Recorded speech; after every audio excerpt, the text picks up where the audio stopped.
A speck of dust can fill the sea. A blade of grass can sever the sun, moon, and stars. What of a person?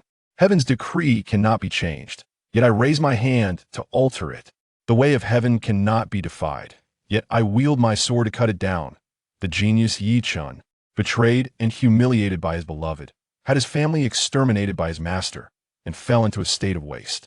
In despair and rage, he sacrificed his soul and obtained the inheritance of the Swallowing Sky Demon Lord, mastering the Swallowing Sky transformation method, devouring the heavens and the earth, refining his spirit and transforming his path, embarking on an invincible journey unprecedented in history. Chapter 1. Betrayal of a beloved, cruelty of a master on the Hunyuan continent at the Xintian sect. A majestic gale hawk descended from the sky, and on its back stood a slender youth, straight as a spear. His body was covered in blood and bruises, yet his eyes were sharp like an eagle, making it hard for others to look directly at him. The youth was named Chen, 15 years old, with sword-like brows and starry eyes, strikingly handsome. His knife-chiseled face carried a maturity and competence beyond his years. From over 10 zhang above the ground, he leaped down. Boom! The ground shook as Chen landed firmly, laughing heartily as he rushed into a courtyard. Swear, I brought back the blood of the Swanee for you. Excitement and anticipation sparkled in Chen's bright eyes as he quickly searched the courtyard for the beauty he missed day and night. Not finding Luxurer in the front yard, Chen went to the backyard, where he saw the door tightly shut, and his heart sank. Could it be that Schwerer has fallen ill again? Luxurer had been weak since childhood, suffering from a blood deficiency that often caused her to faint unconsciously. Chen had searched through the Xintian sect's medical books and finally found a method to treat her condition, by refining her body with the blood of the Swanee. 10 days ago, he had single-handedly charged into the infamous Evil Dragon Valley, battling the valley's master, the Swanee, for 7 days and nights until he was exhausted, ultimately killing the Swanee and obtaining its precious blood. Chapter 2. The Swallowing Sky Demon Lord, the reversal of heaven's law. Betrayed by a beloved, blood taken by a senior brother, master exterminating his family. Chen was filled with hatred, consumed by rage. Suddenly, a sharp pain pierced deep within Chen's soul, followed by a sensation of stars shifting and the world spinning. When his vision returned, he found himself high above the clouds in the 9 heavens. Above the 9 heavens, a grand platform was forged, and a peerless figure stood upon it, hands behind her back, facing away from the world. She wore white as snow, untainted by dust, with hair flowing like a waterfall, exuding unparalleled grace. She stood alone, high above, with all beings gazing up in admiration. Boom! An incomparably terrifying aura surged down from the platform, filling Chen with awe. Senior, are you from within the Demon Pearl? Chen suppressed a shock and asked, trembling. When the balance of yin and yang is disrupted, I shall stain the heavens with my demonic blood. I am the Swallowing Sky Demon Lord. Chen, since you have sacrificed your soul, I shall fulfill my promise and impart to you the supreme law. The voice was commanding and powerful, resonating with the heavens and the earth.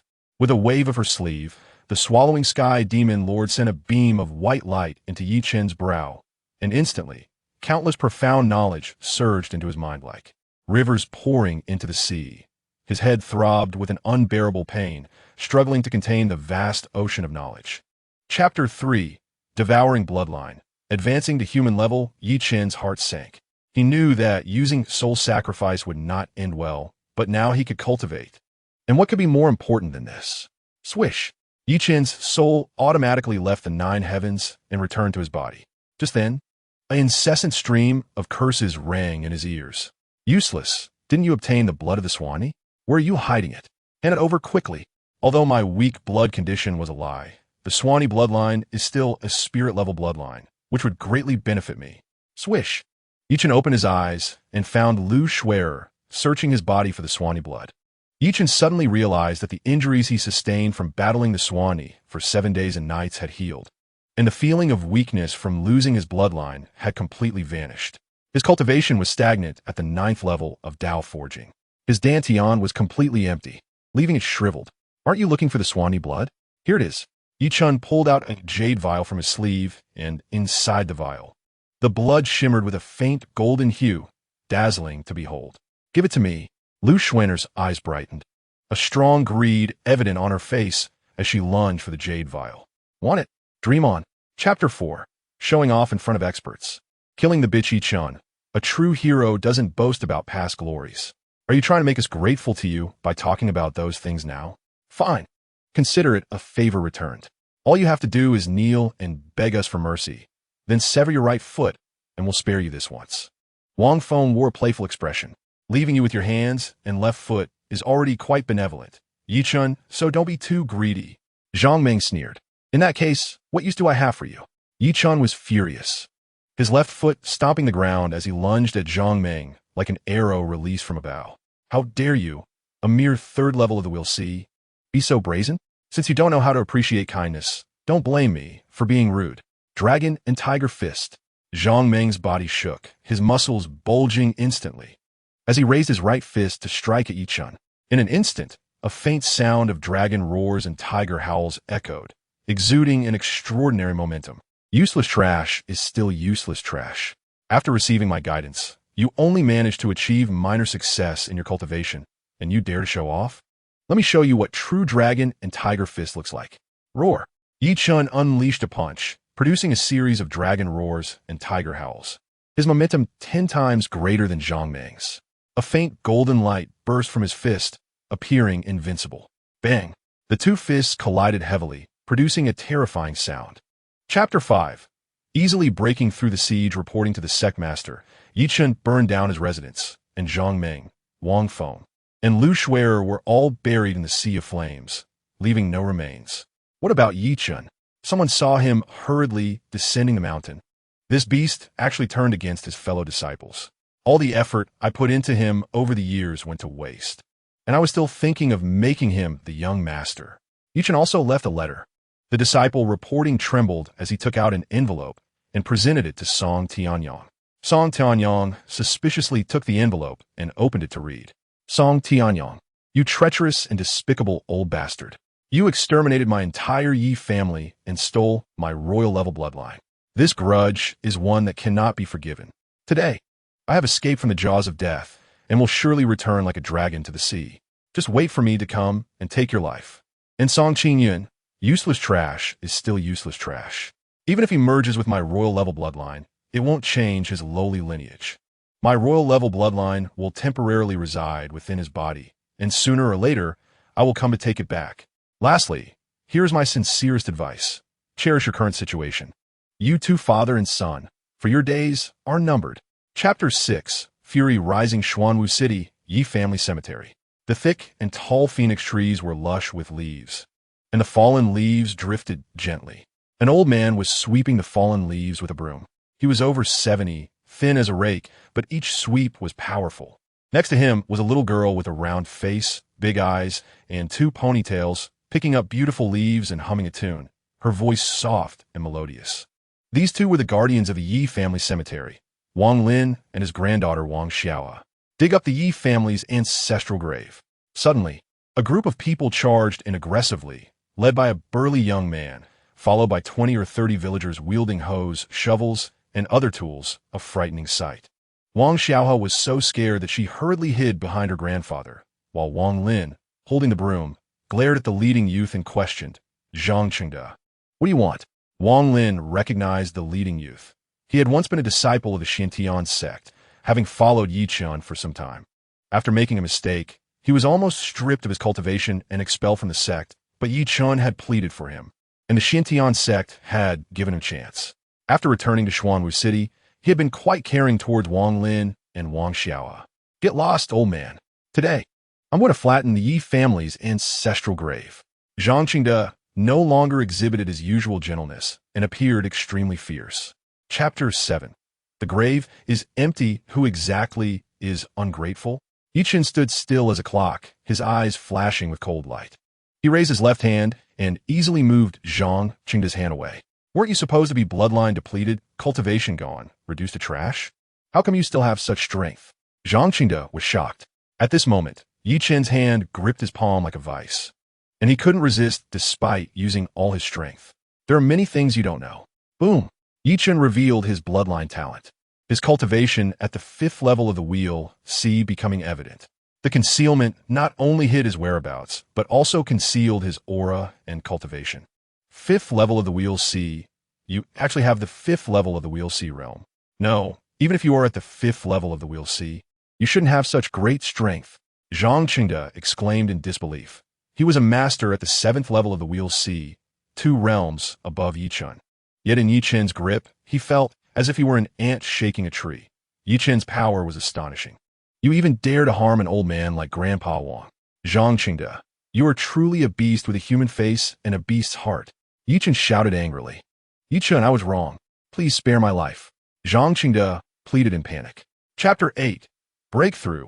We'll see 6th level Yi Chen, along with Wang Lin and Wang Xiaoa, cleverly avoided the pursuit of the Xintian sect, and finally, half a month later, completely escaped the influence of the Xintian sect and arrived at Fog Mist Town. Yi Chen purchased a farmhouse in Fog Mist Town, settled Wang Lin and Wang Xiaoa, and then headed straight to the Fog Mist Forest, 30 miles northeast of Fog Mist Town. Only by reaching the 1st level of the Divine Vein could one qualify to participate in the assessment of Cloud Cliff Academy. Before heading to Cloud Cliff Academy, Yi Chen needed to break through to the 1st level of the Divine Vein. He practiced the devouring heaven transformation technique, which allowed him to rapidly advance in cultivation as long as he devoured bloodlines. However, Yi Chen was not a bloodthirsty person. So far, all the bloodlines he had devoured belonged to those who deserved death. He could not bring himself to kill for the sake of obtaining bloodlines. The Fog Mist Forest thus became his best choice. The Magic Fog Forest is located 1,000 miles northeast of Xuanwu City, shrouded in poisonous mist that blocks out the sky and sun. Even strong practitioners of the Xian liquid realm do not dare to step foot there lightly. It is a notorious deadly place within the Yunmeng Marsh. On ordinary days, the gods avoid it. In less than half an hour, Yi Chen arrived at the outskirts of the Magic Fog Forest. The dense poisonous mist covered everything, isolating the forest from the outside world. The surroundings were so quiet that one could hear a pin drop, with no signs of birds or beasts. Chapter 9. Another breakthrough, bloodline advancement boom. In the outer area of the Magic Fog Forest, at a lake bubbling with poisonous bubbles, a 3-eyed poisonous toad, the size of a calf, flew out of the water and smashed onto a giant rock on the shore, its head exploding upon impact. A young man dressed in tiger skin emerged from the lake with a cold expression. The toxic lake water, which could be described as deadly, soaked his body without causing him any harm. He was simply immune to all poisons. This young man was Yi Chen. This was the 8th beast he had defeated after breaking through to the 6th level of the Wheel C and the 8th human-level bloodline. Yi Chen's eyes glimmered with anticipation as he walked over to the 3-eyed poisonous toad, activating his mental technique to absorb the bloodline. Just after he finished absorbing the bloodline power, Yi Chen's body shook violently, and a terrifying aura erupted from within him, akin to a volcanic eruption. Breakthrough, 7th level of the Wheel C. As he expected, this time he needed 8 human-level bloodlines for the breakthrough.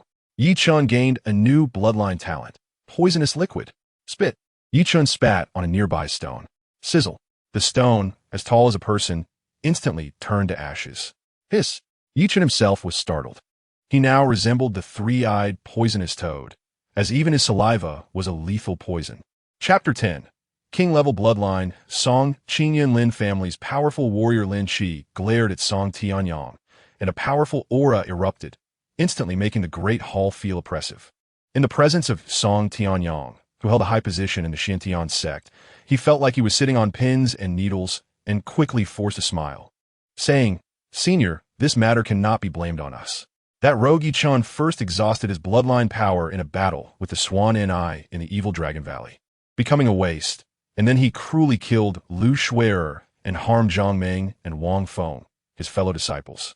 He is simply inhumane. Such a beast is unworthy of Miss Lin. If the Lin family does not mind, my son Song Qinyan can replace Yi Chen and marry Miss Lin." The Lin family is one of the 3 major families in Yun Cliff Prefecture. Miss Lin, Lin Ruoxi, is not only known as the most beautiful woman in Yun Cliff Prefecture, but also possesses outstanding talent, making her one of the few young prodigies in the area. The moment the Lin family proposed a marriage alliance with the Xintian sect, he had already planned for Song Qinyan to replace Yi Chen. Yi Chen was merely a pawn in his hand. How could he allow Yi Chen to climb such a high branch? Therefore, he had never told Yi Chen about this matter, and Yi Chen was completely unaware that he already had a fiancée, while still showering affection on Lu Shui'er. Chapter 11. Sixth sense, fortune's guidance following a peculiar feeling. Yi Chen crossed over a ridge and arrived outside a canyon, where a violent aura faintly emanated from within. Yi Chen maximized his blood-eye talent, his eyes glowing like rubies, emitting an eerie red light, with his vision extending to 70 zhang. The toxic mist in the core area was too thick, greatly affecting visibility. Even the blood-eye talent was severely impacted. If it weren't for Yi Chen hunting the blood-eye silver wolf and obtaining its bloodline talent, his vision would not exceed 3 zhang here, making him no different from a blind person. Yi Chen used his stealth talent to silently approach the depths of the canyon. After going over 300 zhang, a massive creature appeared vaguely within his view. It was a giant python, over 10 zhang long, with strength that definitely exceeded the first level of the divine vein. Yi Chen did not receive any warning of danger and continued to stealthily advance. Soon, the giant python revealed its true form. It was a pure white giant python, over 10 zhang long. Spirit level bloodline, white scales snow python. 6th level of the divine vein. Yi Chen was secretly shocked, even at his peak. He would find it difficult to defeat a 6th level divine vein, white scale snow python. Chapter 12. Entangled, poisonous saliva outside the bamboo forest. In the wooden house, Li Daoyuan, who was meditating, suddenly opened his eyes, and 2 terrifying beams of light shot out from his abyss-like gaze. Who has intruded here? How could I have no awareness?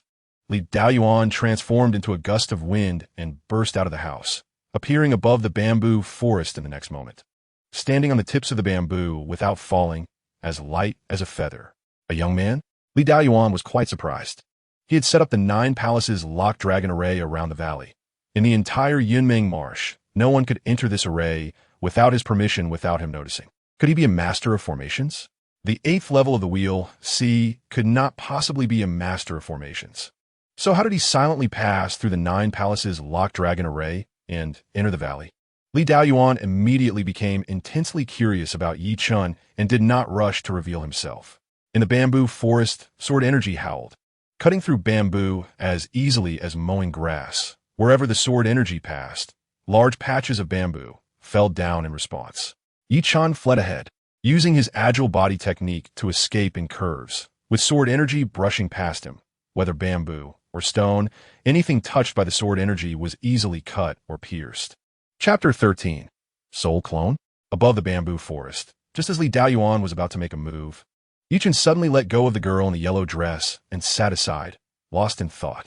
Seeing that the situation with the girl in the yellow dress was still under control, Li Daoyuan temporarily dismissed the idea of revealing himself and chose to observe from the shadows.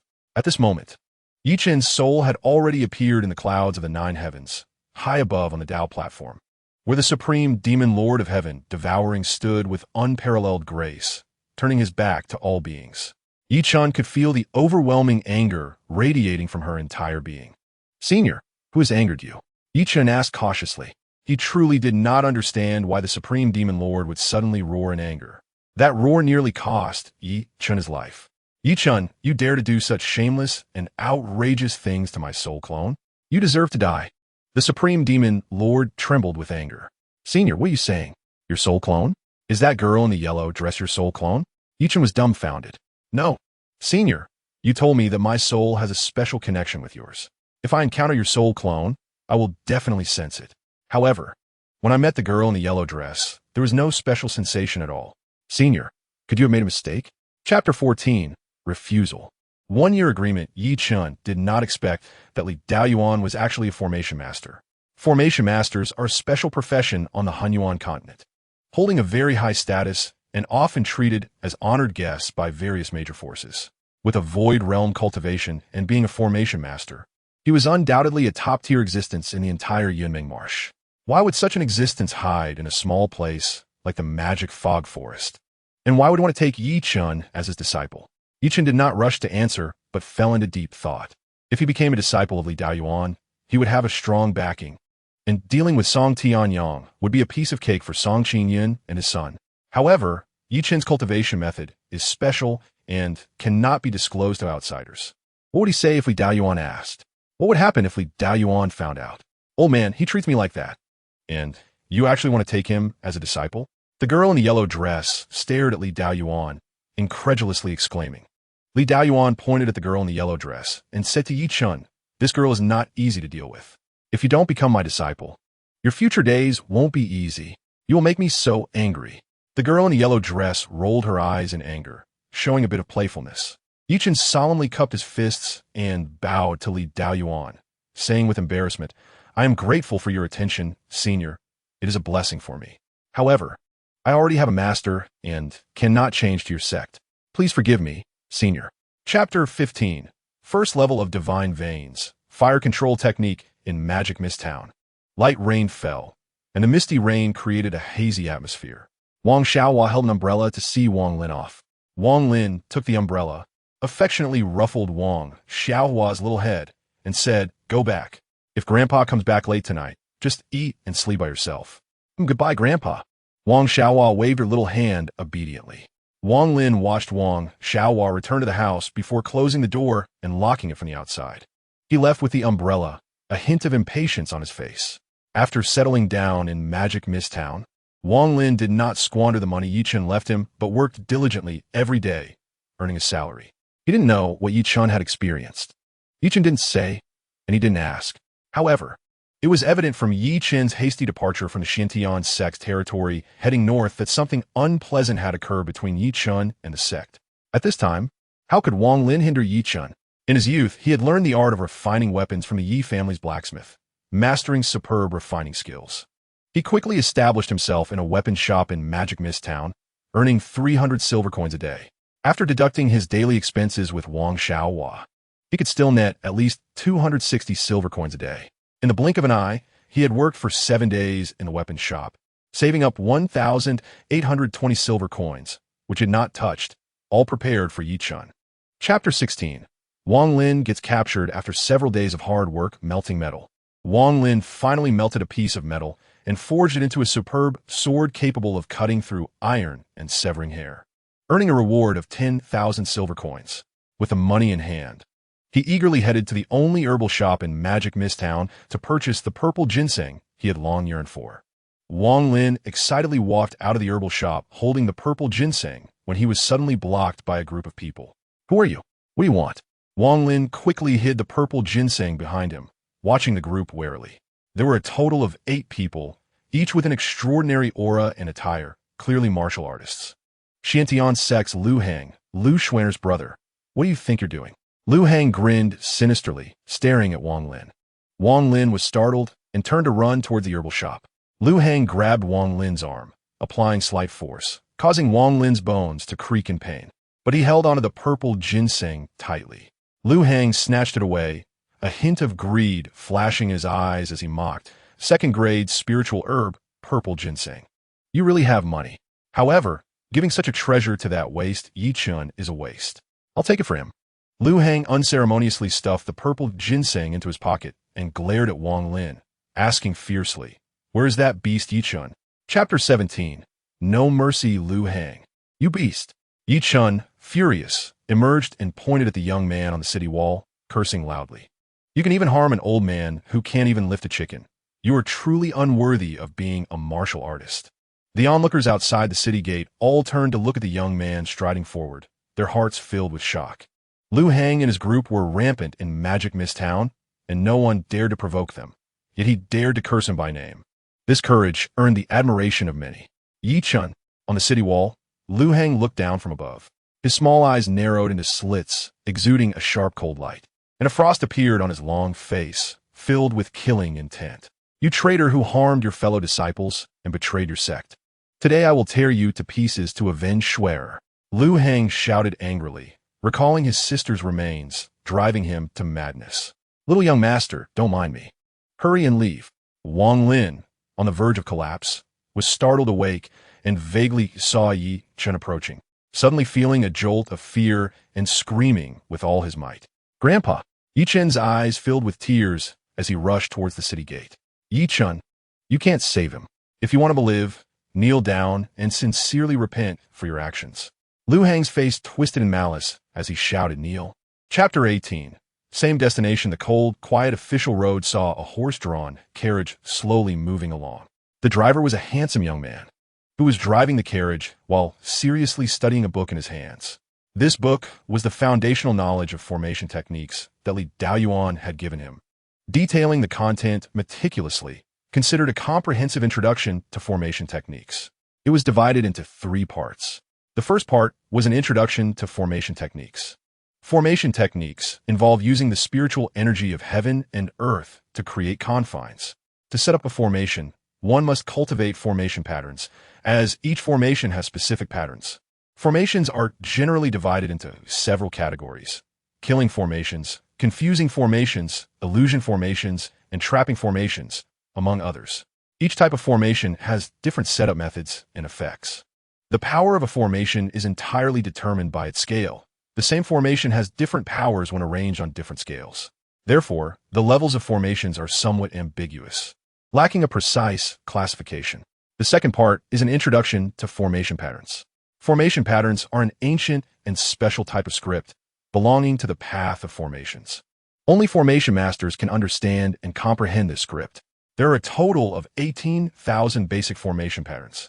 Mastering these 18,000 basic patterns is considered an entry into the path of formations. Chapter 20. I am very angry, Yi Chen smiled and said. When Xiao He grows up, I will teach her how to cultivate. Wang Lin's eyes flashed with a hint of sorrow. In this world, not everyone can become a cultivator just because they want to. He climbed out of the carriage and said, Young master, let this old servant drive the carriage. You should rest inside. After a few days of recuperation, Wang Lin had regained his mobility, but his expression was still somewhat haggard. Especially that empty right sleeve made one feel a pang of heartache. Grandpa Wang, you should rest well. Healing your injuries is the most important thing right now. Yi Chen refused. Young master, this old servant is fine now. I feel guilty making you drive the carriage. Wang Lin said with shame. As a servant, making the master drive the carriage was simply inappropriate. Brother Yi, just listen to my grandpa. You should go inside and rest well so you can cultivate with peace of mind. Wang Xiao He hugged Yi Chen's arm, pulling him toward the carriage. Wang Lin's face stiffened as he glared at Wang Xiao He. I'm your own grandpa. I am still injured, and you can bear to say that? You can even say such things? Wang Xiao He didn't look at Wang Lin, unaware of his subtle expression, and insisted on pulling Yi Chen into the carriage. Her concern for Yi Chen made Wang Lin feel a twinge of pain in his heart. Chapter 21. The consequences are serious. Yi Chen snorted heavily, suppressing his overwhelming anger. What? Are you still unconvinced? The boy's mouth curled into a cold arc, arrogantly saying, In front of me, Jia Wei, you can hold in your grievances. Numerous followers rode their steeds and surrounded Yi Chen and the others in a semicircle, displaying a posture of bullying the few with their numbers. Kneel down and knock your heads 3 times. This matter will be resolved otherwise. Jia Wei leaned forward, looking down at Yi Chen with a playful expression. Yi Chen's fists clenched tightly. Seeing this, Wang Lin mustered his courage and quickly pleaded, My lord, it was I who let the horse go. It has nothing to do with him. If you have any anger, direct it at me. He knew Yi Chen's character. He would never bow his head to Jia Wei. This group was clearly not easy to provoke, and he didn't want Yi Chen to get into more trouble. Wang Xiao He, tugging at Yi Chen's sleeve, timidly said, My lord, can I knock my head for Brother Yi? Both the grandfather and grandson, who had always lived at the bottom, understood that at this moment they had no choice but to submit. Ha ha, since you two want to atone for him, then each of you knock 10 heads, and I will overlook your offenses. Jia Wei laughed heartily, looking at Yi Chen with disdain. Look, not even an old man and a little girl can recognize the situation. Chapter 22. Easily controlling bang bang bang. Jia Wei knocked his head heavily, cracking the ground, his forehead bleeding profusely. No longer was he high and mighty. Wang Lin and Wang Xiao He felt a surge of relief, looking at Yi Chen with deep admiration. The others were filled with immense awe. Only Yi Chen could have tormented the notorious Jia Wei to such an extent. Once Jia Wei had knocked 30 heads, Yi Chen raised his right hand, aimed at his chest, and shot a stream of true energy into his body to suppress the deadly poison within him. Instantly, the feeling of thousands of ants crawling inside vanished, and Jia Wei collapsed to the ground, gasping for breath. Yi Chen coldly said, I have only helped you suppress the deadly poison in your body. I have not cured you. This poison, only I can resolve in the entire world. Of course, you can choose not to believe me and seek a doctor yourself. Yi Chen was full of confidence. Although his poison talent originated from the 3-eyed poison toad, and there were certainly many who could cure its poison in Yunya City. Yi Chen's venom was no longer simply a bloodline talent of the three-eyed poison toad. It had integrated various toxins from the demon beasts in the Misty Forest, and as Yi Chen's bloodline power and cultivation improved, the toxicity of his venom also increased. Chapter 23. The first major completion of the mind method in the Chinquan bag. There were 23 gold coins, over 10,000 silver coins, 3 third-grade spiritual herbs, 1 fourth-grade spiritual herb, a piece of refining material, silver pattern cold iron, worth over 100,000 silver coins in the market, and 13 martial arts books, 5 sets of men's clothing, and 1 set of women's clothing. In addition, there were some valuable rare treasures, fine wine, and other items, with a total value exceeding 1 million silver coins. The Chinquan bag had a subtle connection with Yi Chen, with just a thought. 15 gold coins flew out of the Chinquan bag and landed in his hand. Yi Chen used the 15 gold coins to buy a small farmhouse in a good environment. The common currency in the mixed yuan continent is silver coins and gold coins, with 1 gold coin equal to 10,000 silver coins. So 15 gold coins were equivalent to 150,000 silver coins. Afterward, Yi Chen spent over 7,000 silver coins hiring several villagers to clean up the courtyard and purchase some new furniture and daily necessities. He worked until sunset to tidy up his new home before officially moving in. After dinner, Yi Chen, Wang Lin, and Wang Xiao he gathered in the living room. Yi Chen took out the remaining 8 gold coins and over 10,000 silver coins and handed them to Wang Lin. This amount was enough for Wang Lin and Wang Xiao he to live comfortably for several years. Chapter 24. The second level. Swallowing spirits and transforming blood as the sun set behind the western mountains. The afterglow of the sunset cast a thin layer of gold over Yunya City, adding a touch of sanctity to this majestic city. Yunya City, the residence of the Jia family, one of the 3 major families. In recent days, the Jia family members have been bustling in and out, gathering intelligence from all corners of Yunya City. In the study, Jia Zhengdao, the head of the Jia family, was studying medical books, searching for methods to detoxify. Suddenly, Jia Qingye rushed in with a face full of joy. "Father, we found that kid." Jia Zhengdao hurriedly set down the medical book and asked, "Where is he?" Jia Qingye replied, "He lives in a small village at the foot of Yunya Mountain." Jia Zhengdao said solemnly, "Immediately send someone to capture that kid. I will go personally." Jia Zhengdao stood up abruptly. Jia Qingye exclaimed, "Father, why do you need to go personally for just a kid at the first level of the divine pulse? Just send someone to capture him alive." Jia Qingye felt that his father was overreacting. He was the top expert within Yunya Prefecture, and there were very few people who could make him take action personally. It seemed inappropriate to do so for a mere kid at the first level of the divine pulse. Chapter 25. The expert living at the foot of Yunya Mountain before dawn. The darkest hour descends. At the foot of Yunya Mountain, the peaceful little village suddenly saw the night wind howling, gathering from all directions towards the farmhouse by the small river. In the courtyard, the sleeping holy light tiger was startled awake, its fist-sized pupils filled with intense shock as it stared fixedly at Yi Chen's room. How could someone at the first level of the divine pulse realm like Yi Chen possibly attract such a vast amount of spiritual energy? The holy light tiger found it hard to believe. Among the strong individuals it had seen, only one had such capability, Jia Zhengdao, the head of the Jia family. If it weren't for the fact that it could only sense Yi Chen's aura, the holy light tiger would have doubted that there were other powerful beings hidden in Yi Chen's room. The night wind lasted for a while before dissipating, and soon waves of energy emanated from the room, with Yi Chen's aura rapidly rising. He had broken through to the second level of the divine pulse realm.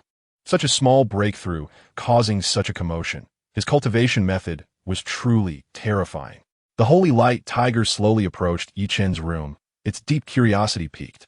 Just as the holy light tiger reached the door of Yi Chen's room, suddenly, Yi Chen's aura vanished without a trace, as if he had evaporated into thin air. No matter how the holy light tiger sensed, it could not perceive Yi Chen's existence.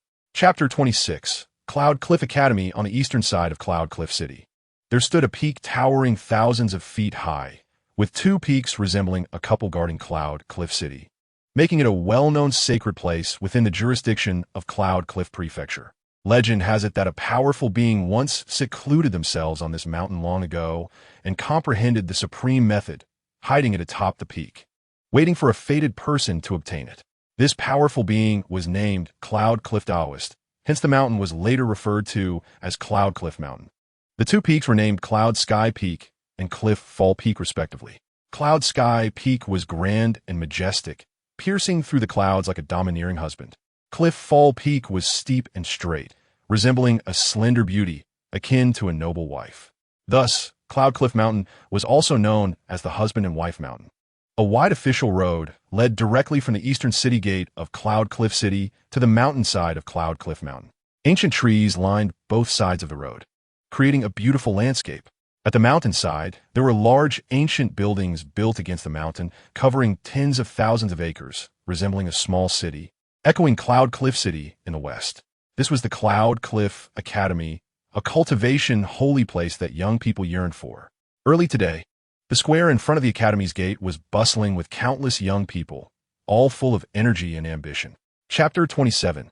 Yi Chun must die at this moment. Song Qingyun exuded an extraordinary aura, carrying the demeanor of a king, no longer possessing the previous femininity and lewdness. This was the ultimate enhancement gained from merging with Yi Chen's royal bloodline. Is that poised young man really Song Qingyun? Indeed, he stood out with remarkable presence. A natural upper-class individual. No wonder he was a match for Lin Ruoxi. They truly were a couple made in heaven. After carefully observing Song Qingyun, Zhang Mo glanced at Yi Chun. The gap between the two was becoming increasingly apparent. Song Qingyun now resembled a prince on a white horse, radiant and impressive, while Yi Chun was just one among the crowd, completely inconspicuous. So Song Qingyun is the top genius of Xintian sect. Yi Chen's era had already become history. Even if he passed the Cloud Cliff Academy's assessment today, he would forever live in the shadow of Song Qingyun. Zhang Mo sighed inwardly. Song Qingyun enjoyed the attention of the crowd, slowly scanning the square, seeing everyone looking at him with envy, jealousy, or admiration, which he relished. Yi Chun, oh Yi Chun, this boundless glory was meant for you. With this thought, Song Qingyun felt even more proud. Relishing the admiration of the crowd and looking down on everyone in the square with unabashed arrogance. Chapter 28. A familiar feeling, Yi Chun calmly replied, "You, a traitor, can obtain a special quota from Cloud Cliff Academy. Why can't I pass the assessment?" Song Qingyun gritted his teeth. The term traitor deeply pierced his soul, causing his body to tremble as a powerful, domineering aura surged forth. The fifth level of the divine pulse? Hiss! Song Qingyun had actually reached the fifth level of the divine pulse realm. No wonder he could obtain a special quota from Cloud Cliff Academy. He could rival top geniuses.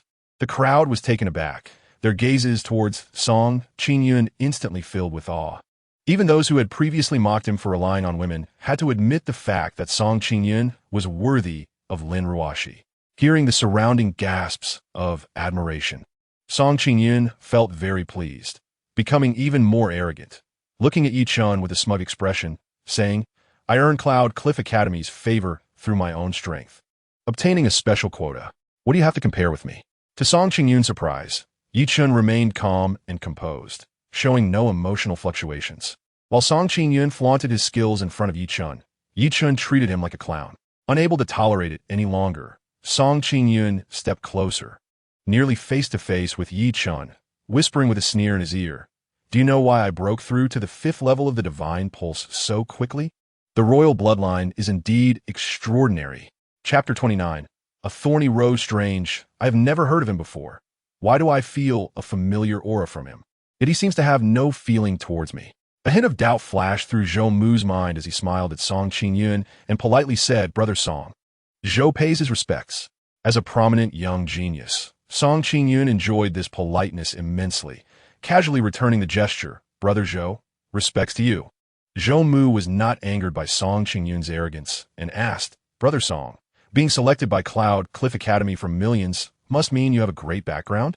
Song Qingyun immediately looked down on Zhou Mu even more. His engagement with Lin Ruoxi was the most talked about event in Cloud Cliff City recently. Who didn't T know his identity? That Zhou Mu actually didn't T know, indicating he probably came from a small place and had just arrived in Cloud Cliff City. "I am a disciple of Xintian sect. What Cloud Cliff Academy values is my potential," Song Qingyun said proudly. "Xintian sect? Could it be because my cheap younger brother has absorbed Yi Chen's aura, which is why I feel a sense of familiarity?" Zhou Mu was uncertain, but instantly lost interest in Song Qingyun. He cupped his hands to Song Qingyun and Lin Ruoxi, saying, "You two, I apologize for the interruption." Chapter 30. Entrance Examination of. He.S. just good looking on the outside. What martial artists value most is still talent. Lin Ruoxi suddenly said with a hint of acidity, showing great hostility towards the girl in the yellow dress. As a top genius within the jurisdiction of Cloud Cliff Prefecture, she had the right to say such things. Song Qingyun quickly withdrew his infatuated gaze, smiling as he said, "Of course, this person is not even 1/10,000th of Shi'er." Lin Ruoxi finally revealed a satisfied smile. Looking at Lin Ruoxi, who was smiling like a flower, Song Qingyun, who would have been mesmerized before, now felt somewhat tired of it. Stealing a glance at the girl in the yellow dress, he secretly vowed to claim this beauty as his own. He was currently relying on the Lin family to establish himself in Cloud Cliff City, so he did not dare to show too much desire. But he was of royal blood. One day, he would rise above the Lin family.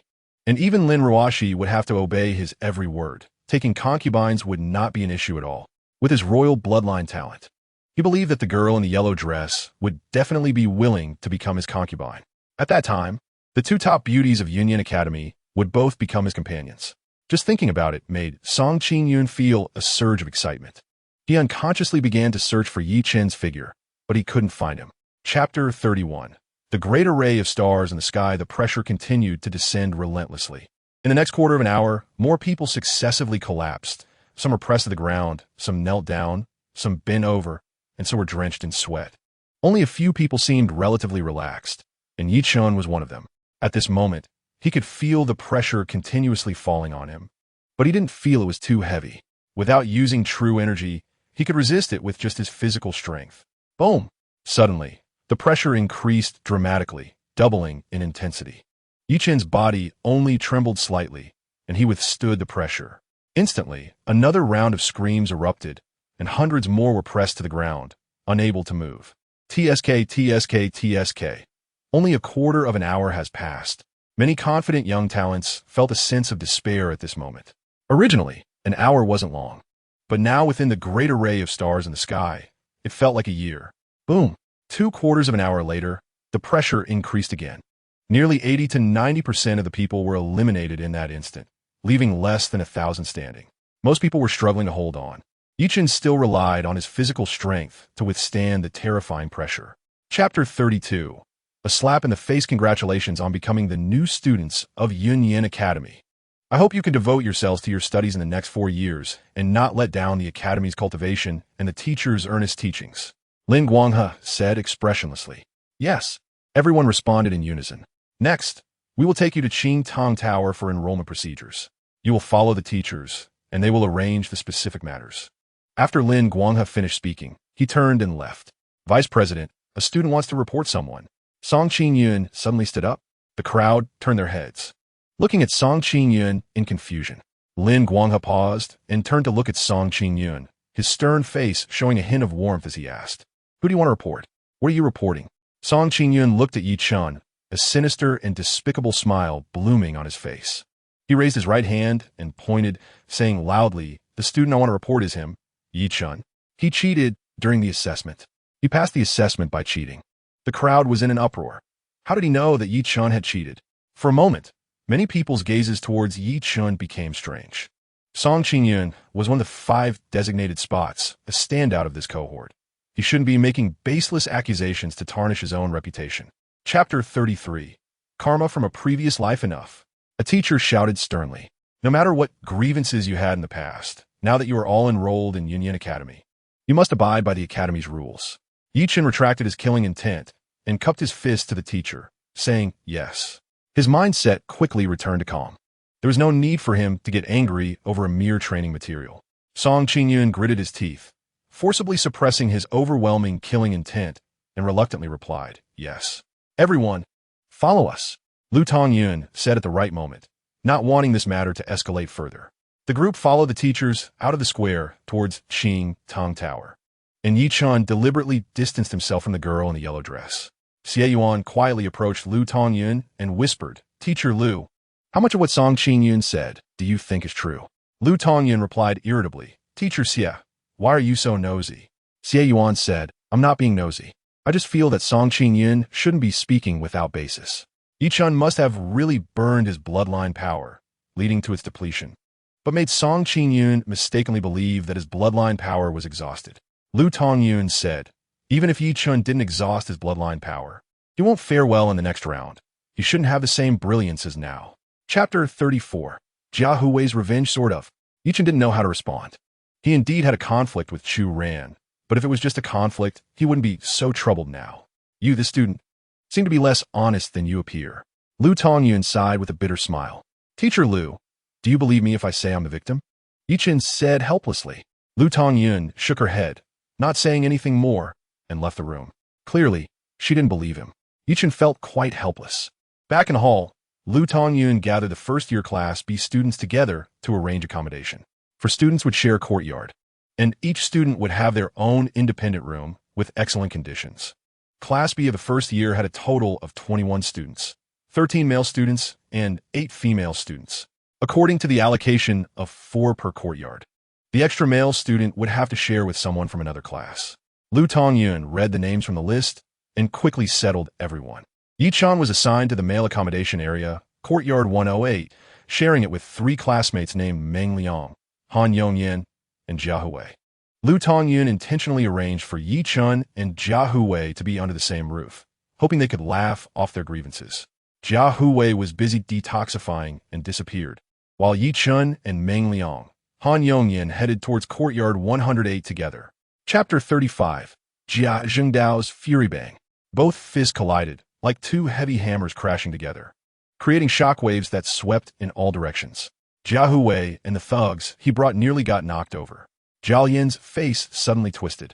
It seemed he was hitting not a fist, but a copper wall and iron bastion. Zhao Yin let out a miserable scream, flying backward and crashing into an ancient peach tree before stopping, his fist already cracked and blood flowing profusely. You are actually this strong? Zhao Yin was horrified. This is a level-up battle, a single punch to injure the enemy. Zhao Yin's arrogance instantly evaporated, and he looked at Yi Chun with fear, no longer daring to act rashly. Yi Chun's cold gaze swept over the rest, and everyone trembled, retreating repeatedly, especially Jia Hui, who was now pale with fright. He finally realized that even though Yi Chun had hidden his cultivation on the street that day, he had easily subdued him with the cultivation of the first level of the Divine Meridian, easily injuring the Holy Light Tiger of the third level of the Divine Meridian. The strength of leveling up in battle cannot be overlooked just because of hidden cultivation. He now wished he could curse Song Qingyun's ancestors for generations.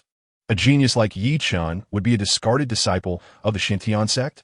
Chapter 36. The heavenly challenge. When Yi Chun got up, it was still dark, but the kitchen was already brightly lit, emitting bursts of aroma. Grandpa Wang and Wang Xiaohua were busy in the kitchen, and something was steaming in the steamer. Grandpa Wang. Xiaohua, why are you up so early? Yi Chun walked into the kitchen. Wang Xiaohua, who was wrapping buns, hurriedly turned her head to look at Yi Chun, smiling. Brother Yi, we are steaming buns. Wang Lin placed the firewood into the earthen stove, where the flames blazed fiercely. He stood up and smiled. The young master won't be back for 5 days. Xiaohe is worried you might miss her soup dumplings at the academy, so she's preparing to make more for you. Yi Chun walked over to Wang Xiaohe, helping her wipe the flour off her cheek, saying, I'll help you. Wang Xiaohe obediently made room for Yi Chun, and the two of them began to wrap buns together. As the sky began to lighten, Yi Chun packed a large bag of steaming buns into his Chinquan bag and bid farewell to Wang Lin and Wang Xiaohe. Yinyi Academy has a schedule of 5 days of classes followed by 2 days of rest. He had decided to return during his rest period this time, as running back and forth every day was a waste of time. Awu, the Holy Light Tiger, walked over to Yi Chun, holding onto the hem of Yi Chun's pants with its mouth, looking up with eyes full of pleading and anticipation. Chapter 37. Engagement. Yi Chun secretly asked the Devourer Demon Sovereign, Senior, is it okay for me to talk to her like this? After all, Chu Ran was a soul clone of the Devourer Demon Sovereign and, in a sense, represented him. If the Sovereign were to punish Yi Chun for disrespect, he would be in big trouble. However, he couldn't think of a better way to distance himself from Chu Ran. The Devourer Demon Sovereign did not respond. Yet, Yi Chun heard Han Yongyan's admiring voice in his ear. TSK, TSK, TSK. Brother Yi, you're really something. Everyone else would love to be noticed by Chu Ran in the crowd and get closer to her. But you seem to want to push her away to the ends of the earth. I respect you as a hero. Han Yongyan gave a thumbs up. I advise you to keep your distance from her, Yi Chun said meaningfully. Why should I? Is she going to eat me or something? Han Yongyan didn't take Yi Chen's words seriously. Whether she will eat you or not, I don't know, but the devourer demon sovereign will definitely make you cry. Yi Chen didn't say much more. Everyone disperse. What's there to see?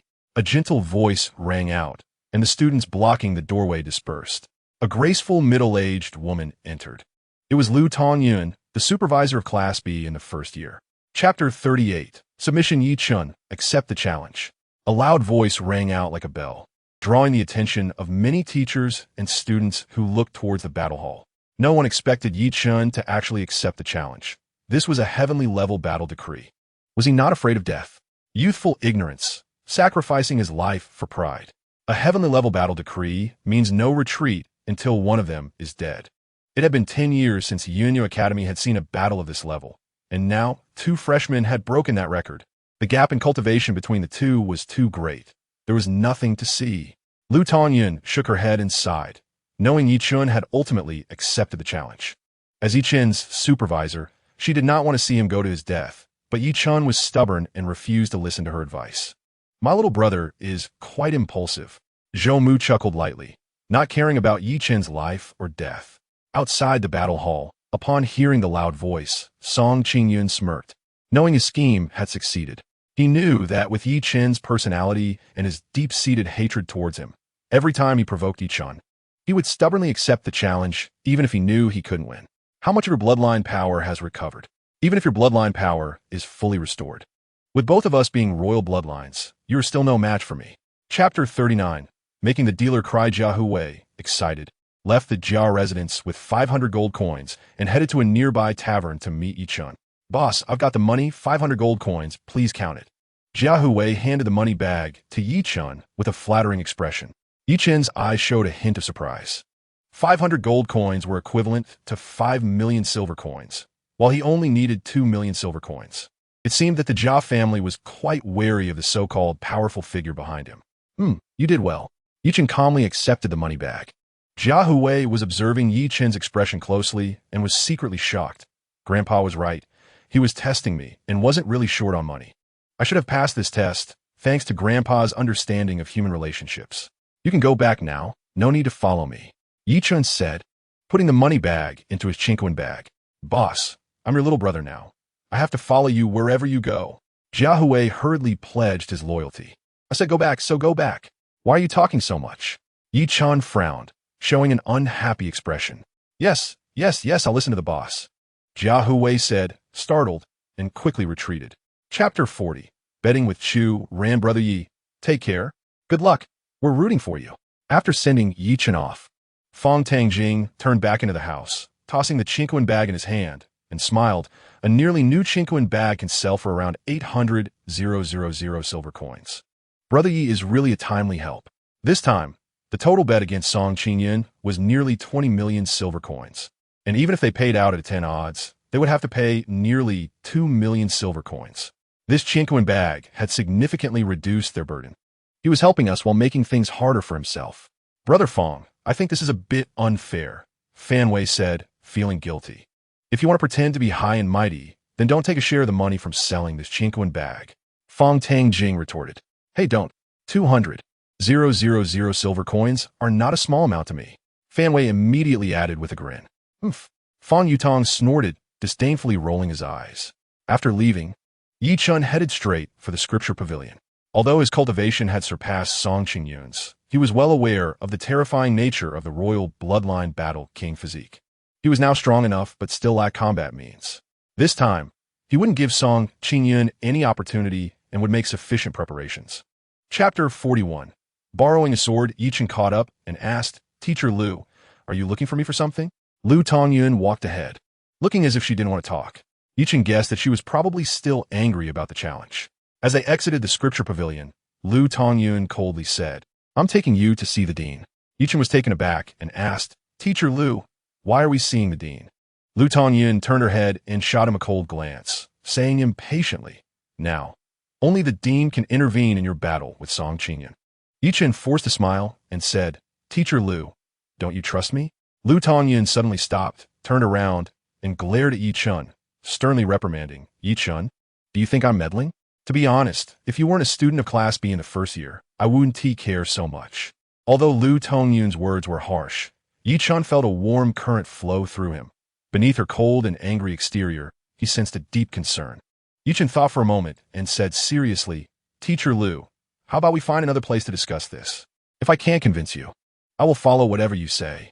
Lu Tongyun huffed and said, "I want to see how you're going to convince me. Let's go to Cloud Courtyard." Chapter 42. The most poisonous woman's heart. Cloud Courtyard, back courtyard. A sword light shot through the courtyard like a meteor, and upon closer inspection, it turned out to be a person with a sword moving rapidly. Lu Tongyun stood under the eaves, her eyes wide open. Watching the young man whose sword and body were one, her heart stirred with waves of shock. In just 1 hour, Chen had mastered the basics of the stunning swan sword technique. His talent could only be described as astonishing. With such a training speed, he really might achieve mastery of the stunning swan sword technique before the decisive battle. At this moment, Lu Tongyun could no longer express her shock in words. Below the Xian liquid realm, no one could cultivate the stunning swan sword technique, and throughout the history of the Cloud Cliff Academy, no one had ever mastered it. However, this record would likely be broken by Chen. Moreover, he would break this record with an incredible training speed. Time passed quietly, and before long, the day of the decisive battle arrived. As dawn broke, many students headed to the martial arts arena to secure good positions to witness the life and death showdown. Although the two protagonists of today's battle were merely new students, the heavenly level challenge had attracted considerable attention from both teachers and students. Chapter 43. The day of the decisive battle. In a room, Chen, who was sound asleep in bed, suddenly opened his eyes. Two sharp beams of light shooting from them. After a brief rest, the fatigue from a day and night of intense training was no longer visible in his eyes. He got up, tidied his clothes, and took the long sword hanging on the wall. Clang! The sword was drawn. A flash of cold light swept through the room. The sword was 3 feet 6 inches long and 4 inches wide, a heavy sword. The blade was pitch black, embossed with silver-white, mysterious patterns. Chen held the sword in his left hand and gently wiped the blade with his right fingers, a chill seeping from the blade slowly into his body, gradually calming his mind. This sword was forged by him and Wang Lin from silver-patterned cold iron, and Chen named it Great Desolation. The term desolation signifies barrenness. When this sword is drawn, all things wither. Hence, it was named Great Desolation. Song Qingyun, the bloodline of the War King's body has been in you for long enough. A flash of sharpness crossed Chen's eyes, reflecting the cold light emanating from the Great Desolation sword. Clang! The treasured sword was sheathed. Chen strapped the Great Desolation sword to his back and walked out of the room. At the same time, Song Qingyun, flanked by a crowd, arrived at the martial arts arena with imposing presence, instantly elevating the atmosphere to its peak. Chapter 44. A sword to the throat, everyone's gaze turned towards the north, where 4 young men strode confidently. The leading youth had eyes like stars, sword-like brows, a tall and fit figure, resembling a white-clad swordsman stepping on flowing clouds. His sharpness contained, with an extraordinary demeanor. This youth was none other than Chen, today's other protagonist. Chen was also impressive, exuding an extraordinary presence. Compared to Song Qingyun, he lacked a bit of that dominating aura. Chen's appearance caused those who previously did not know him to be taken aback, realizing he was not as unremarkable as rumored. He was indeed a handsome and talented young man. Chen ignored everyone's attention and discussions, walking confidently towards the martial arts arena. He glanced at Song Qingyun, who stood proudly on the stage, his expression calm and unperturbed. How composed he was. Today was a life and death battle. Was he not afraid of dying? At such a young age, he remained unfazed even with a mountain collapsing before him. This Chen was not simple. I take back my previous evaluation of him. Calm in the face of danger, indifferent to death. Even if Chen were to die in battle today, he would earn much respect. Chapter 45. Crushing bones to dust. How did Chen suddenly appear behind Song Qingyun? What incredible speed! What kind of movement technique is this? Not only was his movement speed fast, but his sword techniques were also unbelievably swift. Wait, Chen's breath is at the 6th level of the divine vessel? My God, He is actually at the 6th level of the divine vessel. The scene fell into a dead silence, so quiet that one could hear a pin drop, until hurried breaths broke the eerie stillness. 6th level of the divine vessel. A 15-year-old at the 6th level of the divine vessel. In the history of Cloud Cliff Academy, only 3 have ever appeared. He can stand shoulder to shoulder with that one. I'm stunned. What is going on? Wasn't Yi Chen at the 3rd level of the divine vessel? Countless people exchanged glances. Only Lu Tongyun smiled knowingly. This bastard is actually at the 6th level of the divine vessel. How could his training speed be so fast? Chu Ran stared in disbelief at the handsome figure on stage. Did he just use the stunning swan sword technique? Remembering the bet with Yi Chen, Chu Ran was filled with anger. This bastard wants her to stay as far away from him as possible. Although Chu Ran felt like throwing up every time she saw Yi Chen and didn't want to get close to him, the bet was indeed a blow to her pride. Chapter 46. Who agrees? Who opposes? Oof. Yi Chen struck out with a palm. Bang! Lin Ruoshi clashed palms with Yi Chen. A powerful force surged up her arm, directly breaking her right arm. Lin Ruoshi couldn't believe it. Yi Chen was too strong. However, there was no time to think. The intense pain made her scream as she flew backward like a kite with its string cut, crashing heavily onto the stage. She was merely at the 5th level of the divine vessel and was no match for Yi Chen. Yi Chen, Lin Ruoshi lay on the ground, gritting her teeth, her eyes red and filled with rage. The Academy rules state that anyone who interferes with a life-and-death duel will be executed without mercy. Lin Ruoshi, I take pity on your excessive agitation and loss of reason that led you to violate the rules, so I will spare you this time. Get lost. Yi Chen stepped forward, his voice booming with authority. If you, Lin Ruoshi, want to refute, you will see the cold light flashing in Yi Chen's eyes. A fierce, killing intent enveloping her, making her feel a chill to the bone. She realized that if she dared to say another word, this young man would likely crush her with thunderous force. Terrified, she scrambled to her feet and hurriedly exited the stage. Forget about avenging Song Qingyun. She didn't even dare to reclaim the Taishan armor. The battle ended, and Yi Chen emerged victorious. The battle hall teacher announced with deep emotion. Chapter 47. Promoted to king level. Battle technique. Yi Chen killed Song Qingyun. How is that possible? Song Qingyun was a king-level bloodline, possessing terrifying strength to fight above his level. Even Lin Feng, at the 7th level of the divine vessel, was no match for him. Even if Yi Chen was at the 6th level of the divine vessel, it would be as difficult as ascending to the heavens to kill him. Moreover, Song Qingyun was wearing the Taishan armor, which gave him an innate advantage. In Cloud Cliff City, the Lin family, Lin Xuehai, the head of the Lin family, stared incredulously at everyone in the hall. Lin Guanghe, the vice president of Cloud Cliff Academy, and Lin Ruoshi had returned to the Lin family. Elder brother, there are 2 main reasons why Song Qingyun was killed. The first reason is that Song Qingyun was too arrogant and underestimated Yi Chen. The second reason is that the little thief Yi Chen's talent is also remarkable. The movement technique and swordsmanship he displayed that day were not simple. Even someone at the 8th level of the divine pulse would find it difficult to withstand that lethal blow. Lin Guanghe sighed. Not to mention Lin Xuehai. Even he, who witnessed that battle, still finds it hard to believe when he thinks back on it. Yi Chen's strikes were too fast. So fast that even a strong practitioner of his level could only see a series of afterimages. It's unimaginable what kind of feeling Song Qingyun must have had when facing Yi Chen's lethal strike at that time. Chapter 48. A different path. Swish, swish, swish. Yi Chen's blood flow rate skyrocketed, and the power of his bloodline erupted. The bloodline talent combat technique is a talent activated by the power of the bloodline, which unleashes its might and adds it to the true qi, greatly enhancing its power. This is a method that consumes bloodline power. Anyone else would not dare to use it lightly, as once the bloodline power is depleted, it is hard to recover. If exhausted, one would become a waste. But Yi Chen was not afraid.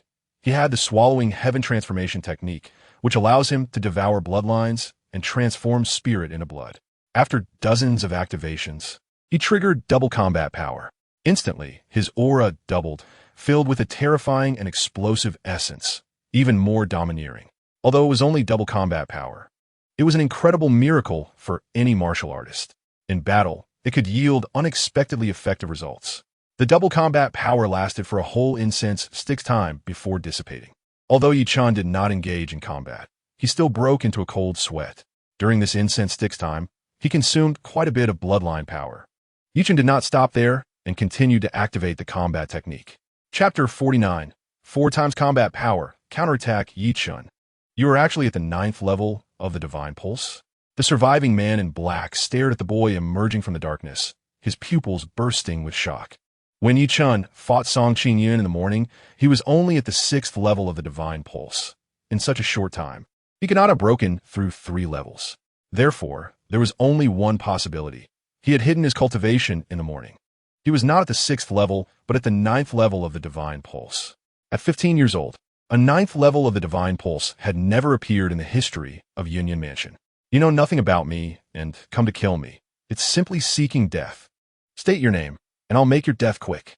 Chen raised the great desolate sword, pointing it directly at the man in black's face. Umph. The man in black coldly snorted, suppressing the shock in his heart, and said in a deep voice, I am Lin Jun of the Lin family.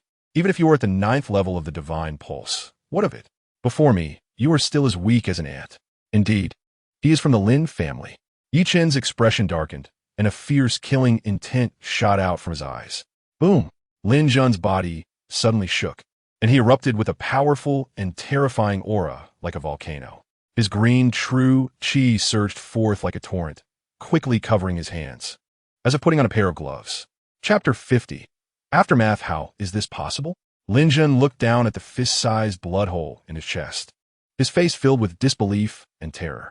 He, a dignified expert at the 1st level of the Xian liquid, actually died at the hands of a weakling at the 9th level of the Divine Pulse. Lin Jun let out a heart-wrenching scream as his body fell straight to the ground, his life force rapidly fading. Oof. Chen let out a light snort and sheathed the great desolate sword. After taking a few steps, his legs suddenly went soft and he fell to his knees. Sweat pouring from his forehead, his face turning pale. The bloodline power and true chi were quickly consumed. Soon his bloodline power was completely exhausted, and his true chi was also depleted. He had become a waste. The consumption of 4 times combat power was too terrifying. Chen gasped. The more combat power triggered by the combat technique, the greater the consumption of bloodline power and true chi. This time, triggering 4 times combat power directly emptied both his bloodline power and true chi. The aftermath of using the combat technique was too terrifying. It seems that in the future, I cannot use the combat technique lightly unless it is a life or death situation. Chen sighed inwardly. He could still endure double or triple, but reaching 4 times was beyond his limits. If it exceeded 4 times, the consequences would be unimaginable. Chapter 51. Arrogant Zhou Mu. In the morning, Chen, Meng Liang, Jia Huwei, and Han Yongyan had just exited the courtyard when a short, chubby, honest-looking boy approached them with a big smile. Little brother, I've come to bring you money. The 4th grade student Fan Wei smiled awkwardly. Thank you, senior. Chen clasped his hands and smiled. The two exchanged, and he received a huge sum of 20 million silver coins. 20 million silver coins could buy more than a dozen 5th-grade spirit herbs, which would help me recover significantly. Now Chen only had 10% of his strength left and needed to refine a large amount of heavenly materials and earthly treasures to recover, which required a significant amount of money. Fan Wei was like a timely rain. Afterward, the 4 continued to head to the school. Wherever they went, they attracted everyone's attention. After yesterday's battle, Chen became famous in Union Academy, hailed as the #1 in the 1st year. Now, he carried an aura, shining brightly wherever he went. Meng Liang, Han Yongyan, and Jia Huwei walked beside Chen, unconsciously puffing out their chests. Being able to be with Chen was something to be very proud of. The students of Class B in the 1st year had been waiting for a long time. As soon as Chen entered the classroom, thunderous applause erupted. They felt honored to be in the same class as Chen. Chapter 52. Level 9 task. Zhou Mu was somewhat surprised. He did not see any hint of astonishment on Chen's face. It seemed that the 7th level of the Divine Pulse at 15 years old was nothing worth mentioning to Chen. It is known that if his true level were exposed, it would definitely shock everyone in Union Academy, but it would not shake a mere Chen.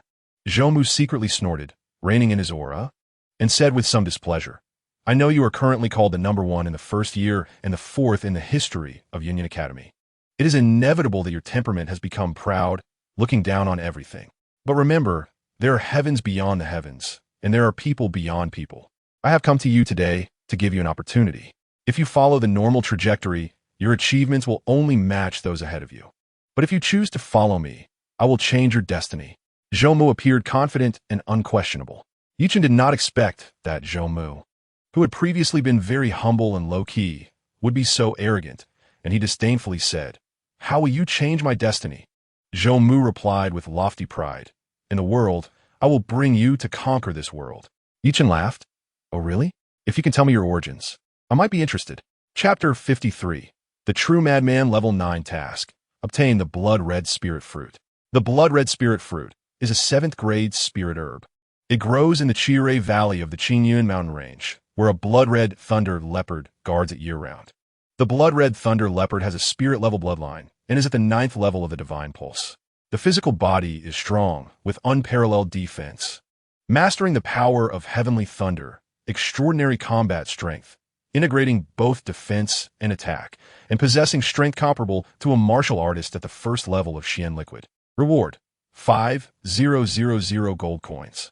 After Yi Chen finished reading the content on the task board, he turned to the crowd, pointing and gesturing at him, and snorted. "I haven't provoked you seniors, yet you speak to me so harshly. Isn't that too much?"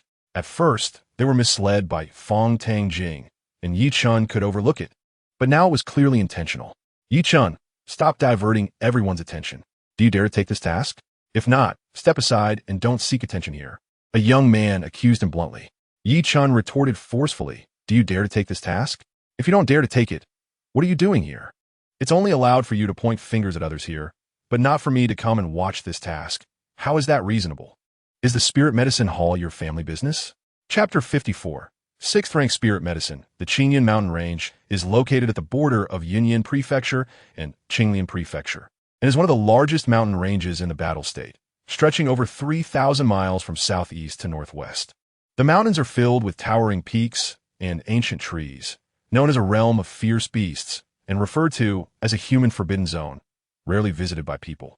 Deep in the mountains, for figures agile as monkeys leap and dart through the forest, causing the surrounding beasts to retreat in fear. They land on a peak to stop, revealing 4 young men, each around 18 or 19 years old, handsome and vigorous, exuding extraordinary presence. Meng Lingjuan's aura was cut off here. She used some special means to conceal her lingering presence in the air.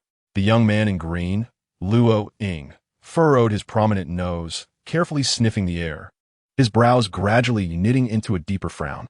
"We cannot let that wretch escape. The 6th Rank Spirit Medicine, Fire Snake Lotus, must be mine. I must reclaim it." The leading young man, Zhao Tianzong, said coldly. They had endured great hardships to kill the guardian beast of the Fire Snake Lotus, the Scarlet Scale Snake, only to be intercepted by Meng Lingjun, who picked the Fire Snake Lotus first. Zhao Tianzong could not swallow this anger. "That wretch was hit by my heart-crushing palm. She can't escape far. Split up and search." Zhao Tianzong commanded, chasing northward. Chapter 55. Is this person made of wood? To kill the Wind Demon Tiger of the same realm in seconds. This kid has exceptional combat strength, a rare young talent.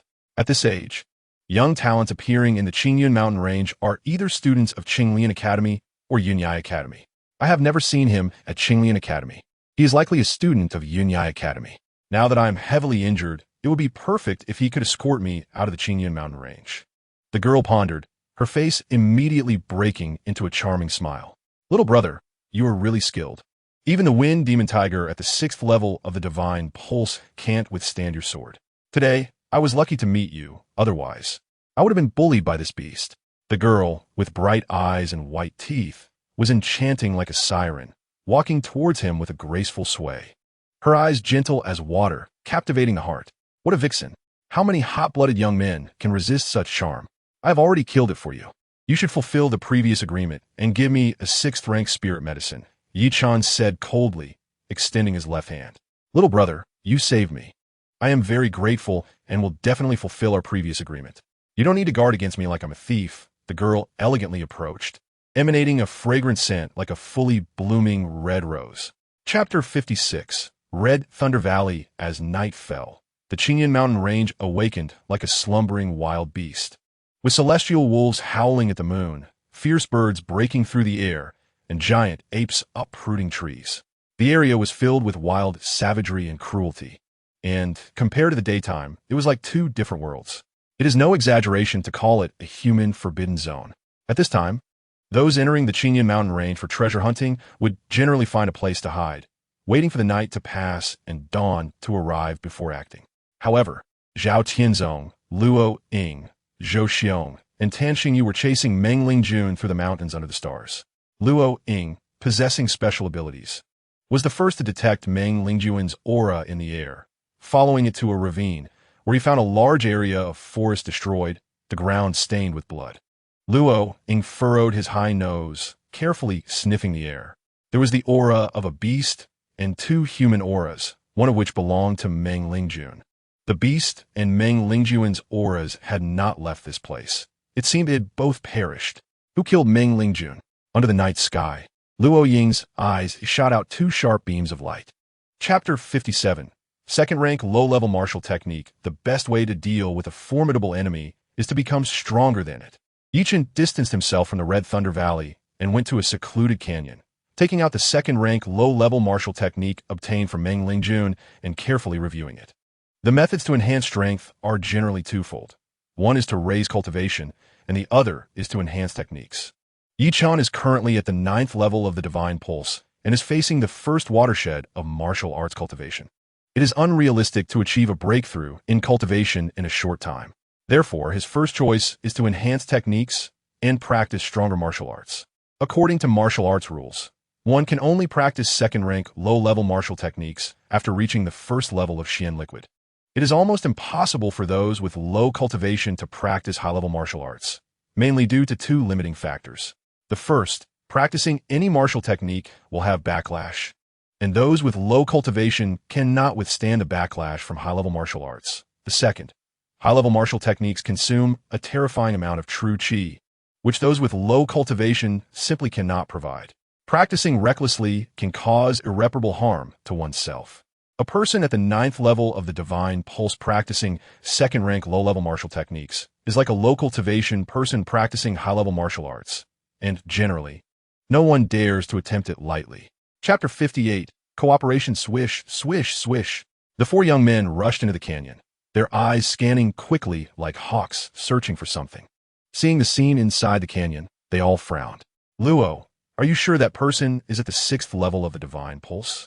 Zhao Tianzong inquired, as the traces at the scene did not seem to be the destruction a 6th level Divine Pulse could cause. Luo Ying closed his eyes, did not answer, and carefully sniffed the air. After a long while, he finally opened his eyes and said with certainty, he is not at the 6th level of the Divine Pulse. He previously concealed his cultivation. He is at the 9th level of the Divine Pulse. Zhao Tianzong nodded. It makes sense that a master at the 9th level of the Divine Pulse could kill the injured Meng Lingjun and cause such great destruction here. Where'd he go? Zhao Tianzong asked. The aura here is chaotic and violent. Let me investigate carefully, Luo Ying said, closing his eyes again. Zhao Tianzong, Zhou Xiong, and Tan Xingyu wisely refrained from interrupting. Hidden in the shadows, Chen listened to their conversation with astonishment. They are coming for me? They can actually deduce my cultivation level from the lingering aura in the air. What kind of means is this? Chapter 59. Crimson Blood Thunder Leopard outside the Red Thunder Valley. Chen, along with Zhao Tianzong, Luo Ying, Zhou Xiong, and Tan Xingyu, was hiding on a mountain, allowing them to see the magma pool in the center of the valley. When they spotted the 7th grade spiritual herb, the blood red spirit fruit, growing in the magma pool, the breaths of Zhao Tianzong, Luo Ying, and the others became noticeably hurried, revealing their excitement. Brother Lei, you really didn't lie to us. Zhao Tianzong patted Chen's shoulder gently, his eyes filled with joy, and he was no longer as wary of him. At this moment, Chen was using the alias Lei Tian. Zhao Gu, that blood-red thunder leopard is not an easy opponent. We should think about how to deal with that beast first. Chen poured cold water over the group. Zhou Xiong sneered. Isn't it just a 9th level beast? Zhao Gu can slap it dead with one hit. Tan Xingyu mocked. Exactly, Lei Tian, you're being overly cautious. Just because you can't handle that beast doesn't mean Zhao Gu can't. Chen glanced at the two, but did not comment. Zhao Tianzong used a sharp gaze to stop them from speaking, then looked at Chen with a kind smile and said, Brother Lei, don't take their words to heart. At this moment, anyone unaware would think Zhao Tianzong and Yi Chen were closer. Chapter 60. The plan fails. Swish. Just as they were speaking, a sharp sound of air being sliced through rang out, and the blood-red thunder leopard turned its head. A sword light, like a startled swan, shot towards it. The leopard's pupils constricted in shock. The speed was too fast for it to evade. Bang! A sound like a great bell echoed as the sword light heavily struck the blood-red thunder leopard, causing it to cry out and involuntarily fly sideways, flipping several times in the air before crashing heavily to the ground. A large crack appeared on its back, with 7 scales broken. However, it was merely the scales that cracked. It was not injured. It sprang up in anger, roaring as it charged towards Yi Chen. This detestable human had shattered its scales. It deserved to die. Yi Chen sighed regretfully. This sword strike would have killed or severely injured any 9th-level martial artist, yet the blood-red thunder leopard was unharmed. Its physical defense was simply abnormal. Yi Chen quickly rushed towards Luo Ying, supporting him as they fled to the location where Zhao Tianzong was hiding. The blood-red thunder leopard chased for a distance, but then stopped, turned to glance at the cracked scales on its back. And after threateningly roaring a few times at Yi Chen, it stood still. Chapter 61. Strike first. Boom, boom, boom. In the Red Thunder Valley, a tremendous noise shook the heavens, and dust flew everywhere. After more than half an hour of fierce battle, they finally broke through the terrifying defense of the blood-red thunder leopard, leaving multiple wounds on its body, with blood staining most of it red. However, these wounds were merely insignificant surface injuries and posed no lethal threat to the blood-red thunder leopard. The scales on its surface were its first line of defense. Even if this first line was breached, its flesh and bones were also exceptionally defensive. Facing such an opponent, anyone would feel their scalp tingle. Brother Lei, haven't you found an opportunity yet? Zhao Tianzong was drenched in sweat, wielding his broad knife with vigor, the blade aura filling the air and sealing off multiple vital points of the blood-red thunder leopard. Luo Jing, Dan Xingyu, and Yi Chen each used their means to seal off 3 directions, turning the blood-red thunder leopard into a cornered beast. The 4 clearly had the upper hand in momentum, yet Zhao Tianzong's mood was heavy, without being able to deliver a fatal blow to the blood-red thunder leopard. The longer the battle dragged on, the more unfavorable it would be for them. It was evident that their stamina could not match that of the tough-skinned, meaty blood-red thunder leopard. Zhao Ge, our coordination lacks any rhythm. I dare not rashly move forward. Yi Chen replied. Chapter 62. Crossing the chasm. Despicable? Aren't you all despicable? Don't you want to kill me too? Yi Chen mocked. Damn it. Even if you kill them, what of it? I want both the fire snake lotus and the blood-red spirit fruit. Bang! Zhao Tianzong kicked his broad knife, causing it to rise straight towards Yi Chen's chest. Fast as a snake darting from its hole. Who could evade at such a close distance? Thud! The tip of the knife struck Yi Chen's chest, producing a metallic clash sound. Yi Chen's clothes exploded, revealing silver-white soft armor, the Tai-Xian armor of the Lin family, capable of withstanding a full-force attack from a first-level Xian liquid warrior. A defensive suit? Don't think just because you're wearing a turtle shell, you can rival me. In front of me, you're nothing but an ant. Zhao Tianzong controlled the broad knife to swipe at Yi Chen's neck.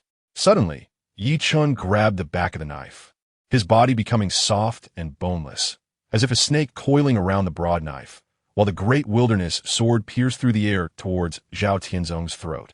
What kind of martial skill is this? Zhao Tianzong was greatly shocked. Such an eerie method was something he had never seen or heard of before. He had to abandon the broad knife and hurriedly retreat. Swoosh! The cold light flashed like water, disappearing in an instant. Chapter 63. Move aside. Little he is coming. Zhao Tianzong. Where are you going to escape to now? After erasing all traces, Yi Chen returned to the Red Thunder Valley, accurately sensing Zhao Tianzong's aura in the air. Relying on his bloodline talent, he tracked Zhao Tianzong's weak residual aura and quickly followed it. After tracking for several hundred miles, Yi Chen stopped. Zhao Tianzong's aura had not ceased. Based on his aura, it could be determined that his movement trajectory indicated he should be leaving the Qingyun mountain range. He was a student of the Qinglian Academy, and leaving the Qingyun mountain range meant he would definitely return to the Qinglian Academy, which was in the opposite direction of Yi Chen's return journey. Yi Chen thought for a moment, then returned the same way to leave the Qingyun mountain range, going to the previous entry point, summoning the black feather eagle, and riding it back to Yunyan Academy. As Chen expected, after Zhao Tianzong escaped from the Red Thunder Valley, he fled northward, returning to the Qinglian Academy. Tianzong, what happened to your hand?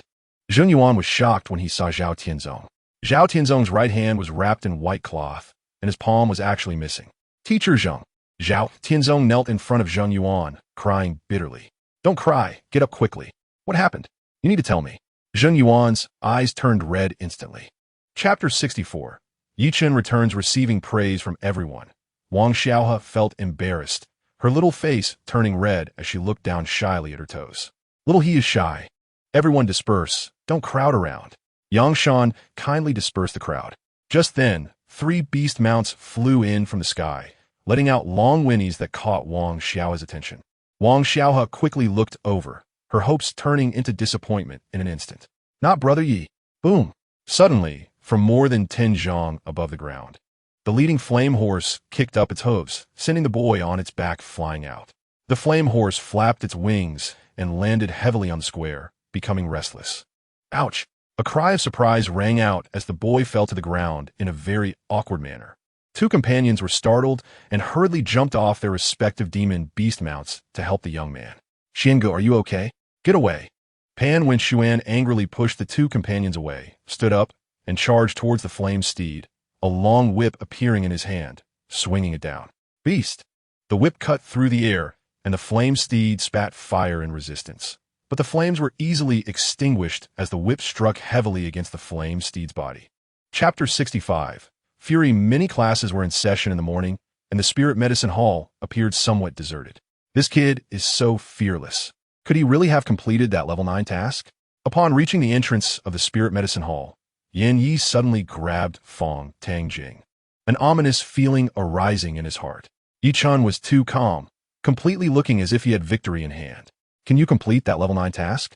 Fong Tangjing asked irritably. Yan Yi quickly shook his head. You, a master at the 9th level of the Divine Vein, can't complete the task. How could a mere 6th level Divine Vein weakling do it? Fong Tangjing retorted. Yan Yi nodded in agreement, feeling he had been overly worried.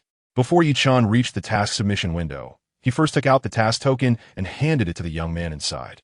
The young man glanced at Yi Chen and sternly lectured. You're returning the task token now? Such a young age, and so vain. Is this level 9 task something you can take on? Seeing that the staff of the Spirit Medicine Hall didn't have a good opinion of Yi Chen, Fong Tangjing felt more confident. He mocked. Yi Chen, how long are you going to keep pretending? It's fine, I have plenty of time, so go ahead and perform.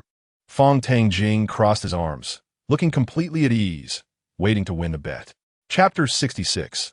The 9th ring of battle. Wang Lin hurriedly reassured. Young master, please don't get agitated. Young Master Jia and Manager Jia have used the best medicine in the medical hall, and Xiao He's injuries have already begun to improve. She will wake up by tomorrow at the latest. Yi Chen had always regarded Wang Xiao He as his own sister, and he feared that Yi Chen might do something impulsive, as Pan Wenxuan was someone they could not afford to offend. Yi Chen suppressed his immense rage and carefully checked Wang Xiao He's injuries. The little girl had multiple fractures, and her internal organs and meridians had suffered significant damage. Fortunately, timely treatment and the use of top-notch medicine had saved her life. Yi Chen secretly breathed a sigh of relief, covered Wang Xiao He with a blanket, stood up, and looked at Jia Huwei, saying in a deep voice, what exactly happened? I want to know everything. Jia Huwei looked at Jia Kongsheng and said, Uncle, you explain. Jia Kongsheng detailed the entire sequence of events, and after listening, Yi Chen's eyes widened in fury, and he exploded with rage. Pan Wenxuan, you are simply seeking death. Wang Lin was startled by Yi Chen's current demeanor. He had never seen Yi Chen look so terrifying and quickly sought help from Jia Kongsheng to persuade Yi Chen. Jia Kongsheng said, Young Master Yi, please don't act impulsively. Pan Wenxuan is a 9th level Divine Vein expert, the top student of the 2nd year, a key talent cultivated by the Academy, and his brother Pan Jingtao is also a figure on the storm ranking. This matter needs careful consideration. Chapter 67. Do you know your crimes? Yin Academy, Martial Arts Arena. A young man in white, with an extraordinary demeanor, stood on the stage like a sword unsheathed, radiating brilliance. He exuded a fierce, killing intent. Like a killing demon king emerging from a mountain of corpses and a sea of blood, making others hesitate to approach. What intense, killing intent! Only someone who is truly killed can gather such a sharp aura. From the day he killed Song Qingyan, it was evident that his killing methods were ruthless and sharp. Despite being only 15 years old, he gave off a sense of having experienced great hardships. What exactly had he gone through? Teachers and students from Yunyan Academy gathered from all directions, looking at the lonely young man on the first stage, all expressing their sentiments. Today's Level 10 battle challenge had a greater impact than the last one issued by Song Qingyan. More teachers and students dropped what they were doing to witness this contest of genius. The first-year top student challenging the second-year top student was a historic first for Yunyan Academy. Given time, this child would surely achieve greatness. But why did he issue a Level 10 battle challenge to Pan Wenxuan, seeking his own death? Yi Chen's potential was something that both teachers and students dared not question. Chapter 68. Brutality. Pan Wenxuan's expression instantly froze, his eyes wide open.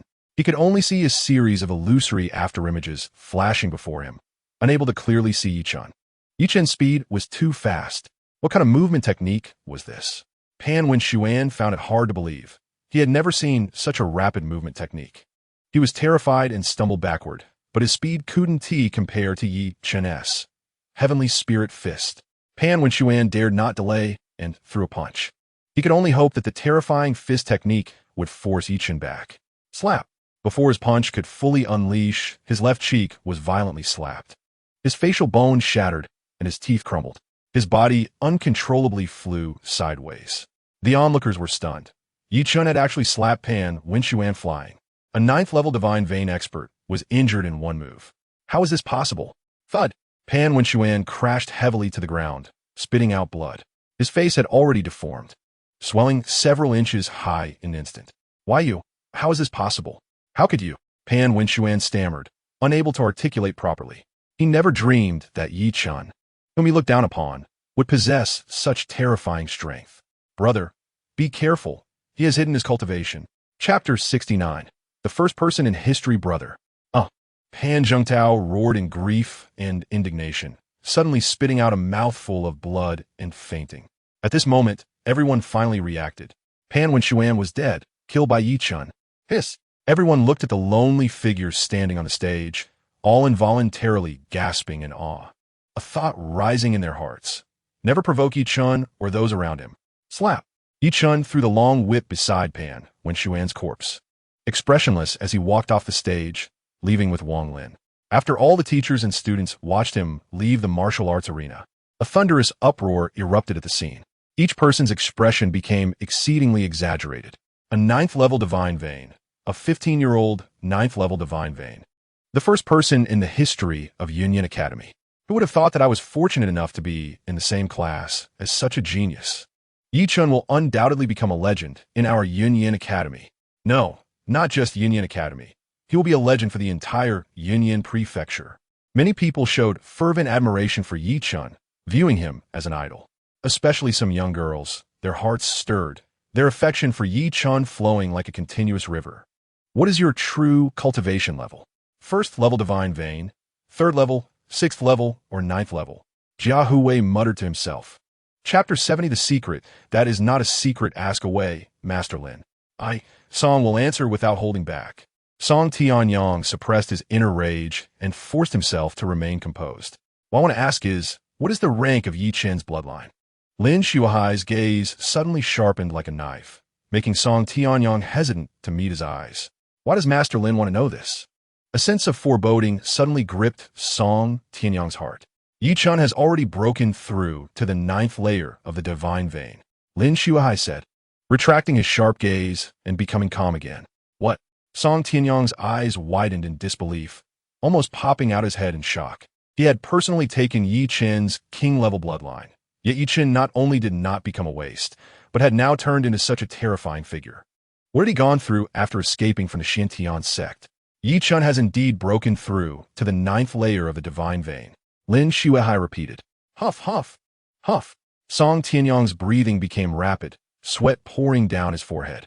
Lin Shuai observed the changes in Song Tianyang's expression, a flash of malice passing through his eyes as he said in a deep voice, "That little thief, Yi Chen's cultivation speed is too fast. He is the first 15-year-old to reach the 9th layer of the divine vein in the history of Yunyan Academy. His talent can be described as unparalleled. I suspect his bloodline rank is probably not low either.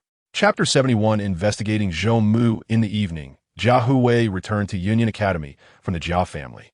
Heading straight to the medical hall, Wang Lin stood guard outside, while Yichen quietly sat beside the bed, watching over Wang Xiaohe. Boss, is Xiaohe still not awake? Jia Huwei asked softly, moved by Yichen's silent care for a girl with no blood relation to him. You're back. Yichen lifted his eyelids, glancing at Jia Huwei, and replied lightly. Yeah. Jia Huwei felt a bit awkward, knowing what Yichen meant. He hurriedly took out a sandalwood box from his chinkoan bag and handed it to Yichen, saying, Boss. Inside is a blood dragon ginseng that can open up meridians and nourish qi and blood. My grandfather specifically asked me to bring it for Xiaohe. Yichen took the sandalwood box and said, Thank you for me to Master Jia. This blood dragon ginseng indicated the Jia family's stance and also reflected Jia Huwei's attitude. Yichen accepting the blood dragon ginseng also showed his own stance. Boss, before you went on your mission, you left a letter for me to investigate Zhou Mu's background. I have some leads now, Jia Huwei said. Yichen's eyes lit up, glancing at the sleeping Wang Xiaohe, and said, Let's talk somewhere else. Chapter 72 The First Watershed. 2 days later, Wang Xiaohe regained her ability to move. Yichen took her out of the medical hall and back to the small courtyard. To better take care of her, Yichen temporarily stayed here. That night, the moon was bright and stars were sparse. Wang Lin and Wang Xiaohe were both fast asleep, and the holy light tiger was being fostered at the riding hall. This remote, small courtyard felt like a secluded little world, very quiet. Inside the room, Yichen sat cross-legged, his brilliant eyes resembling the stars in the sky, illuminating the dark space. I wonder if 12 sixth grade spirit herbs can allow me to break through to the Xian liquid realm in one go. Yichen held a 6th grade spirit herb in one hand and activated the swallowing heaven transformation method, devouring the spirit and transforming it into blood. Swish, swish, swish. A massive amount of essence surged from the 2 herbs, flowing into Yichen's body like rivers, quickly circulating through the 8 extraordinary meridians, and finally transforming into true qi entering his dantian. The essence contained in 6th grade spirit herbs was incredibly terrifying. For an average person at the 9th layer of the divine vein, it would be impossible to absorb all the essence without at least 10 days or half a month of hard refining. However, for Yichen practicing the swallowing heaven transformation method, devouring spirit herbs was as easy as drinking cool water. In less than 15 minutes, the 2 6th grade spirit herbs turned to ash in his hands. Chapter 73 Gu Tai's Reminder. The Battle Hall is one of the important departments of Union Academy, divided into the Battle Pavilion, Testing Pavilion, and Competition Pavilion. Yichen and the others arrived at the Testing Pavilion, spending 10,000 silver coins to obtain a testing opportunity. Entering a room on the 2nd floor of the Testing Pavilion, the room had thick walls on all sides, no windows, and only a solid iron door to prevent outsiders from peeking. Bloodline rank is an absolute privacy for everyone. Inside the room stood a stone tablet 1 zhang high. The tablet was dark blue, with a groove on top and 7 horizontal bars above the groove. This is the testing stone used for testing bloodlines in the mixed Yuan continent. As long as a drop of blood falls into that groove, the testing stone will absorb the blood, and the horizontal bars will light up. Xiaohe, I need to prick your fingertip to take a drop of blood. It will hurt a bit, so you have to endure it. Closing the door and approaching the stone tablet, Yichen said gently. In fact, as long as he devoured a drop of Wang Xiaohe's blood, he would know her bloodline rank. But he did not do so.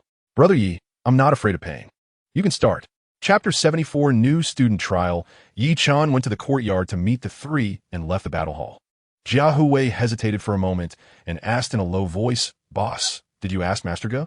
Yichen nodded slightly and said, I'll tell you when we get back. Back at the small courtyard, Yichen called Jia Huwei into the room alone and said seriously, You should have the Jia family stop investigating Zhou Mu. Jia Huwei was surprised. Did Master Ge tell you Zhou Mu's background? The Jia family's people had asked Getai, but Getai had kept his mouth shut, so he didn't expect him to have told Yichen. Yichen shook his head and said, I have a rough guess about his background. Jia Huwei hurriedly asked, Where's he from? What force? Yichen said cautiously, About Zhou Mu's background, don't ask. The Jia family shouldn't investigate anymore. It will be better for you. Jia Huwei was taken aback. What kind of identity did Zhou Mu have that could threaten the Jia family? Seeing Yichen was serious, Jia Huwei could only comply. In the following days, Chen began to teach Wang Xiao how to cultivate, only conducting some simple training such as horse stance, punching, and running. Chen also did not delay his own cultivation. Whenever he had time, he practiced the flame palm and the three talents sword technique. Chapter 75, Changing the Rules, New Rules. Many teachers showed puzzled expressions. This time a new student trial had modified the rules. Why were they not informed? Gutai announced with great authority. In this new student trial, the supervising teachers of each class will no longer participate. Instead, senior students selected by the academy will enter Yunyan Mountain with the new students. If the new students encounter danger, they can seek help from the senior students. The scene erupted in an uproar. In past trials, the supervising teachers of each class would accompany the new students to the trial site. Although they did not participate in the trial, they could protect the students' safety to some extent. This year, senior students were actually replacing the supervising teachers. Everyone come over. Gutai looked towards the outside of the training field, where 30 people had gathered unknowingly. All are senior students. Yes. The senior students responded and strode into the training ground, each exuding an impressive aura.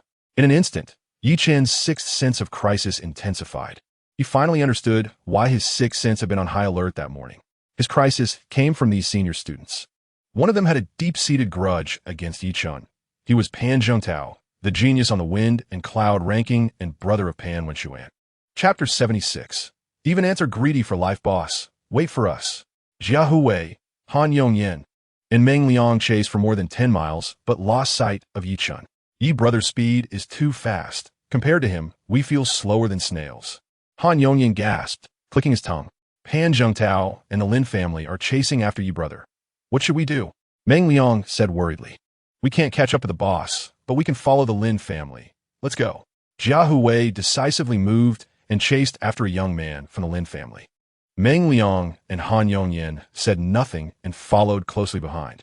Even a fool could see that Weistin Lingguanghe was targeting Chen, and Pan Zhongtao and the Lin family would make a move on Chen at Yunyan Mountain. They thought any assistance would help. Several groups were pursuing Chen, but even the strong geniuses like Lin Tong, Lin Yongyan, and Pan Zhongtao lost track of Chen after an hour of chasing. Is Chen a rabbit? How can he run so fast? Lin Yongyan gritted his teeth, his eyes coldly scanning the surroundings. But there were no clues to continue tracking Chen. Running fast for a moment doesn't mean you can run forever. Let's split up and chase. Lin Tong decisively chose the eastern direction. Chapter 77. 3 Talents, Sword Technique. How can your physical strength be so terrifying? Pan Zhongtao crashed heavily against a boulder, shattering it before coming to a stop. His back ached as if it were about to crack. But the worst pain was in his right hand, where his fingers were broken and rendered useless. Looking at his mangled fingers, Pan Zhongtao was both shocked and terrified. It seemed he had hit not a flesh fist, but an iron fist. He couldn't imagine how a weakling at the 9th level of the divine vein could train their body to such a terrifying level. You know nothing about me, yet you dare to kill me.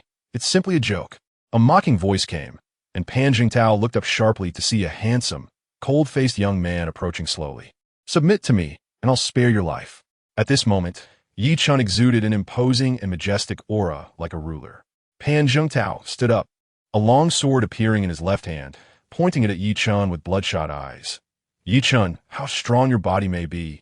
Today, I will kill you to avenge my brother. Swish! Pan Zhongtao stepped forward with a mysterious gait, swiftly attacking Chen. The sword gleamed coldly, shooting out one sword flower after another, incredibly sharp. Flame palm. Chen's palms suddenly ignited with raging flames. Chapter 78. So it's bang. A firework shot up from the forest and exploded in the sky. Because the surroundings were shrouded in clouds and mist, the visibility was very limited. And only 3 people saw the signal firework. The 3 curiously headed in that direction and soon spotted a massive creature chasing a girl. It was a giant python, over 20 zhang long and as thick as a bed, smashing trees as if they were made of grass. Its roar was deafening, the terrifying sound waves sweeping in all directions. Its copper bell-like eyes were like 2 red lanterns, and the scales on its body were the size of wash basins. Seemingly carved from ice, exuding a chilling aura.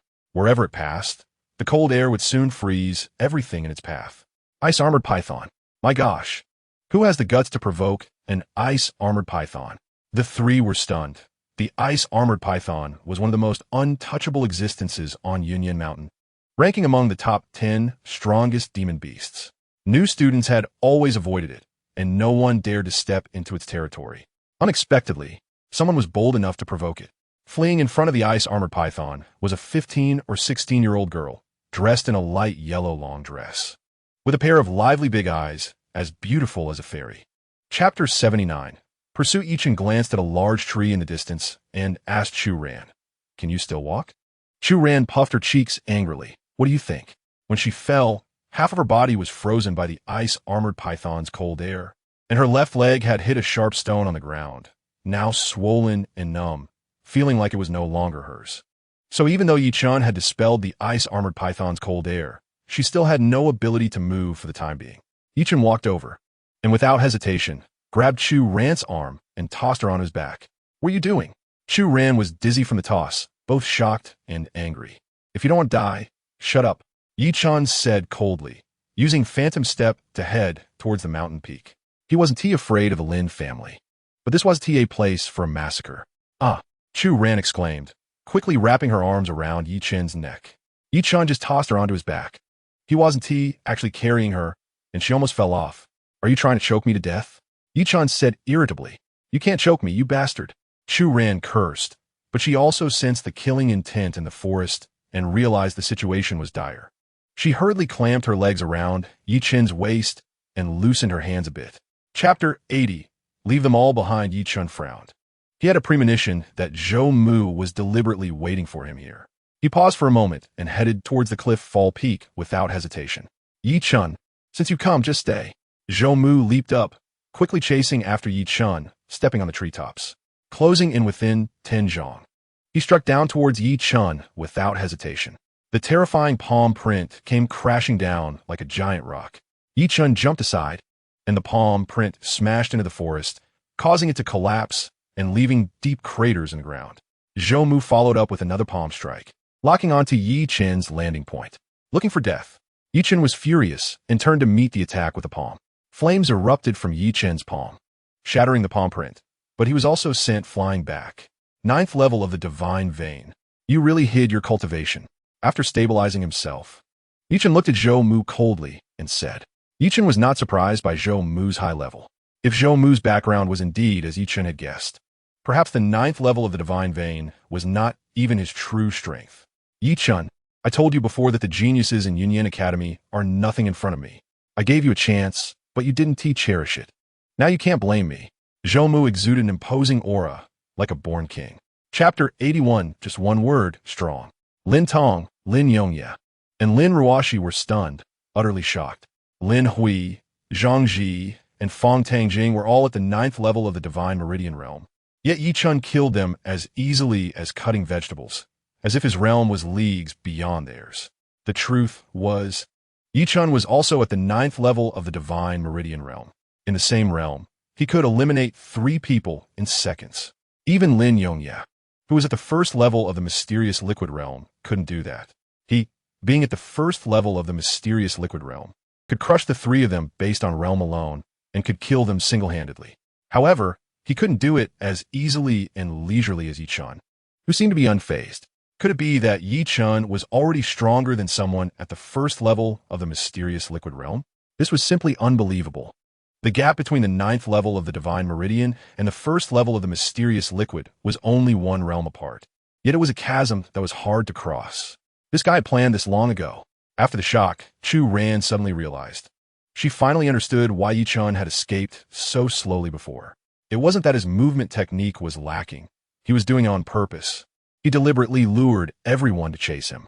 Moreover, he intentionally showed his movement technique to be slow, causing the enemies to subtly underestimate him. Even though Chen had displayed an unpredictable speed during the arena battles against Song Qingyun and Pan Wenquan, that was in the past. People could easily be misled by the illusions before their eyes. Chapter 82, A punch to kill, just a little skill. Lin Tong scoffed and threw a punch, sending out a wave of energy that shattered 3 sword energies. He charged at Chen like a giant beast in the wind, carrying a torrential wave of energy. Chen snorted coldly and met him head-on. A fierce wind howled around them, creating immense resistance. Yi Chen's phantom step was greatly affected, while Lin Tong moved like a fish in water, his speed far surpassing Yi Chen's. In front of me, your speed advantage will vanish. Boom! Lin Tong's punch came straight for Yi Chen's face, the wind wrapped around his fist, making it seem invincible. Yi Chen blocked with his sword, and upon collision, the great wilderness sword seemed to be inserted into a tornado, almost slipping out of control. What kind of fist technique is this? Yi Chen was taken aback. Lin Tong's fist technique was not only powerful, but also very peculiar. Hurricane Fist, a second-tier, low-level martial skill. Lin Tong seemed to be responding to Yi Chen. Boom! Another punch came.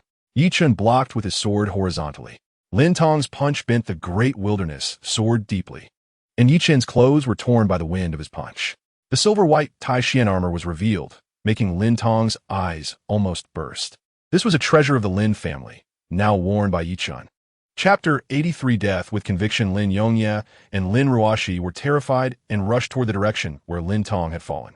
Lin Tong lay flat on the ground, his back embedded in the dirt, spiderweb-like cracks appearing on his body, like porcelain cracking, as if it would break with a touch. Lin Yongye and Lin Ruoxi screamed in panic, kneeling beside Lin Tong, utterly helpless. I'm done for. You guys hurry and escape. After stammering out those words, Lin Tong spat out blood. Lin Yongye and Lin Ruoxi felt a chill run through them, stood up, and prepared to flee. Just as they turned, they were instantly petrified. Yi Chen was already not far behind them, staring at them coldly. Yi Chen, don't kill us. Lin Yongye trembled in fear. To him, Yi Chen seemed like an invincible existence. His pride as someone at the first level of the mysterious liquid realm had long since vanished. Lin Ruoxi turned pale, trembling as she pleaded, Yi Chen, what happened today was our fault. If you let us go today, I will definitely persuade my family to let me marry you. We can reconcile, okay? Lin Ruoxi was confident in herself. Looking around Yunya Mansion, there weren't many young talents who could resist her temptation to marry down. Chapter 84 The first time, where are you going? Chu ran, limping, hopped after him. Yi Chen disappeared in the blink of an eye. Yi Chen, you bastard! Chu ran stomped her feet in anger. Zhou had long since vanished, but his aura still lingered in the mist. Yi Chen used his sniffing talent to easily track him down. Take her with you. Suddenly, a cold, unquestionable voice echoed in Yi Chen's mind. Yi Chen stopped and asked, Senior, I've always had a question. Speak. The swallowing sky demon lord remained aloof, keeping others at a distance. Chu Ran is one of your soul avatars. Why have you ignored her after finding her? Yi Chen asked. Previously, out of guilt, he hadn't dared to bring up Chu Ran, so he had never asked this question. Now is a good opportunity. The swallowing sky demon lord paused for a moment before replying. She is too weak right now. If I forcibly extract my soul from her, she will die. Yi Chen asked, Senior, what does this mean?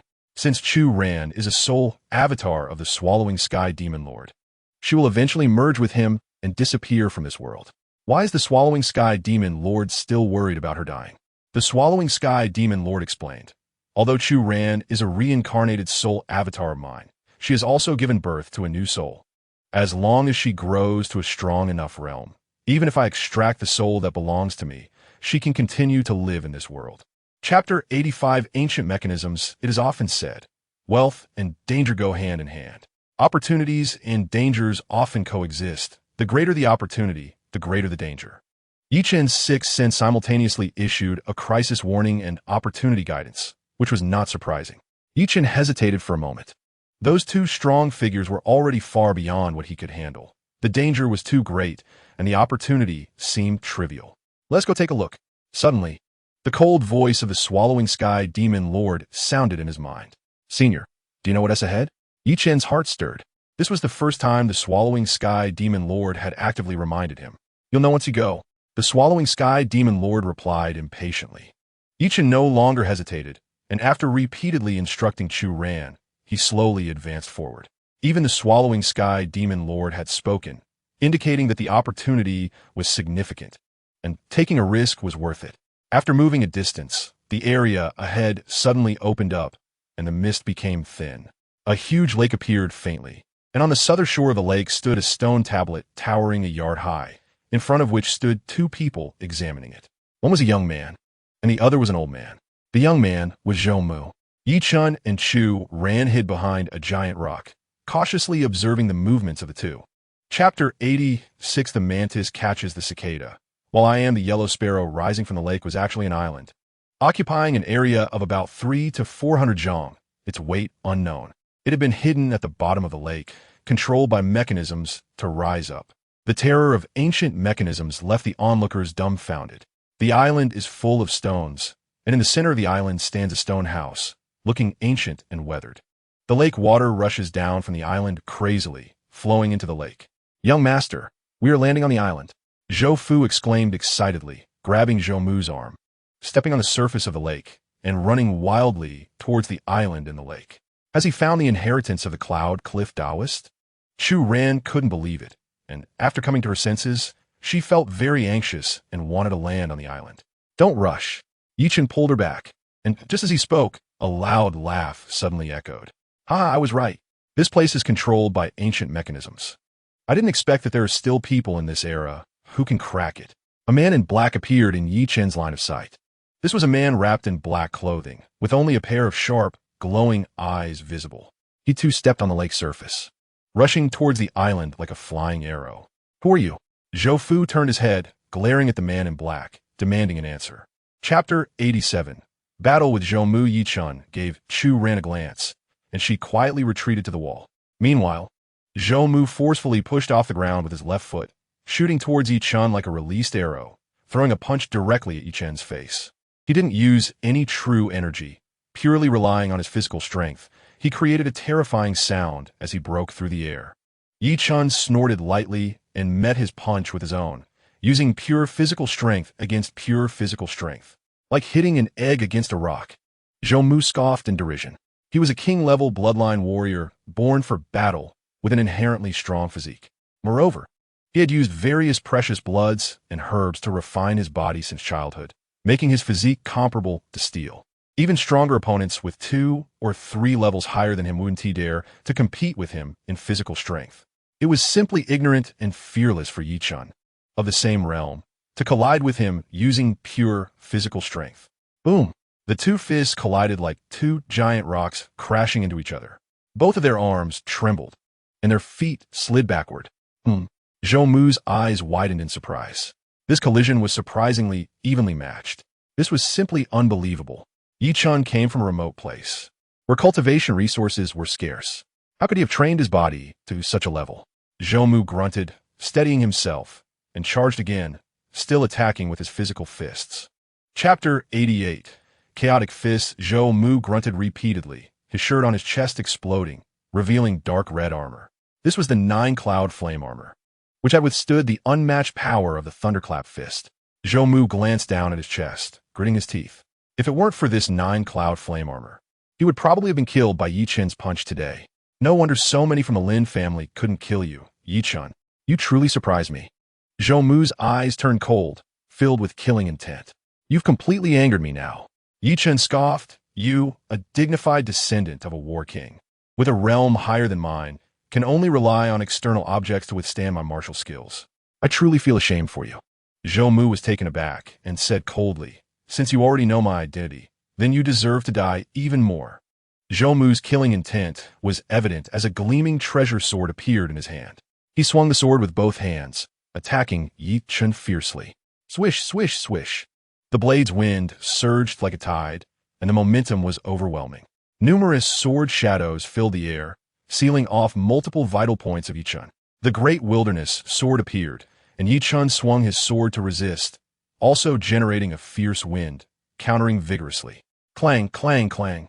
The clash of sword and blade created sparks. After several collisions, numerous dents appeared on the great wilderness sword, yet Zhou Mu's treasure sword remained incredibly sharp and undamaged. Chapter 89.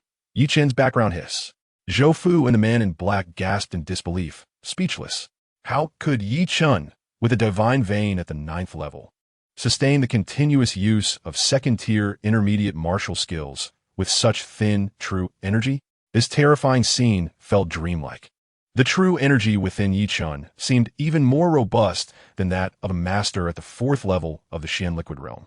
What they didn't know was that, although the Thunderclap Fist possessed the power of a second-tier intermediate martial skill, it was actually a first-tier, low-level martial skill. and its consumption of true energy was far less than that of a second-tier intermediate martial skill. However, after unleashing 45 punches in succession, Chen's true energy was nearly depleted.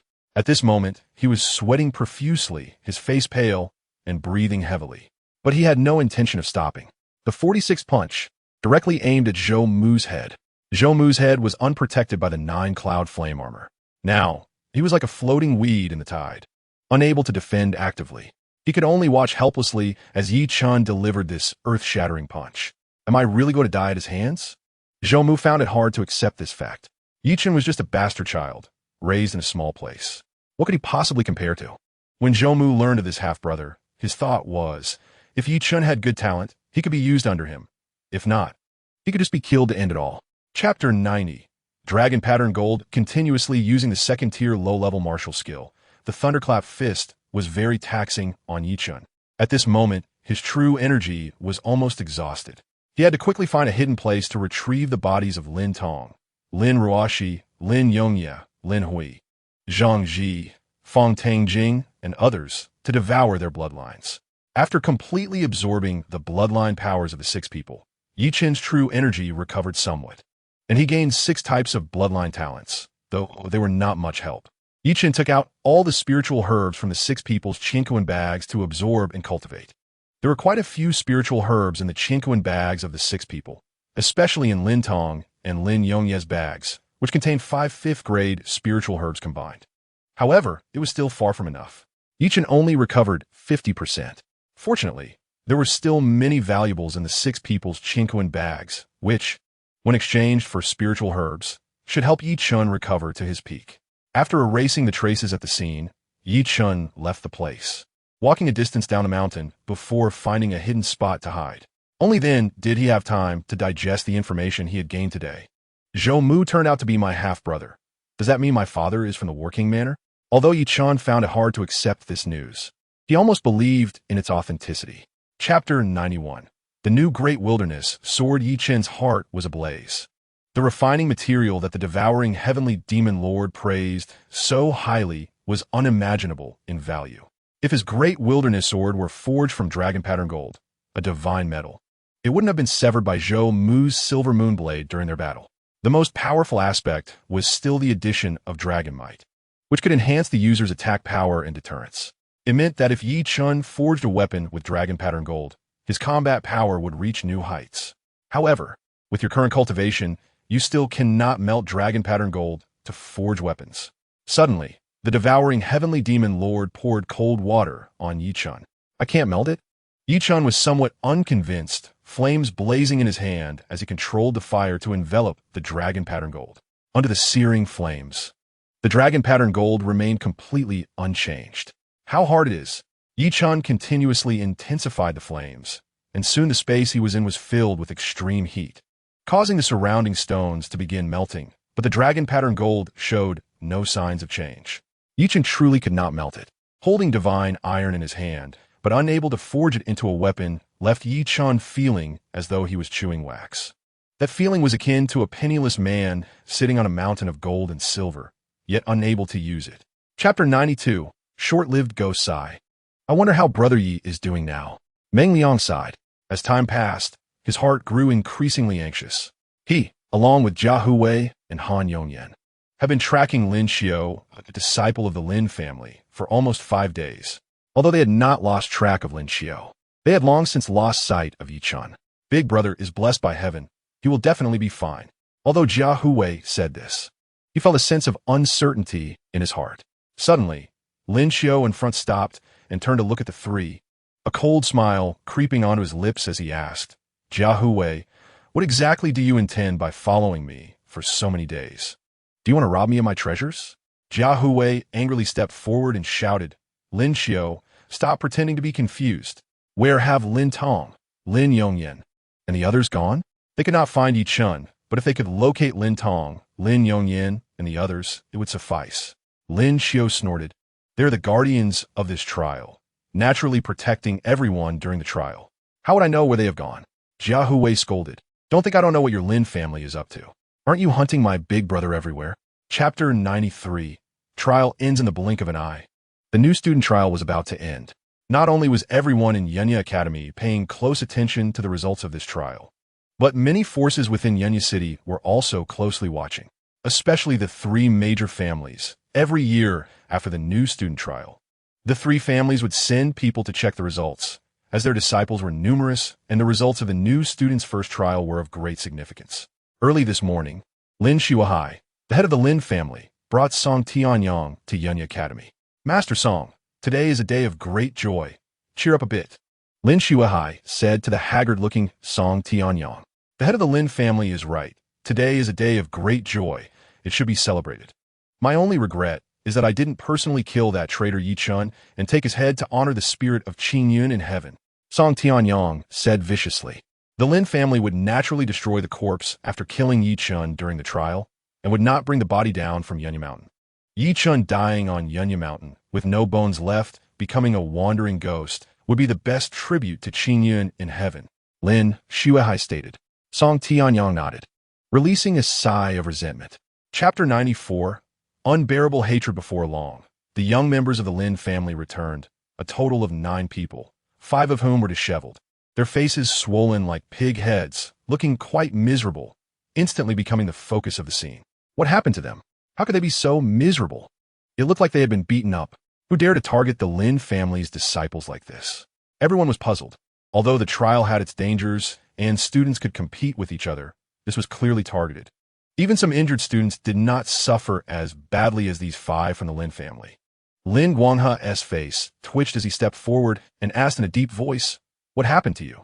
The 9 new students of the Lin family did not dare to meet Lin Guanghe's authoritative gaze. Lin Xiao, indignant, said, reporting to the vice dean, "It was Yi Chun who beat us." Seeing Lin Xiao's mouth full of black holes, with not a single tooth left, the scene erupted in uproarious laughter. "Useless trash." Lin Guanghe scolded with a dark face, stepping in front of Lin Xiao, and quietly asked, "When were you beaten by Yi Chun? Is he dead now?" Lin Xiao stammered. 2 days ago, we encountered Yi Chun and notified Lin Tong, Lin Yongyan, Lin Hui, and Lin Ruoshi, but received no response from them. Chapter 95. Breaking record for the vast majority of people. This incident was merely a small episode, and everyone's attention quickly shifted to Yi Chen's performance in this trial. Currently, sitting firmly in first place, the second place Jia Ingjun and Yuan Xinghan began to feel nervous, although they had long lost the courage to compete with Yi Chun. At this moment, it was inevitable to wonder how they would compare. How many points could this guy possibly get? Chu Ren's big eyes rolled around, filled with anticipation. She had hunted a total of 23 demon beasts, earning 589 points, achieving a remarkable 5th place. After all, previously everyone only focused on her beauty, with no one paying attention to her qualifications and strength. Nobody expected her to perform so excellently in the first trial. Yi Chun, Jia Hui, Han Yongyan, and Meng Liang walked to the statistics table. Meng Liang took out his prey first, totaling 18 demon beasts and earning 432 points, ranking 9th. His results caused an uproar. Meng Liang was among the lower tier of new students, yet he had directly squeezed into the top 10 in the first trial, creating a miracle. But soon everyone realized that it was certainly Yi Chun who had helped him. Chapter 96. The dean arrives. Everyone was moved, as no one expected Lin Guanghe to be so harsh on Lu Tanya. For a moment, the scene was so quiet that a pin drop could be heard, and even some teachers who thought Lin Guanghe was abusing his power chose to remain silent. No one dared to offend the vice dean's authority at this moment. Lin Guanghe.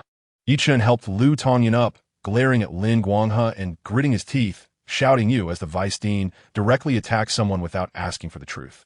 Do you deserve to be the vice dean? Whether I deserve it or not is not something a traitor like you can question. Lin Guanghe's murderous intent was palpable. A mere new student, repeatedly killing his family in front of him. Today, he would not rest until Yi Chun was eliminated, or he would have no face left to continue being the vice dean. Moreover, Yi Chen's existence had already made him and the Lin family feel a deep threat. Even if he faced punishment from Yunya Academy today, he would still kill Yi Chun. Boom!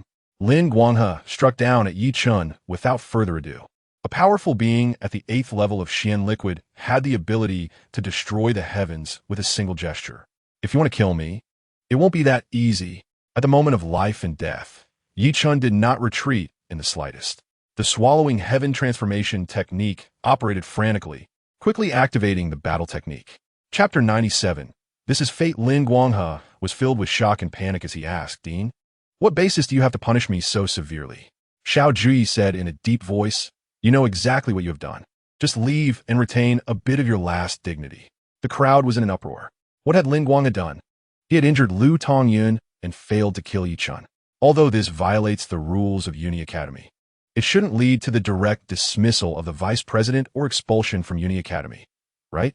The vast majority of people truly cannot understand why Xiao Juyi would be so furious and punish Lin Guanghe severely. Only a small number of people understand the reason behind it.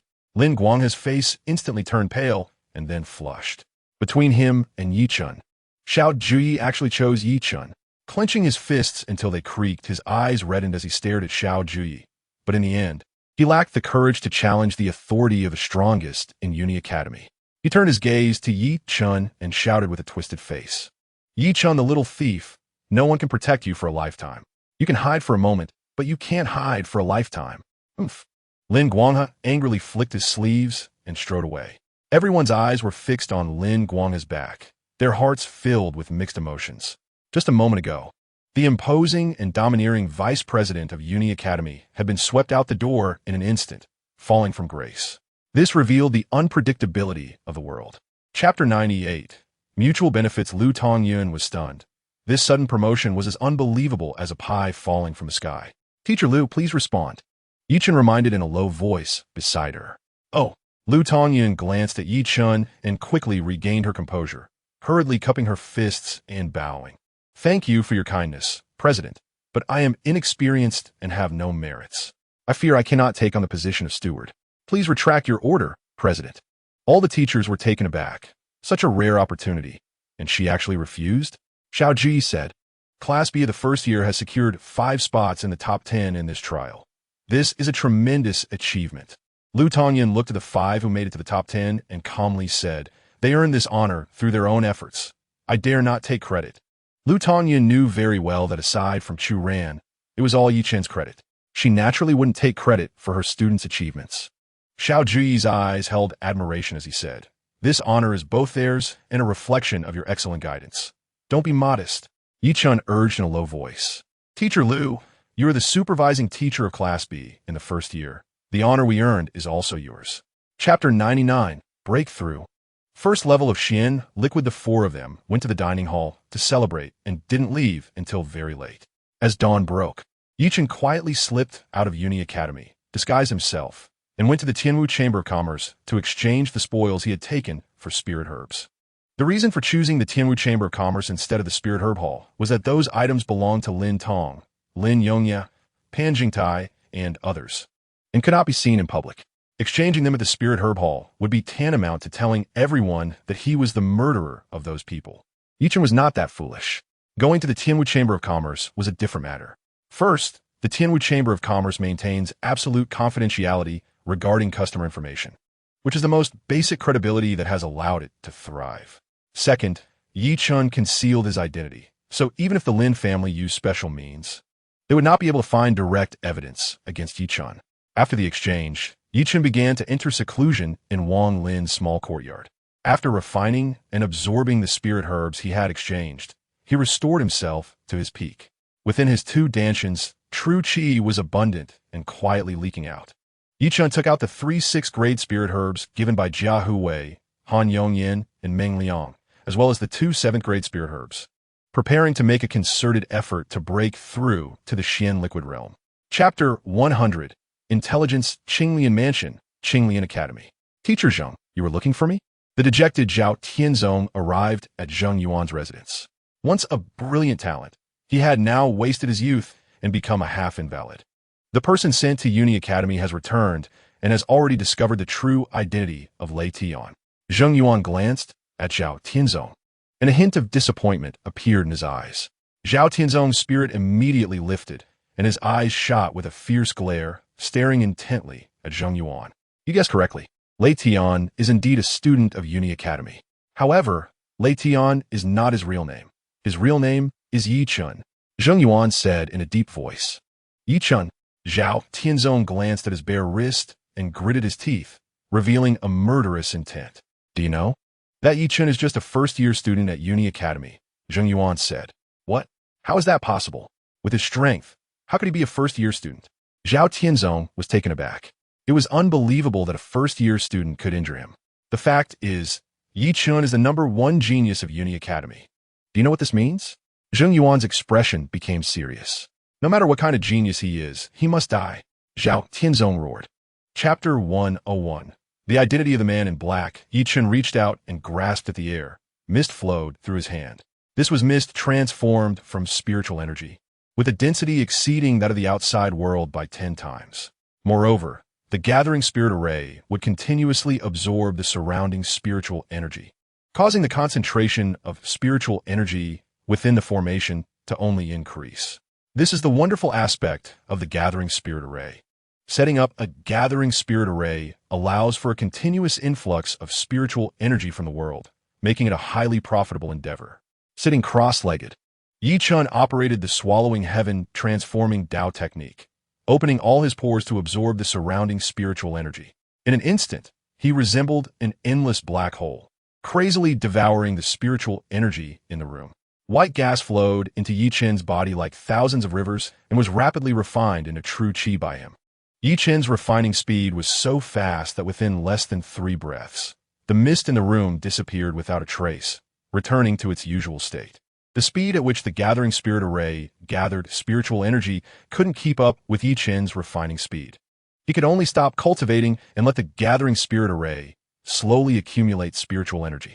Not far from there, in a courtyard, a man sitting cross-legged suddenly opened his eyes, stood up, and walked out of the courtyard, raising his hand to grasp at the air, his face suddenly showing an unusual expression. Chapter 102. Who doesn't know you at noon? Under the bright sun and gentle breeze, Yi Chen took Wang Xiaohua, along with Han Yongyan and Meng Liang, onto the luxurious carriage parked outside Uni Academy, heading to Uni City. More than a dozen experts from the Jia family provided a grand escort. The Jia family is indeed one of the 3 major families. This display made passers-by retreat in fear. Meng Liang sighed. The large carriage was extremely luxurious, adorned with gold and jade. The space was ample, and the 4 of them sat inside without feeling crowded. The horses pulling the carriage were 4 divine beasts at the 9th level, galloping with great momentum. The escort team, composed of over 10 experts, glared fiercely, exuding a dominating presence. Only with this can we deserve our status. Han Yongyan raised his hands, resting on the cushions, looking relaxed. If it weren't for Brother Yi, would the Jia family come and pick you up? Let's not even talk about them going to such lengths to come for you.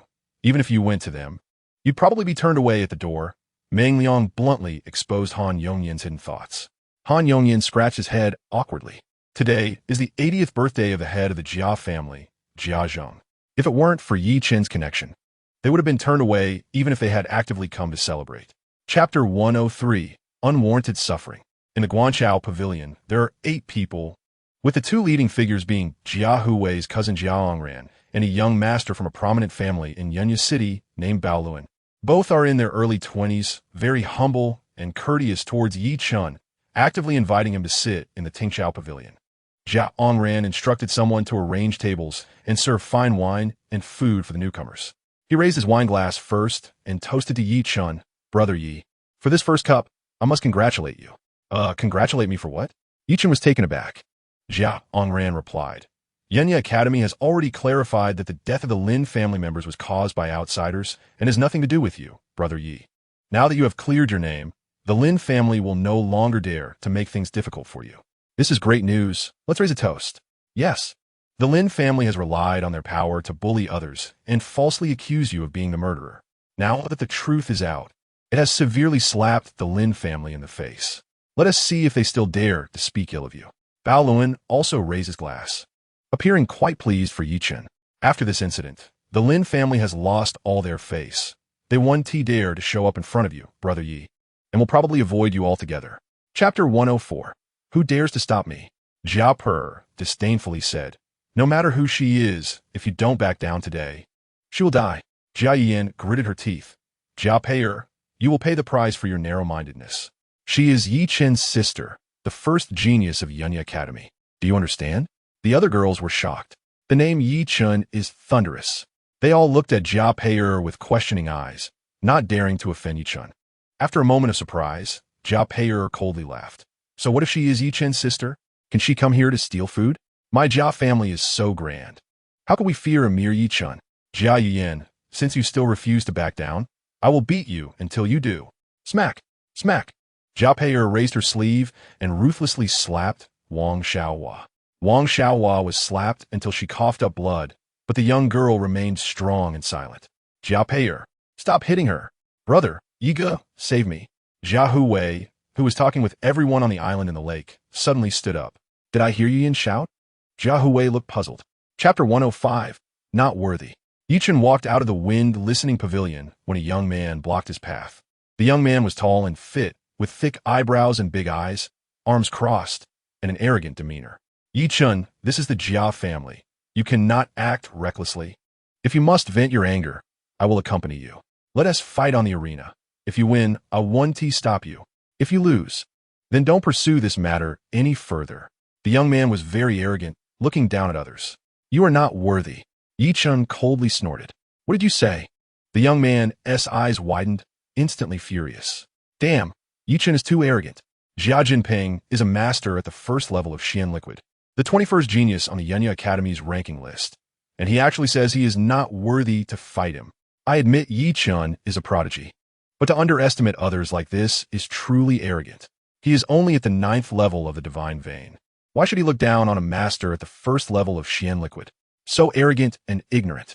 My good impression of him has vanished in an instant. Everyone around was astonished. Yi Chen actually looked down on a master at the first level of Xian Liquid. This is simply absurd. Yi Chen, it seems that your recent fame has made you forget your own weight. Although you are called the first genius of Yunya Academy, don't forget that you are only at the 9th level of the divine vein. Chapter 106, Still a Punch. The killing intent formed a chilling wind, sweeping through. The temperature in the room suddenly dropped several degrees. The three of them were all on edge, and Jia Pei'er was trembling. Jia's pupils suddenly constricted, and he stood up abruptly, looking towards the door. A peerless youth in white, extraordinary in demeanor, appeared at the door. His eyes were sharp and cold like a hawk waiting for its prey. Such intense, killing intent. Jia's heart sank at this moment. He felt as if he was not looking at a young man, but a demon king emerging from a sea of corpses. It made him feel wary. Boss, I'm sorry, I've disappointed you. Jia Huwei felt deeply ashamed. He knew that Yi Chen didn't want to disturb his grandfather's 80th birthday, which is why he let him catch Jia Pei'er. However, he had let Yi Chen down. In the end, it still required Yi Chen to take action himself. He is Yi Chen? Jia Pei'er was greatly startled. She was now somewhat regretful. If she had known, she wouldn't have provoked Jia Yin and Wang Xiaohua. But thinking that they were in the Jia family and Jia was still there, she was no longer afraid. Jia was a master at the 2nd level of Xian Liquid, the 13th genius on the Yunya Academy's ranking list. How could he not handle a Yi Chen?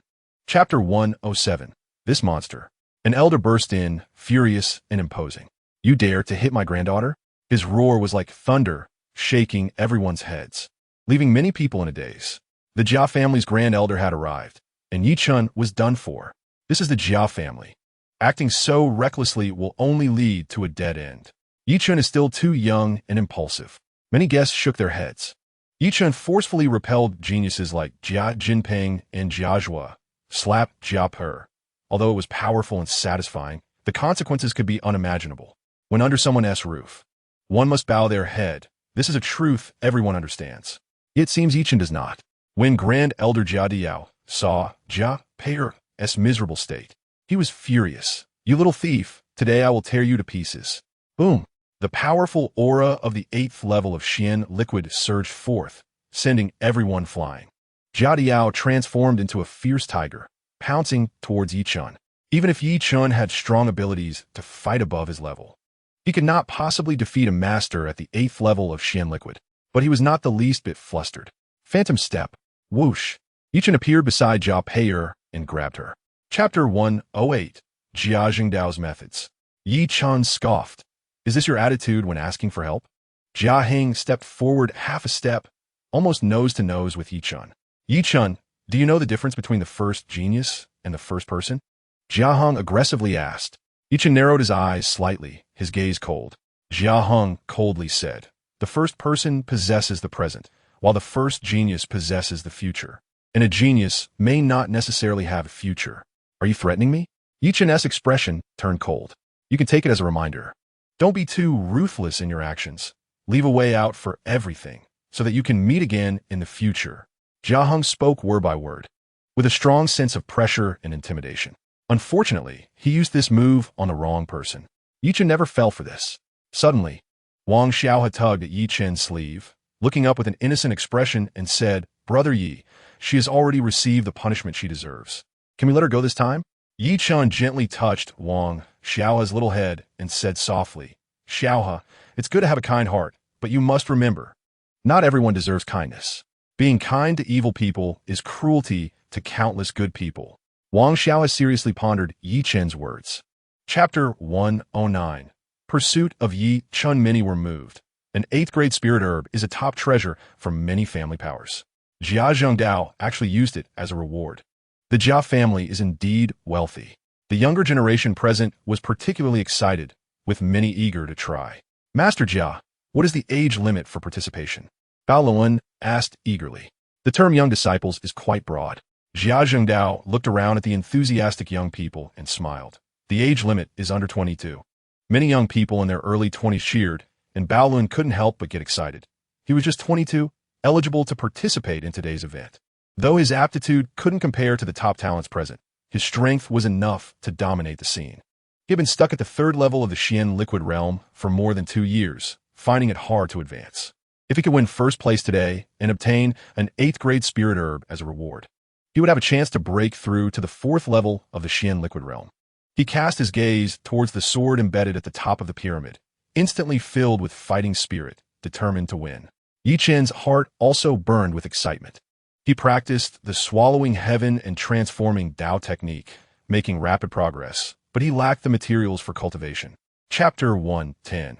Invincible flesh. As everyone stepped onto the first step of the martial tower, suddenly a terrifying and mysterious force descended from the sky, instantly silencing the true energy in everyone's dantian, making it impossible to circulate their techniques.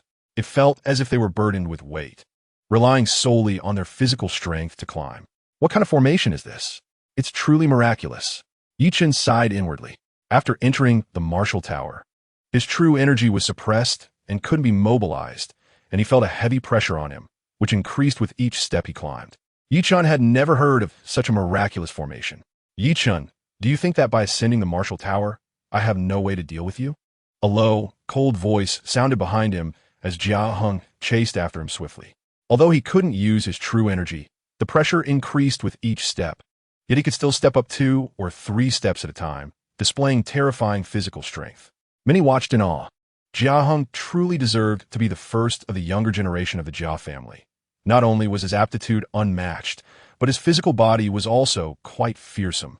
The pressure of the martial tower seemed ineffective against him. Chapter 111. A tragedy for Feng Xiping. Everyone was shocked. How did the martial tower suddenly turn into a battlefield? Not only did those on the tower not react, but even the spectators were taken aback. Experts who ascended the martial tower to rescue the young people found that their true energy was suppressed upon entering, rendering their powerful cultivation useless and turning them into live targets. They could neither save others nor escape danger themselves. No one should ascend the tower. Jia Zhengdao shouted anxiously. Even he would be signing his death warrant by ascending the martial tower, let alone others. "Master Jia, what on earth is happening?" Many stared at Jia Zhengdao, questioning him in a low voice. It was supposed to be just an interesting event. How did it turn deadly? Terrifying sword energy continuously erupted from the martial tower, striking down from midair, killing those on the tower. Everyone was unable to use their true energy and were no different from ordinary people under the unstoppable sword energy. Jia Zhengdao's face turned pale, cold sweat beading on his forehead. He had never seen such a strange and terrifying side of the martial tower, and for a moment, he couldn't answer everyone about what was going on. At this moment, not only were the outstanding youths of the Jia family on the tower, but many elite disciples from other major forces were also present. Chapter 112. Dual Mastery of Formation and Martial Arts. Yi Chen, heaven is truly trying to take your life. It seems I owe you thanks. In the Jia family's martial forest, Jia Hong, who had been injured in the arm by Yi Chun and couldn't ascend the martial tower again, looked at the howling sword energy from the tower with a sinister smile. Being knocked off the martial tower by Yi Chun had turned out to be quite fortunate for him. He survived, while Yi Chun was about to die on the tower. Brother Yi, Wang Xiaohe cried out heartbreakingly, wanted to rush up the martial tower. Jia Yian desperately pulled her back. Grandpa, hurry and think of a way to save my boss. Jia Huwei was as anxious as an ant on a hot pan, pleading with Jia Zhengdao. The martial tower had now turned into a hellish place, with countless sword energies enveloping it, leaving those inside with no way to escape. Yi Chun, at the top of the tower, was in the most danger. Jia Zhengdao clenched his fists, cold sweat soaking his collar. He wasn't unwilling to save him, but he didn't dare to. If he ascended the martial tower, he would also die. Now he could only hope that the young people on the tower could hold on until the second elder brought Feng Ping over. Don't worry. The second elder has gone to invite Master Feng. Jia Zhengdao comforted everyone. Jia Huwei's face turned pale, and he sat down on the ground. Chapter 113. The Jia family's generous thanks. After Jia Zhengdao took control of the situation, the details were left to the senior members of the Jia family to handle. He hurriedly sought out Yi Chun and invited him to the study alone. Jia Zhengdao handed Yi Chun the prepared reward and said, "Young friend Yi, this is the reward for today's challenge at the martial tower. Please accept it." Yi Chun thanked him and accepted it. It was an 8th grade spirit herb, the ice fire snake scale fruit, which contained terrifying spiritual power. Refining it would certainly allow Yi Chun to break through to the second level of the Xian liquid realm. Jia Zhengdao then took out a chinquan bag and said, "Young friend Yi, I want to say much in gratitude. This is a small token of our Jia family's appreciation. You must accept it." Jia Zhengdao handed the chinquan bag to Yi Chun. He didn't use any other storage devices but chose a chinquan bag, indicating that this thank you was not a small sum. Its value would undoubtedly far exceed that of the 8th grade spirit herb, the ice fire snake scale fruit. However, Yi Chun refused without a second thought. "Senior, you previously saved my life. What I did today is what I should do." Jia Zhengdao replied, "One matter should be kept separate from another. This is not just a thank you from me, but from our entire Jia family, so don't decline." Jia Zhengdao pressed the chinquan bag into Yi Chen's hand. Chapter 114. The difference between genius and ordinary people. As the night fades away, dawn breaks. The sleeping cloud Cliff Academy gradually awakens. The energetic young students breathe new life into this ancient and weathered institution. This morning, explosive news spreads among the teachers and students, creating a huge uproar. The battle hall has redefined the wind and cloud ranking, and top 4th-year genius Joshua has dropped from the 13th position, replaced by first-year student Yi Chun. This news is like a meteor falling from the sky, stunning countless teachers and students. Since the establishment of the wind and cloud ranking, it has never been the case that a first-year student could ascend the ranking. Yi Chun has taken Joshua's place and become the 13th ranked expert, creating new history. My goodness, is Yi Chun even human? How long has he been in school? He has created so many miracles and pioneered so many historical precedents. Damn, Yi Chun is too powerful. Joshua is a master at the second level of the Xian liquid realm. How did he defeat Joshua?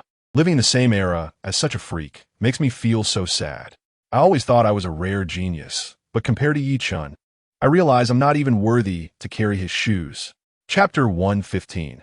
The visitor is not friendly in Wang Lin's courtyard. Yi Chun looks at the old man who returned with Wang Xiaohe, feeling a bit dazed. The master of the Mount of Beasts, Zhu Tongshan, actually wants to take Wang Xiaohe as his disciple. Master Zhu, are you really sincere about taking Xiaohe as your disciple? Yi Chun confirms again. What kind of nonsense is that? If I weren't sincere about taking Xiaohe as my disciple, why would I come to you for your opinion? Zhu Tongshan replies impatiently. Wang Xiaohe must get this Yi Ji's approval for everything she does, which makes him feel a bit jealous. Yi Chen knows it. Zhu Tongshan waits for a while without seeing Yi Chun agree and asks, "Do you agree or not?" Yi Chun replies, "Master Zhu, please don't be anxious. It's Xiaohe's fortune to be valued by you. However, I have 2 questions." Zhu Tongshan directly interrupts Yi Chun, eagerly saying, "Just ask your questions." Yi Chun smiles and says, "All right, then I will ask. The first question is, why do you want to take Xiaohe as your disciple?" Zhu Tongshan replies, "Xiaohe has a high talent in beast language. As long as she receives my careful guidance, she will definitely become an outstanding beast master in the future. Chen then asks the second question. Have you ever taken any disciples before? Chapter 116. Seizing the initiative, Gutai arranges for the people from Qinglian Academy to stay at the reception building. Taking Qinglian Academy's deputy dean, Zhong Huai, to meet Xiao Ju Yi. To Gutai's surprise, Zhong Huai brings along a boy named Zhao Tianzong. Zhao Tianzong only has the cultivation of the first level of the Xian liquid realm, and among many students of Qinglian Academy, he is not outstanding and is even disabled. Gutai cannot understand why Zhong Huai values this junior so much. Upon arriving at Fenghe Courtyard, Xiao Ju Yi has been waiting for a long time. After some pleasantries and seating arrangements, Xiao Ju Yi smiles and asks, Deputy Dean Zhong, what brings Qinglian Academy here in such force? The invitation sent by the president of Qinglian Academy only mentioned sending people for communication, and Xiao Ju Yi thought it was just a normal martial arts exchange. So he didn't pay much attention until today, when he realized the situation was more complicated than he imagined. Zhong Huai replies seriously, this time we came. Martial arts exchange is secondary. Our most important task is to ask Dean Xiao for a person. Xiao Ju Yi and Gutai exchange glances, frowning in unison. The former calmly asks, our Cloud Cliff Academy is not a place that produces people. What does Deputy Dean Zhong want from us? Chapter 117. Too much bullying. Swish, swish. Swish. The sword strikes like a startled dragon, its energy soaring through the air. Chen merges with his sword, executing one sword move after another fluidly. Although he does not use true energy, a violent aura bursts forth from the great desolate sword, causing the surroundings to stir with flying sand and stone. Filled with destructive power, Lu Tongyun arrives outside the courtyard, sees the door wide open, and walks straight in. Upon seeing Chen practicing swordsmanship in the courtyard, she is suddenly taken aback. This sword technique is grand and majestic, filled with a sense of destruction. Our Cloud Cliff Academy's strongest sword technique, the Storm Sword Technique, pales in comparison. What kind of sword technique is this? Lu Tongyun's eyes widen in shock, completely frozen. The Storm Sword Technique is a second-tier advanced martial skill, known as the strongest sword technique of Cloud Cliff Academy. The sword technique Chen is currently practicing is even more terrifying in its momentum than the Storm Sword Technique. Its lowest level is also a second-tier advanced martial skill. According to common sense, only someone at the 7th level of the Xian liquid realm can practice second-tier advanced martial skills. Otherwise, they cannot withstand the backlash from such a powerful martial skill. Even she wouldn't dare to try practicing it lightly. Yet Chen, with only the 1st level of the Xian liquid realm, dares to practice such a high-level martial skill and has made considerable progress, which is simply unfathomable. Chapter 118. A great humiliation at Cloud Cliff Academy, the training ground. The teachers and students have received the news and are arriving one after another. In the training ground, everyone surrounds a ring, forming 2 camps. One camp wears blue clothing adorned with a lotus pattern, consisting of students from Qinglian Academy. The other camp wears white clothing embroidered with cloud patterns, consisting of students from Cloud Cliff Academy. The students from Qinglian Academy stand with their arms crossed, looking proud and aloof. The students from Cloud Cliff Academy are filled with righteous indignation and extreme anger. The students from Qinglian Academy arrogantly proclaim they want to spar with the students from Cloud Cliff Academy, claiming they can crush anyone from Cloud Cliff Academy at the same level. Such arrogant words ignite the fury of all the teachers and students at Cloud Cliff Academy. At this moment, on the ring, Cloud Cliff Academy's student Yuan Si is fighting against Qinglian Academy's student LV Hongwei. Both are at the 1st level of the Xian liquid realm. Is this all you've got? Since there are no new moves, let us end this. After more than 30 exchanges, LV Hongwei suddenly lets out a disdainful sneer, and with a clever trajectory, his sword evades Yuan Si's blade and strikes Yuan Si's left shoulder. Chapter 119. A complete defeat as the sun sets and night falls. The people from Qinglian Academy show no signs of stopping, intent on breaking through Cloud Cliff Academy and crushing its dignity. Everyone at Cloud Cliff Academy is burning with anger. Qinglian Academy is simply being too overbearing, and countless people want to represent Cloud Cliff Academy in a battle to restore its reputation and dignity. But it is disheartening that Cloud Cliff Academy has yet to taste victory. The students from Qinglian Academy are too strong. truly possessing the ability to be invincible at the same realm. In Fenghe Courtyard, although everyone did not go to the training ground, someone is always coming to report on the situation in the training ground. At this moment, Su Jiang has consecutively won 4 matches, having just defeated Cloud Cliff Academy's 9th ranked on the Wind and Cloud ranking, Zheng Chao, remaining invincible at the 2nd level of the Xian Liquid Realm. The expressions of everyone have turned extremely grim. Even Xiao Ju Yi is no longer calm. He took the initiative to invite Zhong Huai for a discussion, but was rejected. He couldn't interfere with the competitions among the students, and for a moment, he found himself in a difficult position. Reporting to the dean, no one has stepped up to challenge Su Jiang, so Su Jiang has withdrawn from the arena. Zhai Guangqi, a 3rd-level Xian Liquid student from Qinglian Academy, immediately took to the stage and boasted, a 3rd-level Xian Liquid can crush anyone from Union Academy. A teacher rushed in to report and then hurriedly left. Chapter 120. Yi Chen's battle. At this moment, it was the darkest hour for Union Academy. Countless teachers and students wanted to escape. Their pride and dignity lay shattered on the ground. For the first time, they felt ashamed to be students or teachers of Union Academy. This was the disgrace of Union Academy and the disgrace of all its teachers and students. Meanwhile, Qinglian Academy did not intend to let Union Academy off so easily. In their eyes, it was not enough to simply trample Union Academy into the ground.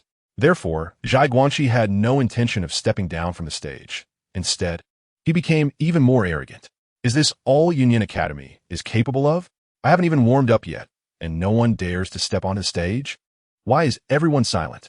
As the host, do you want to send this guest from afar back disappointed? Zhai Guangqi was practically riding on Union Academy's head.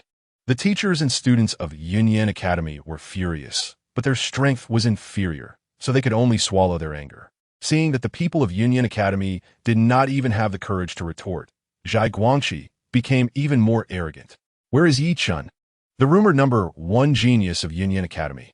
Why doesn't he dare to come out for a battle? The stagnant water of Union Academy suddenly rippled. Yes, where was Yi Chen? Chapter 121. A sword to kill Yi Chen was filled with overwhelming confidence, dominating the scene. All the teachers and students of Union Academy were invigorated. His appearance was like a rainbow soaring into the sky, suppressing the arrogant atmosphere of Qinglian Academy. The arrogant and conceited Zhai Guangqi even felt a powerful pressure coming his way. Yi Chen's gaze, sharp as a knife, swept over the crowd from Qinglian Academy, and among them, he found Zhao Tianzong with a grim expression. Yi Chen sneered disdainfully and pointed at Zhao Tianzong, shouting, "Did you not want to seek revenge on me? Come up for a battle. Today, we will determine our strengths and settle life and death." Zhao Tianzong's face twitched. He wanted to step onto the stage and kill Yi Chen himself. However, when he heard the phrase settle life and death, he became timid. Yi Chen, at the 9th level of the divine vein, could easily sever one of his hands. Now that Yi Chen had reached the 1st level of Xian Liquid, how terrifying would he be? He could not imagine it. He could only clench his left fist, gritting his teeth in powerless rage. Lu Hongwei glanced at Zhao Tianzong and knew he did not have the courage to fight Yi Chen to the death. Without saying a word, he directly jumped onto the stage. Seeing this, Zhai Guangqi voluntarily withdrew from the stage. Lu Hongwei, holding a treasured sword, pointed at Yi Chen and coldly said, "Tianzong is injured and should not fight. Today, I will kill you in his stead." Chapter 122. Killing 2 more boss. Awesome. Yi Chen, I love you. The atmosphere on the scene instantly boiled. The students of Qinglian Academy only dared to challenge at the same level. Yet Yi Chen challenged beyond his level. The difference was clear. Was there any way more satisfying and face-saving than this? Yi Chen, the teachers and students of Qinglian Academy were all furious. "I will fight you." Dong Pu, at the 2nd level of Xian Liquid, rushed out from the crowd of Qinglian Academy and leaped onto the stage. Whoosh! A treasured sword shot from his hand like an arrow towards Yi Chen. Seizing the initiative, Yi Chen raised his sword and slashed down. Clang! Dong Pu's sword was shattered by Yi Chen's strike. It was a single blow. Hiss! Everyone gasped in shock. The great desolate sword once again displayed its sharpness, making everyone realize they had underestimated the sword that Yi Chen held. However, before they could recover from their astonishment, they felt a wave of suffocation. Yi Chen appeared before Dong Pu like a ghost. Before Dong Pu could come to terms with his sword being shattered, the great desolate sword rapidly enlarged in his vision. Swish! The great desolate sword struck down. Chapter 123. Tension rising. Yi Chun, you are simply extremely arrogant. Zhai Guangqi was burning with anger. He, too, was an arrogant and conceited person, but compared to Yi Chun, he was like a younger brother. He had never seen someone so audacious. You will ultimately pay the price for your arrogance and ignorance. Boom! Zhai Guangqi completely exploded. His powerful aura at the third level of Xian liquid sweeping out like a volcanic eruption. A chilling, killing intent pierced the bone. I'm just learning from you all. Can't you handle it? Those who insult others will always be insulted. Yi Chun snorted. The scene instantly fell silent. Whether it was the people from Qinglian Academy or Yunyan Academy, they all closely focused on the arena. This was not just a battle of honor, but a battle of life and death. The battle was about to erupt. Stop! Suddenly, two authoritative shouts rang out simultaneously. The vice president of Qinglian Academy, Zhong Huai, and the president of Yunyan Academy, Xiao Juyi, arrived almost at the same time. Damn it! Yi Chun, you escaped the calamity. Zhai Guangqi was extremely unwilling but did not dare to act under the watchful eyes of the two big shots, so he could only forcibly suppress his overwhelming killing intent. Swish, swish, swish. Zhong Huai and Xiao Juyi ascended the stage one after the other. The former glared at Yi Chun with a murderous intent. If looks could kill, Yi Chun would have died 1,000 times already. Chapter 124. Seeing through each other, the teachers and students of Qinglian Academy no longer questioned Yi Chun's cultivation. That scoundrel Yi Chun, despicable and shameless, actually hid his cultivation to fight. Ji Yunfei, why didn't you expose his facade earlier? Zheng Yuan angrily questioned. Yes, Yunfei, why didn't you say anything before in the martial arena? Zhong Huai was also somewhat angry. If Ji Yunfei had exposed Yi Chun's disguise in the martial arena, then Yi Chun fighting at the first level of Xian liquid would have been against the rules, and Zhong Huai could have left Xiao Juyi with nothing to say. It would have led to the current situation where they were filled with resentment and had nowhere to vent.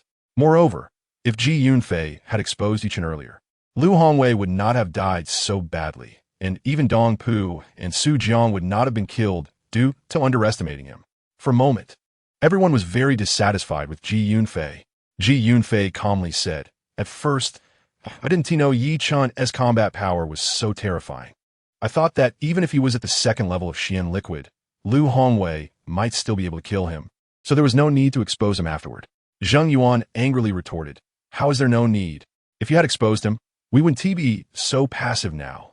Ji Yunfei remained expressionless, ignoring Zheng Yuan. Zhong Huai gestured for Zheng Yuan to say a few words less, gazing at Ji Yunfei, and asked, "Yunfei, do you have any plans?" Chapter 125. Yi Chun is misunderstood for ordinary forces. An 8th grade spirit medicine is a priceless treasure, and it is hard to come by. However, Yunyan Academy certainly does not lack it, and Xiao Juyi can easily meet the demand.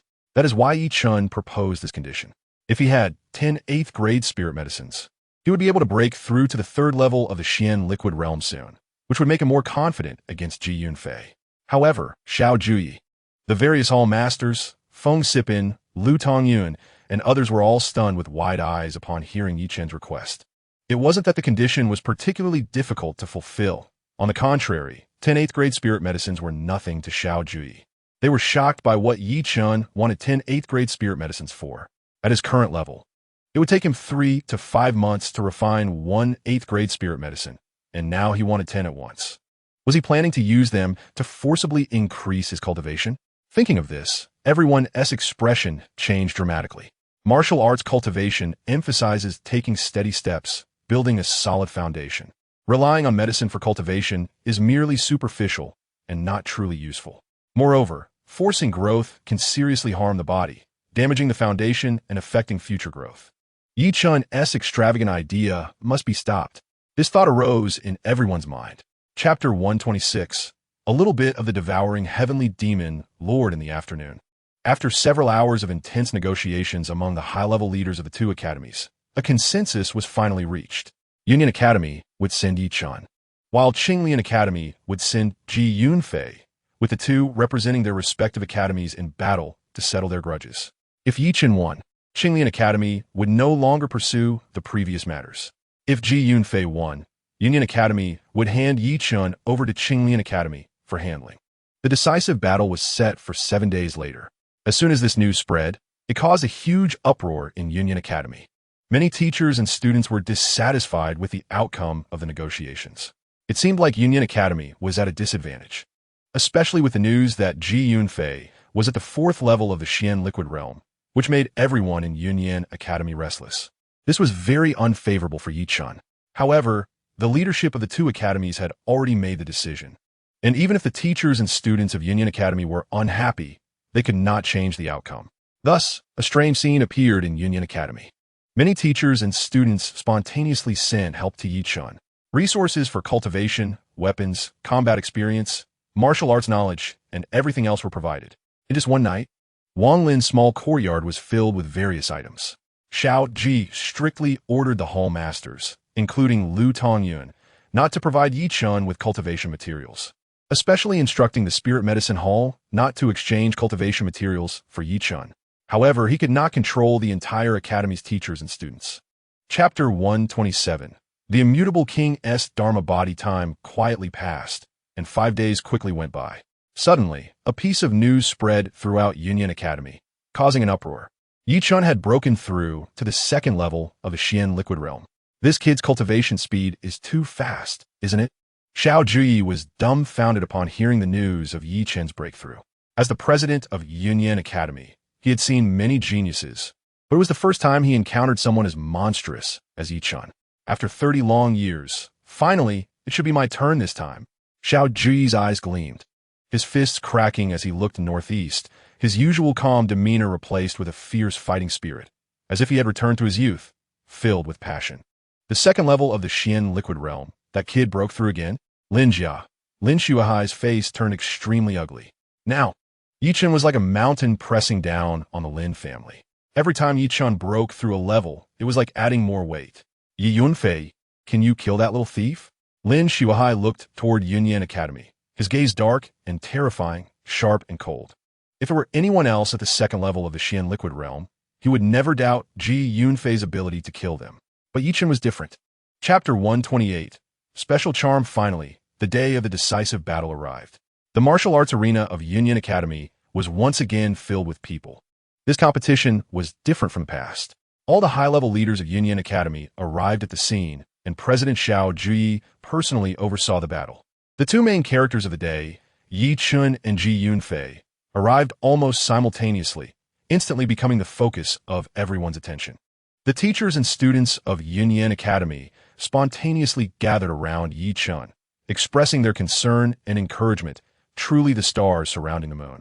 In contrast, Ji Yunfei's side was much quieter, with only more than 30 people from Qinglian Academy surrounding him.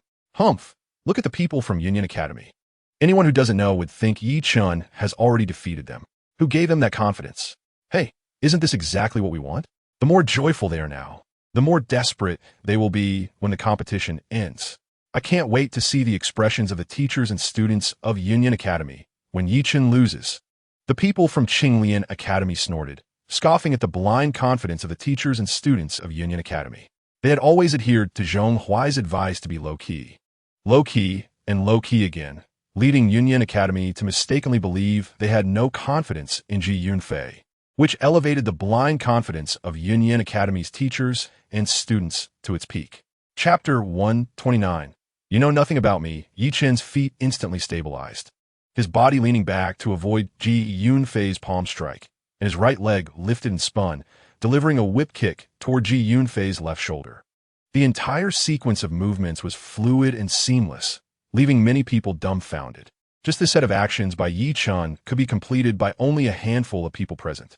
It should be noted that just a moment ago, Yi Chen was still moving at high speed, without a deep understanding of body movement and achieving ultimate control over one's body. It would be impossible to perform such a set of offensive and defensive actions like Yi Chen did. Ji Yunfei flipped his body, avoiding Yi Chen's whip kick, and with his right hand on the ground, executed a sweeping leaf technique to attack Yi Chen's lower body. Equally fluid and responsive, Ji Yunfei was invincible in close combat. And Yi Chen, you actually chose to fight Ji Yunfei in close quarters. This is simply seeking death. Zhong Huai sneered repeatedly, but soon the smile on his face slowly faded. Bang, bang, bang. The sound of explosive clashes resounded on the platform. Most people could only see two streaks of light intertwining, advancing and retreating, attacking and defending, like the tips of needles against each other, directly entering a white-hot stage. They all gasped in surprise. Only a few individuals who could see the moves clearly opened their eyes wide, their faces filled with bewildered astonishment. Chapter 130, The Eye of the Sky. Sealing technique. Ji Yunfei struck the Songshan seal with a palm, sending it down toward Yi Chun at an even faster speed. He used the recoil force to fly backward. Boom! The two powerful techniques collided, resulting in a thunderous explosion, creating a terrifying energy storm that swept in all directions. Ji Yunfei, still in midair and yet to land on the platform, was the first to bear the brunt of it. Swish! On the observation platform, Zheng Huiting suddenly stood up, his eyes wide, filled with anxiety and worry. Once Ji Yunfei was swept away by the energy storm, he would inevitably fly out of the ring, and that would mean he lost. Suddenly, a long sword appeared in Ji Yunfei's hand. He slashed down with the sword, and the sword energy howled out, splitting the incoming energy storm in half, which then whizzed past him on both sides. After flipping in the air, he landed steadily on the edge of the ring. The people from Qinglian Academy gasped in relief, as if they had survived a disaster. It was so close. Ji Yunfei almost fell out of the ring and would have been declared defeated. Ji Yunfei looked down at his suspended heel, snorted softly, and then executed several sword strikes, shattering all the energy storms. Yi Chun, I didn't expect you to have mastered a second-tier intermediate martial technique. Chapter 131. Everyone petrified. Yi Chun was instantly frozen as if under a paralysis spell, unable to move an inch. Even more terrifying was that the strange, horrifying power infiltrated him everywhere, quickly spreading throughout his body. His flowing true energy became calm, and his boiling blood froze. No matter how he operated his mental techniques, the true energy remained silent as death. He was like fish on a chopping board, at the mercy of others. What a terrifying bloodline talent. He only had a spirit-level bloodline. How could he possess such a dreadful bloodline talent? Yi Chun was shocked. The only thing he could still move was his mind. You are too weak to find it terrifying. The Eye of the Sky has some subtle uses, but after reaching a certain level, it becomes a useless existence. Compared to your bloodline talent, it is not even worth mentioning. The sky-eating demon Sovereign scoffed. Yi Chun felt slightly better. If a spirit-level bloodline's talent surpassed his special king-level bloodline's talent, he would really feel embarrassed. However, for now, the Eye of the Sky was still a terrifying killing move for Yi Chun. What is happening? Why does everything on the ring seem to have frozen? Everyone on the observation platform stared wide-eyed, completely bewildered. Chapter 132. Scholar Yunyu impossible. This is absolutely impossible. The sealing technique is an invincible treasure technique and can never be broken. This must be fake. It's an illusion. Ji Yunfei lay on the ground, completely forgetting the pain, mumbling as if in a dream. After a brief silence at the scene, it erupted like a meteor crashing into the ocean, stirring up a huge wave. The teachers and students of Yunyu Academy were ecstatic. We won. Yi Chun won. That bastard can create miracles every time. What is his limit? Chu Ran pouted, feeling both relieved and somewhat displeased. She glanced in the direction of Yunyu Mountain, where a white that was rapidly flying over. She quickly made a hand sign to inform Xiao Bai not to come. As Ji Yunfei was knocked off the ring by Yi Chun, the seal on the ring was also broken, and the teachers and students of Yunyu Academy surged onto the ring like a flood, sharing in the joy of victory with Yi Chun. They were even more excited and frenzied than Yi Chun. Yi Chun could only helplessly be a tool, allowing them to toss him up. However, his gaze remained fixed on Ji Yunfei below the ring. The Eye of the Sky is indeed a terrifying treasure technique. I must obtain it when I have the chance. Chapter 133. 9-tier spirit medicine. With everything settled, Yi Chun declined everyone's kind invitation for a celebratory banquet and returned to Wang Lin's small courtyard, exhausted and fell asleep for more than 10 hours. When he woke up, it was already the afternoon of the next day. Yi Chun had regained some spirit, but his dantian was still empty. He looked at the ethereal spiritual energy in the room and couldn't help but smile wryly. Although the spirit gathering array was continuously gathering the surrounding spiritual energy, it was still not enough for him to recover to his peak. Yi Chun got up and left the room. Wang Xiao had not returned yet, as she was still following her Mount's Hall master, Zhu Tongshan, for training. Wang Lin had already started busying himself in the kitchen. To Yi Chen's surprise, there was a guest sitting quietly in the living room. It was Xue Jian, the supervisor of Class B of the 4th grade. Yi Chen, you're awake. As soon as Yi Chen entered the living room, Xue Jian hurriedly stood up, looking concerned. I heard you slept for more than 10 hours. Are you feeling better now? A sudden concern from someone he wasn't very familiar with made Yi Chen feel a bit uncomfortable. He replied, Thank you for your concern, Teacher Xue. I'm already fine. Did you come to see me for something? Xue Jian said, I originally wanted to take you to meet everyone in our Class B of the 4th grade today.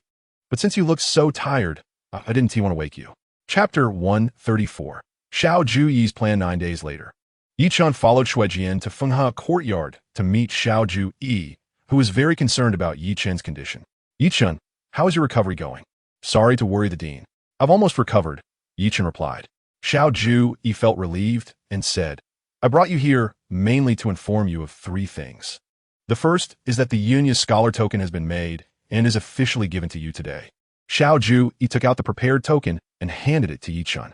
This was a shield-shaped bronze token, heavy in hand, with the word Scholar carved on the front and Yunya on the back. Xiao Juyi smiled and introduced. You are the 7th person to receive the title of Yunya Scholar since our academy was established. In the future, holding this token will grant you special treatment, not only in Yunya Academy, but also in the entire Yunya Prefecture. No one will dare to disrespect you. Yi Chen nodded and bowed with the token in hand. Thank you, Dean.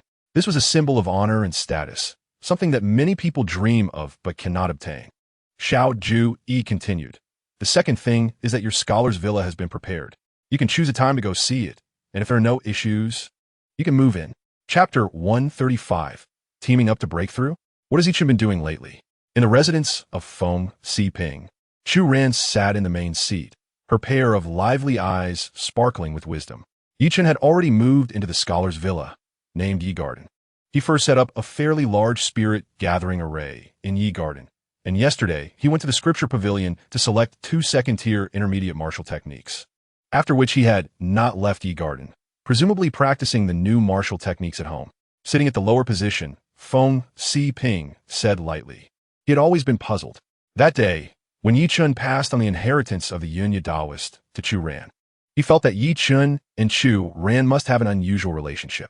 However, after observing for some time, he found that Yi Chen and Chu Ran had no intersection in life, seeming like familiar strangers.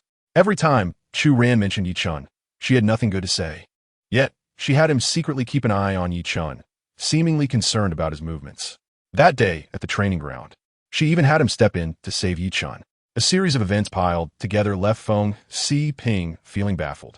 The relationship between the two was very inexplicable. Is that all? Chen frowned. This was clearly not what she wanted. There were 2 more things. First, Xiao Juyi planned to have Yi Chen participate in the trials of the Battle State Academy next semester. Second, Xiao Juyi intended to let Yi Chen enter the 7 Stars Tower for training. Feng Xiping said. Chapter 136. Martial Arts Refinement Tower. Ling Feng, the top of the Cloud Cliff Academy's leaderboard. Yi Chen had only heard his name before and had never seen him as he was training in the 7 Stars Tower. Seeing both of them showing thoughtful expressions, Xiao Juyi introduced. Since the start of this semester, Ling Feng has been training in the 7 Stars Tower for nearly 3 months, and he has only reached the 3rd level. Yi Chen and Chen both changed their expression slightly. Ling Feng dominated many talents and topped the leaderboard. His qualifications and strength were beyond doubt. The fact that he had only reached the 3rd level in such a long time showed that the 7 Stars Tower was fraught with danger, and successfully challenging it level by level was not an easy task. So, Chen, do you still want to enter the 7 Stars Tower for training? Xiao Juyi changed the subject, his gaze penetrating into Chen's heart, staring at her meaningfully. Of course, I don't think I'm worse than Yi Chen, Chen said proudly. Yi Chen and Xiao Juyi couldn't help but exchange glances, both thinking, a weakling at the 5th level of the Divine Pulse. Where did you get your courage? Could it be that she is also hiding her cultivation? Yi Chen had to think this way. Chen wasn't foolish. She knew the dangers of the 7 Stars Tower, but still wanted to enter. If it weren't for her confidence in her own strength, she would never take such risks. Chapter 137. Royal Bloodline. Is that it? Yi Chen was speechless. With such limited ability, who gave her the courage to be so arrogant? If you can't handle it, just leave, it would save me from being dragged down. As a classmate, not helping you would be a moral bind, Yi-chan said, striking her down. Based on the power of the previous punch, even someone at the third level of the Xian liquid stage would find it hard to withstand. However, for Yi-chan, it was not a big deal. Bang, bang, bang. The steel giant on the left walked over with heavy steps, exuding a fierce aura that intimidated people. Chen spat out a mouthful of blood, struggling to get up, and huffed. Just now it was my oversight that allowed it to succeed. Why are you gloating? Chen glared at Yi-chan and charged towards the steel giant again. Previously, I underestimated you. This time, watch how I defeat you. Suddenly, Chen's body shook violently, and a powerful and mysterious aura burst forth from her, causing her entire demeanor to undergo a drastic change. A king aura émergé, commanding respect. Royal bloodline. Yi-chan widened his eyes, astonished as he looked at Chen's back. Her bloodline power was actually not weaker than Yi-chan's. Chapter 138. As expected of a princess. Chen immediately felt deflated. Yi-chan made a valid point. The moment she revealed her bloodline power, anyone familiar with the Jiang royal family could immediately guess her identity. She simply stopped hiding and said fiercely, Yi-chan, now that you know my secret, do you know what the consequences will be? Yi-chan sneered. You don't plan to kill me to keep it a secret, do you? Although you have a royal bloodline, you are not my opponent here. Chen huffed. If I can't kill you, then there's still Feng Sippen. Yi-chan calmly replied, in that case, why should I let you leave the 7 Stars Tower alive? Even if I kill you, everyone would just think you failed the challenge. No one would suspect me. Chen scoffed, but I am a princess. If I die here, the entire Cloud Cliff Academy will have to accompany me in death. Do you think you can escape? Yi-chan frowned and asked, then what do you want? Chen said dominantly, keep my secret. That is your only choice for survival. Yi-chan said, I can keep your secret, but you need to answer me a few questions. Chen thought for a moment and asked, what questions? Chapter 139, Bloodline Enhancement. Boom, boom, boom. On the first floor of the 7 Stars Tower, Yi-chan and Chen continuously challenged the steel giant. Through repeated challenges, they gradually discovered the mystery of this level's assessment. The mystery of this level's assessment lies in pushing their physical limits in battle against the steel giant, which allows them to continuously tap into their physical potential, causing their bloodline power to become unprecedentedly excited and grow to a certain extent. The more fiercely they fought against the steel giant, the greater the effect of tapping into their potential. Therefore, in the subsequent encounters, Yi-chan and Chen tried their best to reach their limits and the critical point of being killed by the steel giant, pushing themselves to the extreme. This point was difficult to control. A moment of carelessness could lead to disaster. But both Yi-chan and Chen were geniuses among geniuses and could grasp that critical point well. At this moment, Yi-chan was fighting the steel giant for the 7th time. He was actually going crazy, exchanging injuries with the steel giant. Exchanging injuries with the steel giant, who did not fear pain and would not get tired, was undoubtedly a mad act. However, danger and opportunity coexisted. The steel giant's attacks slammed into Yi-chan, providing his body with the ultimate test, allowing him to grow slowly through the trial. Chapter 140, Refining Martial Skills. The second floor, like the first, had a huge, empty space, and one could see the steps leading to the third floor from a distance.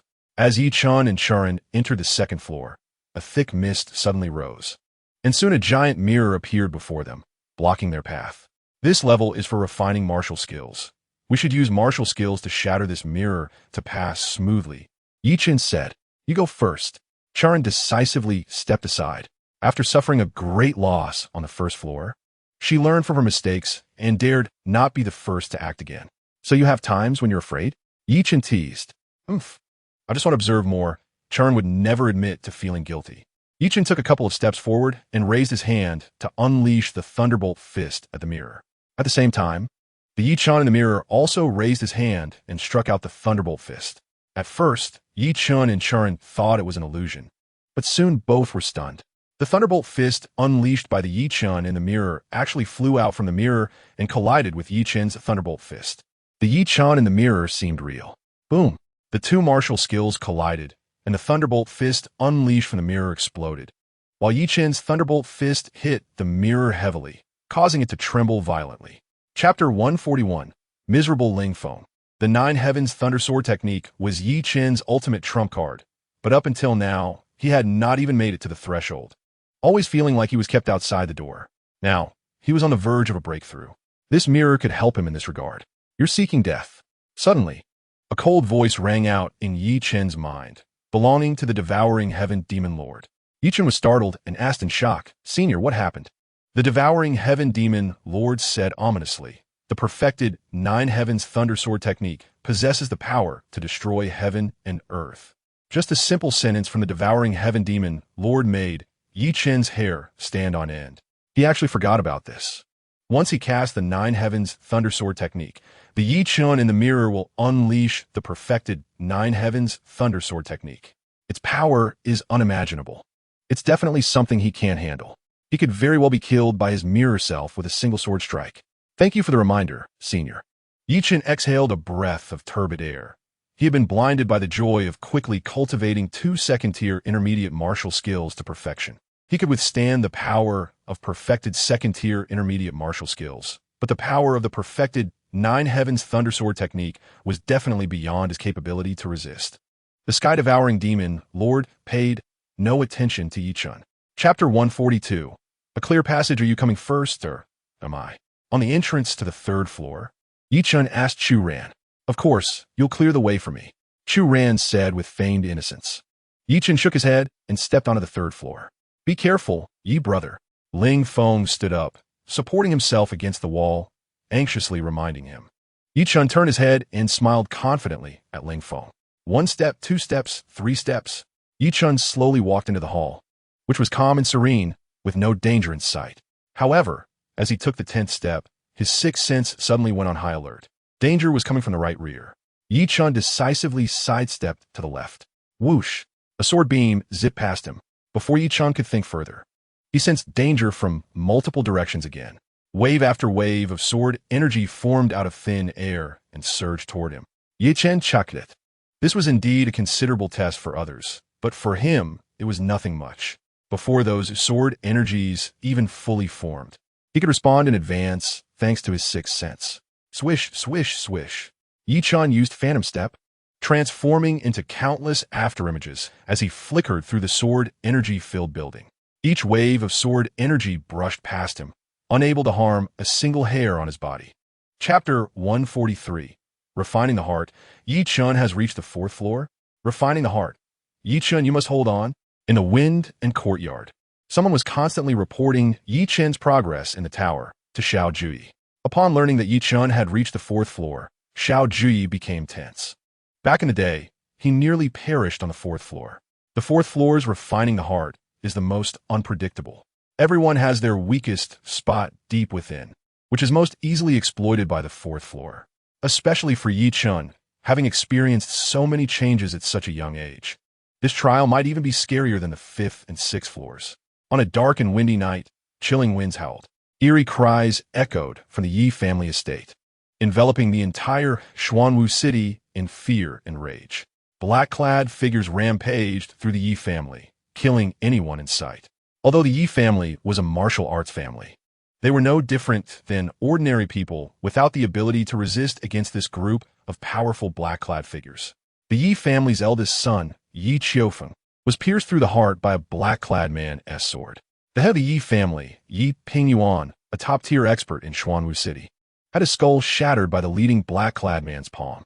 Yi family's 3rd daughter, Yi Qinglian, witnessed her father and elder brother die tragically, filled with grief and anger. Hurriedly covering Yi Chen's eyes and hiding him in a secret room in the back of the Yi family estate. Chapter 144. Ascending to the 7th floor, time flows like water, quietly slipping away from people's sides.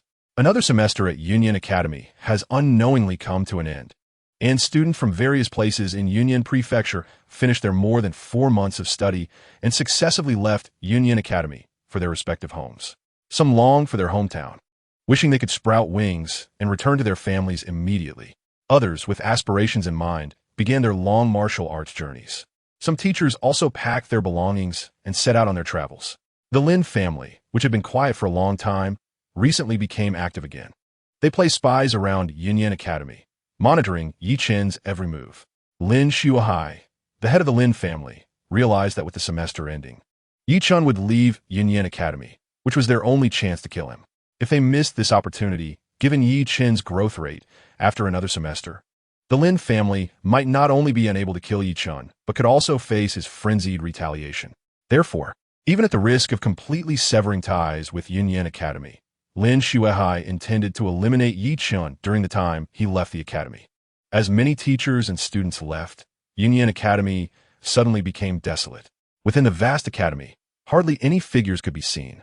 Chapter 145. The will of the strong Yi Chen did not let his guard down because the sixth sense crisis warning had never disappeared. He was fully alert and ready to respond to any crisis. Minutes and seconds passed, and before he knew it, 2 hours had gone by. Even though Yi Chen had tempered his heart on the 4th floor and his will on the 5th floor, he gradually became restless. This feeling was akin to having a sharp sword hanging over his head, which never fell, but left everyone unsure of when it would drop. It was quite stressful. Could it be that the trial on the 7th floor was just a psychological test? Yi Chen snorted lightly and directly sat cross-legged in the center of the 7th floor hall, observing his nose and his heart, calming himself down. Having made his way through the trials to this point, he had encountered all sorts of bizarre and perverse challenges in the 7 Stars Tower. No matter what situation arose, maintaining a calm mind was the best response. Yi Chen no longer felt restless, nor did he care when the invisible sword hanging over his head would fall. He now had only one thought. Regardless of how mysterious and terrifying the 7th floor trial might be, he would pass it. In the following time, Yi Chen became increasingly calm, no longer treating the 7th floor trial as a significant matter. Chapter 146. Fighting 4 levels higher, you're just a mere 6th level of the Xian liquid. Not even human or ghost. Yi Chen showed no fear, but rather a look of disdain. You arrogant little brat, how dare you look down on me? The man was almost driven mad. A mere ant at the 2nd level of Xian liquid dared to underestimate a 6th level expert. This was simply absurd. He had lived countless years and had never seen anyone as arrogant as Yi Chen. I'll give you one last chance. Kneel down and beg me, Yi Chen said domineeringly. If this had been before entering the 7 Stars Tower, Yi Chen would have had no confidence in fighting a 6th level expert. After all, the difference between the 2nd level and the 6th level of Xian liquid was a full 4 minor realms, and as one's cultivation increased, the gap between each minor realm widened, making it increasingly difficult to fight across levels. Challenging 4 levels higher was a fantasy. But after the tempering in the 7 Stars Tower, Yi Chen's abilities in all aspects had reached their peak at this stage, undergoing a complete rebirth inside and out. Even if his cultivation hadn't improved at all, his strength had already risen to a new level. The man may have been strong in life, but now he is left with only a single thought, retaining the cultivation of the 6th level of the Xian liquid.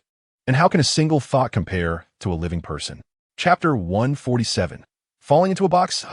The man let out a scream, his body continuously being burned until it finally turned to nothingness. Bang!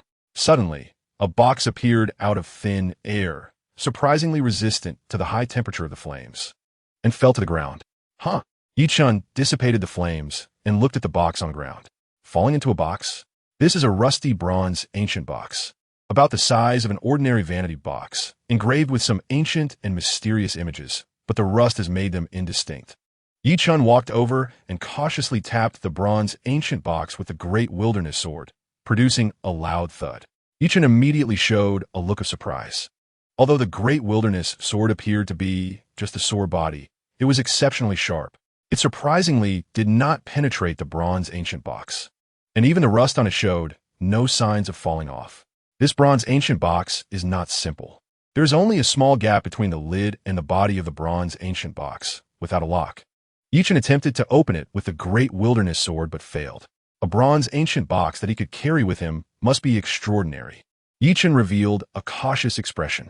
The man must have reached a rather terrifying state before his demise. Otherwise, it would be impossible for a single thought to remain after his fall. Chapter 148. More important matters. As Yi Chen and Chu Ran just stepped out of the 7-star tower, a thunderous round of applause erupted outside the tower. Xiao Juyi, Gutai, Zhu Tongshan, Shuejian, Lu Tongyun, Ling Feng, Jia Huwei, and Wang Xiaohe surrounded them like welcoming heroes returning home, expressing their appreciation, admiration, and joy. Chu Ran slightly raised her chin, enjoying the praise and admiration from everyone. However, everyone's gaze was fixed on Yi Chen. This made Chu Ran quite unhappy. It wasn't just Yi Chen who ascended to the 7th floor of the 7-star tower. she had also made history, becoming one of the two prodigies in the history of Yun Cliff Academy. Compared to Chu Ran's complex feelings, Yichun remained much calmer, smiling and nodding to everyone. Yichun, congratulations on creating history once again. Is the seventh floor really as legendary as said, capable of allowing one to be reborn? Xiao Ji said with a smile, full of admiration and joy, even happier than if he had broken the record himself. Dean, there's nothing on the seventh floor. The legends are not true. Yichen repeated. Xiao Ji was taken aback for a moment before laughing. No matter whether the seventh floor can allow rebirth or not, you are still the first person to reach the seventh floor. That's worth celebrating. Chu Ran pouted and said unhappily, Dean, I also reached the seventh floor, you know? Chapter 149. Killing of the Xintian sect. Who goes there? In front of the mountain gate of the Xintian sect, a young man in white, carrying a black sword, walked slowly. This young man was as pure and untainted as snow, tall and slender, with a face like it was chiseled from stone, his brows sharp, and his eyes shining like brilliant stars. He exuded an otherworldly aura, an imposing presence that was clearly not to be trifled with. However, the Xintian sect was the overlord of a radius of hundreds of miles, and even the disciples guarding the gate felt themselves superior. Therefore, the four gate-guarding disciples looked down on the young man with an air of superiority, one of them even rudely questioning him. What? You don't even recognize me? The young man's gaze was indifferent, his expression cool. You are Yichun? One disciple asked uncertainly. Upon hearing this, the other three disciples slightly changed their expressions and scrutinized the young man carefully. They had never seen such an extraordinary youth, but they still sensed a familiar aura from his appearance. Yichun, it really is Yichun. You rebellious thief. How dare you come back? Clang, clang, clang. The four gate-guarding disciples all drew their swords angrily at Yichun. Chapter 150. Those who block me will die. Yichun, like a killing demon king, made everyone retreat in fear wherever he went.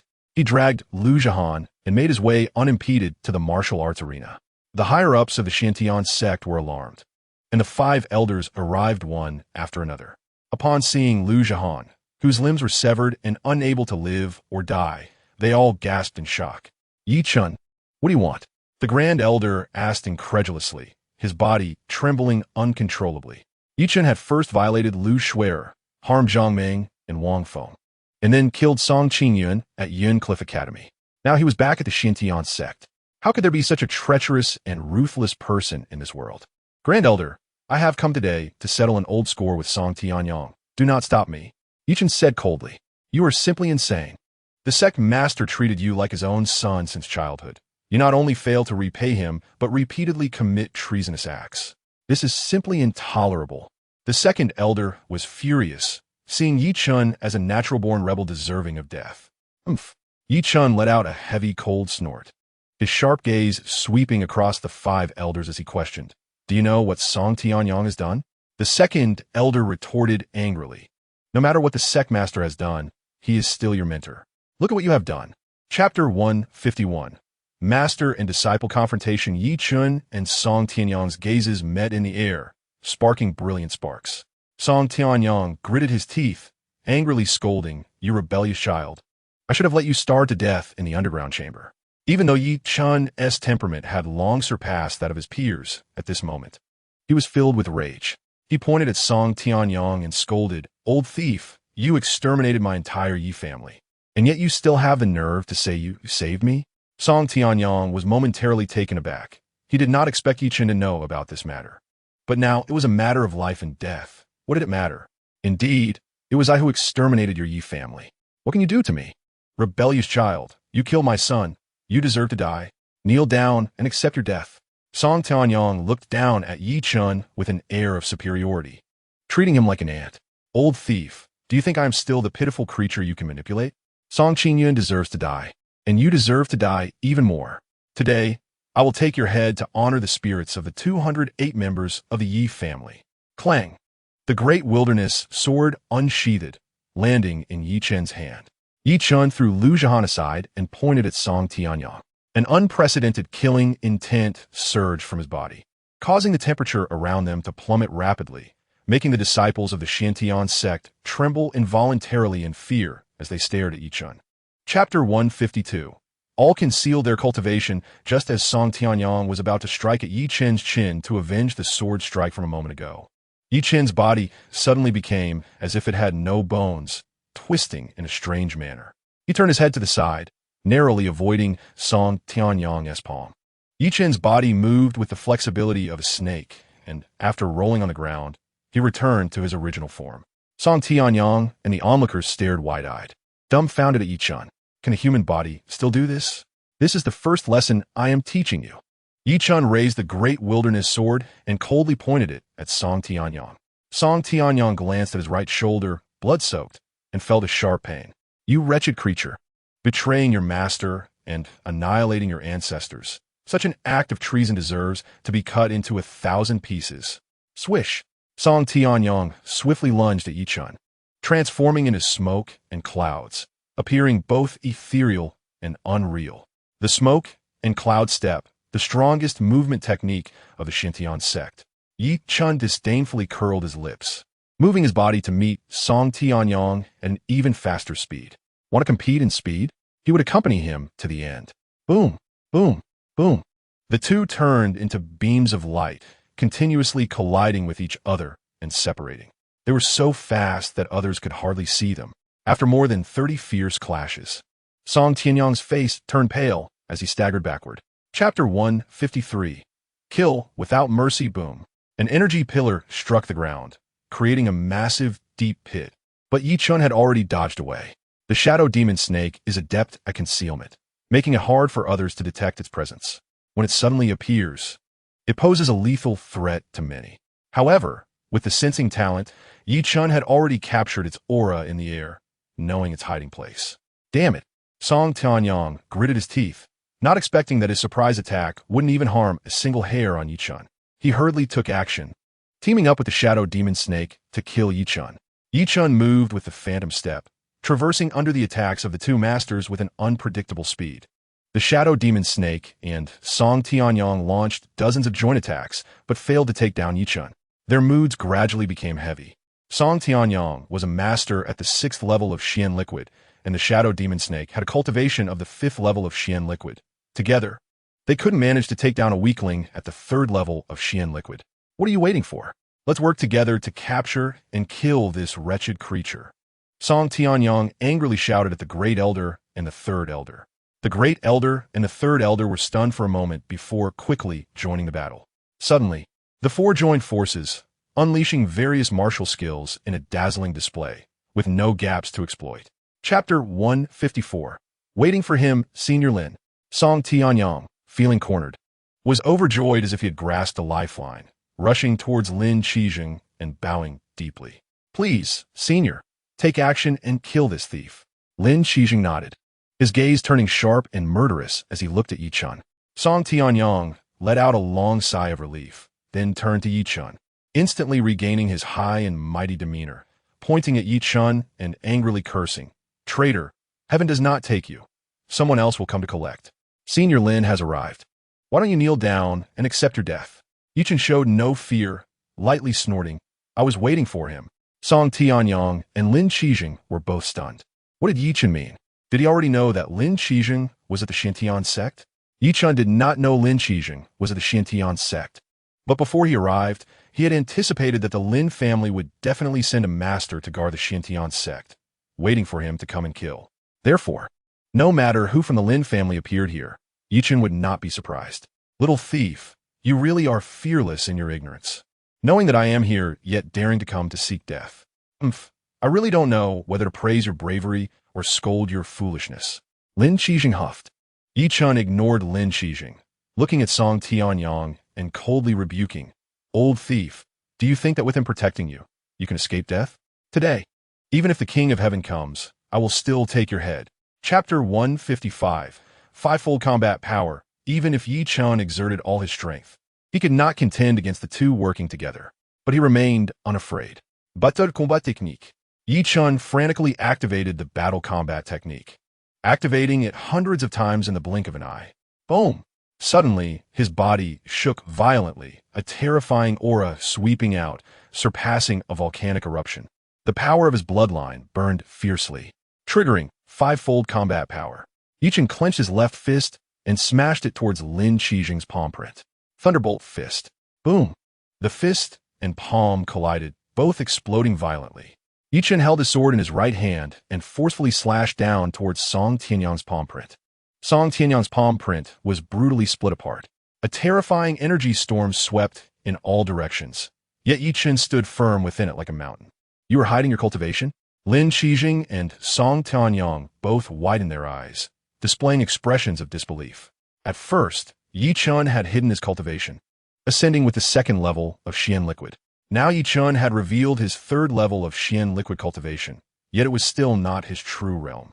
No, you are not hiding your cultivation. You are using secret techniques to forcibly enhance your strength. Lin Qijing's gaze sharpened, recognizing the essence of Chen's power enhancement. Chen's aura had now become several times stronger than before, but appeared extremely volatile and unstable.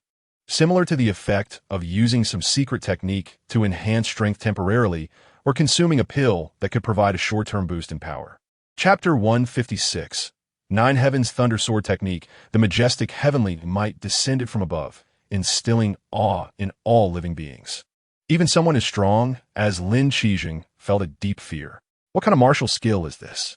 How can this little thief unleash such a terrifying martial skill? Lin Qijing retreated continuously, enveloped in an unprecedented fear. Song Tianyang, who was barely alive and dug out from the ruins by Xia Yingfang, suddenly shivered, regaining some clarity as he stared blankly at the terrifying scene above in the nine heavens, his soul trembling. Such a terrifying phenomenon is simply beyond human capability, not to mention others. Even Chen found it hard to believe. Previously, he had never touched the threshold of the Nine Heavens Thunder Sword technique. But at this critical moment, he decided to take the risk and try, unexpectedly succeeding. However, the power of the Nine Heavens Thunder Sword technique exceeded all his expectations. This was no ordinary martial skill. It was simply a divine method. Such devastating power, the backlash alone would be enough to plunge Chen into an abyss of despair, completely beyond his control. This is no mere third-tier martial skill. Chen felt bitter in his heart, but at this point, he had no way to stop. Since it had come to this, then let us go for it. This is Chen. Even if he dies, he is unafraid. Chapter 157. Iron and Tenderness. Suddenly, Chen's body jolted a few times, and he let out a violent cough. The Xintian sect disciples rushing towards Chen instantly looked as if they had seen a ghost, hurriedly stopping in their tracks and rapidly retreating. Even Xia Yingfang was greatly startled, feeling immense shock. How could Chen, so severely injured, still move? Chen slowly opened his eyes, which had turned dead gray, devoid of any vitality. Thanks to Chu Ran's elixir, I managed to catch my last breath. Chen secretly sighed in his heart. After unleashing a sword that dominated the world, he quickly swallowed 3 dragon muscle pills and 1 celestial blue revitalization pill. The essence of the 4 pills rapidly flowed through his limbs and bones, sustaining his last breath. Otherwise, he would have already died with his eyes wide open. Just give me another cup of tea's worth of time, and no one from the Xintian sect will be able to do anything to me. Chen rapidly circulated the swallowing heaven transformation Dao technique, frantically absorbing the essence of the 4 pills. Chen had previously taken dragon muscle pills and knew their effects. This was his first time taking the celestial blue revitalization pill, and he was awed by its terrifying power. The immense energy far exceeded that of a 9th grade spiritual medicine. Chen swallowed the essence to restore his depleted true energy and bloodline power. Chapter 158. The dust settles, girl. You should be relieved now, right? What does relieved mean? Now that Chen is fine, aren't you still worried? What are you talking about? This young lady is not worried about him. I'm just here to watch the excitement. Okay. Li Daoyuan shook his head and sighed. Chen's potential is truly astonishing. Looking at it now, our earlier agreement was indeed a miscalculation. Do you think this young lady can't defeat him? Can you defeat him? The gap between you two is not small, okay? That's because this young lady sealed her bloodline power before and didn't unleash her strongest potential. Now that I can freely cultivate, surpassing him will be an easy task. As long as you're happy. What do you mean by that? Old Manly, do you dare to underestimate me? You misunderstood. Oof. You'd better be polite to this young lady from now on and help me with my cultivation. Don't forget, you still need to rely on me to defeat him before you can take him as your disciple. I'm not counting on it. I'll bite you to death. A white crane flew out from a distant white cloud, carrying an old and a young person away. Although the old and young were bickering, they appeared very happy. Chapter 159. The Battle King order Yunyan City at the entrance of the residence of the Lord of Yunyan Prefecture. Lin Xuehai, the head of the Lin family, had been waiting here for 3 days, desperately wanting to meet the Lord but was continually kept outside. At this moment, he was as restless as an ant on a hot pan. 3 days ago, news came from the south. Yi Chun had stormed the Xiantian sect. Not only did he survive, but he also killed Song Tianyang and Lin Qijing. Moreover, several teachers from Yunyan Academy had also arrived at the Xiantian sect to support Yi Chun. This news struck Lin Xuehai like a bolt from the blue. He never dreamed that he would risk severing ties with Yunyan Academy and still fail to kill Yi Chun. The immense pressure from Yi Chun and Yunyan Academy left him in a state of constant unease. He now only hoped to see the Lord and asked for help to resolve the conflict between the Lin family and Yunyan Academy. Time passed quietly, and once again, the sun began to set. Suddenly, a disciple of the Lin family rushed over. Head, the second master has returned. The second brother is back? Lin Xuehai was overjoyed and hurriedly grabbed the disciple who brought the news, asking, "Did the second master say anything?" The disciple reported, "The second master wants the head to return quickly." Lin Xuehai hurriedly mounted his steed and raced back to the Lin family. Chapter 160. Where does the confidence come from the Lin family? One of the 3 major families in Yunyan Prefecture is a true behemoth. Usually, everyone passing by the Lin family's gate would be silent, afraid to speak loudly, filled with reverence for the Lin family, let alone dare to intrude. Today, not only did someone break into the Lin family, but they also unleashed a massacre. This was the first time since the Lin family joined the 3 major families. The sounds of weapons clashing, martial arts exploding, and painful screams frequently emanated from the Lin family residence, drawing countless people's attention. Everyone was shocked. Who had the guts to invade such a dragon's lair as the Lin family? Inside the Lin family residence, the defenses were crumbling. A peerless young man in white, wielding a sword, charged forward relentlessly. He was like a bloodthirsty wolf king, instilling fear in others. This young man was, of course, Yi Chun. Behind him were Gu Tai, Zhu Tongshan, Xue Jian, Lu Tongyun, and other experts from Yunyan Academy, along with Jia Zhengdao, Jia Huwei, and others from the Jia family. A group of people supported Yi Chun, killing gods if they blocked the way and killing Buddhas if they obstructed him. After breaking through the Lin family's gate, they were unstoppable and soon attacked the central square of the Lin family. Experts from the Lin family arrived one after another to form a blockade, but could not stop their advance in the slightest. Chapter 161. The Lin family's talisman Lin Xuehai. Are you really going to act recklessly and lead the Lin family into irreversible doom? Jia Zhengdao shouted. Lin Xuehai sneered. Jia Zhengdao, it's not that I look down on you. Today, even if all the forces of Yunyan Prefecture stand up for Yi Chun opposing my Lin family, what do I have to fear? It is you, Jia family, who should think carefully about how to proceed in the future. Everyone was dumbfounded. Lin Xuehai was being too arrogant. So arrogant that he seemed lost. Gu Tai snorted heavily, looking at Jia Zhengdao and saying, Jia family master, since the Lin family refuses to repent and insists on making mistakes, then let us fulfill them. Good. Jia Zhengdao did not hesitate. Although he knew Lin Xuehai wasn't such a reckless person, he wouldn't be intimidated by a few words from Lin Xuehai. Yunyan Academy, obey orders, kill. Jia family, obey orders, kill. Gu Tai and Jia Zhengdao issued orders at the same time, then charged towards Lin Xuehai and Lin Guanghe respectively. Kill. The shouts of Yunyan Academy and Jia family echoed through the sky. Yi Chun raised the Great Desolation sword, shooting out like an arrow. The Great Desolation sword in his hand was already eager to taste blood. Chapter 162.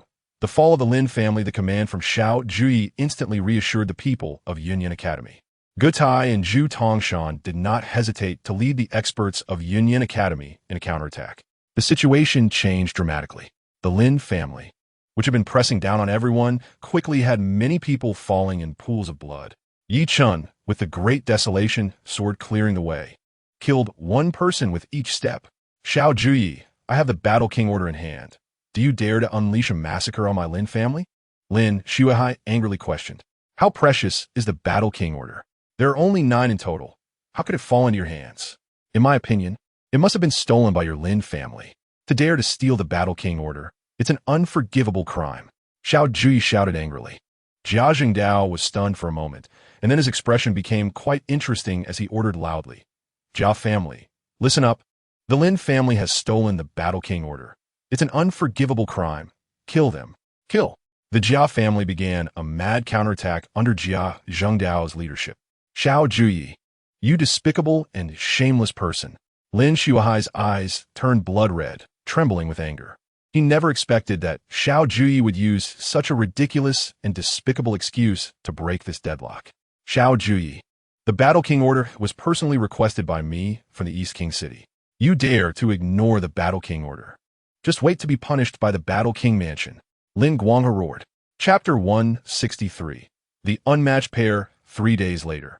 Many bodies of Lin family members were discovered in the wilderness outside Yunyan City. Some suspected that the Jia family and Yunyan Academy pretended to let the Lin family members leave, but secretly sent people to ambush them. Others suspected that it was the enemies of the Lin family taking the opportunity to retaliate. Regardless, the Lin family had truly become a thing of the past. Even if a few managed to survive, they would never amount to anything. As for the disturbances from the outside world, Yi Chen was completely indifferent.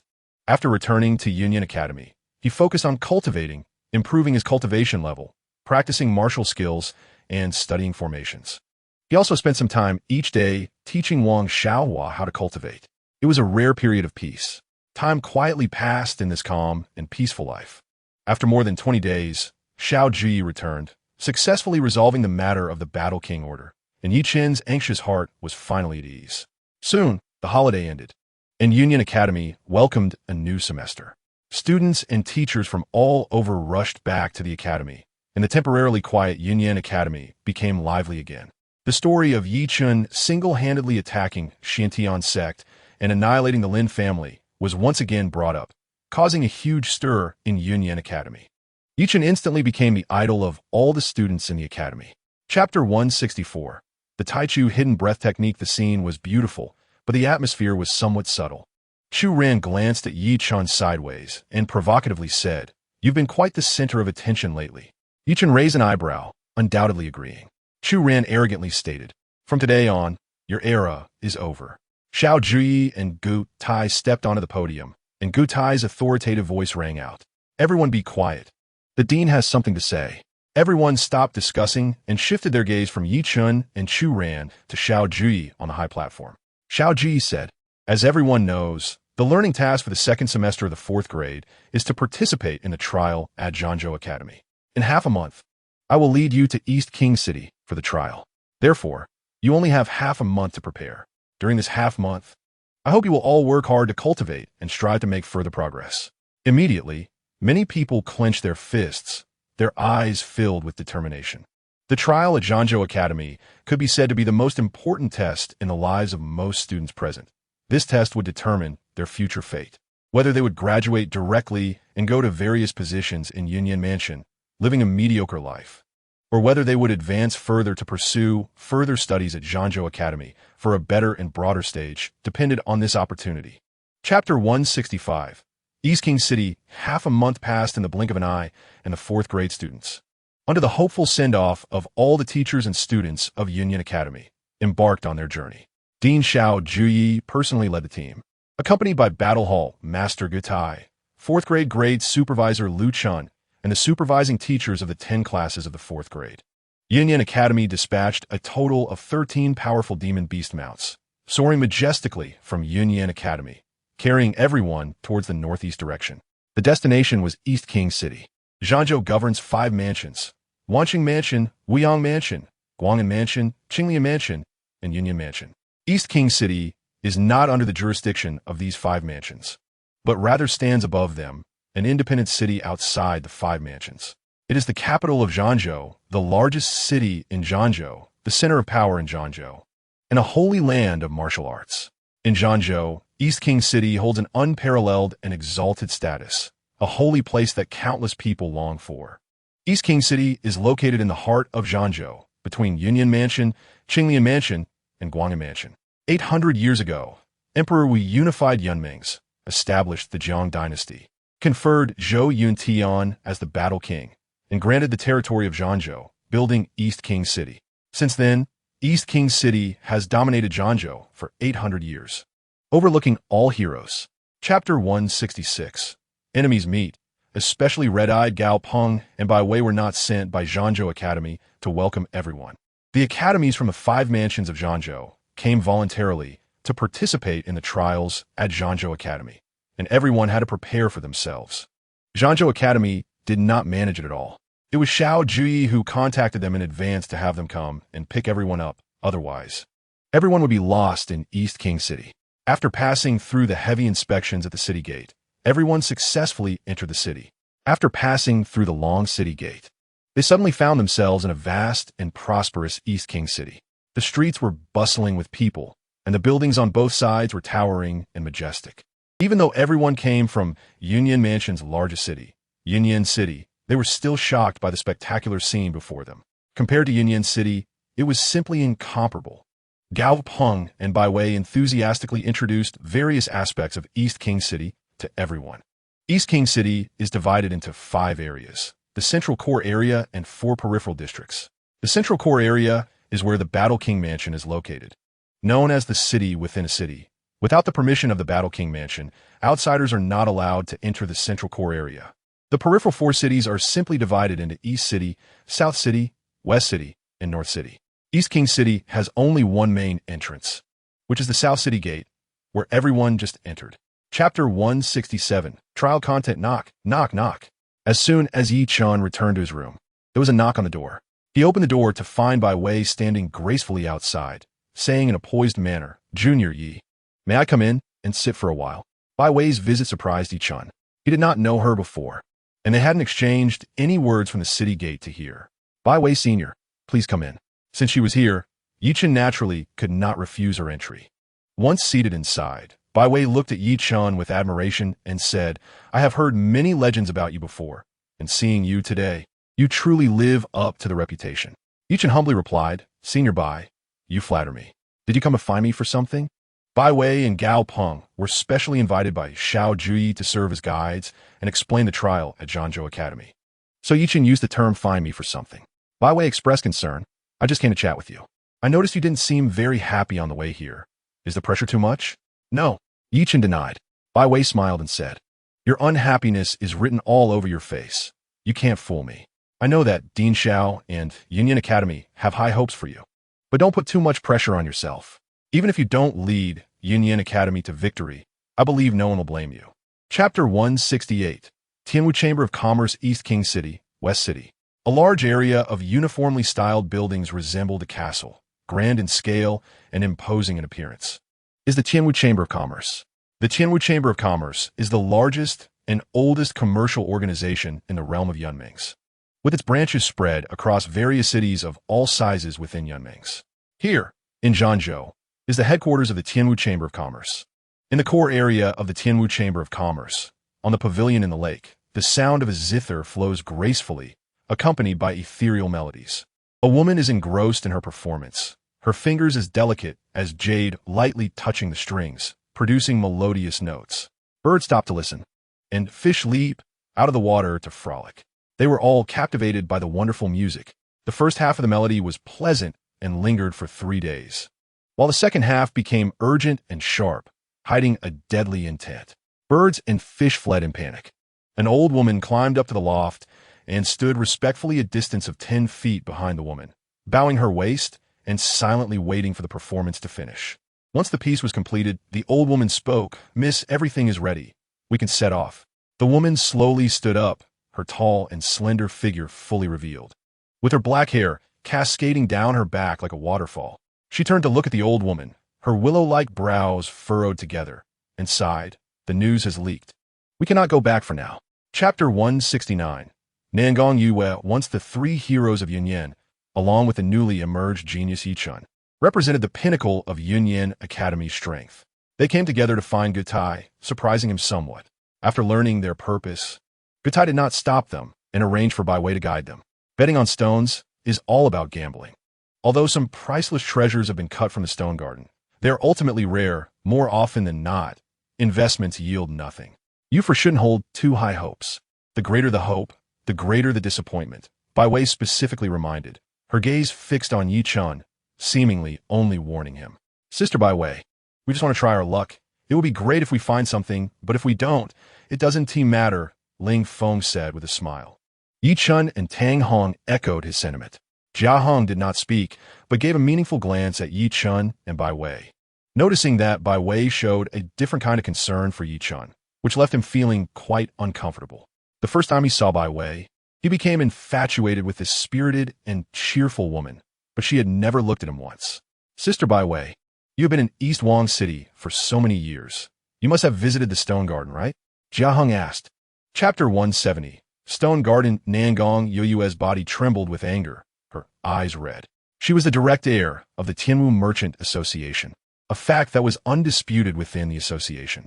However, due to Nangong Kongsong's secret slander, claiming she was an immoral woman and employing various conspiracies to rally support against her, many within the association opposed her. With the sudden illness of the old president, the internal strife of the Tianwu Merchant Association surged. Ultimately, after a resolution from the Elder Council, a test was issued to both Nangong Kongsang and Nangong Yue. Whoever first finds the lost treasure of the Tianwu Merchant Association, the colorless stone, would become the heir. Nangong Yue spent 3 years, traversing mountains and rivers, enduring countless hardships to find the colorless stone in the battle state, only to learn that the news had leaked before she could return. Now, Nangong Kongsang, with his insidious and vile nature, came to seize it, standing on the side of justice and morality, which was utterly shameless. Now, the only path before you is to hand over the colorless stone and submit to me. I will guarantee you a life of wealth and honor. But if you continue to oppose me, you will not have a good ending. This place has already been taken over by my men. You cannot leave even a step. Think carefully. Chapter 171. Talent Utilization. Let us play. I don't believe we can't cut out treasures. Jia Hong gritted his teeth, speaking defiantly. Ling Feng and Tang Hong fell silent, losing confidence. Bai Wei looked at Yi Chun, who shrugged and said, I don't mind. Seeing everyone back down, Jia Hong unwillingly said, Come on, if we leave empty-handed today, won't we be the laughingstock of others? Tang Hong thought for a moment and said, How about we give it another try? It's indeed unsatisfactory to leave like this. But I suggest we change areas. I suspect the stones in this area are just for show. Ling Feng hesitated for a moment and said, Okay then, let us try the 30,000 gold coin area just once. If we don't succeed, we'll leave. Bai Wei smiled and said, All right, let us go to the 30,000 gold coin area, but this time you all play and I won tea. No one insisted on Bai Wei participating. The strange stones in the 30,000 gold coin area were much fewer than in the 10,000 gold coin area and appeared more valuable. Having learned from previous failures, everyone was now cautious and not easily lured by the appearance of these strange stones. Yi Chun was also careful. After all, these were 30,000 gold coins each. He scrutinized each stone carefully, and after examining 7 stones without any feeling, he suddenly felt a sixth sense opportunity when he placed his hand on the 8th stone. Chapter 172. 8 Directions Bring Wealth. ISNT this the 8 Directions guest. You're going for such stones. You really are a talent. Burning money like crazy. Inside the stone cutting workshop, many people discussed as they saw the stone Yi Chun was holding. Many recognized it at a glance as the 8 Directions guest. One of the worst stones in the stone garden. Brother Yi, why don't we choose another one? Ling Feng Pulit Yichen. This is a 30,000 gold coin stone. Losing face is minor, but the loss is significant. I believe in my judgment. Yi Chun paid 30,000 gold coins and handed the stone to the cutter. The cutter skillfully sliced through the incredibly hard stone as if it were tofu. And soon a stone the size of a watermelon was reduced to the size of a fist. Waves of azure light burst forth, attracting everyone around. With a snap, the last layer of stone shell fell off, revealing a crystal the size of a baby's fist, irregular in shape. The cutter was quite surprised and looked at Yi Chun with a smile, saying, Congratulations, you've cut out a piece of Qingming Xianjing. At this, there was an uproar. How could the 8 Directions guest yield Qingming Xianjing? Chapter 173. Colorless and formless devouring stone. Yi Chun looked around in amazement. The nearest strange stone to him was over 10 feet away, and the closest person was Bai Wei beside him. Clearly, Bai Wei could not be the source of Yi Chen's opportunity. Yi Chen, what's wrong? Bai Wei asked suspiciously. Yi Chen did not answer. He glanced around, but found nothing unusual and focused his gaze down at his feet. Underfoot was grass, and his right foot was resting squarely on a pebble on the grass. It was grayish-white, fist-sized, an ordinary paving stone commonly found everywhere. Is it giving me an opportunity? Yi Chen frowned, somehat incredulous. How could an ordinary pebble trigger such a strong sixth sense opportunity? Kid, you really struck it lucky. Suddenly, the voice of the devouring heaven demon, sovereign, echoed in Yi Chen's mind. Senior, what is it? Yi Chen hurriedly asked. Do you know what the stone you're stepping on is? The devouring heaven demon, sovereign, asked excitedly. A pebble? Yi Chen Joshua Luripiet.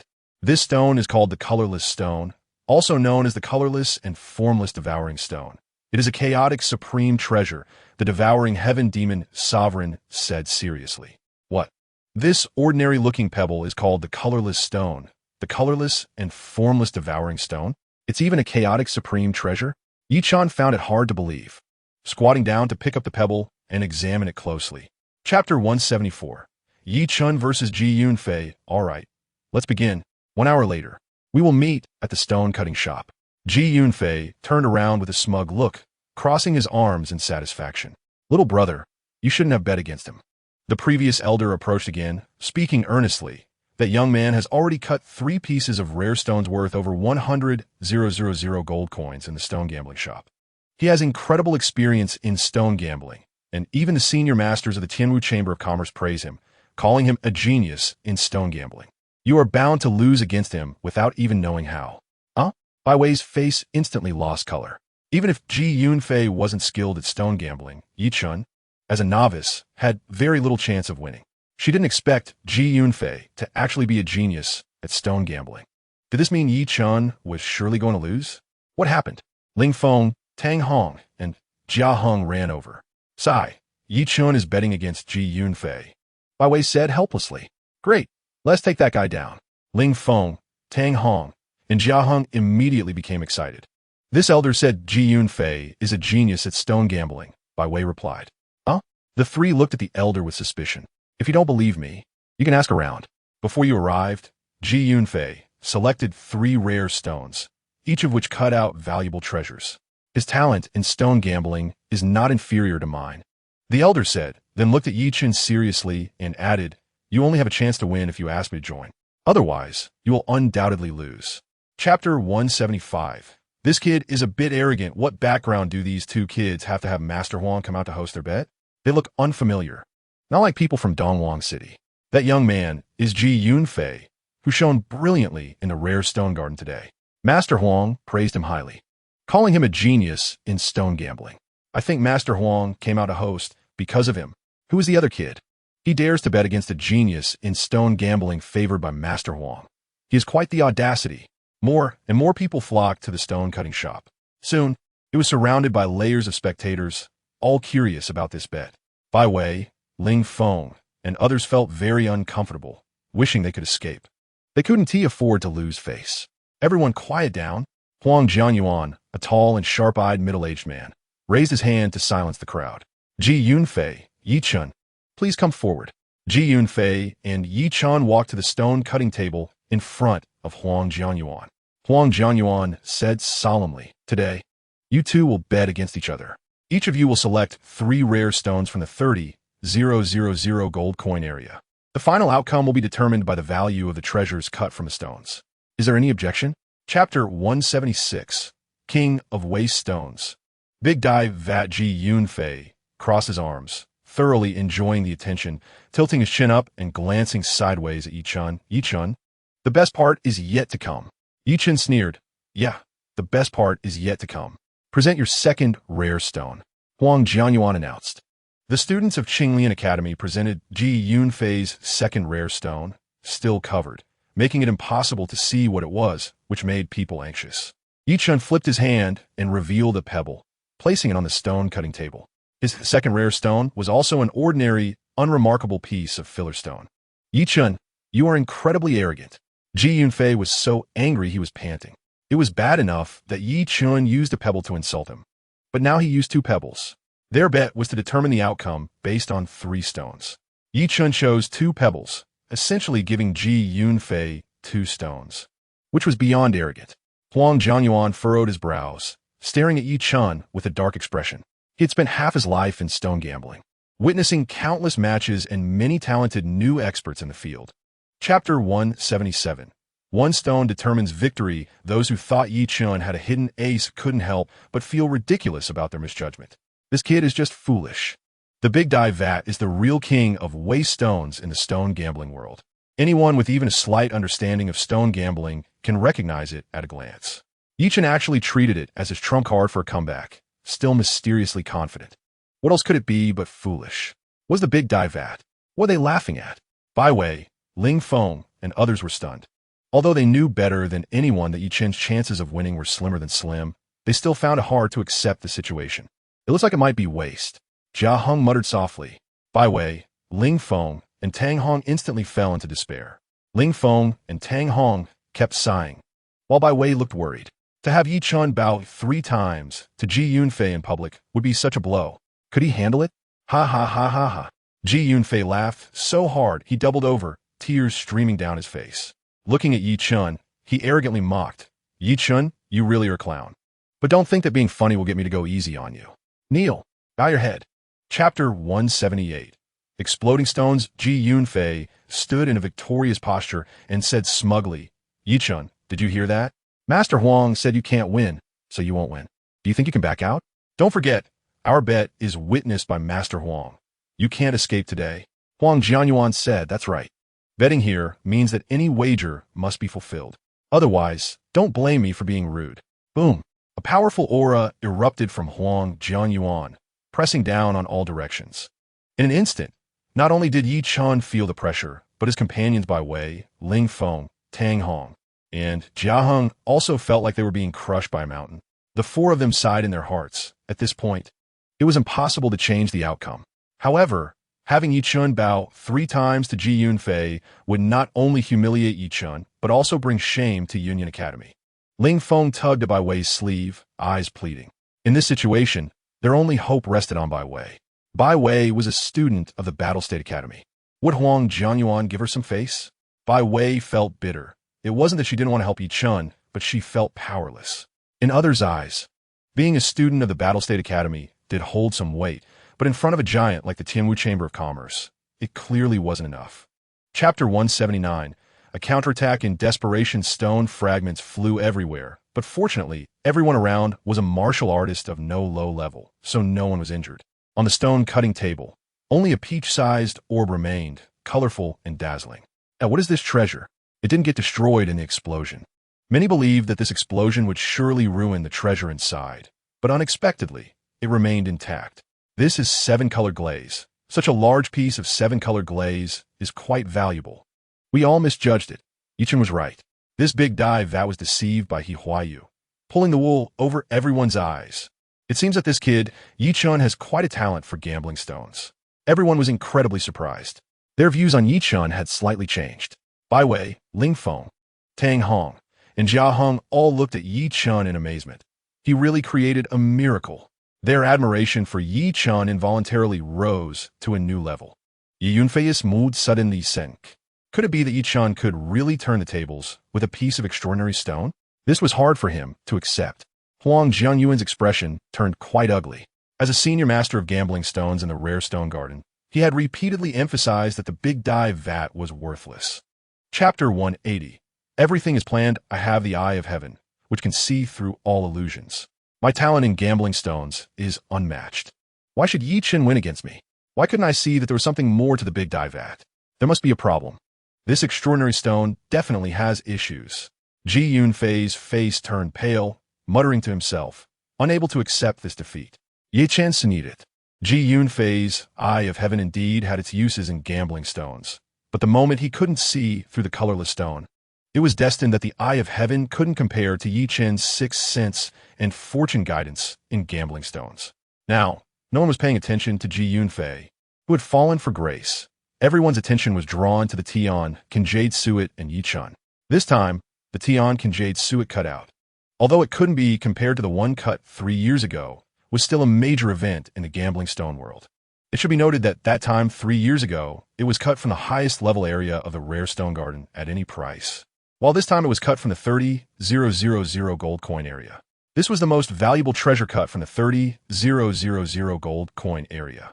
Chen created the historical first in the 30,000 gold coin area. Young friend Yi, I am willing to offer 800,000 gold coins for this Tian, can Jade sue it? Are you willing to part with it? Chapter 181. Split. Evenly, Chen did not linger and left with everyone. Bai Wei apologetically said, Chen, I'm sorry. I shouldn't have doubted you. Bai Wei felt very ashamed. Chen had confidently told her that he had a talent for gambling stones, but she refused to listen. Brother Yi, I should also apologize to you. Ling Feng and Tang Hong echoed. As companions, they should have unconditionally believed in Chen, but just now, they had failed to do so. Jia Hong lowered his head. Silent. His mood was very complicated. This is my first time gambling stones. It's normal for you not to trust me. After all, I didn't even realize I had this talent before, Chen said, now full of harvest and in a great mood, naturally not caring about these small issues. After exiting the Tianwu Trading Association, not long after, Chen suddenly frowned and whispered to the others, I have something to say to you all. Just listen, don't respond. And don't look back. The four were surprised. Why had Chen suddenly become so cautious? We're being followed. I suspect someone is coveting the Tian, can Jade sue it on me? Chen said. The four were startled. How did Chen notice the tailing? And why hadn't they noticed it? Chapter 182. Devouring. All Chen opened the door, and Chu ran, looking like a sprite, swaggered in with her hands behind her back, surveying Chen's room with a scrutinizing gaze, saying in an old-fashioned manner, it seems that you had quite a harvest at the Tianwu Trading Association today. Chen casually closed the door, rubbed his nose, and smiled. It was okay. I just cut out 2 relatively valuable treasures at the rare stone garden. Upon hearing that Chen went gambling stones and cut out treasures, Chu Ran's bright eyes instantly sparkled, and she quickly turned to Chen and eagerly asked, what treasures did you cut out? Chen replied, I cut out a piece of Qingming Xianjing. Chu Ran immediately scoffed, sarcastically saying, only you would consider something like Qingming Xianjing as a treasure. Chen was not angry. He continued, I also cut out a piece of Tian, can Jade sue it? What? Tian, can Jade sue it? Is that true? Let me see. Chu Ran immediately became agitated. Chen sat down in a grandmaster chair, picked up his tea leisurely, took a sip, and huffed. Why should I show it to you? Chu Ran realized she was a bit out of line, put her hands behind her back again, and huffed. You just keep bragging. How could such a rare treasure like Tian, can Jade sue it, be cut out just like that? Chapter 183. Control over the demon pass space. The morning sun's rays fell like golden rain on the streets and alleys of Dongwang City, making this historically rich, ancient city appear even more sacred and inviolable. In the North City, at the Changfeng Tavern, after a long time, Chen finally accepted reality. The only thing he was grateful for now was that the colorless stone did not devour the great wilderness sword. He carefully examined the colorless stone, separating it from the great wilderness sword. It could even devour coins, silver coins, and clothes. It was even more terrifying than my current devouring heaven transformation technique. Chen sighed heavily. It was still because this colorless stone had suffered severe damage, and its power was not even 1 in 10,000. Otherwise, the great wilderness sword would have been devoured as well. Suddenly, the voice of the devouring demon sovereign echoed. Senior, why didn't you remind me? Chen asked bitterly. Did I not remind you? The devouring demon sovereign retorted unceremoniously. Chen was speechless. The devouring demon sovereign had indeed warned him before, but he had not realized the true power of the colorless stone, leading to the current situation. However, the abilities displayed by the colorless stone showed Chen its formidable side. Just its devouring ability had endless wonderful uses. Compared to its functions, Chen's little loss was nothing. Chapter 184. The second soul clone, Chen borrowed 10,000 gold coins from Shui Jian, went out to buy a Chinquan bag, some clothes, and some medicinal materials. On the way back to the Changfeng Tavern, he suddenly felt a very strange sensation. It was both familiar and somewhat thrilling.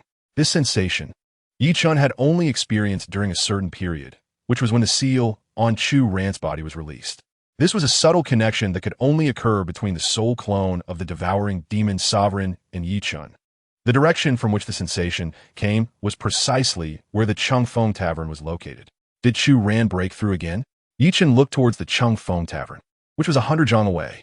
Chu Ran had been in closed-door training during this time. She must have made a breakthrough in her cultivation and accidentally broke the seal on her body again, hence the reappearance of this wonderful connection between her and Yi Chen. Yi Chen didn't pay much attention and returned to the Chung Feng Tavern. The Chung Feng Tavern was quite large. The front yard was for dining and entertainment, while the backyard was for living. Upon arriving at the building where he lived, Yi Chen was somewhat surprised. That magical connection actually came from his room. Did that girl break through to come show off to me? Yi Chen couldn't help but smile wryly. This was indeed Chu Ran's style. Chapter 185. The gentleman beneath the black hat. A beautiful face showed signs of joy, and the tense nerves relaxed. She extended her delicate hand, ready to take the colorless stone. Suddenly, a flash of wisdom appeared in her eyes, and she conceived a plan to return the stone to young Master Yi. The woman withdrew her hand, steady as a mountain. The old woman was taken aback, not understanding why she would find a colorless stone and then return it to Yi Chen. However, she would not question the woman's orders and turned to return the colorless stone to Yi Chen. Yi Chen, surprised, said, "It seems you can't find it, so I give it back." The woman asked, "Does young Master Yi know what the stone is?" Yi Chen replied calmly, "Colorless stone." The old woman looked at Yi Chen in shock. He actually knew. The woman under the hat was also astonished. In the vast Yunmings, there were only a handful of people who could recognize the colorless stone. How did Yi Chen see through it? Since young Master Yi knows it is a colorless stone, he should understand its value. Why is he so willing to give it to me? The woman was very puzzled. She had thought Yi Chen was unaware of the stone's worth. Misfound it. Clearly it originally belonged to you. A gentleman does not take what others cherish. Yi Chen said boldly. Chapter 186. The 5 academy trials in Dongwang City. At the edge of the northern city, large buildings were built against the mountains, imposing in grandeur. This was the revered training ground that countless young people in Zhangzhou aspired to. Zhangzhou Academy. In the Westgate Square of Zhangzhou Academy, 5 teams surged in, turning the usually quiet square lively. These 5 teams all carried flags symbolizing their identities, with the names Wansheng Academy, Wuyang Academy, Guang'an Academy, Qinglian Academy, and Yunya Academy written on them. They were the teachers and students from the 5 major academies in Zhangzhou, here to participate in the annual trials of Zhangzhou Academy, known as the 5 Academy Trials. Despite the importance of the 5 Academy Trials to the 5 major academies, it did not attract much attention in Dongwang City. Even on the day of the official trials, not many people came to watch. The vast Westgate Square was rather empty. Aside from the teachers and students from the 5 academies, with only a few students from Zhangzhou Academy who had previously come from the 5 major academies attending to watch. Zhangzhou Academy showed a very indifferent attitude, not seriously arranging the venue, merely sending a few people to maintain order. Chapter 187. The best is yet to come. The deans of Wansheng Academy, Wuyang Academy, and Guang'an Academy were taken aback, as if Xiao Juyi had become a different person. The previous Xiao Juyi would always laugh off their sarcasm, known for his good temper. Today, however, he was so assertive. Did Yunya Academy produce several geniuses this year? Puffed. Wang Hongtu from Qinglian Academy burst out laughing, teasing, "Dean Xiao, you're not expecting Yi Chen alone to turn the tide and help you claim first place, are you?" Yi Chen? The deans of Wansheng Academy, Wuyang Academy, and Guang'an Academy looked puzzled. This name was unfamiliar to them. Xiao Juyi looked at Wang Hongtu and asserted, "That's right. Does Dean Wang have any opinions?" Wang Hongtu scoffed, "I must admit, Yi Chen is indeed a rare talent, but Dean Xiao. To expect a young man at the 3rd level of Xian Liquid to reverse the situation is rather reckless." 3rd level of Xian Liquid?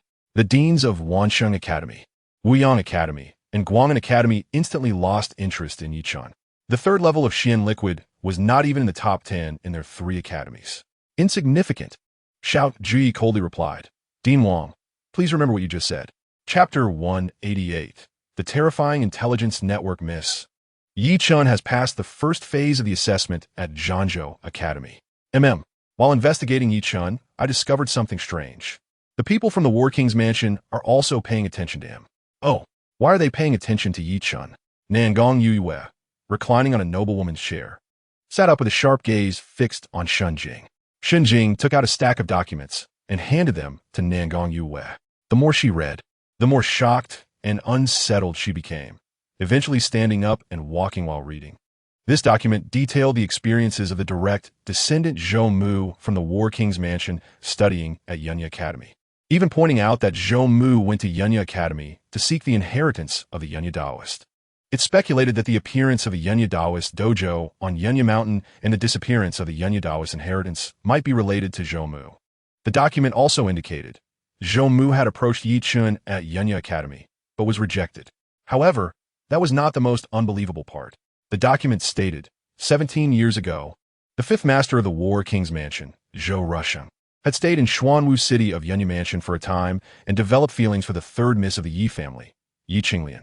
A year later, Yi Qinglian gave birth to Yi Chen. Chapter 189. The Xian Sect's Secret Realm. The second phase of the 5 Academy trials is the qualifying round, which means that anyone who passes will gain the qualification to study and practice at Zhangzhou Academy. This is the real test for the elite of the 5 academies. The trial site for the qualifying round is the Xian Sect Secret Realm, a long-established dimensional space, with the entrance located at Xian Sect Mountain to the west of Zhangzhou Academy. The students from the 5 academies, led by Dong Xiao, arrived at the halfway point of Xian Sect Mountain and entered the Xian Sect Secret Realm through a special entrance. The content of this trial is to search for qualifying tokens within the Xian Sect Secret Realm. Zhangzhou Academy had placed several qualifying tokens inside the Secret Realm in advance, and as long as they found a qualifying token within a period of 21 days, they would qualify. Inside the Xian Sect Secret Realm, powerful demon beasts inhabit, and the environment is exceptionally harsh. While searching for the qualifying tokens, participants must not only compete against other contestants, but also fight against the demon beasts inside, making it a daunting challenge. Falling and dying is not an uncommon occurrence. The entrance to the Xian Sect Secret Realm is a teleportation array that can randomly transport the participants to anywhere within the Secret Realm, avoiding crowding. Chapter 190. The 3 Heroes of Qinglian. The Xian Sect Secret Realm spans an area of 10,000 miles, essentially a secluded kingdom. Finding the qualifying tokens left by Zhangzhou Academy in such a vast world is undoubtedly like searching for a needle in a haystack. Yi Chen flipped through 17 mountains in a row without finding any clues about the qualifying tokens, forcing him to stop and think. Zhangzhou Academy must have a pattern when placing the qualifying tokens. If they were placed randomly, then finding them would be purely based on luck, which would not achieve their trial's purpose. This phase of the trial primarily tests the ability to fight against both people and beasts. The qualifying tokens are likely placed within the territories of demon beasts, prompting us contestants to actively engage in battles with them. Furthermore, the strength of the demon beasts would not be too strong or too weak. Yi Chen suddenly found direction. He focused on demon beasts, ranging from the 3rd to the 7th level of Xian Liquid. His keen sense suddenly proved to be very useful. Although the keen sense could not find the qualification token, it could locate the territory of the demon beasts. He stealthily infiltrated the territory of the 9-headed demon beasts, whose strengths range from the 3rd to the 7th level of the Xian Liquid Realm. Finally, within the territory of the 9th demon beast, the 4-level Xian Liquid Golden-Backed Wolf, he found a qualification token. Chapter 191. One strike to resolve the 5th level of Xian Liquid. In the distance, Zhou Mu and Zhou Fu were dumbfounded. Back on Yin Cliff Mountain, Yi Chen had only reached the 9th level of the Spirit Vein, and just a few months had passed. Yet Yi Chen had already broken through to the 6th level, reaching the 5th level of the Xian Liquid Realm. This growth rate was astonishingly fast. Young master, you are right. Yi Chen's potential is too terrifying. If we don't eliminate him now, he will surely become a great threat in the future, Zhou Fu said solemnly, his expression turning extremely serious. In the valley, Yi Chen held the great wilderness sword and slowly walked towards the 3 heroes of Qinglian. You know nothing about me, yet you come to kill me. It's simply laughable. The expressions of the 3 heroes of Qinglian turned extremely ugly. Ji Yunfei gritted his teeth and asked in a deep voice, "How did you avoid my eyes?" Yi Chen disdainfully replied, "In this world, there are many things you can't see through." Ji Yunfei was so angry that he was gasping for breath. If it were someone else looking down on him like this, he would definitely spit in their face, but he had no way to refute it now. He truly could not see through Yi Chen. "Let's attack together," Ji Yunfei shouted. He had fought against Yi Chen before and knew his terrifying battle power. Although all 3 of them from Qinglian were in the 6th level of the Xian Liquid Realm, they would gain no advantage against Yi Chen. who was at the 5th level. Chapter 192, A True Opponent Boom. Zhou Mu's body shook, and a violent aura surged forth. The innate kingly aura dominated the world. 5th level of Xian liquid, Yi Chen sneered. Is this your arrogant capital?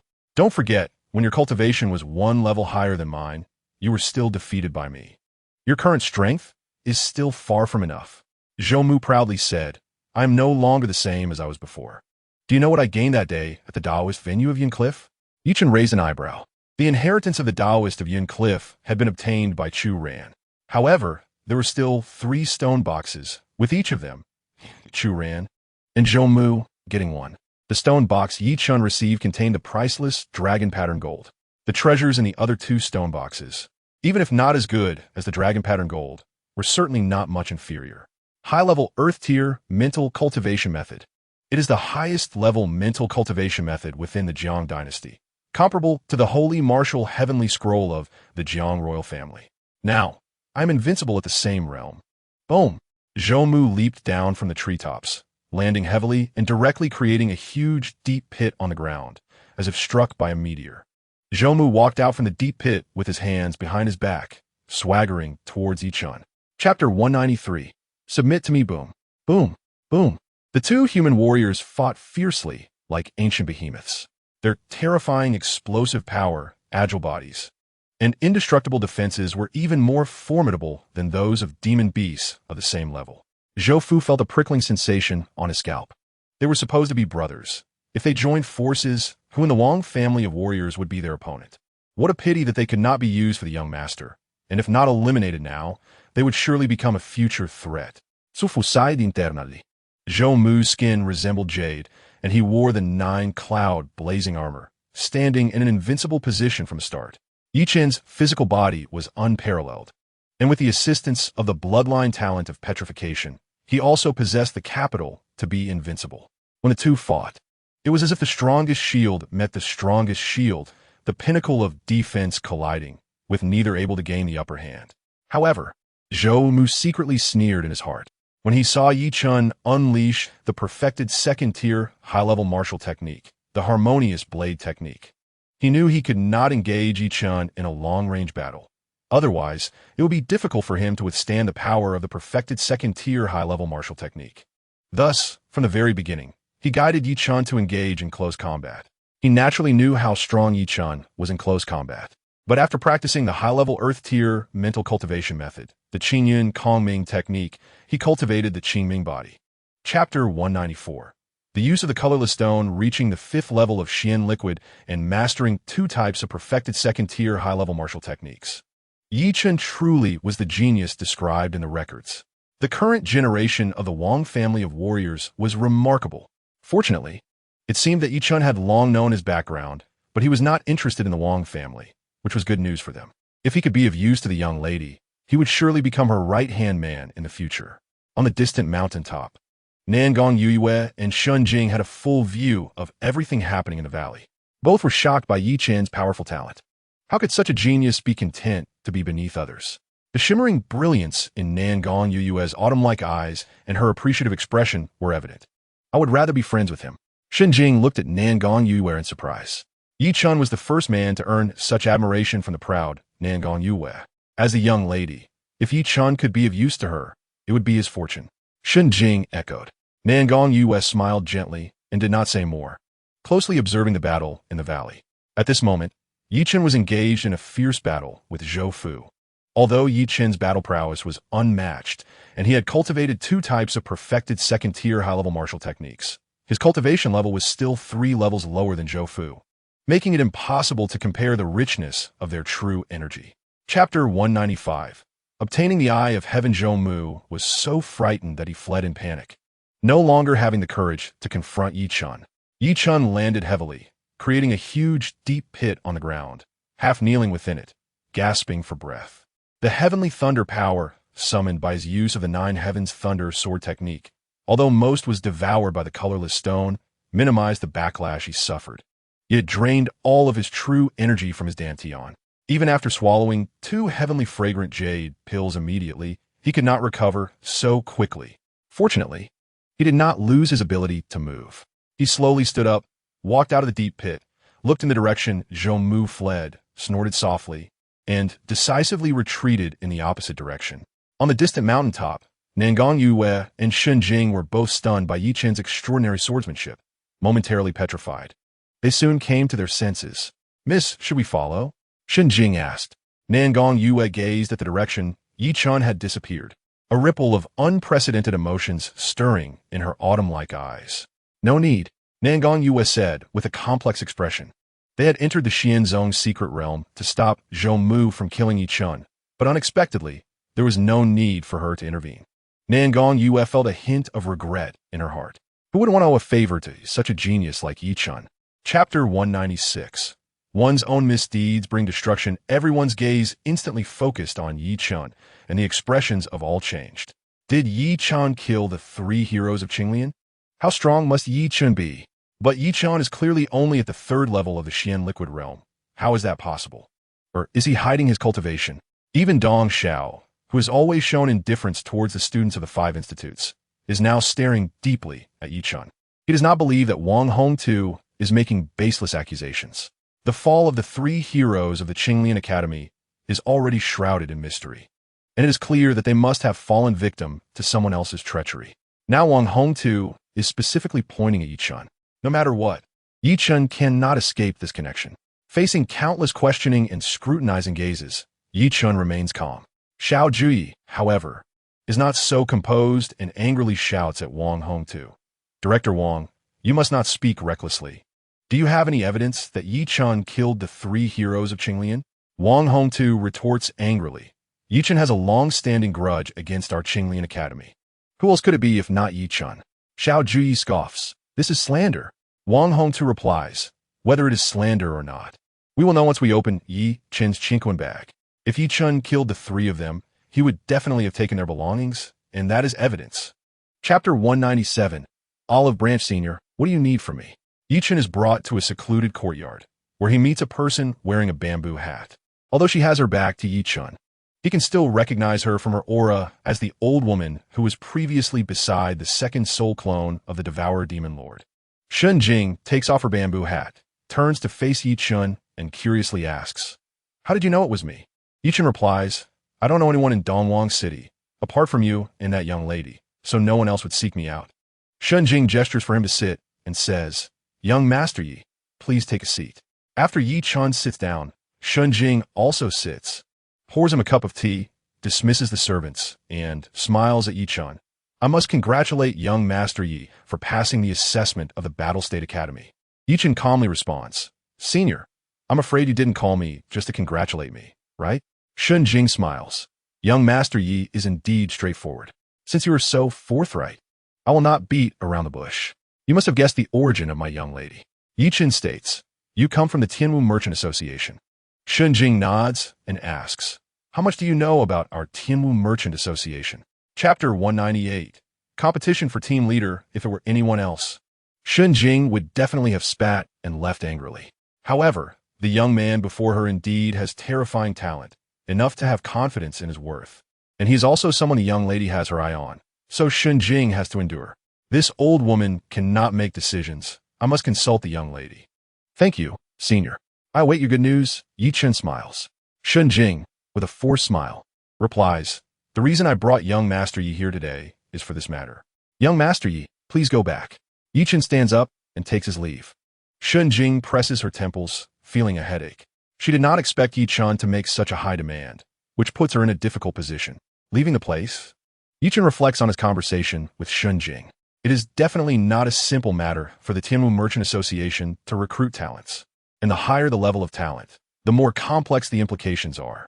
From the very first meeting, Shen Jing promised Yi Chen a silver-level treatment, indicating that the young lady's status is not ordinary. Now that even gold-level consideration is on the table, it further confirms the high status of that young lady.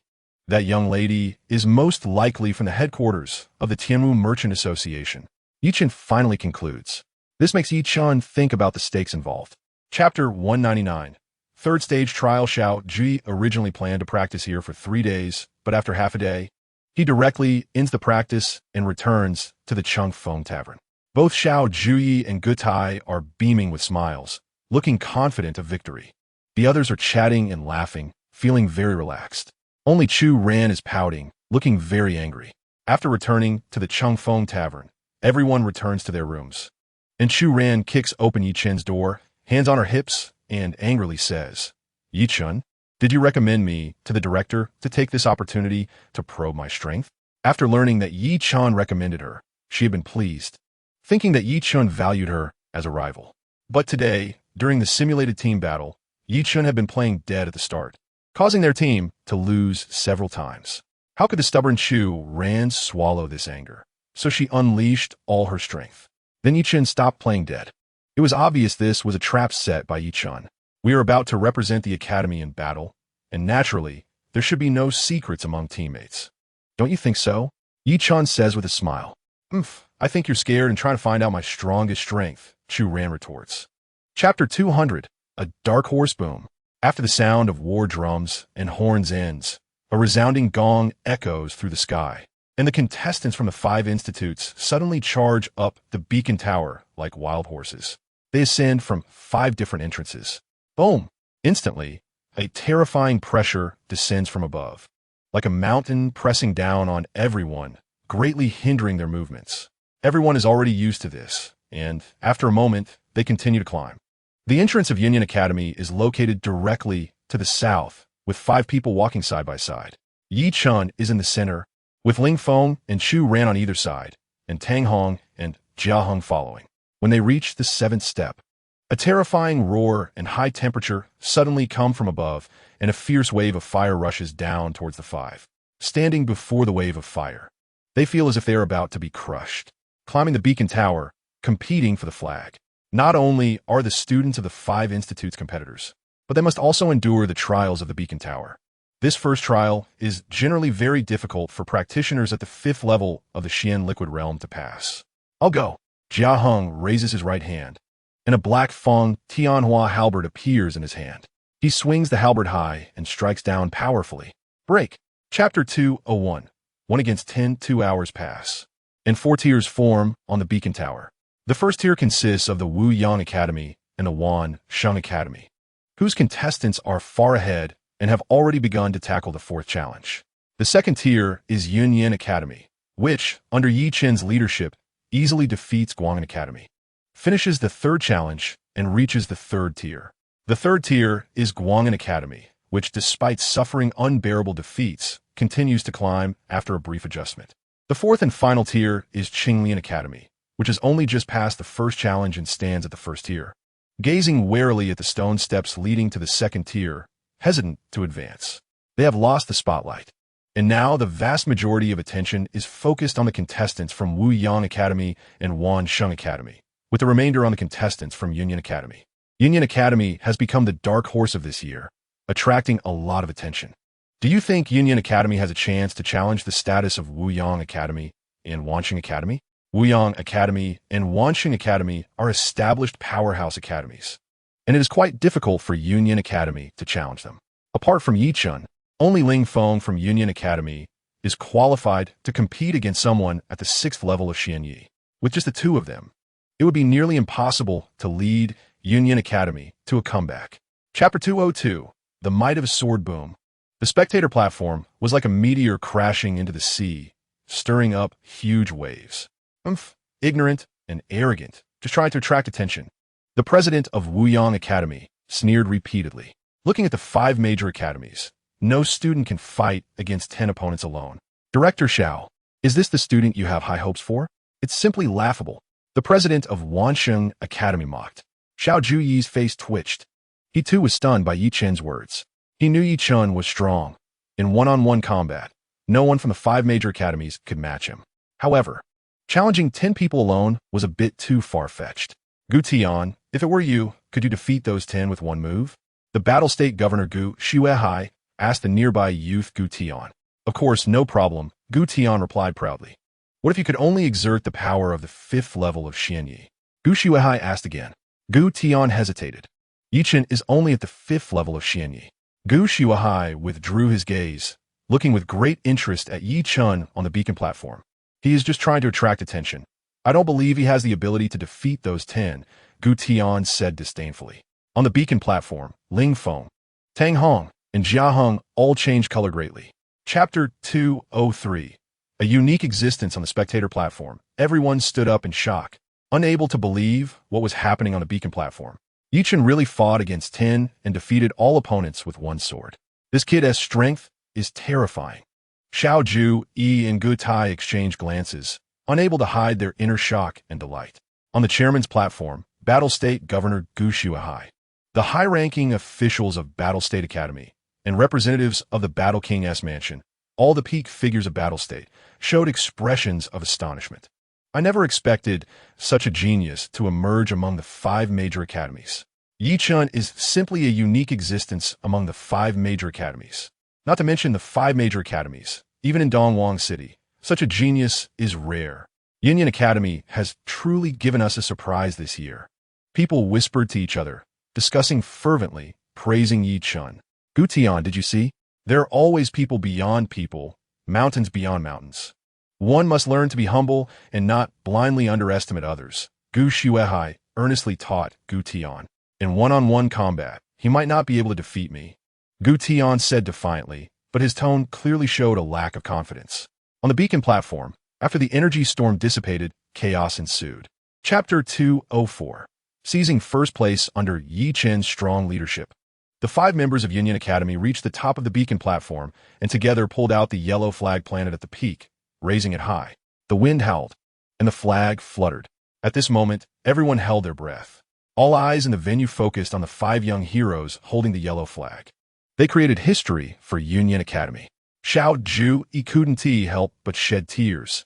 He had waited too long for this moment. He endured humiliation and worked tirelessly. Countless times he wanted to give up, but ultimately he persevered with a belief. Heaven rewards those who are diligent. Finally, they did it. Yin Academy did it, and Xiao Ju did it. The teachers and students of Yin Academy were completely ecstatic. At this moment, they felt honored. Even Gu Tai, who usually wore a stern expression, smiled foolishly, and as he laughed, his eyes turned red. Suddenly, a scattered applause erupted, gradually becoming orderly and unified. Many people sincerely congratulated them. Today, Yin Academy put on a performance of what it means to rise against the odds. What a miracle! The teachers and students of Wuyang Academy, Wanshang Academy, Guang'an Academy, and Qinglian Academy fell silent. Chapter 205. Good tea, young master. The competition among the 5 academies has ended, and Yin Academy has taken first place. Chen shone brightly on the beacon platform and received public praise from Governor Zhu. Umph, umph, umph. Zhu Mu snorted repeatedly, his face looking extremely displeased. The man reporting stood with his head down, not daring to breathe. Chen. Zhu Mu clenched his fists, his teeth grinding, filled with hatred. Young master, the lady has arrived. Suddenly, a maid reported. Zhu Mu took a deep breath, suppressing his inner rage, and said to the man, "You may leave." The man felt as if he had been granted a reprieve and quietly retreated. Zhu Mu adjusted his clothing, a smile appearing on his face as he went out to meet her. After a few steps, a graceful and magnificent woman adorned with gold and jade entered. It was Zhu Mu's mother, Tang Xiaoyan. "Mother, why are you here?" Zhu Mu revealed a compliant and understanding demeanor, proactively offering to assist Tang Xiaoyan. "Mother, please sit down." How is your injury recovering?" Tang Xiaoyan held Zhu Mu's hand tightly, showing great concern and affection. "Don't worry, mother. It's just a small injury, and I recovered a long time ago." Zhu Mu dutifully helped Tang Xiaoyan sit down. Chapter 206. Gentleman's Agreement. Nangong US said, "This is the first batch of early tea picked from Yujing Mountain, processed using the oldest techniques, and has a unique flavor. Young Master Yi, please try it." "Oh, I must have a good taste." Chen was unaware of what was special about the tea from Yujing Mountain, but he needed to show face. He picked up the teacup and first held it to his nose to sniff. In the tea fragrance, there was a very unique smell, which was somewhat pungent. This was not the typical aroma of tea. Chen became even more curious about this tea. He gently took a sip. Bitter, spicy. This was the first impression upon entering.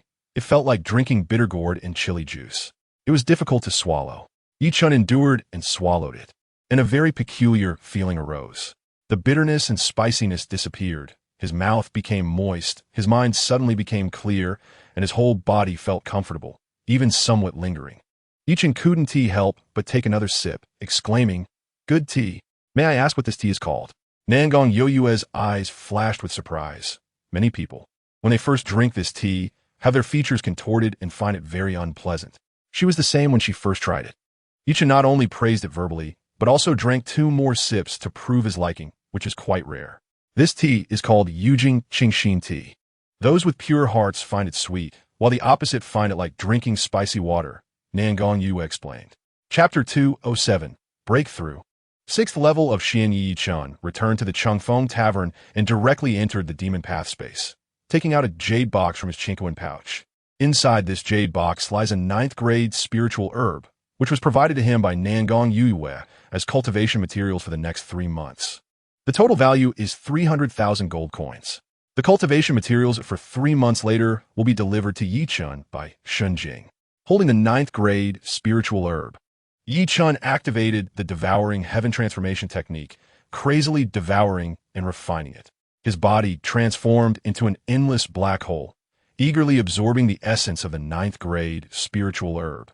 For an ordinary person at the 5th level of Xian liquid, refining and absorbing this 9th grade spiritual herb would definitely allow them to break through to the next level. However, after Yichun absorbed it all, he remained completely silent.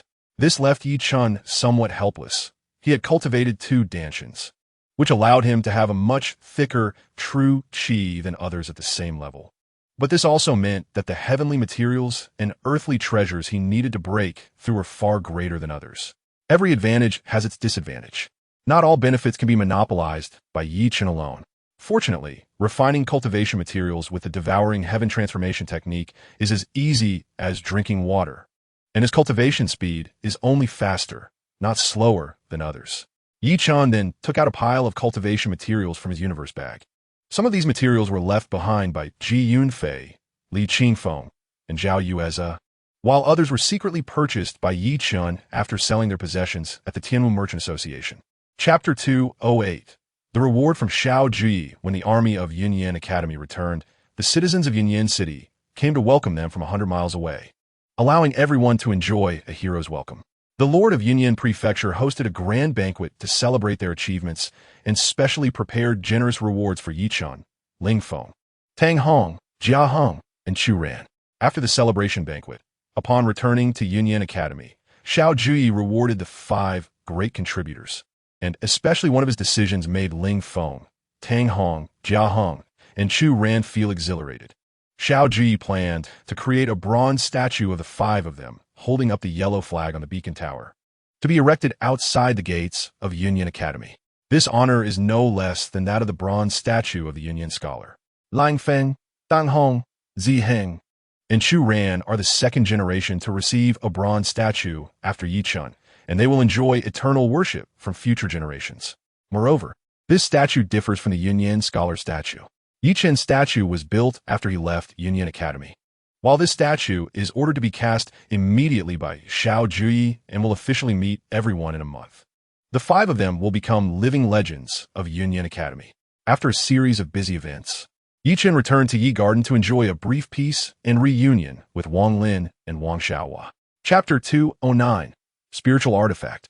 Zhang Tian Shi Xiao Ji stared blankly at the measuring ruler and exclaimed, "It has recognized you." "It recognizes me?" Yichun was a bit confused.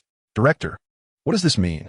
Just a moment ago, his true qi was repelled by the measuring ruler, indicating that it had rejected him.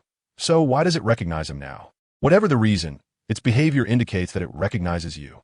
Yichun, quickly drop blood to acknowledge it as your master, Xiao Ji urged excitedly. At this moment, he was quite happy for Yichun. It has already recognized me. Why do I still need to drop blood to acknowledge it? Yichun asked in confusion. It recognizes you, but you haven't recognized it.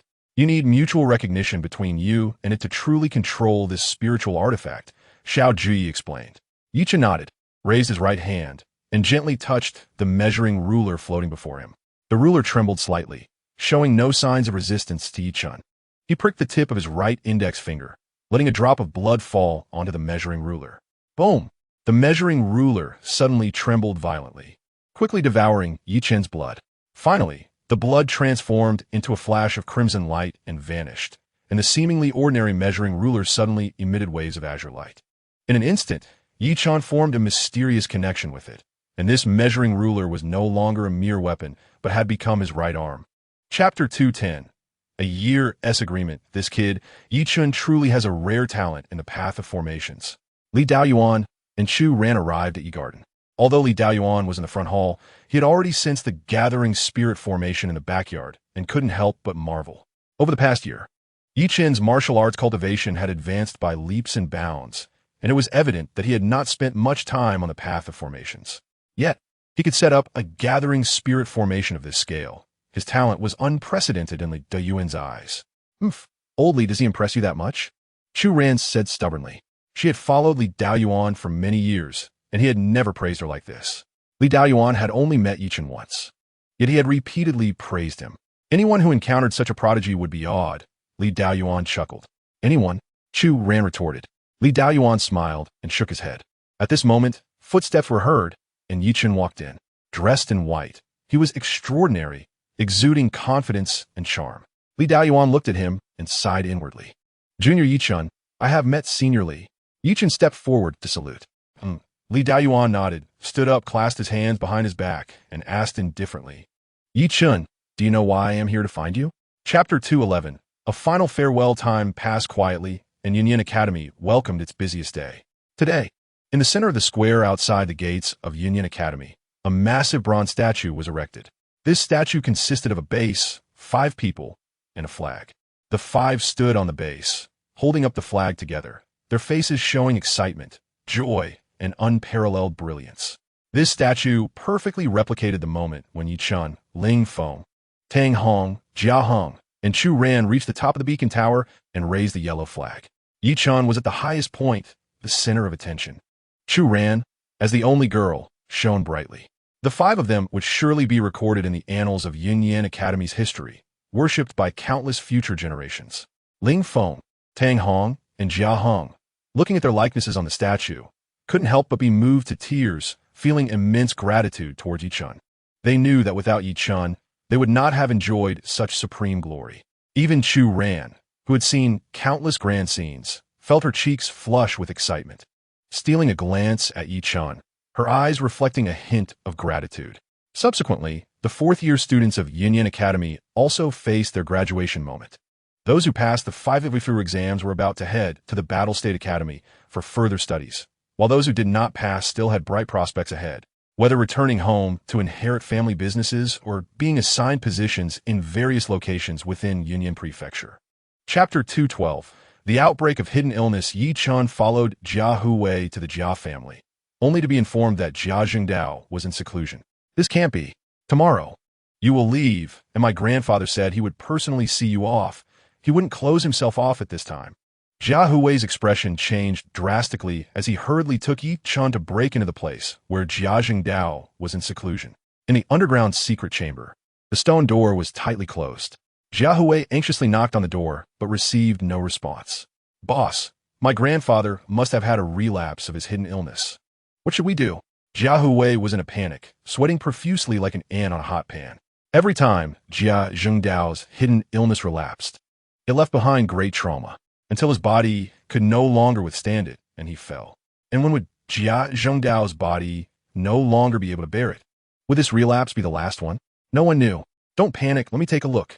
Yi Chen activated the Eye of Heaven, and 2 blue beams of light shot from his eyes, directly penetrating the heavy stone door to see everything inside. Jia Huwei looked at Yi Chen in surprise. How could Yi Chen's eyes change like this? This scene seemed familiar, but he couldn't remember where he had seen it or who it was. Chapter 213. Departure before dawn. The aura around Yi Chen suddenly erupted like a volcanic explosion, unstoppable. Breakthrough, 7th layer of Xian liquid. Jia Jingdao was dumbfounded. Was breaking through this easy? The power that had tormented him for years had now become Yi Chen's cultivation material. Moreover, the speed of cultivation was simply against the heavens. This monster, Yi Xiaoyou's achievements today are truly not a coincidence. Jia Jingdao sighed deeply in his heart. Senior, that's enough. Suddenly, Yi Chen's gentle and kind voice rang out, and Jia Zhengdao realized that the brown energy that had caused him unbearable pain had disappeared without a trace. From now on, he would no longer have to suffer that inhumane torment. Yi Xiaoyu, thank you.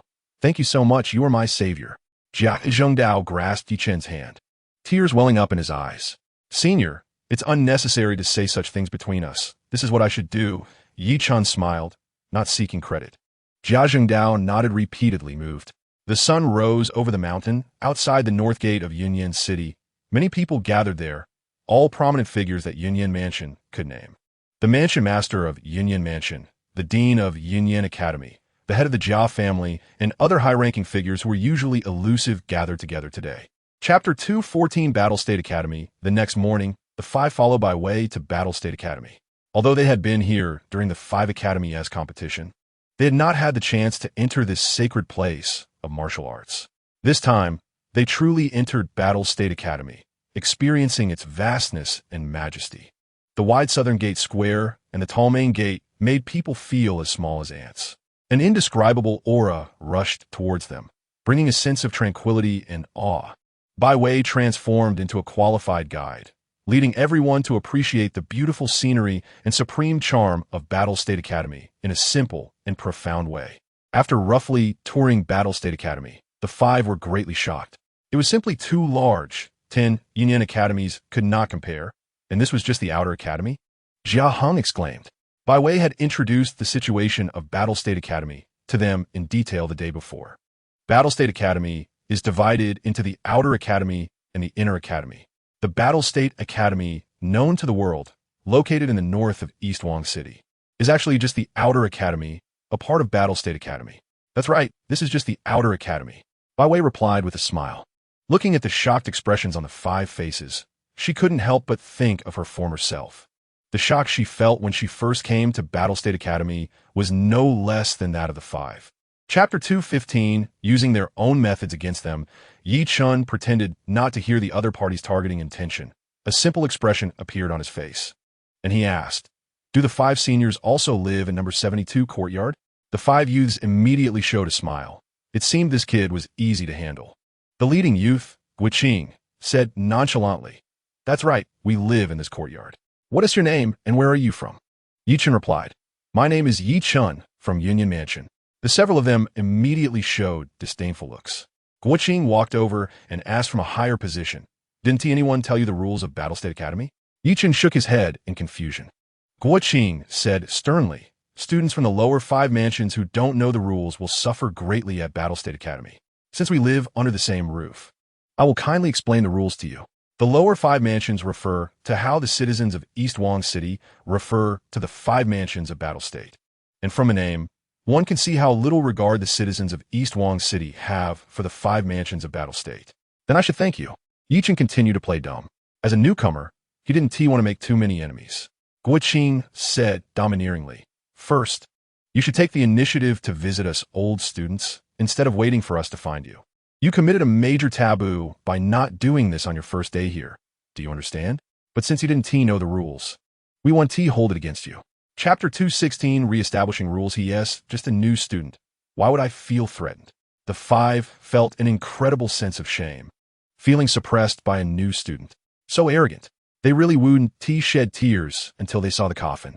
Liang Juanjia let him know the consequences of not following the rules. Guiqing could no longer bear it and ordered in a low voice. Liang Juanjia, who was standing at the back, stepped forward, his body suddenly shaking, and the aura of the 6th layer of Xian liquid swept out, causing a storm in the small courtyard. "Yi Chen, I advise you to be a wise man and not to bring trouble upon yourself," Liang Juanjia said in a deep voice. "Liang Juanjia, right? You don't look like a citizen of East Wang City. You must have suffered their oppression before. Yet you not only didn't resist, but even helped them. I really look down on you," Yi Chen said with disdain on his face. He had keen insight, immediately noticing that Liang Juanjia seemed out of place among the five, not like a student from East Wang City. "You're asking for death." Liang Juanjia was enraged after Yi Chen uncovered his scar, throwing a punch towards Yi Chen's face. The fierce punch struck Yi Chen's face, causing his hair to blow back. Liang Juanjia's eyes were filled with malice, and he showed no mercy. Chapter 2:17, Chu Rant's methods. The first light of dawn spilled into the new courtyard, and the quiet courtyard came to life after a night of silence. Hardworking junior students were either cultivating in the courtyard or heading to the preaching platform for classes, bustling along the road. Ye Chen met Ling Feng, Deng Hong, in Jiaheng at the entrance of the new courtyard. Brother Yi, how is it going on your side? Tang Hong asked eagerly. It's okay, how about you guys? Yi Chen asked. Ling Feng, Tang Hong, and Jiaheng's expressions were not good. Ling Feng sighed. Senior by Wei was right. The students from East Wang City are too bullying. My room was smashed by them, and I had to pay 100,000 gold coins to settle it. Tang Hong said, You're lucky to only pay 100,000 gold coins. I not only paid that, but also had my left rib broken. The others all slightly changed their expressions. This is too much. Tang Hong shook his head and said, Forget it, we all have to go through this, right? Everyone looked at Jiaheng, who angrily said, I was robbed of 200,000 gold coins. After saying this, Jiaheng's face turned pale. For a moment, several people sighed deeply. Brother Yi, you haven't shared your experience yet. The three of them shared their embarrassing stories, and they couldn't let Yi Chen slip by unnoticed. Chapter 218. The teaching platform at the Battle State Academy. There are no classrooms. Students do not go to class, but rather to the teaching platforms. There are a total of 36 teaching platforms in the outer academy of the Battle State Academy, where professional teachers deliver lectures and answer questions every day at the corresponding platforms. Students at the Battle State Academy simply go to the teaching platforms to attend classes. There are no restrictions on the 36 teaching platforms, regardless of the level of the students, as long as a teaching platform is holding a class. They can freely go to any platform to listen. Moreover, there is no mandatory attendance policy. Even if one never attends classes, the Battle State Academy will not intervene. Of course, the teachers at the Battle State Academy are the top-tier individuals within the Battle State, learned and talented, each having their unique insights into cultivation. So not attending classes is a personal loss. Everyone desperately wants to enroll in the Battle State Academy, precisely to have such a learning opportunity. The 36 teaching platforms are named after the 36 heavenly stems, and different platforms impart different cultivation knowledge. Each day, several or a dozen platforms will hold classes, but generally, not all platforms will hold classes at the same time. Today, Yi Chen and the others are heading to the Tianwei platform, which mainly discusses combat techniques. The Tianwei platform is a semi-suspended stone platform, shrouded in mist, resembling a fairyland, with stone steps on both sides leading up to the platform. Chapter 219. The plague god Shihong Ling Feng, Tang Hong, Jia Hong, and Chu Ran looked at each other. Were those 5 people who looked extremely miserable and embarrassed injured by Yi Chen? He had only been at the Battle State Academy for less than a day and seemed to have provoked someone he shouldn't have. Wang Man and her sisters were also stunned. Yi Chen looked amiable and kind, but turned out to be a tough person. Indeed, he was not a simple character. Wang Man was even more certain of her speculation. Chu Ran glanced at Yi Chen, then at the imposing Shihong and the others approaching, and then at the crowd around them who were avoiding them. A flash of light flickered in her eyes as she sighed and said to Yi Chen, Oldly asked you to protect me. It seems I still have to protect you. TSK? Yi Chen smiled and said, Are you going to stand up for me? Chu Ran ignored Yi Chen and asked Wang Man, can you handle this Shihong? Wang Man chuckled lightly, Don't worry, Ran, others may be afraid of Shihong, but I'm not. Leave it to me. Wang Man stood up, confidently looking at the menacing Shihong, Guiqing, and the others. Chu Ran looked at Yi Chen as if to claim credit. You owe me a favor. Yi Chen straightforwardly replied, If you help me, that's unrelated to me. Chapter 220. Torturing Shihong. Many students from the 5 houses present couldn't help but feel their blood boiling. Finally, someone stood up to challenge the authority of the students from East Wang City. However, soon their rationality overcame their passion.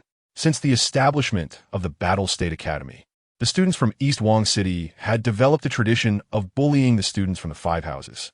For hundreds of years, countless students from the 5 houses had tried to break this bullying and injustice, but no one had succeeded. How could a new student like Yi Chen succeed?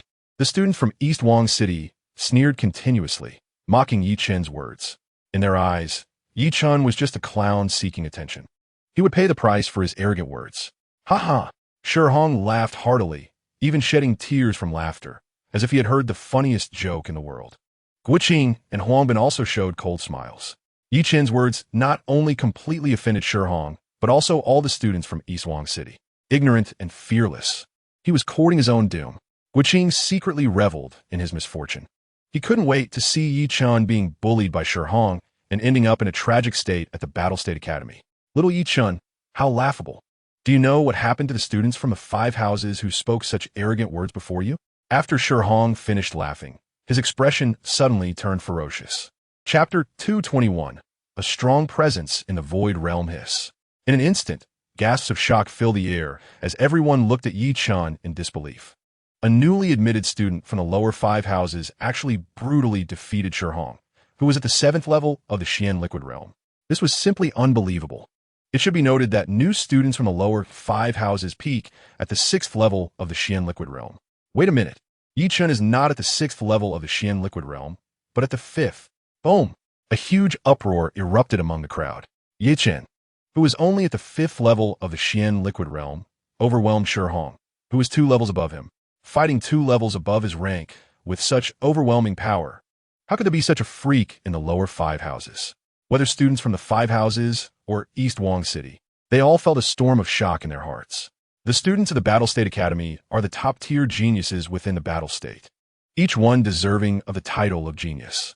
In a place where geniuses gather, those who can fight beyond their rank are few and far between. Yi Chen not only fought beyond his rank, but 2 levels beyond it. Even more terrifying was that he crushed his opponent.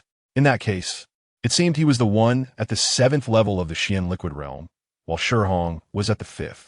I have never seen such a defiant existence. Perhaps he can truly create miracles and break prejudice with his own power. The student from the 5 houses couldn't help but become fervent. Chapter 222. Bullying with Power Boom. A terrifying wave of energy surged toward Yi Chen like a ferocious beast, causing him to be knocked backward. A sixth sense of crisis suddenly emerged. Yi Chen was not afraid. After stabilizing his stance, he replied unyieldingly, "Teacher, Shihong wants to kill me. I had no choice but to strike back." No choice. Tongwang roared, his voice like thunder, shaking countless people on the Tianwei platform, making their faces turn pale and their heads buzz. Yi Chen also felt a surge of blood rushing. Is this the might of the void realm? Yi Chen's expression slightly changed at this moment. He felt an unprecedented sense of powerlessness. Hud. Tongwang strode toward Yi Chen, each step shaking the ground. His tall and robust figure moved like a small mountain. Swish, swish, swish. Zhudan, Langfeng, Dang Hong, and Jiaheng all changed their expressions drastically but rushed to Yi Chen's side without hesitation, standing with him. Chu Ren glared with her bright eyes and angrily said, "Teacher, you are a teacher. How can you be so unreasonable?" Everyone present can testify for Yi Chen. If he hadn't fought back, he would have been killed by Shihong. Shihong has brought his current situation upon himself. Chapter 223. Is there someone behind Yi Chen? It was a tall and slender middle-aged man with a square face, looking serious and unsmiling. With a commanding presence, Tongwang instantly reigned in his arrogance, clasped his hands politely, and said, "Elder son, this boy has severely injured my nephew with cruel methods and has spoken disrespectfully. It is not unreasonable for me to teach him a lesson." Sun Jingyi sternly replied, "This matter ends here." Tongwang sighed and clasped his hands, saying, "Understood." He then returned to Shihong's side. "Uncle, are we just letting that kid off easy?" Shihong's face was filled with unwillingness. "Enough. Let's return to heal your wounds." Tongwang took Shihong and departed through the air. Sun Jingyi glanced at Yi Chen, then at Chu Ran, Ling Feng, and others, and said lightly, "You all should also return to heal." After speaking, Sun Jingyi did not linger and transformed into a beam of light, leaving. The scene instantly erupted in chaos. Wow, it actually attracted Elder Sun. This Yi Chen is not simple. I feel that Elder Sun did not come here for Yi Chen. If he truly came for Yi Chen, how could he easily let Teacher Shi go? If Elder Sun was not here for Yi Chen, why did he appear at such a critical moment? Chapter 224.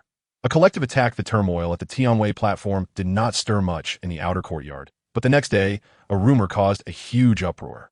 It ignited the anger of students from Dongwang City. Some spread the word that Yi Chen boasted, "The students of Dongwang City are just a facade. Defeating them 2 levels higher is like bullying a dog." Yi Chen not only compared Shihong to a dog, but also likened all Dongwang City students to dogs. How could the students of Dongwang City, who always felt superior, swallow this insult? In an instant, the furious students of Dongwang City rushed towards the No. 72 villa in the New Garden, seeking an explanation from Yi Chen and demanding that this arrogant person pay the price. Watching the students surge into the No. 7 courtyard one after another. Bai Wei felt her scalp tingle. Everyone, listen to me. Someone must be framing Yi Chen. Since returning from the Tianwei platform, Yi Chen has been in seclusion to heal. I can testify that he never said such things. Bai Wei did her utmost to lower her stance and explain for Yi Chen. Who the hell do you think you are? Get out of the way and let Yi Chen come out. If you dare to stop us again, we'll deal with you too. Yi Chen, you better come out and clarify things. If you keep hiding like a turtle, we'll tear down your courtyard.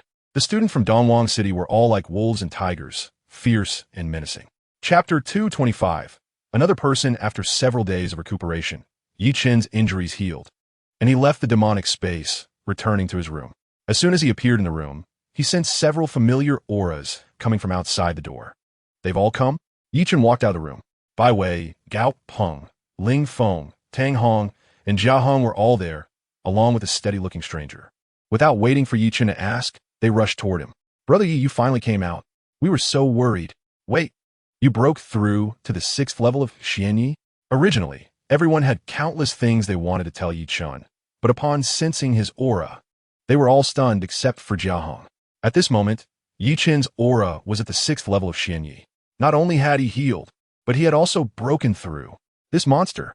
The words "this monster" flashed through the minds of Bai Wei, Gao Peng, Ling Feng, and Tang Hong simultaneously. Why are you all here? What happened? Yi Chen was the first to break the silence. When he learned about the events of the past few days, Yi Chen's expression darkened, and a surge of anger burned within him. The person who spread that rumor had malicious intentions. This was to make him a target and render him unable to stand in the Battle State Academy. Chapter 226. Walking with a sword, the ancestors of the Wang family once followed Zhou Yuntian in battles across the south and north. After Zhou Yuntian was conferred the title of War King, the Wang family settled in Dongwang City.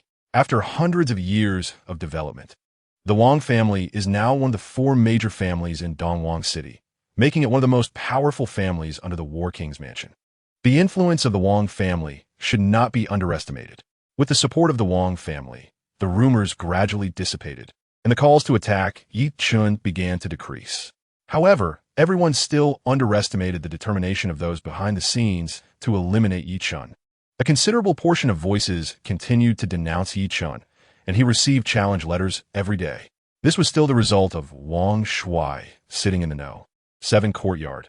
Without his presence, someone might have directly attacked here. How despicable. They're trying to force Yi Chen to death. Wang Man cursed angrily. Sigh. Ling Feng, Tang Hong, and Jia Hong sighed repeatedly. Who would have thought that Yi Chen would face such an intractable situation upon arriving at the Battle State Academy? After thinking for a while, Bai Wei said, Yi Chen, if it really doesn't work, just leave. With your talent, you can shine anywhere. If you leave, it won't be your loss, but the loss of the Battle State Academy and the state itself. Chapter 227. Creating opportunities for oneself, however.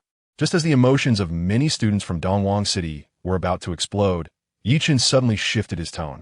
He raised his right hand, extended his 10 fingers, and said seriously, anyone who wants to challenge me must first pay a reward of a 9th grade spirit herb. Many students from Dongwang City were furious, feeling as if they might explode. Yi Chen not only acted arrogantly, but also treated them as if they were mere vegetables. You want us to pay to challenge you? Who do you think you are? Do you really think you're some enlightened master here to guide the juniors? Interesting, very interesting. Wang Shuai's eyes sparkled as he stroked his chin and laughed heartily. Yi Chen actually turned the arena competition into a ticket-selling business. It must be said, the idea was quite unique. If anyone else did this, they would surely be spitted on and ignored. But Yi Chen was different. He was already targeted by others, and now he was adding fuel to the fire. Who knows how many people were holding back their anger, wanting to trample him into the ground. The ticket revenues would definitely be considerable. This was what he referred to as opportunity. P.S. just adding fuel to the fire. Vaman found it. Not as optimistic as Wang Shuai. Sister 13, do you think Yi Chen is foolish? Wang Shuai asked. Chapter 228. An invincible stance. Kudong did not expect Yi Chen to actually grab the tail of the whip with his bare hands. Was he not afraid of the evil fire invading him? Hearing Yi Chen's words made him even more furious. Looking for death, Kudong quickly retracted the long whip, and the evil fire divine whip swiftly bound towards Yi Chen. The burning evil fire was enough to scorch Yi Chen's body.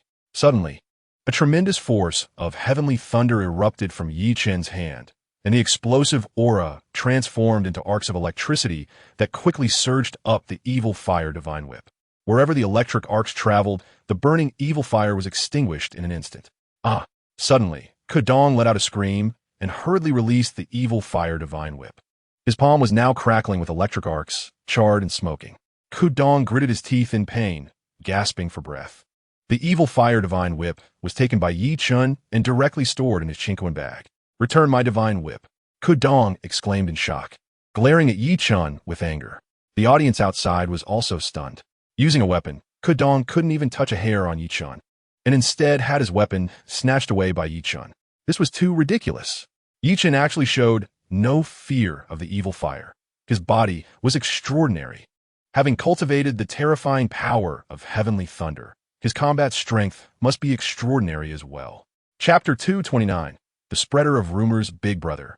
"I've been waiting for you to say that." Ruan Mingho grinned, his face full of cruel and ruthless expressions. He pushed through the crowd and strode toward the arena. "Arrogant little brat, I will fight you." Ruan Mingho exuded en position. Ruan Mingho. Unexpectedly, he actually made a move. He was at the 7th level of Xian Liquid. If he made a move now, wouldn't that mean he was admitting that no one below the same level from Dongwang City could defeat Yi Chun? It was Yi Chun who first boasted. He has nothing to say if anyone below the 9th level of Xian Liquid steps onto the stage. Whoosh! Ruan Mingho waved his hand, and a 9th grade spiritual herb flew toward Wang Shuai, who was more than 10 zhang away from the arena. Then he suddenly kicked off the ground. Bang! Ruan Mingho shot up like a cannonball, tracing a perfect arc in the air before landing steadily on the arena.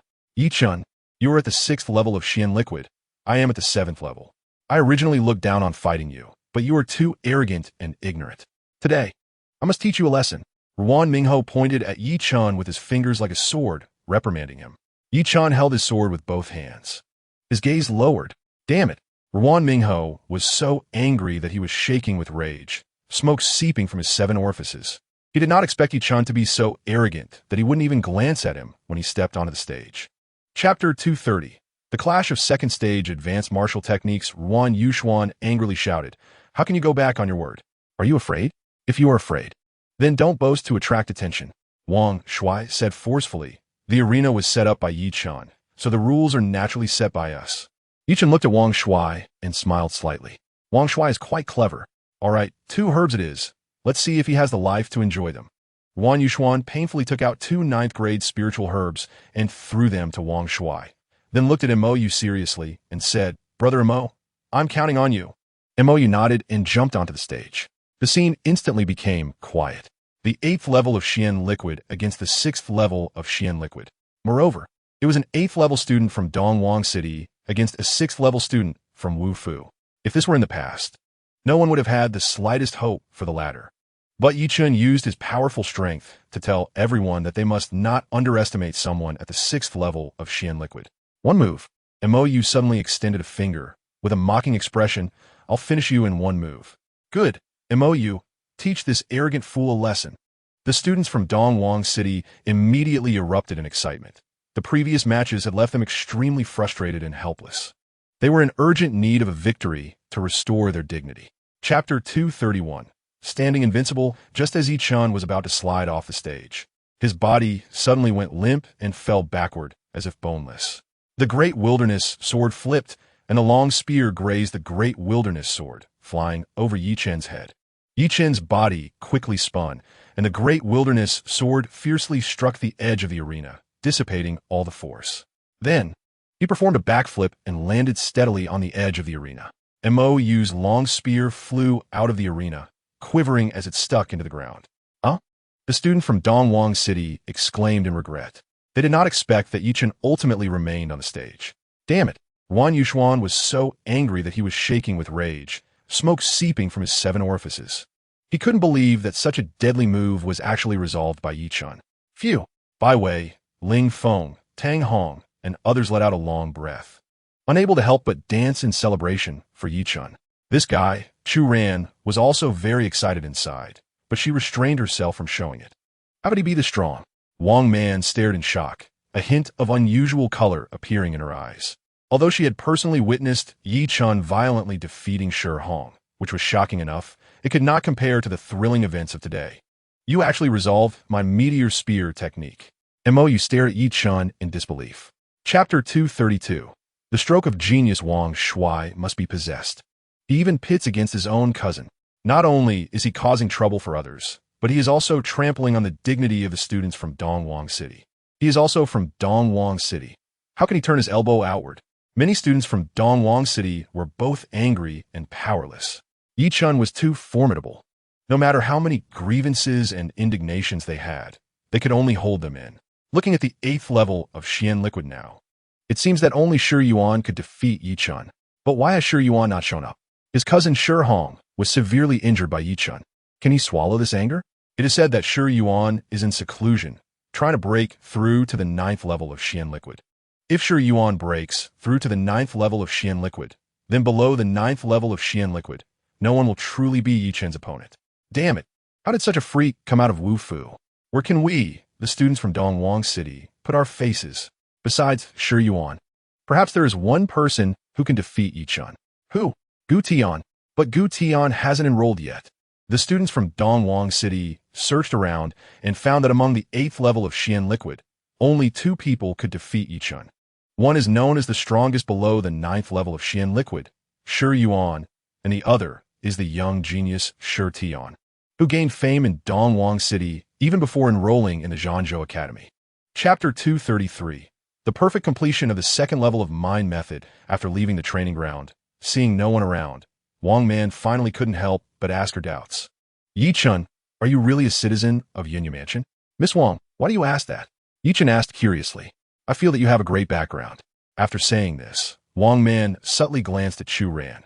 She had long suspected that Chu Ran was not a citizen of Yunyu Mansion. And now she also suspected Yi Chen. Yi Chen smiled wryly and said, I am indeed a genuine citizen of Yunyu Mansion. After speaking, Yi Chen also subtly glanced at Chu Ran. Wang Man sighed. I can't believe Yunyu Mansion has produced such a prodigy like you. It's really surprising. By the way, Gao Peng and Ma Zhenghua exchanged glances. Wang Man's words seemed to belittle Yunyu Mansion, but she did have a point. Yunyu Mansion had indeed never produced a genius like Yi Chen before, and they had actually doubted that Yi Chen was not the original inhabitant of Yunyu Mansion. As the saying goes, there are mountains beyond mountains and people beyond people. 13th sister, Yi little brother has given you a good lesson. In the future, don't act according to your temperament. Learn to be humble. Wang Shuai took the opportunity to educate. Wang Man shot a glare at Wang Shuai, but inwardly agreed with his words. Chapter 234. The 3rd level, devouring cultivation within the demonic space. Yi Chen exerted all his strength and finally flipped open the 3rd level of the mind method. A brand new page came into view, astonishing him. 3rd level, devouring cultivation. Whether it is a warrior or a demon beast, their cultivation can all be devoured. A single short sentence left Yi Chen's heart shaken. Different warriors and different Yalsug, due to their differing physiques and cultivation methods, produced vastly different true qi. For anyone, having other true qi enter their body would be a disaster. It was difficult to expel, let alone to devour and refine. The 3rd level of swallowing heaven and transforming Tao technique actually allowed for direct devouring of cultivation.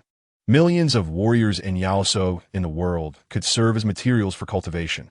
It was simply against the heavens. After a long time, Yi Chen finally suppressed his deep shock and began to carefully read the 3rd level of the technique.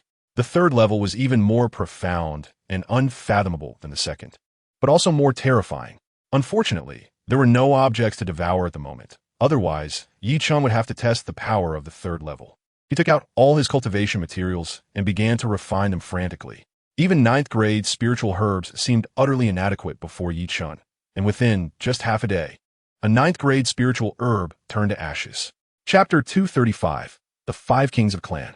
Yi Chen had clashed with the elites of the Eastern King City, and it was evident that the Eastern King City had not yet reached the point where royal bloodlines were commonplace. So there was only one possibility. The understanding Yi Chen had of Zhou Mu and the understanding Wang Shuai had of Zhou Mu differed. After a detailed discussion, indeed, the Zhou Mu known to Wang Shuai was completely different from the Zhou Mu known to Yi Chen. The Zhou Mu that Wang Shuai knew was of average talent, not favored in the War King's mansion, and was almost a typical example of someone just coasting through life. Combining both perspectives, Yi Chen reached a conclusion. Zhou Mu was disguising himself, or rather, he was being patient. What clever tactic, clearly possessing royal blood and remarkable talent, yet pretending to be a waste, deceiving everyone in the Eastern King City, even the people of the War King's mansion. Why would he do this? If he were to reveal his talent, the War King's mansion would surely focus on cultivating him, which would be beneficial with no drawbacks. Chen was quite impressed by Zhou Mu's tactics and mentality. He remained hidden for so many years without being exposed.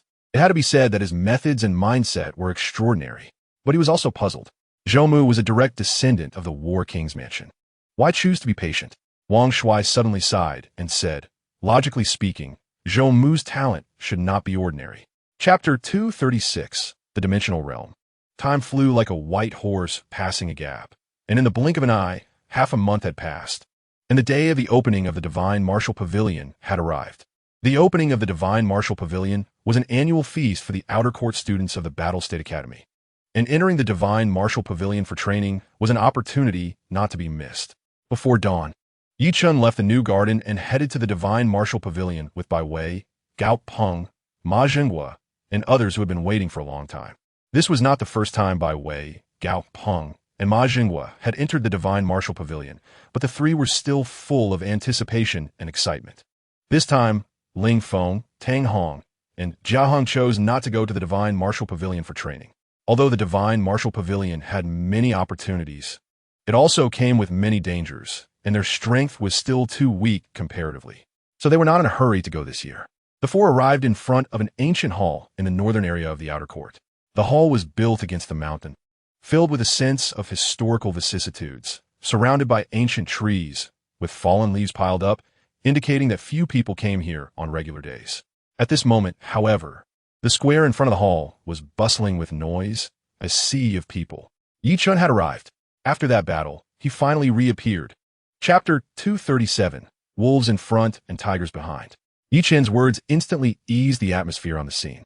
Ma Zhenghua couldn't help but be infected by Chen's optimism. Originally determined to face death, he couldn't help but feel a glimmer of hope. A rare smile appeared on his serious face as he said, "Then I will borrow Brother Ye's good words. We will wait for Brother Ma's return." The others, who were originally thinking of persuading Ma Zhenghua, also smiled and said with blessings. Since Ma Zhenghua had already decided to take the risk, he naturally wouldn't give up because of everyone's advice. Since that was the case, it was better to give him courage and let him set out lightly. Just then, Chen suddenly sensed a crisis and immediately felt two sharp gazes sweeping towards him like blades. Chen looked over and saw a group of people entering the square, and the leader was none other than Ruan Yuxuan. Ruan Yuxuan's face was gloomy, his gaze locked on Chen, showing no concealment of his deep hatred and cold, killing intent. It seemed that Ruan Yuxuan was preparing to attack Chen within the Divine Martial Pavilion. Although Chen was unmatched in battle power, almost invincible below the 9th level of the Xian liquid, Ruan Yuxuan was a master at the 9th level of the Xian liquid. This time at the Divine Martial Pavilion, Chen was likely to face great danger. If I were Chen, I would give up this opportunity. Chapter 238, Geu Qian, Zhoumu. Indeed, Chen is over there. Let's go over. Wang Man and Chu Ran arrived at the square, instantly attracting everyone's attention. Chu Ran, like a fairy, made the 7 beauties of the outer court pale in comparison. However, with the mother tiger Wang Man around, everyone could only watch from a distance and did not dare to approach. Wang Man found Chen in the crowd and pulled Chu Ran's hand to walk over. Chu Ran glanced at Chen's direction and coldly huffed. "Why should I go over? I'm not familiar with him." Wang Man could only smile helplessly. Last time Chen didn't share the 9th grade spiritual herbs with Chu Ran, and this little girl was still angry about it. Wang Man knew that Chu Ran didn't care about those 3 9th grade spiritual herbs. She was upset about Chen's attitude. Since Chu Ran wouldn't go, Wang Man couldn't go over alone either and could only stay back with Chu Ran. Just then, there was another commotion in the square. Gu Tian has arrived. Gu Tian has enrolled. A group of students walked in with their heads held high, their ages varying from 17 or 18-year-olds to those in their 20s and even those in their 30s. Leading them was a boy of about 16 or 17. This boy was slim, with a chiseled face, dark skin, and a pair of bright, piercing eyes, exuding an extraordinary demeanor. Chapter 239, This is Impossible. Misatitude. Yi Chan said sarcastically with a smile. Oomph. Zhou Mu gritted his teeth in secret. Given your good attitude, I won't make things difficult for you today. After the training in the Divine Martial Pavilion is over, come find me. Yi Chan said domineeringly and turned to leave. Zhou Mu's fists clenched, making cracking sounds. He had never been threatened like this before. However, in the end, he still endured it. Wait. Zhou Mu chased after Yi Chan and said softly, besides you. Only Chu Ran knows my secret. Can you help me deal with her? Yi Chan glanced sideways at Zhou Mu and said indifferently, it depends on whether you behave. Zhou Mu was so angry that his veins were popping, but in the end, he could only watch Yi Chan leave, not daring to act rashly. Strange. Why does it seem that Ruan Yuxuan and Zhou Mu are not familiar with each other? Yi Chan frowned. He had previously suspected that Zhou Mu was secretly instructing Ruan Yuxuan to spread rumors in the outer court. But Ruan Yuxuan had not had any contact with Zhou Mu. Even when Yi Chan threatened Zhou Mu in front of him, Ruan Yuxuan did not take any action. The two people did not seem familiar with each other. Moreover, Yi Chan suddenly realized something strange. After Zhou Mu was repelled by him in the Xian sect's secret realm, he had not made a move against him again. Chapter 240, First Class Medicine King. Senior, what's wrong? Yi Chan was greatly startled. The Swallowing Sky Demon Lord had never been so out of control before. It seemed she had seen something she shouldn't have or encountered something that shouldn't have happened. But Yi Chan couldn't see anything now. Whoosh. Suddenly, light returned to Yi Chan's eyes, and he found himself on a dark red piece of land. He had passed through the entrance and entered the Divine Martial Pavilion. Yi Chan quickly scanned his surroundings. There were water pools everywhere, and the water in them was actually red, continuously bubbling and emitting thick fog, radiating high temperatures and a peculiar stench. Instantly, Yi Chan felt uncomfortable all over and instinctively covered his mouth and nose. This was the Divine Dragon Pool. Yi Chan recognized it. Senior, please speak. What is wrong with you? Yi Chan asked the Swallowing Sky Demon Lord while observing the environment around him. The water pools were endless, forming a marshland, and bubbles were rising everywhere, creating a very eerie atmosphere filled with danger. The thick fog rose into the air and disappeared. But it didn't dissipate. Instead, it blended into the air, making it incredibly foul-smelling. Chapter 241, Sword Intent Inheritance. Yi Chan had a sixth sense for crisis warning and opportunity guidance, as well as talents like Sky, Eye, and Sense Spirit, which allowed him to accurately locate treasures and foresee dangers in advance. In the perilous Divine Dragon Pool, he felt as if he were walking in his own backyard. In just 2 days, Yi Chan had explored the outer area of the Divine Dragon Pool. He obtained a first-class Medicine King, 3 ninth-class spiritual herbs, and several other spiritual herbs. He also acquired 7 pieces of refining materials and a drop of Poison King liquid. The Poison King liquid could poison a Void Realm Master of the 6th level, making it extremely toxic. The opportunities he gained in 2 days would make countless people green with envy. In addition, Yi Chan had killed 7 powerful Xian Liquid Realm Demon Beasts, all of which became his cultivation materials. Unfortunately, he still had not broken through. With 3 Danshians, the gap between each level had grown even larger. The resources required to break through each level were terrifying. Yi Chan did not head to the core area of the Divine Dragon Pool and decisively left for the Stone Forest. 2 hours later, he arrived in front of forest. The dark forest was boundless, as if sunlight would be swallowed upon entering. The entire forest was incredibly oppressive and silent, with no sounds or signs of life. Chapter 242, One Move to Defeat the Enemy. Demon Dragon Dance. Yi Chan struck a punch at the sword energy. Boom! The sword energy exploded, and Yi Chan was also knocked backward, crashing into a stone tree before stopping, his blood surging and his face turning red. Despicable and shameless. Yi Chan cursed angrily. Luckily, he had already received the Sword Intent Inheritance, and his consciousness returned to reality. Otherwise, even with his 6th sense crisis warning, he might have struggled to react. It could be said that if Ruan Yuxuan had been a bit faster, Yi Chan might have already perished. Oomph! Ruan Yuxuan coldly snorted, brandishing his sword and approaching Yi Chan with a murderous aura. Yi Chan, I've been looking for you for many days, and now I've finally found you. Yi Chan suppressed the overwhelming killing intent and questioned, Ruan Yuxuan, I have no enmity with you. Why are you targeting me like this? Ruan Yuxuan angrily replied, You severely injure my brother, and you say you have no enmity with me? Yi Chan scoffed, If it weren't for you spreading rumors and putting me in crosshairs, How could I have severely injured Ruan Minghao? Ruan Yushuan, who is behind you in spreading rumors to harm me? You really know now, but what can you do about it? Ruan Yushuan sneered, unconcerned. Yes, someone did instruct me to spread rumors and bring you to your doom. But who that person is, I do not know. Chapter 243. Breakthrough to the 8th level of Xian liquid. That person is a woman, and she should be quite old. Don't you even know what she looks like? Every time she meets me, she wears a special mask. Besides that, what other characteristics does she have? She has a very unique scent on her, like the Duyu grass. As far as I know, only the War King Mansion has such special spices. Why? Although Yi Chen didn't understand spices, he knew that Duyu grass was not a particularly precious medicinal material. Many people could afford to use it to make spices. Why is it that only the War King Mansion has it? Duyu grass is cold in nature and has an unpleasant smell. No one else would use it to make spices except the War King Mansion. If others don't use it, why would the War King Mansion? This is related to the bloodline of the War King Mansion. The blood flowing in the bodies of the War King Mansion's people is the War King body bloodline. The War King body bloodline is extremely young, and the descendants of the War King Mansion are born with strong fiery energy. The War King Mansion uses the cold nature of Duyu grass to suppress the fiery energy in their bloodline.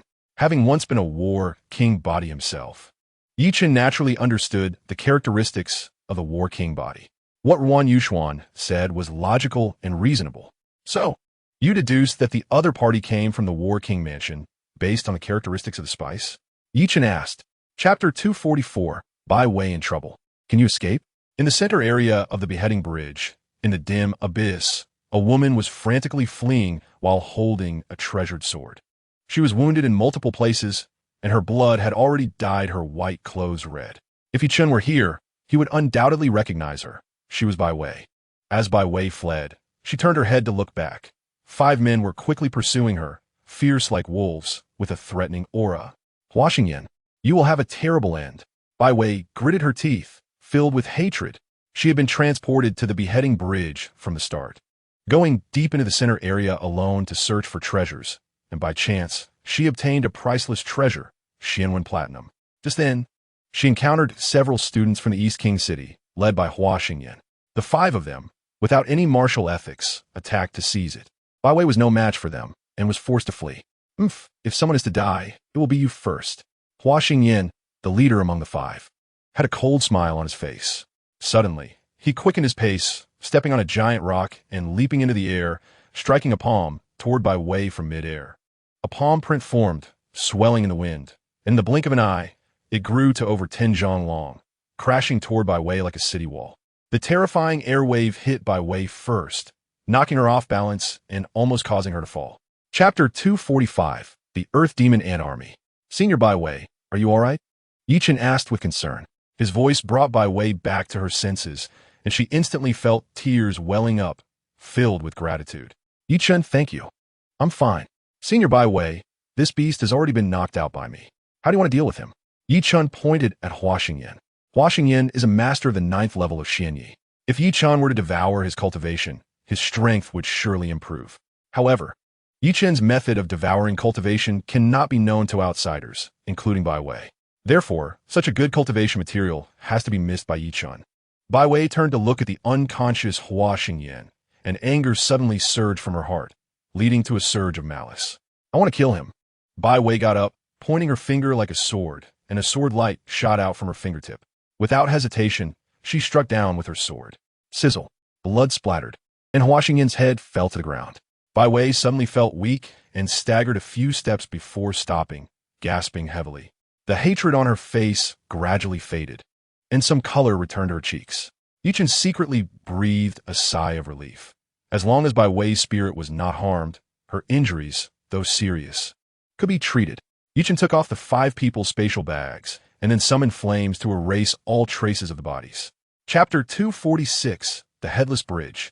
The Peerless Woman in White Swish. The Earth Demon Ant had no time to think when flames burst forth from Yi Chen's palm, incinerating its body. After devouring the bloodline power of the Earth Demon Ant, Yi Chen gained its bloodline talent, Earth Demon Ant Poison. Yi Chen instantly understood the nature of the Earth Demon Ant Poison and knew how to neutralize it. Using the blood of the Earth Demon Ant, one could counteract its potent venom. Yi Chen directly forced a drop of his own blood from his fingertip into Bai Wei's mouth. The blood of the Earth Demon ant could neutralize its venom, and after gaining the Earth Demon ant's bloodline power, Yi Chen's blood could do the same. Moreover, his bloodline was of the royal level, making it more effective than that of the Earth Demon ant. After consuming a drop of Yi Chen's essence blood, Bai Wei quickly became calm and fell into a deep sleep. Yi Chen withdrew his protective barrier and let the toxic gas from the Earth Demon ant attack. Neither he nor Bai Wei was threatened anymore. Yi Chen continued his fierce assault. The eyes of the Earth Demon ants were filled with astonishment. They could not comprehend why this human was not afraid of their poisonous gas, yet they still charged forward like moths to a flame. Soon, hundreds and thousands of Earth Demon ants fell under Yi Chen's sword. Chapter 247. Everything has changed. Have you found any answers? Yi Chen asked. You have too many questions. The celestial demon sovereign suddenly became irritable. Yi Chen smiled wryly and said, Senior, it's not that I have too many questions, but that you are too mysterious. The celestial demon sovereign did not respond immediately, and after a long time, she regretfully said, I have not found the answer. Yi Chen said, Senior, in that case, since you have come back here, would you like to take another look? Yi Chen was filled with endless curiosity about what was on the other side of the headless bridge. He wanted to see it, so he encouraged the celestial demon sovereign. If the celestial demon sovereign wanted to investigate the answer, perhaps she would allow him to go up. Although the headless bridge was a place of doom, Yi Chen was not afraid if the celestial demon sovereign was willing to help. Time has changed, and everything has changed. The celestial demon sovereign sighed complexly. Although she was in the space of the demon path, Yi Chen could feel that she was currently staring at the woman in white on the headless bridge, seeing a former version of herself, which would evoke feelings in anyone. Senior, what does this mean? Yi Chen asked in confusion. The headless bridge is still here. How can everything be said to have changed? The headless bridge should not appear here. The celestial demon sovereign's voice suddenly became cold and eerie, startling Yi Chen. Chapter 248. Sure Yuan blocks the way. Bai Wei felt somewhat better and raised her head to look at Yi Chen, asking, Yi Chen, I have 2 questions I want to ask you. Can you answer me? Yi Chen replied, Ask away. Bai Wei said, Have you broken through again? At this moment, although Yi Chen only exhibited the aura of the 6th level of Xianyi, Bai Wei felt that he was definitely not limited to that level of cultivation. Yi Chen nodded. Although Bai Wei was mentally prepared, she was still greatly shocked. He is simply a monster. For him, cultivation seems as simple as drinking cold water. Bai Wei took a few deep breaths to suppress her inner shock and asked again, What was the technique you used earlier? How could you defeat your enemies with just your eyes? Bai Wei would never forget that miraculous scene. Yi Chen seemed like a celestial being descending to the earth, with 2 eyes shooting out blue beams of light. Wherever the beams went, everything fell silent, sealing everything. Such a miraculous and terrifying technique was something Bai Wei had never seen or heard of. Well, that's my secret. Yi Chen touched his nose and smiled mysteriously. I was too forward, Bai Wei said somewhat embarrassedly. Let's go. Yi Chen turned first and walked towards the exit, and Bai Wei paused for a moment before quickly following. Chapter 249. Battle with Shi Yuan, the Demon Dragon Dance. Yi Chen suddenly sprang out like a soaring dragon, transforming into a majestic dragon, both agile and powerful. Boom! The two collided fiercely, like a comet striking the earth, producing a deafening and terrifying sound. Bai Wei was knocked backward, her face showing a look of shock. She was a master of the 8th level of Xianyi, yet she was still shaken by the aftermath of their clash. Indeed, both were top talents from the outer courtyard. Suddenly, cracks appeared in the black gold liquid on Shi Yuan's body. His expression changed to one of pain and distortion. Bang! The black gold liquid on his body exploded violently, flying back several meters like a kite with a broken string and crashing to the ground.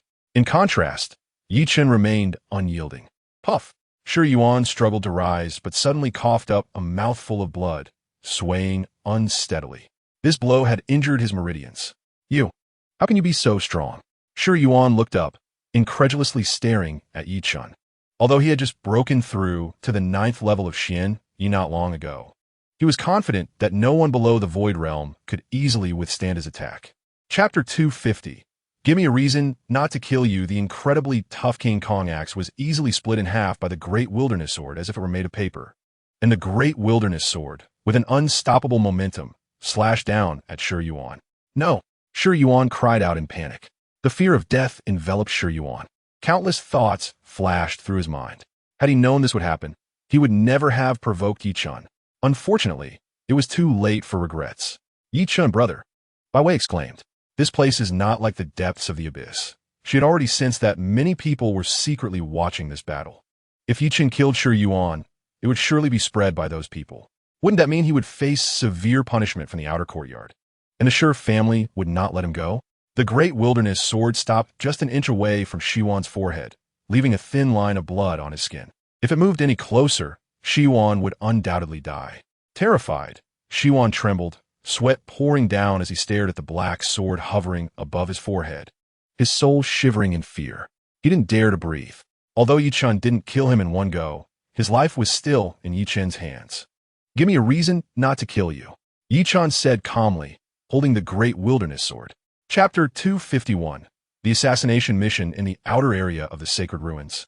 Zhou Mu sat cross-legged, waiting for a long time until the person he was looking for finally arrived. 3 people approached Zhou Mu, and the young man in front, Zhong Cheng, clasped his fist respectfully and said, Young Master Zhou, I have brought Senior Su Xinting and Senior Zhu Jinqing. Behind Zhong Cheng, Su Xinting and Zhu Jinqing looked at Zhou Mu, their eyes flashing with a hint of disdain. They held a deep-seated contempt for this second-generation heir of the War King's mansion. If it weren't for the reputation of the War King's mansion, they wouldn't even bother associating with Zhou Mu. Before Zhou Mu could speak, Su Xinting, dressed in green, with an air of arrogance, impatiently said, Young Master Zhou, you summoned us. What is your instruction? Zhou Mu sensed their disdain and scoffed internally, but didn't get angry. He stood up, clasped his hands, and got straight to the point. I want to ask you 2 seniors to help me kill 2 people. Su Xinting and Zhu Jinqing exchanged glances, both surprised. Although Zhou Mu had a bad reputation, he was undoubtedly a direct descendant of the War King's mansion, so it shouldn't be difficult for him to kill someone. The fact that someone was willing to serve him so soon after entering the War State Academy was enough to show that he had some influence. Chapter 252. Provocation. The Sacred Ruins was located in the core area of the Divine Martial Pavilion, a vast expanse of crumbling walls. Legend had it that the Sacred Ruins was a treasure trove for various manuals collected by the Divine Martial Pavilion. Although it was no longer what it once was, reduced to ruins, the remnants still hinted at the grandeur of the past. The Sacred Ruins were strictly divided into outer, middle, and core areas. The degree of preservation of the palace structures allowed one to distinguish the differences between the major areas. The deeper one went, the more intact the buildings were. In the past, this place was destroyed, and countless formations and restrictions were damaged. Some completely vanished, while others remained with terrifying power. Falling into those ruined formations or restrictions meant certain death. Even in the safest outer area, no one could guarantee that there weren't powerful formations and restrictions left. If triggered, their horror could rival that of the core area. It could be said that the Sacred Ruins was the most dangerous place among the 7 major areas, with danger lurking everywhere, making it hard to guard against. Yet, it was also the most alluring place, no matter the era or the power. A place that collected mental methods and martial skill manuals was undoubtedly the core of the core. Mental methods and martial skill manuals were the foundation for ensuring a power's lasting prosperity. Chapter 253. Zhou Mu stunned just in time. Su Xinting sneered inwardly. But on the surface, he feigned righteousness and scolded, Kid, do you dare to violate the academy rules and attack your fellow disciples? I advise you not to act impulsively. Swords and blades have no eyes. Internally, he cursed the insolent fool, thinking that after such humiliation, he couldn't bear it and deserved to die. He sat back, waiting for Yi Chen to come. A weakling at the 7th level of the Xian liquid realm was nothing to him. He could kill him with a wave of his hand. Suddenly, 2 blue beams of light erupted from Yi Chen's eyes, shooting towards Su Xinting. What? Do you think you can kill me with your gaze? Although Su Xinting had never seen such a bizarre and condensed gaze, he didn't care. Killing with a gaze was absurd. Before he could finish his sentence, Yi Chen's gaze landed on him, and Su Xinting instantly froze as if hit by a paralysis spell, the sneer on his lips freezing in place. What is going on? Why can't I move? Su Xinting thought, bewildered. What kind of martial skill is this? How can it be so strange? Before he could recover from his shock, Yi Chen had already appeared before him. My gaze cannot kill, but it can help me kill. Yi Chen's cold voice rang out. Chapter 254. Startled retreat. Where did Yi Chen go? In the Sacred Ruins, Wang Man scanned the surroundings but couldn't find Yi Chen. Hey, I thought we came to the sacred ruins to hunt for treasure, not to look for Yi Chen, Chu Ran said irritably. Although they had separated upon entering the divine martial pavilion, they later ran into each other again. Oh, who heard that Yi Chen was coming to the sacred ruins and rushed over? Now it seems to be my fault? Wang Man teased. Who came to the sacred ruins because of Yi Chen? I was coming here anyway, Chu Ran replied, feeling guilty. Wang Man shook her head with a wry smile. She really was a girl who said one thing, but meant another. Yi Chen, since you found Chu Ran, why not meet her? Not far away. Yi Chen and Bai Wei were hiding behind a wall, not revealing themselves. Bai Wei was puzzled. Yi Chen had clearly heard that Zhu Jinxing was also looking for him and Chu Ran, worried about Chu Ran's safety. Yet he found Chu Ran before Zhu Jinxing, but didn't show himself. This truly left Bai Wei confused. Don't worry, we'll stay hidden, Yi Chen said. Are you planning to wait for Zhu Jinxing to come and catch him off guard? Bai Wei said with bright eyes, thinking she was clever. Chapter 255. Is there something wrong with you?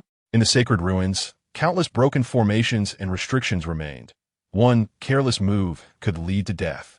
Although Yi Chen had a sixth sense for crisis warnings, it only alerted him to his own dangers, not Chu Ran's. A large slaughtering formation, covering hundreds of feet, suddenly appeared, coincidentally enveloping Chu Ran. Yi Chen, Bai Wei, and Wang Man were fortunate not to be affected. Bai Wei and Wang Man were pale with fear. Even standing outside the killing formation, they could feel its unmatched murderous intent. If they fell into it, the consequences were unimaginable. As for Chu Ran, they could hardly bear to think about it. Yi Chen's expression also darkened. He hadn't expected such a turn of events. Without hesitation, he charged toward the formation. Bai Wei grabbed Yi Chen. Yi Chen, don't be impulsive. Chu Ran is probably beyond saving. Bai Wei's face was pale and her eyes were red.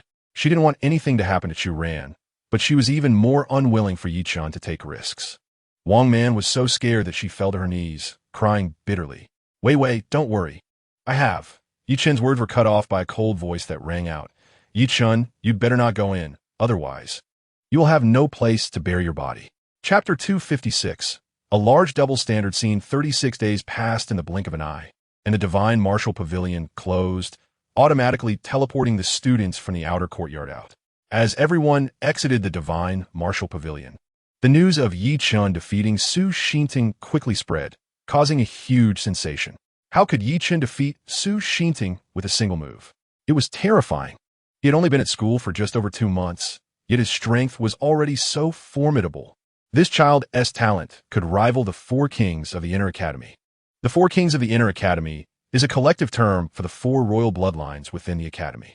Zhu Jinxing looked at the disheveled and dazed Su Xinting, his heart racing, and couldn't help but secretly rejoice that he hadn't encountered that freak Yi Chen, even if his strength was above Su Xinting's. Encountering Yi Chen would probably lead to a bad outcome. Yi Chen's achievement of defeating Su Xinting with a single move was so brilliant and shocking that the fact that he had defeated Shi Yuan and that Wan Yuxuan had fallen in the divine martial pavilion was drowned in the tidal wave of excitement. Whether it was the students from East King City or the 5 prefectures, they were all stirred up.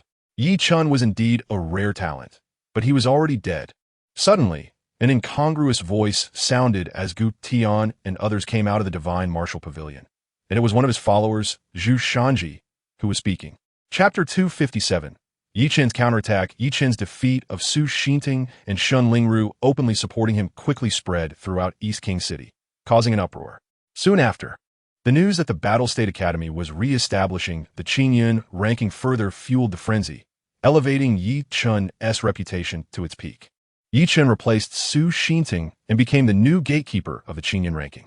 In just over 2 months since his enrollment, he ascended the Qingyun ranking, making him the fastest genius to achieve this in the history of the Battle State Academy. Truly a historical first. Countless people compared him to the 4 kings of the Inner Academy, finding that Yi Chen's achievements were not inferior to those 4, which caused an incredible uproar. Who would have thought it would cause such a huge sensation? Yi Chen was overjoyed. It wasn't because he was happy about fame, but this surge in reputation was simply a God-given opportunity for him. In Courtyard 72, not long after Yi Chen returned, the door was broken down, and the large courtyard was filled with a dense crowd, mostly students for the 5 prefectures. They came sincerely to express their gratitude and congratulations to Yi Chen. In the past, the quiet and low-key Yi Chen would have definitely shut himself in and refused to see anyone. This time, he made a high-profile appearance and chatted happily with everyone. Chapter 258. Stirring up a hornet's nest. Zheng Tenghua led the Black Cloud Riders to besiege the Battle State Academy, but was kept at bay by Shen Lingru. However, Zheng Tenghua was very aggressive, and Shen Lingru might not be able to hold out for long. In a quiet courtyard somewhere in East King City, messages continually reached Shen Jing, who reported them in detail to Nangong Yue. Today, Nangong Yue was dressed in a black long gown adorned with dark red patterns, looking like a black phoenix born of desire, both unattainable and mysterious. Shen Lingru was indeed a remarkable figure, Nangong Yue praised, saying that anyone who could compete with the Black Cloud Riders in the battle state was worthy of respect. She looked up at the young man sitting across from her, who was sipping tea with an expression of indulgence, as if it had nothing to do with him. Nangong Yue couldn't help but smile wryly and said, "Young Master Yi, you still have the leisure to drink tea at this time." This young man, though not very old, possessed a steady and mature demeanor, with sword-like brows and starry eyes, exuding an extraordinary presence. He was clearly a rare young talent. This person was none other than Yi Chen, who was causing a storm in East King City. Yet here he was, enjoying a peaceful life. It would be a pity not to drink the tea Miss Yue brewed. Yi Chen put down his teacup and sighed. It's indeed troubling for Dean Shen. Chapter 259.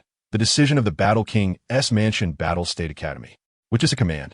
The Black Cloud Riders would sweep through like an iron tide. However, Shen Lingru firmly blocked them, showing no signs of retreat. This earned her admiration from many citizens of East King City and teachers and students of the Battle State Academy, who in the Battle State dared to confront the Black Cloud Riders so boldly. Shen Lingru was truly a legendary woman. Shen Lingru, are you really going to stubbornly resist and bring about your own destruction? Zheng Tenghua, the deputy commander of the Black Cloud Riders, sat atop a tall cloud chaser beast, glaring down at Shen Lingru, his killing intent rolling in like a tide. The Battle State Academy is an institution established by the Empire and the Battle State to select and cultivate pillars of talent for the Empire. No forces are allowed to step in. I advise you not to act recklessly, or you will bear the consequences. Shen Lingru coldly responded, exuding unmatched dominance. Seeking death. Clang. Zheng Tenghua drew the iron sword at his waist, pointing it at the center of Shen Lingru's brow, his anger boiling over as he coldly ordered, "Kill." This was the deputy commander of the Black Cloud Riders. After the warning, there were no more words. In the battle state, there was no place they dared not invade. Boom, boom, boom. The Black Cloud Riders moved in unison, a force of nature, overwhelming everything. The teachers beside Shen Lingru showed apprehensive expressions and unconsciously took a few steps back. Chapter 260. The legendary woman Shen Lingru, what's wrong? Nangong Yue asked. Miss, it's nothing. Young Master Yi has quite a few possessions, and this old servant needs a little time, Shen Jing replied. Yi Chen smiled and said, no problem. I will wait here slowly. Shen Jing nodded slightly at Yi Chen, then bowed to Nangong Yue before quickly leaving. Nangong Yue poured a cup of tea for Yi Chen. Her voice gentle as she said, once we clarify the stance of the Battle King's mansion, young Master Yi can return to the Battle State Academy. Yi Chen nodded, happily raising his teacup to drink. The tea was fragrant, refreshing, and with a beauty accompanying him. Yi Chen felt an unprecedented sense of comfort. Delightful. 2 hours later, Shen Jing returned, not only bringing a large number of spiritual herbs for Yi Chen, but also good news. The Battle King's mansion acted swiftly, sending the Black Cloud Riders to escort Zhou Qian, Zhou Yi, and Zhou Mu, 3 royal bloodlines, to the imperial capital. Shen Jing communicated with the high-ranking officials of the Battle King's mansion through special channels and learned that the high-ranking officials had decided not to make things difficult for Yi Chen anymore. While Yi Chen looked at the spiritual herbs in his universe bag, he listened to Shen Jing's report, feeling extraordinarily joyful. In the universe bag, there were a total of 59 tier spiritual herbs, each worth tens of thousands to hundreds of thousands of gold coins, with a total value reaching 10 million gold coins. Chapter 261. Incompatible Fates reporting to Dean Shen. The student is currently at the 8th level of the Xian Liquid Realm, Yi Chen truthfully informed. Although Shen Lingru had some suspicions, she was still somewhat surprised by Yi Chen's answer. At 16 years old, Being at the 8th level of the Xian liquid realm was comparable to their family's outstanding daughter. With your cultivation speed, you might break through to the 9th level of Xian liquid in less than 4 months, and within a year, you could reach the void realm, Shun Lingru praised. Yichun smiled without speaking. Shun Lingru paused for a moment and asked, Yichun, what are your plans for the future? Yichun said, the students hope to break through to the void realm as soon as possible and enter the inner academy for study. As for longer-term plans, there are none for now. Shun Lingru nodded slightly. Studying in the inner academy is the goal of every outer academy student. However, she has higher expectations for Yichun. Have you ever thought about going to other places for further study, like Yundream Academy? Yichun replied honestly, I have thought about it. But Yundream Academy is the highest institution within the Yundream Marsh. It is as difficult as ascending to the heavens to get in. My current strength is too low to dare to fantasize about it. If one day I can meet the admission requirements of Yundream Academy, I will definitely give it a try. Chapter 262. Chu Ran leaves Li Daoyuan was speechless. These two had clearly helped each other multiple times and cared for one another. Yet every time they met, they had to create a scene. Could it be that their personalities clash? He had to step in to prevent the situation from worsening. Yi Xiaoyu, you already know this girl's identity. She is sincerely inviting you. If you are willing to follow us to the imperial capital, you can not only enter Yundream Academy for cultivation, but also gain the best training resources. With your talent, staying in the Battle State Academy is indeed somewhat of a waste. Li Daoyuan advised earnestly. Yi Chen sighed. Senior Li, Chu Ran, I appreciate your kindness. You also know my identity. I still have many things to do in the Battle State. But rest assured, I will definitely rely on my own strength to enter Yundream Academy in the future, and we will meet again then. Li Daoyuan nodded and said, since that's the case, I won't force you. Chu Ran scoffed lightly, turning her head away from Yi Chen, but her expression had clearly improved a lot. There is no feast that does not end. Parting is inevitable. Li Daoyuan took Chu Ran away, and Yi Chen also returned to the Battle State Academy. Are you feeling reluctant? If you really can't bear to part, I could just grab him and take him away. Li Daoyuan joked as he noticed Chu Ran frequently glancing back towards the Battle State Academy. Chapter 263. Failure to refine sword intent. Yi Chen invited the brother and sister into the house and chatted happily with Wang Shuai, while Wang Man occasionally chimed in. Brother Wang, how does it feel after breaking through to the Void Realm? Yi Chen asked curiously. A strong person in the Void Realm can fly through the air, a realm that many martial artists dream of. Yi Chen had long been longing for it. Wang Shuai exclaimed, it feels great, very refreshing. Let me put it this way. There is only a thin line between the 9th level of Xian Liquid and the 1st level of Void Realm. But the gap feels like the distance between the foot of the mountain and its peak. After breaking through to the 1st level of Void Realm, you will see a different scenery, something unimaginable before. Yi Chen humbly asked, could you elaborate? Wang Shuai suddenly raised his right hand and grabbed at the void, asking, what do you see me grabbing? Yi Chen replied, air. Wang Shuai proudly said, in your eyes, this is air, but in my eyes, this is the power that helps me soar. Puffed. Wang Man suddenly burst out laughing. What are you laughing at? Wang Shuai glared at her. Fifth brother, I've heard you say this 800 times. Wang Man said, mimicking Wang Shuai as she grabbed at the air and said in a dramatic tone, what do you see me grabbing? In your eyes, this is air, but in my eyes, this is the power that helps me soar. Chapter 264. Zhou, Yenner's lackeys swish, swish, swish. In the demonic space, Yi Chen moved like a ghost, darting east and west, north and south, making it hard for anyone to catch him. His speed was incredibly swift. Rise, he shouted lightly, and 2 streams of air suddenly appeared beneath his feet, turning into flowing clouds that lifted him a foot into the air. He then walked 9 steps on air before landing again. His body rose another foot, continuing to walk in the air. It looked very elegant and carefree. If there were outsiders present, they would surely be astonished. Had he broken through to the Void Realm and could now fly? In reality, Yi Chen was only at the 9th level of Xian Liquid. The reason he could appear as if he were flying was that he had practiced the cloud-chasing step. Suddenly, the flowing clouds beneath Yi Chen's feet dissipated, and he landed steadily. As expected of the 3rd-tier advanced martial technique, cloud-chasing step, Yi Chen sighed.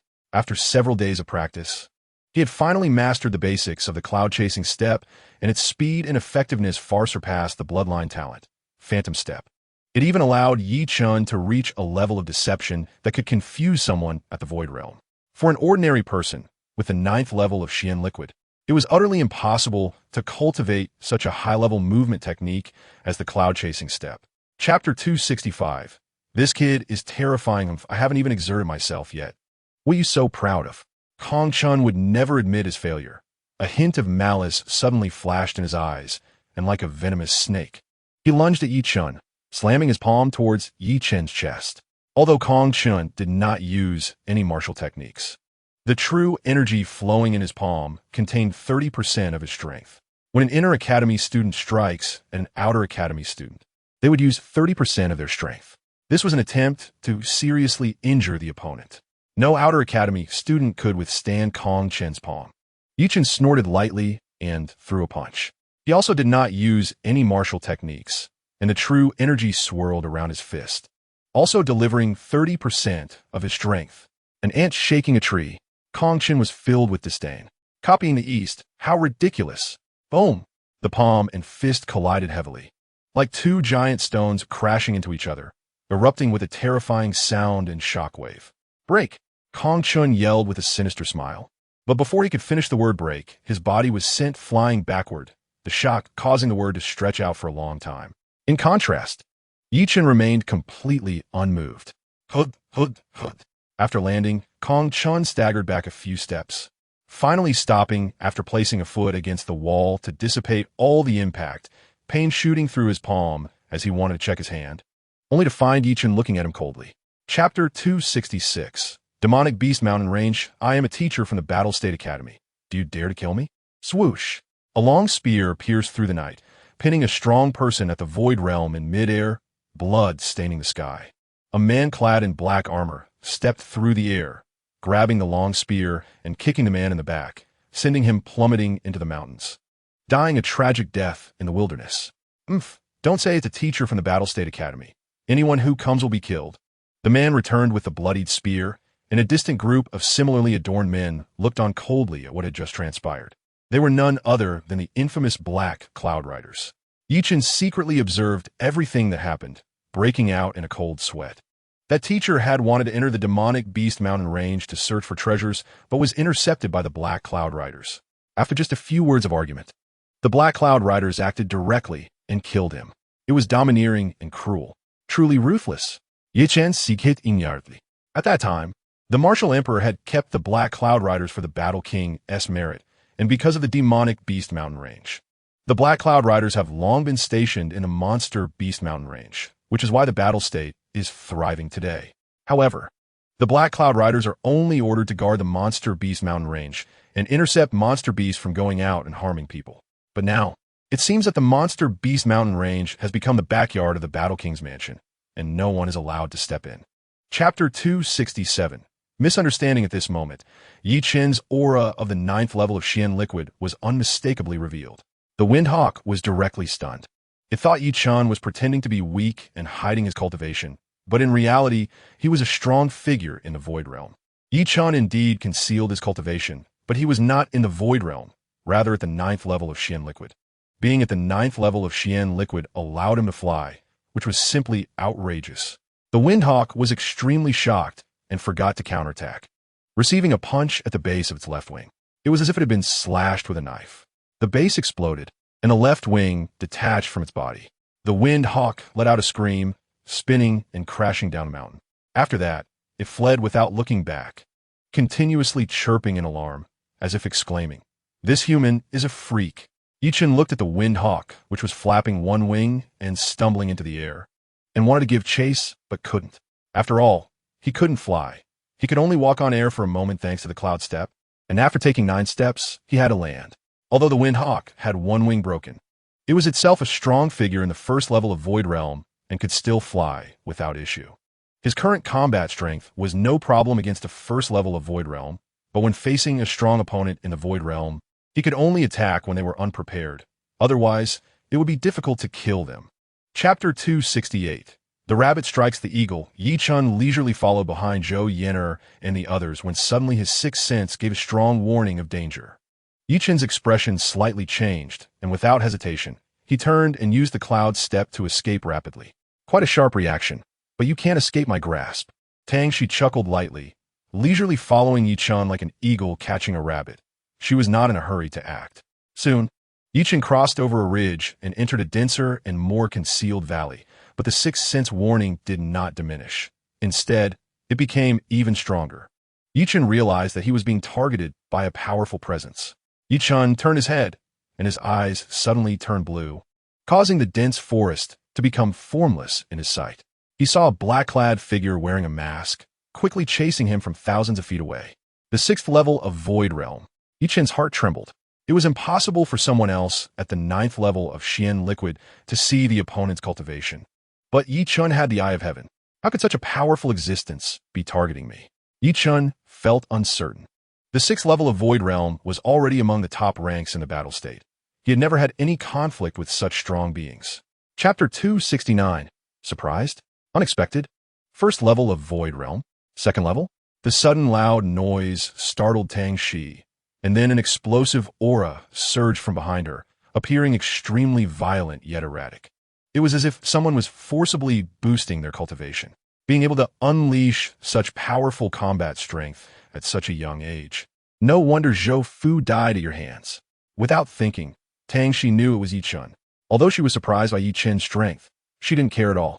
Even if Yi Chen had the cultivation of the second level of Void Realm, it would still be insignificant before her. She was more shocked by Yi Chen's stealth techniques, which had actually escaped her notice. Tang Shi turned her head and saw a young man rising to her height, emanating a golden brilliance, looking like a golden-armored war god. His long hair stood on end, and his eyes burst forth with golden flames. Suddenly, his golden pupils turned sky blue, shooting out two brilliant beams of blue light at lightning speed, striking Tang Shi. In an instant, Tang Shi felt as if she had been hit by a freezing spell. Unable to move, her body was covered as if wrapped in a cocoon, binding her. Is that it? Chapter 270. Turning misfortune into blessing, you can actually devour cultivation? The dying Tang Shi was startled, gaining a bit of strength. Did you think I rushed over here, fearing you would die, out of concern for you? Yi Chen rolled his eyes, thinking back to how Tang Shi looked at him with a touch of emotion, pity, and feigned femininity. He wanted to vomit. The reason he didn't let Tang Shi die was that he feared her powerful cultivation would dissipate upon her death. Then Yi Chen would miss a great opportunity. Yu. Tang Shi's beautiful fantasy before dying was shattered just like that. Her eyes were filled with resentment, wanting to drag Yi Chen down with her. But she had no strength left. She could only feel her powerful cultivation rapidly slipping away in her last moments. Miss, he is a devil. If she could, Tang Shi would definitely notify Tang Zhaoyan to keep away from Yi Chen. She had never felt as scared as she did at this moment. Who is the miss? Tell me your identity, and I will leave you with a complete corpse. At this moment, Yi Chen had regained some strength and sat up in front of Tang Shi. Tang Shi was on the brink of death and could no longer hear Yi Chen's words. It didn't matter. Knowing you were from the Battle King's mansion was enough. Chapter 271. Zhou Yan'er was such a large area all caused by that loud noise that night. Yi Chen arrived at the core area, looking at the devastated land and broken mountains, feeling very surprised. What kind of power would it take to cause such widespread destruction? He quickly moved through the shattered forest when he suddenly expressed doubt. Why are there so many remnants of aura here? Yi Chen pushed his sense spirit talent to the limit and discovered the unusual aspects of this place. There were many lingering auras of humans and monster beasts here, as if many humans and monster beasts had once lived here. Although it was already very thin, it managed to escape the perception of the vast majority. But not Yi Chen, who possessed the sense spirit talent. Yi Chen frowned slightly. He had a vague feeling that this place was not ordinary. He continued forward, sensing the thin aura wherever he went. Boom, boom, boom. Suddenly, the sounds of battle came from the northwest, drawing Yi Chen's attention. Such intense and chaotic sounds of battle, as if there were people in a brawl. Could it be that the place where the extraordinary treasure appeared is ahead? Yi Chen sititi aprorochit, climbing to the top of a broken mountain, where a valley came into view. Chapter 272. Provocation Presumptuous. Yi Chen, do not act recklessly. Kong Chen, Tao Hong, and the other four subordinates immediately jumped up like mice whose tails have been stepped on, jumping higher than Zhou Yan'er. Yi Chen ignored the four lackeys and fixed his gaze on the trembling Zhou Yan'er, continuing to provoke relying on the might of the Battle King's mansion, flaunting power everywhere. Collecting slaves and servants. Do you really think you are that impressive? If you really have the ability, then don't rely on the power of the War King's manor to fight me. If you can defeat me with your own strength, then I have nothing to say. Yi Chen, you're too arrogant. What qualifications do you have to make Miss Zhou take action herself? Kong Chen's expression was cold and stern as he threw a punch at Yi Chen's face. This time, he held nothing back. Yi Chen snorted coldly and raised his fist to meet it. Boom! The two fists collided, producing a terrifying sound. Kong Chen was knocked back, letting out a muffled groan as he flew several feet backward before stopping. Yi Chen, on the other hand, remained unmovable. The faces of the other three followers changed slightly. No one expected Yi Chen to possess such combat power. They finally understood why Kong Chen returned that day with a bad expression. He must have suffered a significant loss at Yi Chen's hands. Even Zhou Yin showed a trace of surprise in her eyes, but more of it was anger. Chapter 273. Enlightenment in Battle. Kong Chen couldn't help but feel humiliated and furious upon hearing this.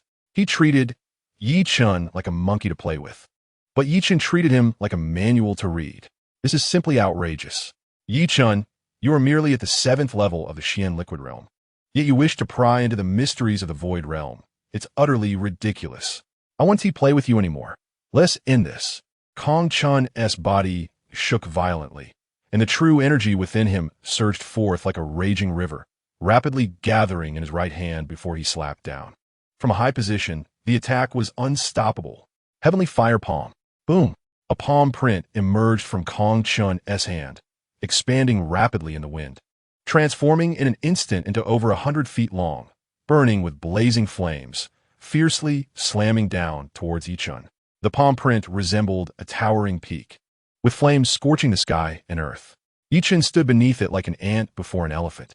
A Void Realm expert can destroy a house with a single move. It's not just empty talk.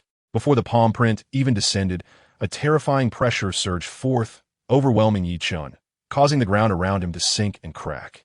The temperature skyrocketed, and the surrounding plants, stones, and sand could not withstand the intense heat, igniting and exploding. Yi Chen's feet were pressed into the ground, and cold sweat began to bead on his forehead. Let us see how you survive before my 3rd-tier, low-level martial skill. Kong Chen's heart was filled with resentment and cold laughter. Chapter 274. The meeting gift from my biological father. Sigh. I'm still a bit away from breaking through to the Void Realm. Yi Chen secretly sighed, although he had touched the threshold of the Void Realm. Capable of temporarily harnessing the power of air to fly, he had not truly broken through to the Void Realm. Zhu Yan, Ta Heng, and the others did not care about Kong Chen's life or death. They all stared at Yi Chen with grave expressions. They had finally returned to their senses from their initial shock and disbelief. Yi Chen's ability to walk in the air, while rare, was not unprecedented. Some exceptionally talented individuals at the 9th level of the Xian Liquid Realm can comprehend some of the powers of the Void Realm. Clearly, Yi Chen was one of those individuals. They were even more shocked by Yi Chen's strength and growth rate. They had underestimated him before. Zhou Yin regarded Yi Chen for the first time. Previously, even though Yi Chen had made a name for himself in the outer courtyard, in Zhou Yin's eyes, he was nothing more than a servant. However, after this battle, Zhou Yin had to acknowledge Yi Chen's talent. He was a genius who could be compared to her. Capture him for me, Zhou Yin ordered in a deep voice. She would not allow someone who dared to disrespect her to have the last laugh. Chapter 275. Entering the Great Tomb. Oh, why should the 5th Master take this so seriously when it's just children playing? When the scene fell into silence, suddenly a voice, neither humble nor arrogant, echoed. Everyone was surprised, wondering who dared to step forward to protect Yi Chen at this moment. Upon seeing the speaker, many people relaxed. A noble and elegant middle-aged woman descended from the sky, landing in front of Yi Chen and shielding him behind her. This woman was none other than Shen Lingru, the vice president of the Battle State Academy. A legendary woman who could confront the Black Cloud Riders and stand strong against their vice commander, Zheng Tenghua. Zhou Russian glanced at Shen Lingru with a neutral expression and said nothing. He looked down affectionately at Zhou Yin and said, "If Vice President Shen says it's just children's play, then, as your father, I cannot interfere. You must take care of this yourself." Upon hearing this, The charging Black Cloud Rider's officer decisively turned around and returned to his position without hesitation. Zhou Yin raised her delicate nose and snorted lightly. Daughters have 100 ways to make him atone for his sins. Zhou Yin slowly turned to look at Yi Chen, her eyes revealing an unhidden chill. Ha ha ha. Zhou Rushing laughed heartily, gently patting Zhou Yin's head, fully displaying the image of a kind father. Chapter 276. I have a feeling at the bottom of the meteorite crater there was a stone staircase leading underground, flickering with faint light. Before entering, everyone was enveloped by a musty smell and a strong scent of blood, causing everyone to frown in discomfort. The Black Cloud Riders held glowing night pearls and similar items to illuminate the passage. After descending for over 10 feet, they reached the bottom, where a stone cave excavated from the mountain extended flatly into the belly of the mountain. The stone cave showed signs of damage, with many large stones scattered around. There had previously been a stone door here, which had been smashed to pieces. The cave was deep, and the musty smell and the scent of blood grew stronger, with numerous corpses lying haphazardly inside, all dressed as Black Cloud Riders. They had triggered the mechanisms and formations inside the cave and were killed. Everyone was on high alert, proceeding cautiously. Even the fierce Black Cloud Riders had suffered heavy casualties. This great tomb was surely fraught with dangers. After advancing for about 100 feet, a fork appeared, with 6 different paths that looked indistinguishable on the surface. Fortunately, the Black Cloud Riders had already come in first, aside from the second path on the left. The other paths were littered with Black Cloud Riders' corpses. Chapter 277. Beware of deception inside the main tomb chamber. A bronze coffin was placed in the center, surrounded by burial goods. Silver coins and gold coins piled high, books and items displayed on both sides, countless medicinal materials and refining materials. The scene was vibrant and dazzling, as if they had opened not a tomb chamber, but a treasure vault. How could the owner of this great tomb have such a high status in life to warrant so many burial goods? Everyone felt a shock in their hearts. Even among those present, most were well-traveled and knowledgeable, yet they could not help but be stunned by the scene before them. Swish, swish, swish. Everyone hurriedly moved into the main tomb chamber, starting to divide the burial goods. At that moment, no one held onto their status. Everyone took as much as they could. Yi Chen entered the main tomb chamber last, and couldn't help but frown. Many residual auras remained in the main tomb chamber, indicating that someone had entered before. Since someone has been here, why didn't they take away all the treasures? Inside the main tomb chamber, there are still many weak auras lingering, able to evade most people's senses, but not those of Yi Chen, who possesses the talent of scenting spirits. This puzzled Yi Chen. Many people had entered this place before, so why did it seem untouched, as if it were the first time someone had broken in? Chapter 278. The Ancient Lamp for Sacrificing to Heaven. Yi Chen, who was walking at the back, casually picked up the lotus lamp. The lotus lamp was only about 3 inches tall, palm-sized, with a round base and a lotus flower shape on top, featuring a gap, dark and unrecognizable in material, yet heavy in his hand. Unexpectedly, it was here. Suddenly, a voice of the devouring heaven demon Lord echoed in Yi Chen's mind, expressing surprise. Senior, do you know it? Yi Chen was startled. From the tone of the devouring heaven demon lord, he could infer that this lamp was not ordinary. This lamp is a great evil object. You have quite a bit of courage, said the devouring heaven demon lord teasingly. What? Yi Chen's hand trembled, almost dropping the lamp. Senior, please don't scare me. I'm not scaring you. Do you know what this lamp is made from? The devouring heaven demon lord retorted. Yi Chen naturally did not know. It was made from the skull of a ruthless person. The devouring heaven demon lord explained. Clang. Now Yi Chen was truly frightened, his hand shaking. To make a lamp from one's own skull is simply terrifying. That ruthless person used their skull to craft this ancient lamp, named it sacrificing to heaven, to sacrifice themselves to heaven, ultimately achieving the Tao. But because of this, the lamp has been tainted with countless causes and effects. Anyone who obtains this ancient lamp has never met a good end. Thus, it is also known as the most inauspicious object of all time. The devouring heaven demon lord elaborated. Chapter 279. You need to change your temper. After returning to his residence, Yi Chen's mood was somewhat complicated. The situation in the inner courtyard exceeded his expectations. Shunling Ru informed him that the inner courtyard had almost become a private academy for the War King's mansion. What does that mean? It means that the talents cultivated in the inner courtyard will be used by the War King's mansion. Those who are not used by the War King's mansion either die mysteriously or remain unfulfilled for life.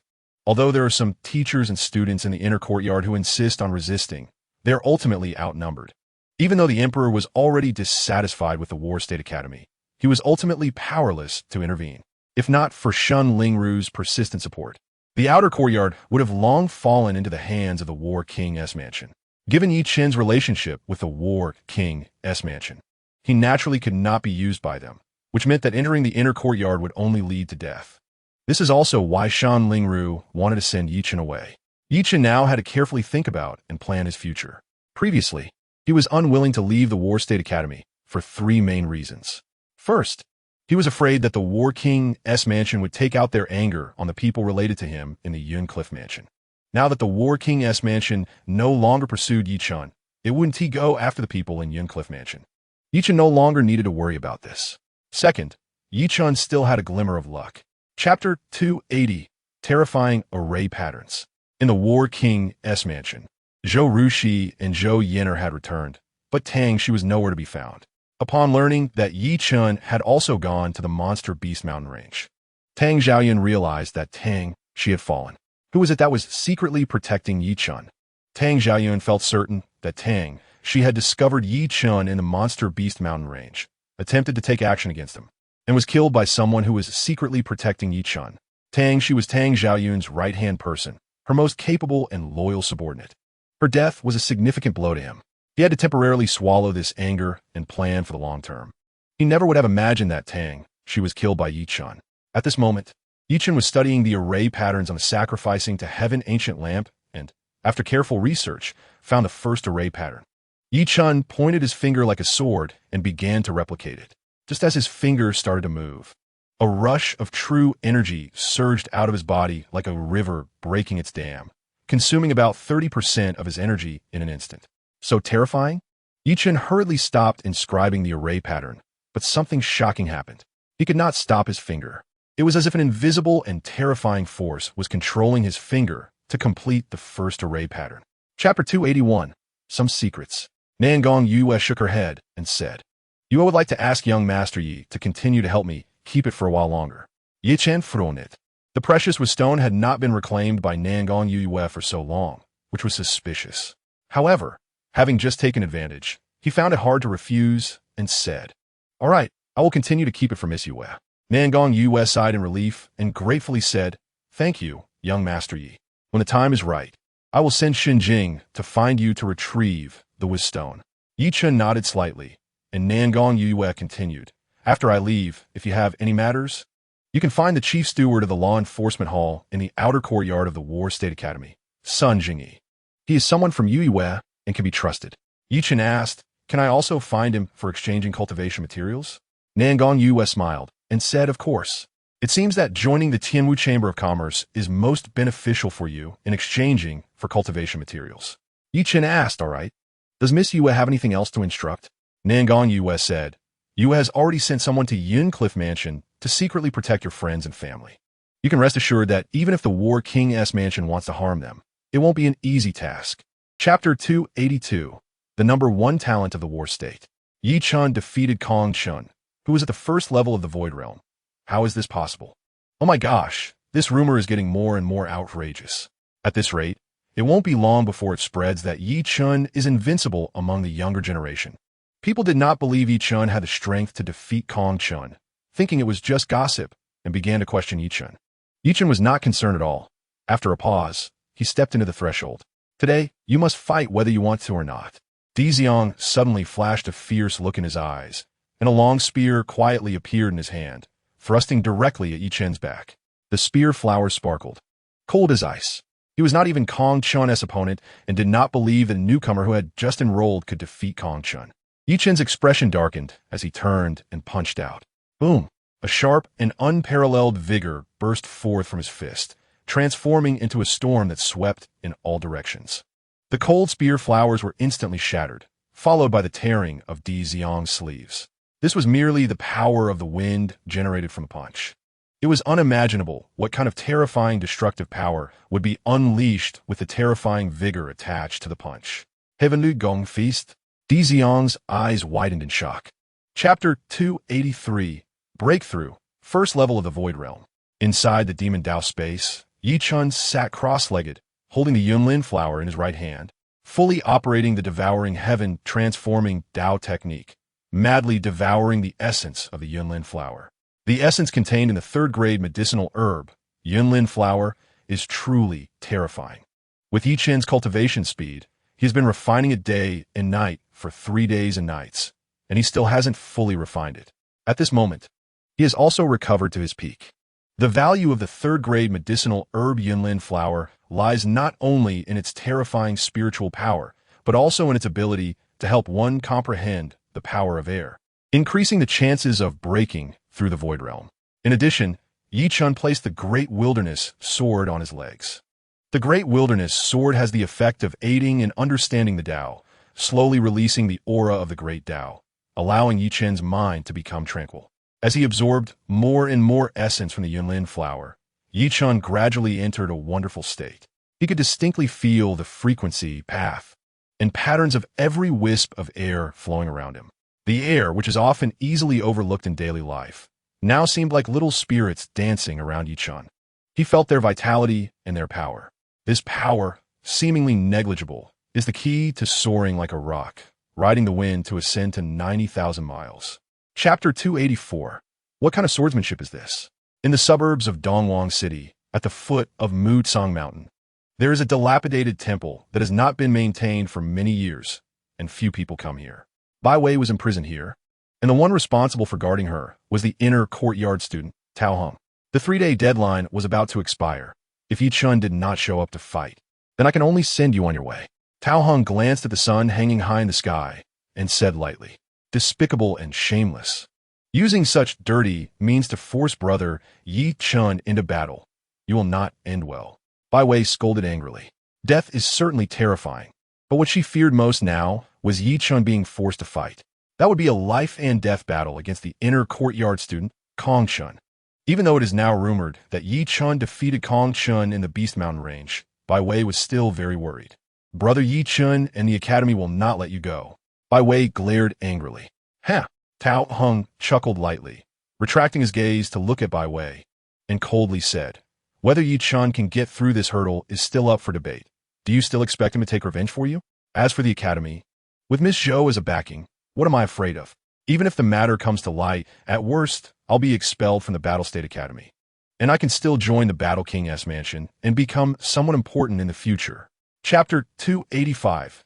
Killing up to the inner courtyard, Mu Song Mountain towers high, like a wall reaching into the sky, standing at the northern side of Dongwang City, serving as the best barrier to intercept the monsters from the Beast Mountain range moving south. The majestic Mu Song Mountain almost entirely belongs to the Battle State Academy, with the outer courtyard at the foot of the mountain and the inner courtyard at the peak. As the sun sets, the afterglow cloaks Mu Song Mountain in a colorful coat. A young man, silhouetted against the sunset, slowly ascends the ancient path on Mu Song Mountain, arriving at the halfway mark. At the halfway mark, there stands a tall archway with the words "Inner Courtyard" inscribed in bold strokes. This is the entrance to the inner courtyard.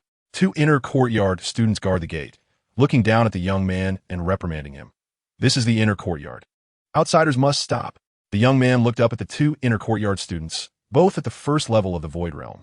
Using first-level Void Realm experts to guard the gate shows the prestige of the Battle State Academy's inner courtyard. The young man, neither humble nor arrogant, said, "I am Yi Chun, here to accept the challenge." Outer courtyard student Yi Chun. The 2 inner courtyard students scrutinized the young man closely. Recently, they had heard of Yi Chun from the outer courtyard, and they were quite curious about what kind of young man could create so many miracles. Chapter 286. Yi Chun's true goal. Zhou Yen'er.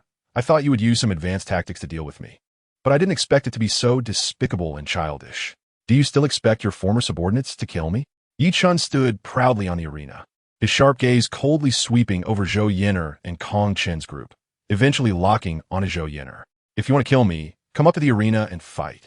Boom! His voice echoed like thunder in the training ground. He challenges Zhou Yen'er? Did I hear that correctly? Wasn't he here to face Kong Chen in a life-and-death duel? How could he challenge Zhou Yen'er? All the inner courtyard students present were extremely astonished. Zhou Yin'er, a royal bloodline, the war king body.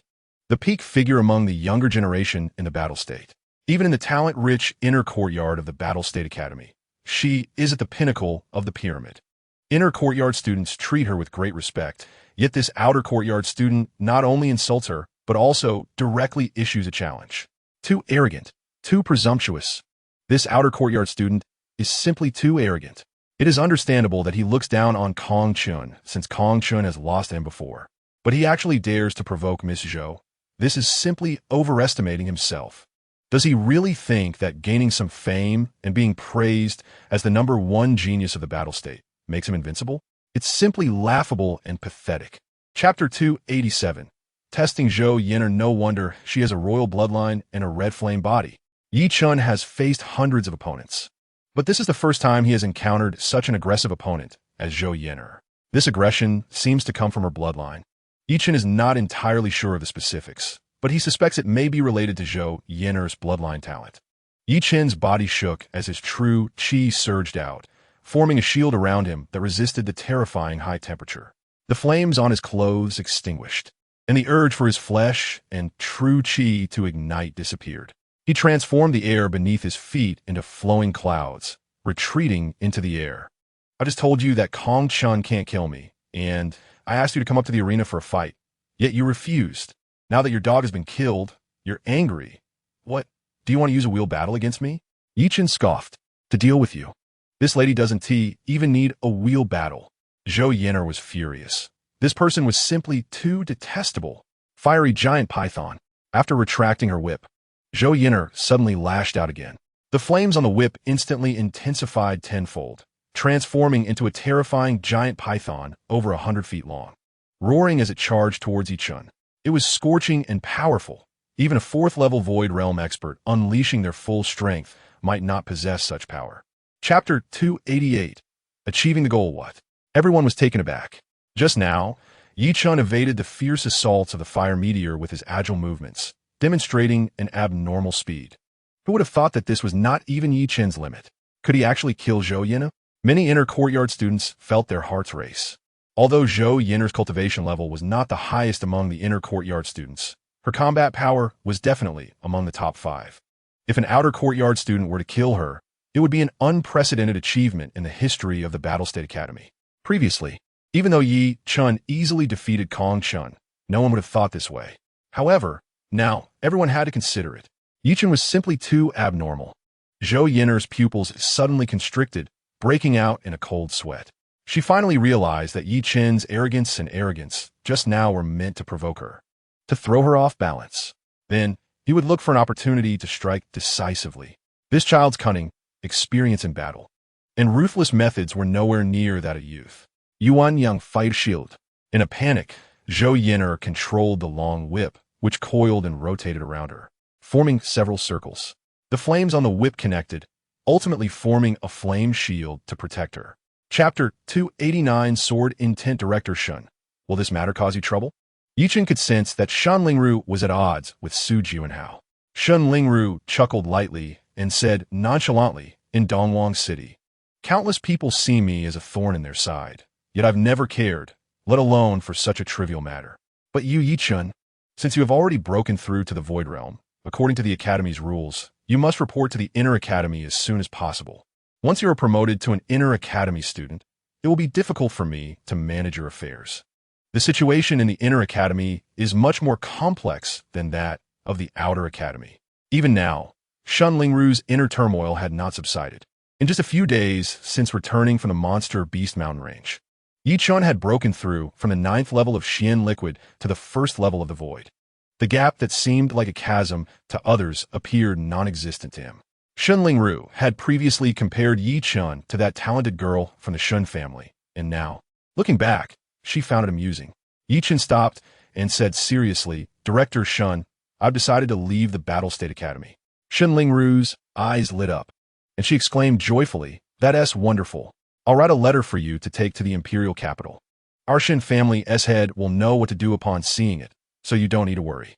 Chapter 290. Father-Son. Dialogue. You want to drop out? By Wei, Wang Shuai, Wang Man, Gao Peng, Ling Feng, Tang Hong, and Jia Hong looked at Yi Chun in disbelief. not expecting him to summon them to deliver such an unbelievable news. Aren't you about to enter the inner academy? Why would you drop out at this time? Gao Peng found it utterly incomprehensible. Yeah, why? Jia Heng pressed on. They came to Battle State Academy to one day become inner academy students and stand at the pinnacle of Battle State.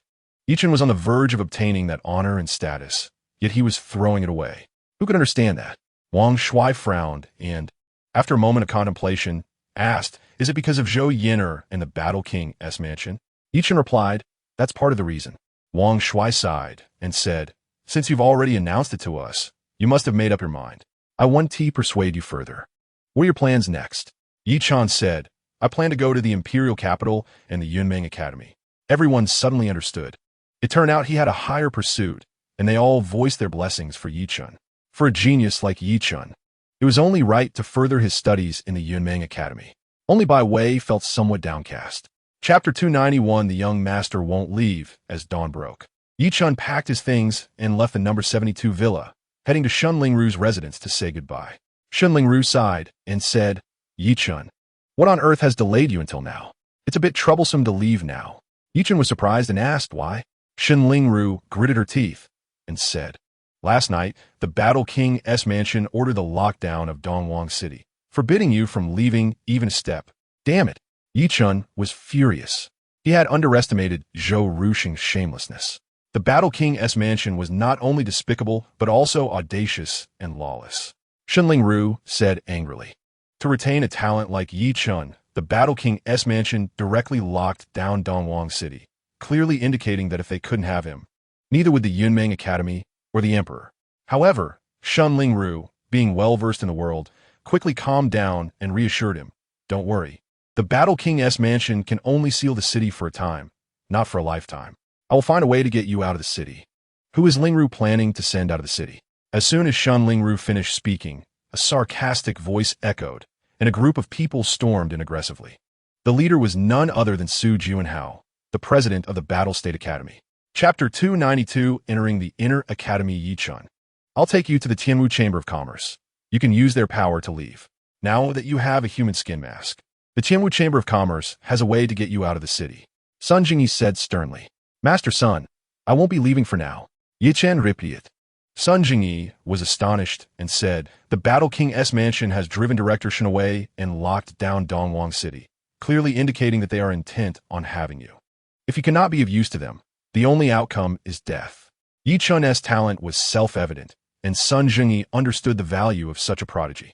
If he were from the Battle King's mansion, his attitude towards Chen would definitely be, "If I can't have him, no one else can." "Master Sun, don't worry.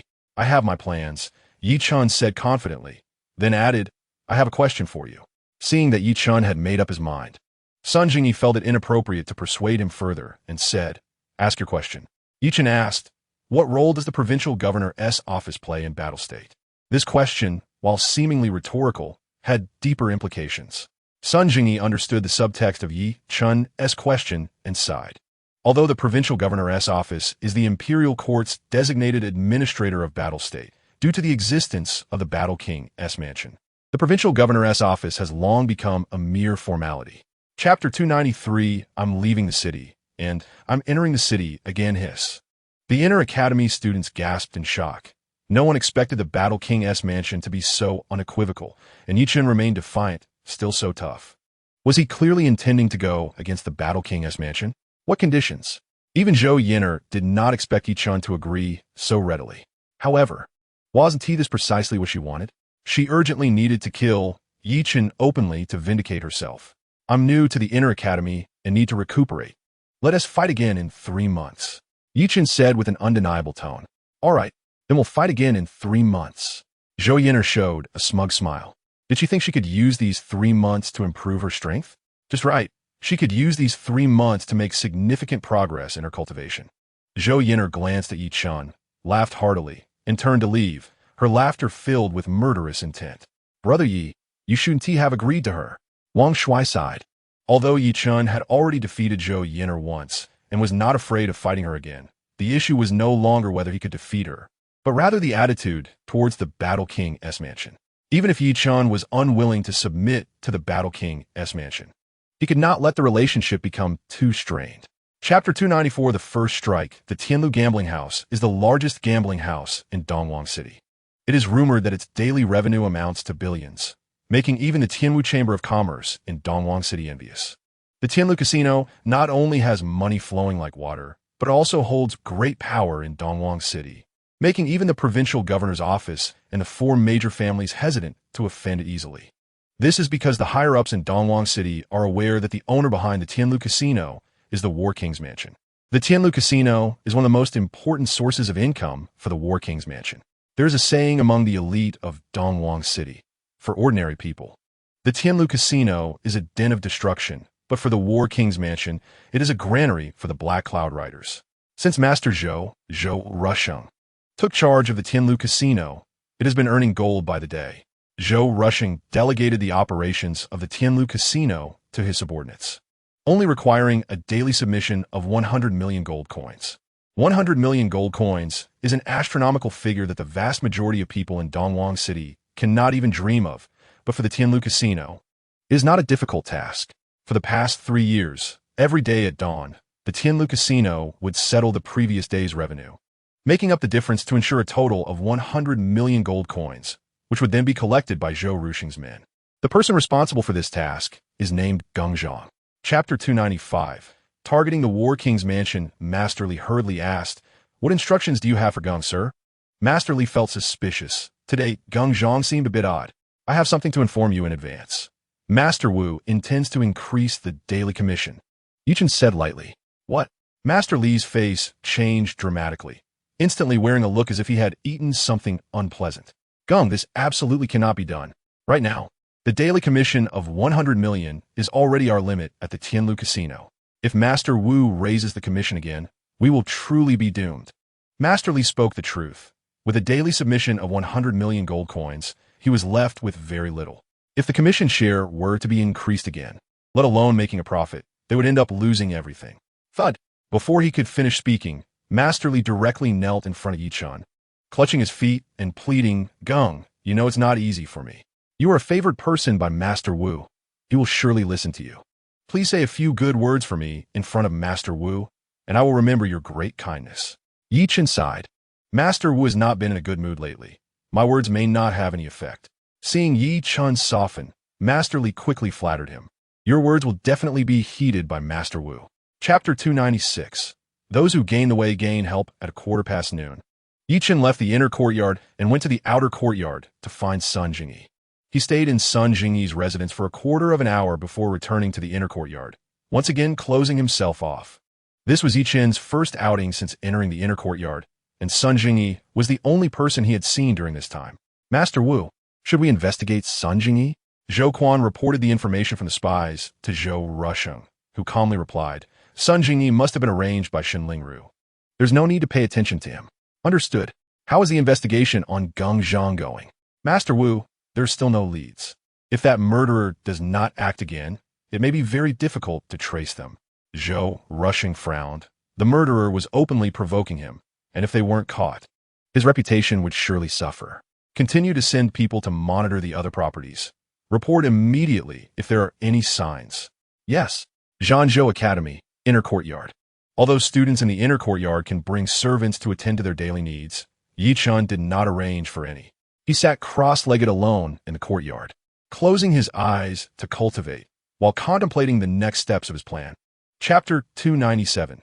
Zhou Rusheng's Anger. The Medicine King Pavilion is a very famous herbal medicine shop in Dongwang City, renowned for selling only the best medicines, specifically catering to the upper class.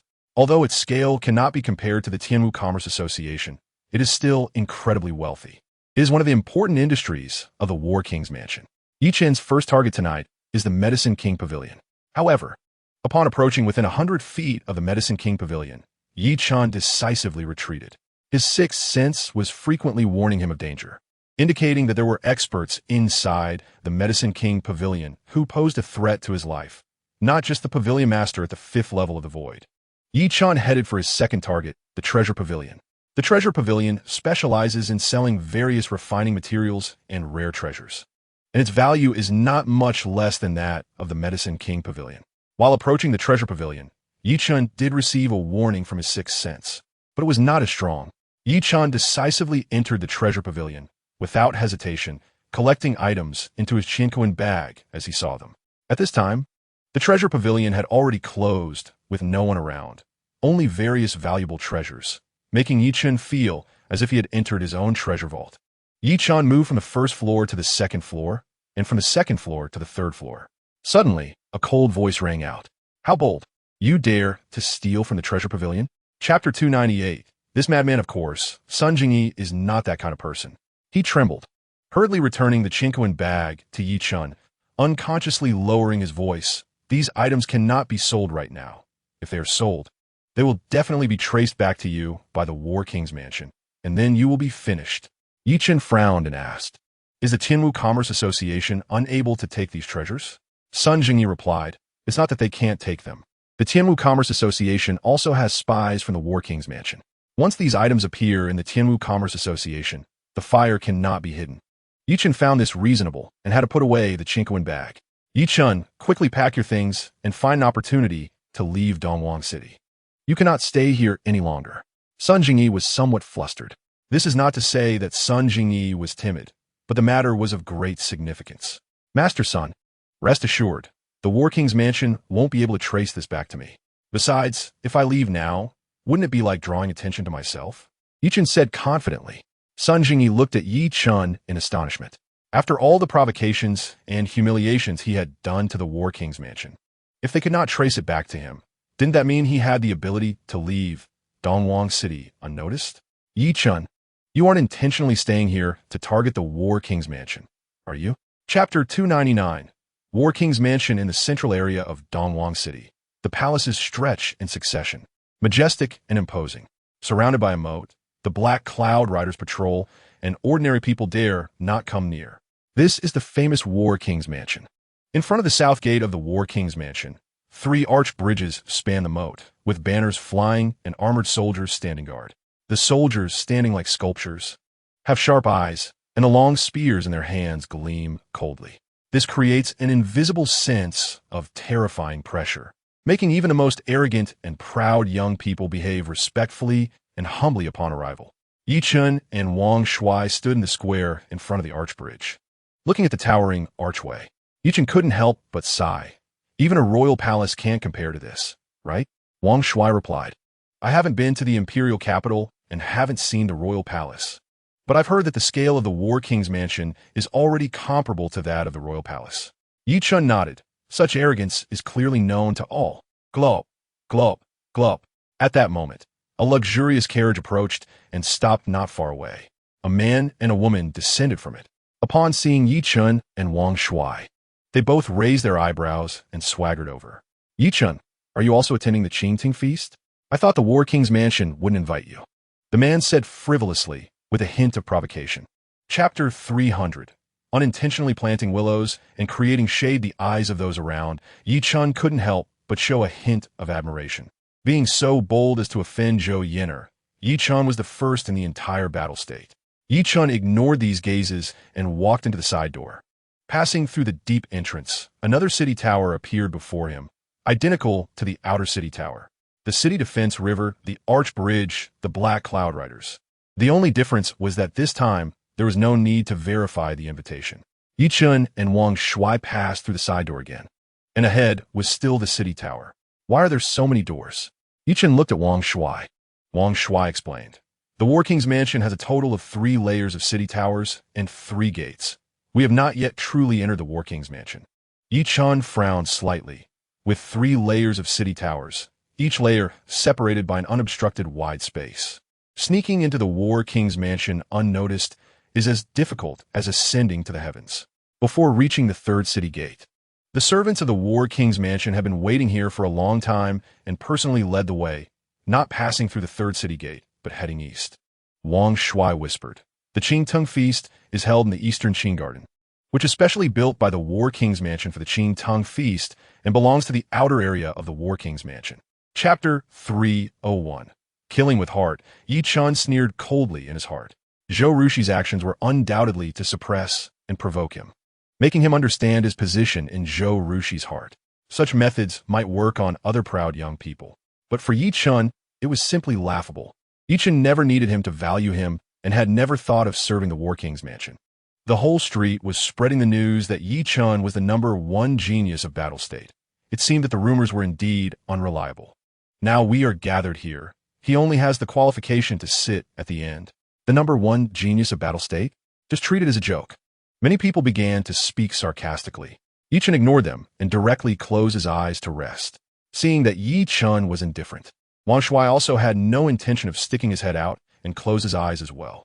The War King's mansion was heavily guarded, besides the visible black cloud riders. There were also many powerful figures hidden in shadows. The only way to infiltrate the War King's mansion might be through the waterways.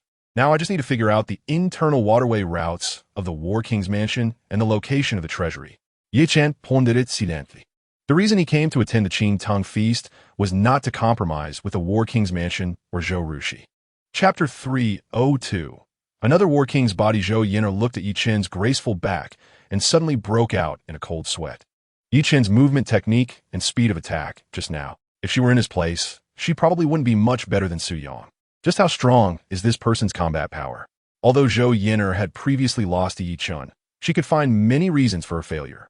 For example, she underestimated Yi Chen, or she gave Yi Chen too many opportunities to counterattack. In any case, she would not admit that Yi Chen was stronger than her. Therefore, she dared to challenge Yi Chen again, as she was fully confident that she would definitely defeat Yi Chen in their next encounter. But at this moment, she felt uncertain. The reason she had found for herself now completely held no water. As a member of the royal bloodline, Zhou Yin'er had an invincible confidence in her realm. Even when facing several royal bloodlines of her clan, she had never felt weak. But now, facing someone with a lower cultivation level than her, she felt an overwhelming pressure. Could he be of royal blood? Even if Yi Chen were of royal blood, it shouldn't make Zhou Yin'er, who was also of royal blood, feel such pressure. So there was only one possibility. Yi Chen was of imperial blood. In the territory of the Jiang dynasty, only the royal family had imperial blood flowing in their veins. And it had been many years since an imperial bloodline had appeared. Chapter 303. A great move. No wonder he is a War King's body of royal blood. When he appeared, my bloodline went silent, as if a subject had seen a king. In his presence, we can only be suppressed. Everyone couldn't help but sigh. Wang Shuai specifically introduced to Yi Chen. In terms of talent, Zhou Yin'er is on par with Zhou Hong. In terms of combat power, Zhou Hong is above Zhou Yin'er. The War King's body is born for battle, incomparable to the Red Flame body. And in the War King's mansion, there are 4 such existences. Yi Chen naturally understood the War King's body better than anyone else present. He looked at Zhou Hong, his gaze calm and unperturbed. To others, he was a powerful War King's body. But in Yi Chen's eyes, he was excellent training material. 1 Zhou Yin'er plus 1 Zhou Hong should be enough for me to advance to the imperial bloodline. Yi Chen murmured in his heart. Zhou Yin'er had already made it onto his training material list.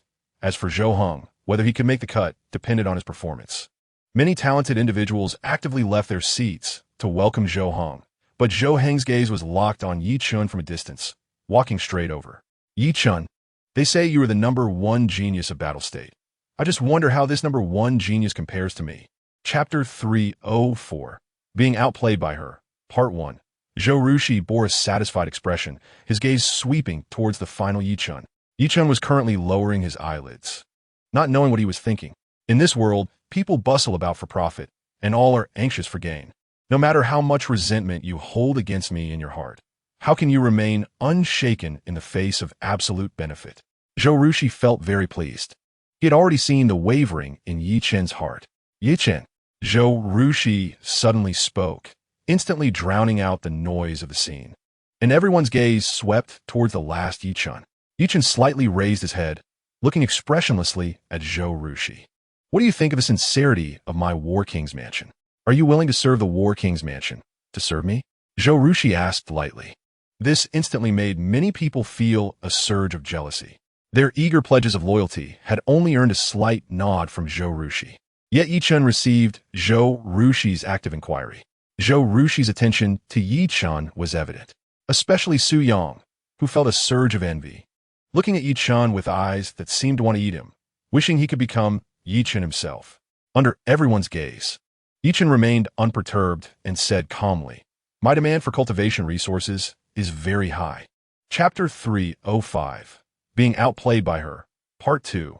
The underground passage was a descending stone staircase.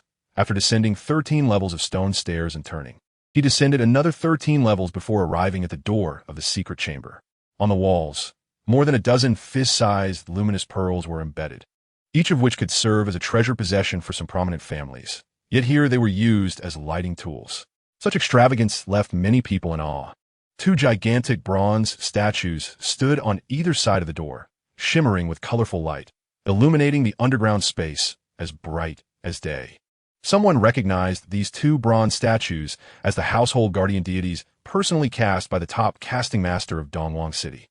Just these 2 bronze statues are worth over 1 million gold coins, and one would need connections and relationships to request that master to cast them personally. TSK, TSK, TSK. Even some outstanding figures from noble backgrounds couldn't help but be astonished. This is just the scene outside the treasury. It's unimaginable how magnificent and shocking the inside of the treasury must be. Chen couldn't help but be moved. Zhou Yinner's wealth would definitely exceed expectations. Seeing everyone with expressions of envy, admiration, anticipation, and astonishment, Zhou Yinner was very satisfied and proudly said, "The night pearls and bronze statues are indeed a bit cheap. They aren't even qualified to enter my treasury." Chapter 306. Wolf's ambition. After everyone exited Zhou Yinner's treasury, they were still in awe. Everyone was deeply shocked by Zhou Yinner's private collection, especially the final treasure that opened their eyes. Zhou Yinner was merely a junior of the War King's mansion, yet possessed such immense wealth. It was unimaginable how astonishing the wealth of the War King's mansion truly was. "Miss Zhou, your treasury holds so many treasures. Why is there no one guarding it?" A young man suddenly exclaimed. From entering to exiting, they hadn't seen a single guard for the treasury. "My treasury does not require guards," Zhou Yinner replied. "You've shown everyone the way to enter your treasury today. How can there be no guards?" The young man reminded. "I trust you all," Zhou Yinner said generously. Such confidence made many people feel convinced. "Miss Zhou trusts us so much. It is our honor. But one can never know the hearts of people. Who can guarantee that there aren't any greedy individuals among us?" Another young man flattered. The majority of people unconsciously directed their gazes towards Chen. Under Zhou Yinner and Su Yang's subtle guidance, Chen had already been labeled as a thief. Chapter 307. 7-day deadline. I only wish to pursue the pinnacle of martial arts and have no interest in worldly power struggles, Chen said expressionlessly. "Don't be so quick to make a decision," Zhou Rushing said, looking as if he held all the cards. "Last time, I gave you 3 days to consider whether to stay or leave. Your final choice pleased me greatly. This time, I can extend the deadline and give you 7 days to consider whether to return to my side. What if I don't come to you after 7 days? Do you still want to kill me?" Chen asked in a deep voice.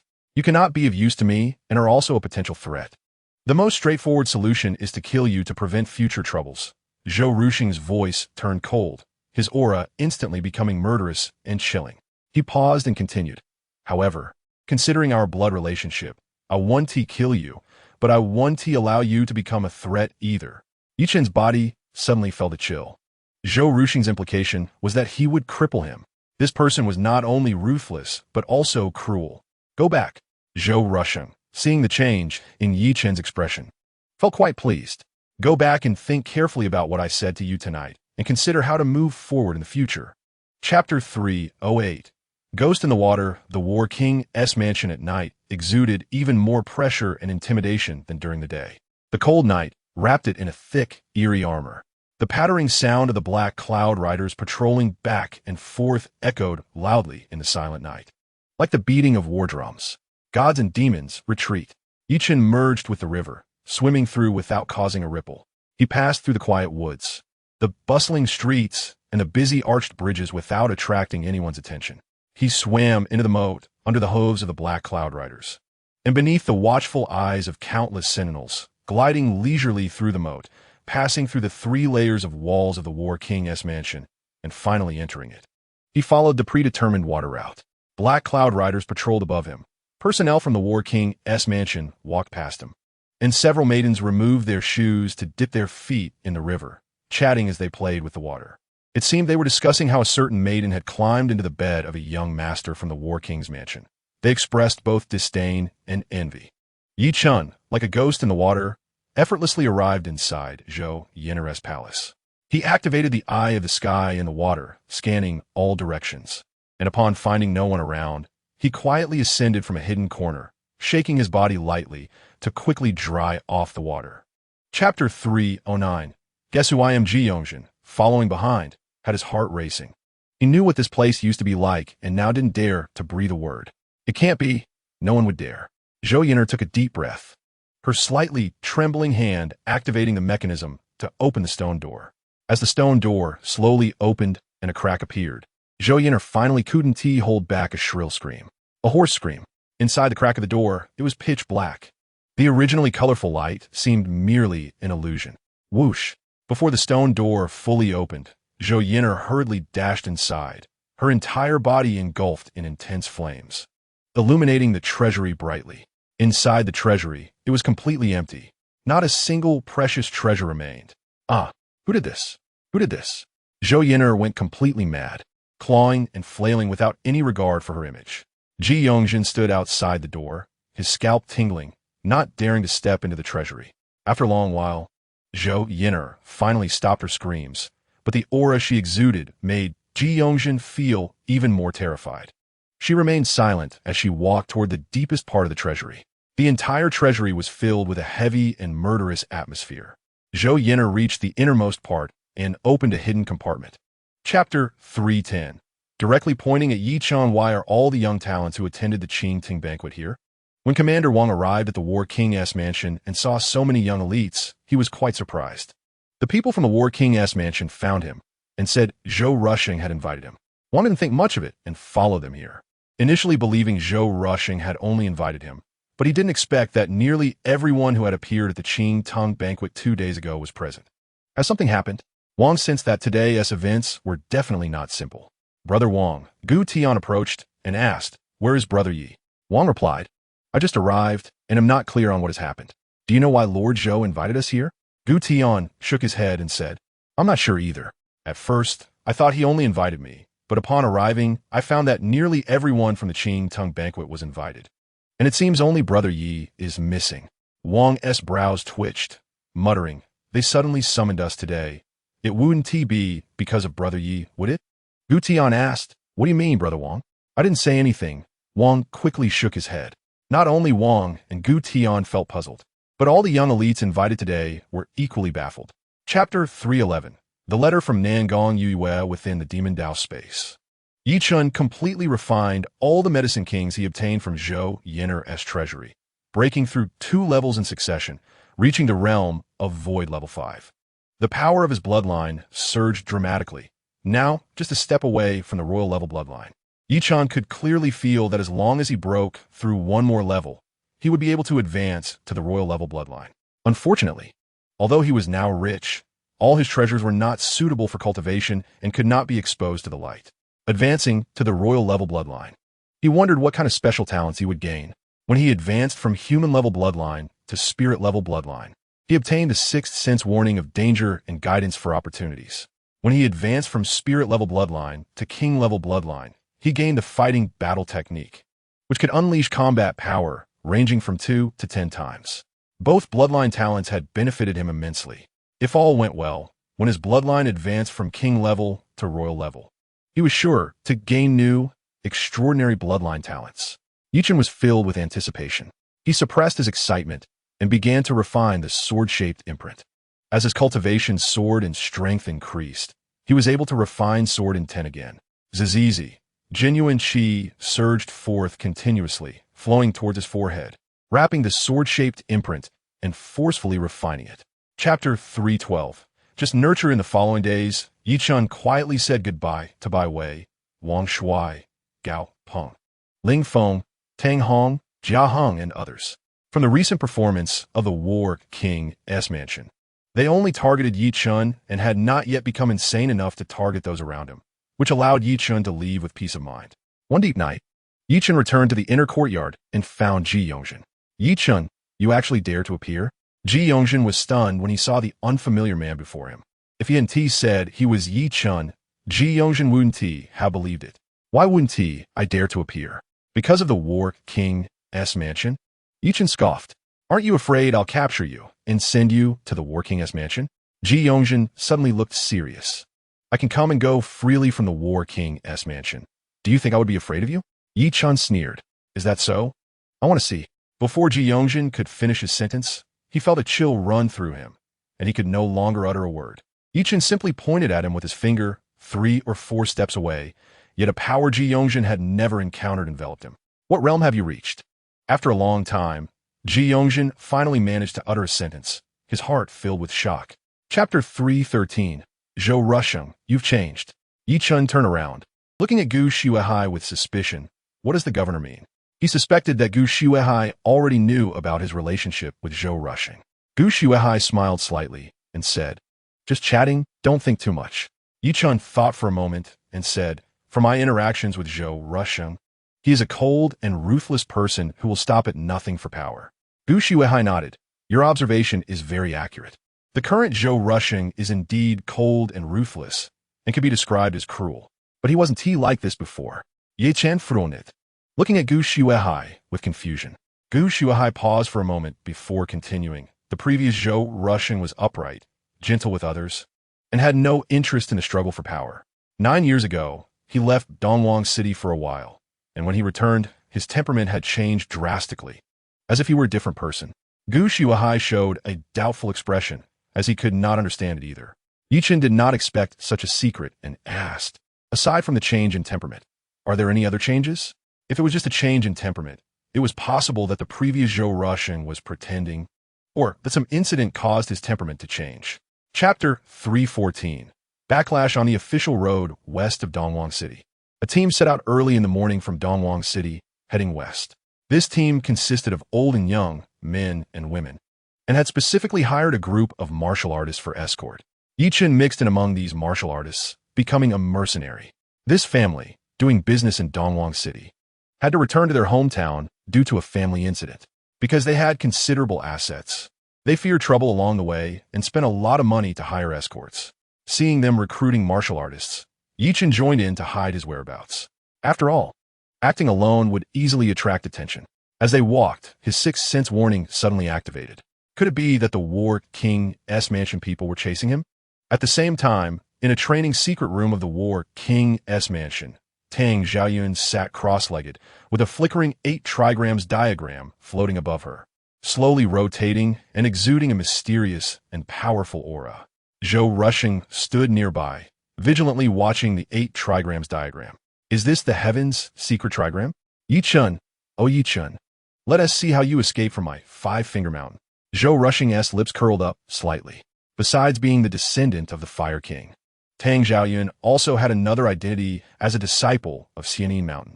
Chapter 315. Kneel down. I didn't expect Lu Liangkai to have already broken through to the Void Realm. Truly worthy of being the #1 genius of Jingyang City. I heard that he is a top talent at Zhezhou Academy, and now that he has broken through to the Void Realm, he will receive even more attention and training from Zhezhou Academy. The Lu family has a successor, and their position is even more unshakable. That kid really doesn't know his own strength, seeking his own death. Hearing the praises from the villagers, Lu Liangkai felt even more arrogant, angrily scolding Yi Chun. Didn't you hear what I said? Don't force me to take action, or you'll regret it. Yi Chun said indifferently, I have important matters to discuss with the head of the Lu family, and I mean no harm. Lu Liangkai scoffed. Mean no harm? Weren't you very arrogant when you attacked our people just now? Why are you softening now? Are you scared of me? But it's too late to back down now. The moment you attacked our people, you should have thought about the consequences. Our young master wants you to kneel. Didn't you hear? Cut off your arms to apologize. 2 little servants acted like they were powerful, especially the one who was just knocked away by Yi Chun, showing their arrogance vividly. Yi Chun shook his head. No wonder the doorkeeper was so arrogant and unreasonable. It turned out their master was of such character. Chapter 316. The experts of the Tianwu Chamber of Commerce through a question-and-answer method, Yi Chun quickly figured out the situation of the Lu family cemetery. The situation of the Lu family cemetery was almost identical to that of the Yi family cemetery. All the bones in the cemetery had disappeared, and there were no signs of tomb robbing, as if the bones had vanished in a thin air. These circumstances were all mentioned in Nangang Yoyue's letter. Yi Chun asked Lu Hongyao to take him to the Lu family cemetery to take a look. The graves in the Liu family cemetery were all newly restored because they had been dug up for inspection by the Liu family. Chen did not find any valuable clues. Could it be the work of the Liu family as enemies? Chen still held some hope. Liu Hongmiao smiled wryly and said, "Our Liu family does have some enemies, but with their capabilities, it's impossible for them to steal all the bones from our family graveyard without leaving a trace. Besides, what would they even do with those bones? I suspect it might be the work of ghosts." Ghosts? Chen chuckled in disbelief, thinking that ghost tales were always ethereal and nonsensical. "I'm just rambling. Young Master Yi, please don't take it to heart. But why are you so interested in this matter?" Liu Hongmiao was quite puzzled. This young man named Yi Fan, a name Chen was using as a disguise, had no connection to the Liu family. Yet he showed such concern over the graveyard theft, which seemed very strange. Chapter 317. Suppression with a finger. "You still haven't answered my question. What is your relationship with Nangang Yue?" The man asked again. "Just ordinary friends," Chen replied calmly, while his mind raced to find a way to escape. "Ordinary friends?" The man chuckled lightly and replied, "You're not being honest, but that's fine. I'm just here to take you back. Other matters are for others to handle." As he spoke, the man stepped toward Chen. His overwhelming aura surged like waves, each wave stronger than the last, crashing toward Chen. "Senior, we have no grievances. Just because I have correspondence with Nangang Yue, is it too domineering to take me away?" Chen quickly retreated, warily watching the man. "Are you trying to reason with me?" The man showed a disdainful expression. "Only the strong are qualified to reason. I just want to know why you're capturing me and what you intend to do with me," Chen said sharply. The man replied expressionlessly, "As for why I'm capturing you, I'm not sure. I'm just following orders. As for what you're to be used for, I have no idea. However, it's simple if you want to know the answer. Just come with me obediently, and you'll find out soon enough." Chapter 318. A year later. Time flew, and a year passed in the blink of an eye. During this year, the Battle State Academy underwent tremendous changes. With the dismissal of the external department head, Shun Lingru, and the new leader's appointment, the Battle State Academy fell completely under the control of the Battle King's mansion. Throughout the year, many long-renowned talented students graduated and joined the Battle King's mansion. Joining the Battle King's mansion gradually became a trend, a goal for countless talented students at the Battle State Academy. The Battle King's mansion could be said to be in direct competition with the Jiang dynasty for talent, with almost all of Battle State's talents belonging to the mansion. Zhou Heng and Zhou Yin'er also completed their studies at the Battle State Academy. With the return of these two royal bloodlines to the Battle King's mansion, a significant event occurred. The Battle King personally ordered the establishment of private armies for Zhou Heng and Zhou Yin'er. What does this mean? It means that the Battle King conferred the titles of generals upon Zhou Heng and Zhou Yin'er, establishing their own armies. This was a power reserved for emperors. However, this matter was kept secret within the Battle King's mansion and known only to a few trusted individuals. Today marked the auspicious day for the establishment of the two private armies and the appointment of their commanders. Ji Yongzhen, being Zhou Yin'er's absolute confidant, witnessed everything firsthand. Chapter 319. Xianyi Mountain Boom. In the northern mountains of the Wuling mountain range, a giant python descended from the sky, shaking the mountain and causing the ground to sink. Lying on the ground, it was on the verge of death, with a massive blood hole in its body, blood gushing out. Even if I haven't recovered to my peak, I'm not something you, a mere void stage level 3-9 poison phosphor python, can ambush. A young man in a long robe descended from the sky, slowly flying toward the 9 poison phosphor python. This young man, appearing to be in his early 20s, was tall with a long face, looking rather unremarkable.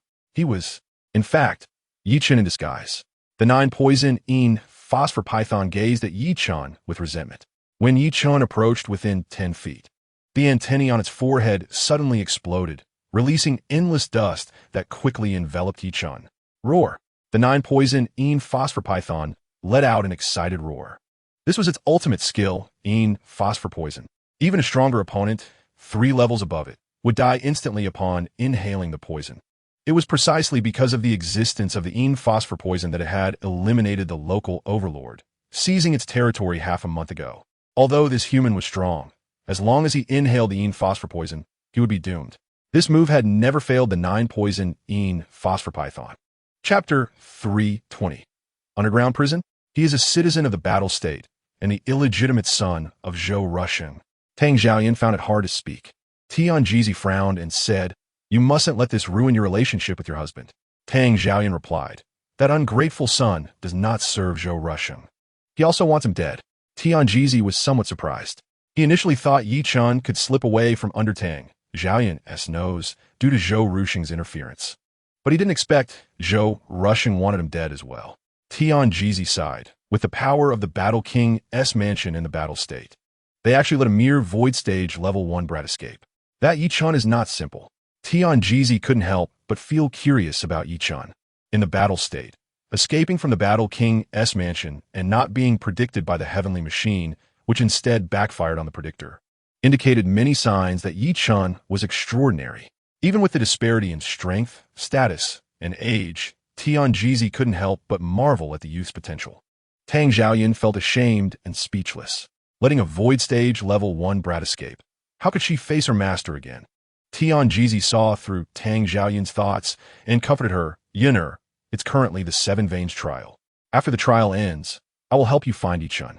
You Haven T returned in years. Go see your fellow disciples and catch up with them." Chapter 3:21. Encounter with Tang Xiaoyan Jr. Brother, you saved my life. Gong Mingjie came back to his senses and said with emotion. The demon sound bat could still move, but he had temporarily lost the ability to act. If he hadn't encountered Yi Chun, he would have been in grave danger today. "Are you okay?" Yi Chun walked over to Gong Mingjie. He had deliberately shown a bit of his strength to gauge Gong Mingjie's reaction. It seemed now that he truly mistook Yi Chun for a disciple of Xianin Mountain and had no ill intentions. "I'm fine, I'll be okay soon." Gong Mingjie sighed, glancing at the unconscious demon's sound bat, and gritted his teeth, cursing, "That beast is extremely cunning. If I hadn't accidentally fallen for its soul-capturing sound, I would have subdued it long ago. By the way, junior brother, what is your name, and which lineage are you from?" Yi Chun was unfamiliar with Xianin Mountain and naturally couldn't fabricate an identity, but he also couldn't easily expose himself. He countered, "Haven't you seen me before?" Gong Mingjie smiled wryly and said, "Our Xianin Mountain has 7 peaks and 7 lineages. Not counting servants and miscellaneous roles, there are thousands of disciples. How could I possibly have seen every one of them?" Yi Chun asked, "I saved your life. How will you repay me?" Gong Mingjie was taken aback for a moment before responding generously. "You're quite straightforward. I like dealing with direct people like you. Once I recover, I'll join you in searching for demon beasts and guarantee you catch a mount not weaker than a void 6-level demon beast. That way, you'll shine in this trial. How about that?" Chapter 3:22. He is Yi Chun? Yi Chun quickly calmed himself down. He had changed his appearance, making it difficult for even those who knew him best to recognize him, let alone Tang Xiaoyan. The absence of his sixth sense crisis alert confirmed this. "Greetings, Eldili." Gong Mingjie, Ding Xin, and others hurriedly bowed. At this point, Gong Mingjie could barely sit up. Yi Chun followed suit, showing no signs of anything amiss. Li Zimo pointed at Tang Xiaoyan. "Say, this is your Tang Shu." "Greetings, Tang Shu." Everyone saluted. Yi Chun was taken aback. He never expected Tang Xiaoyan to still be a disciple of Xianin Mountain.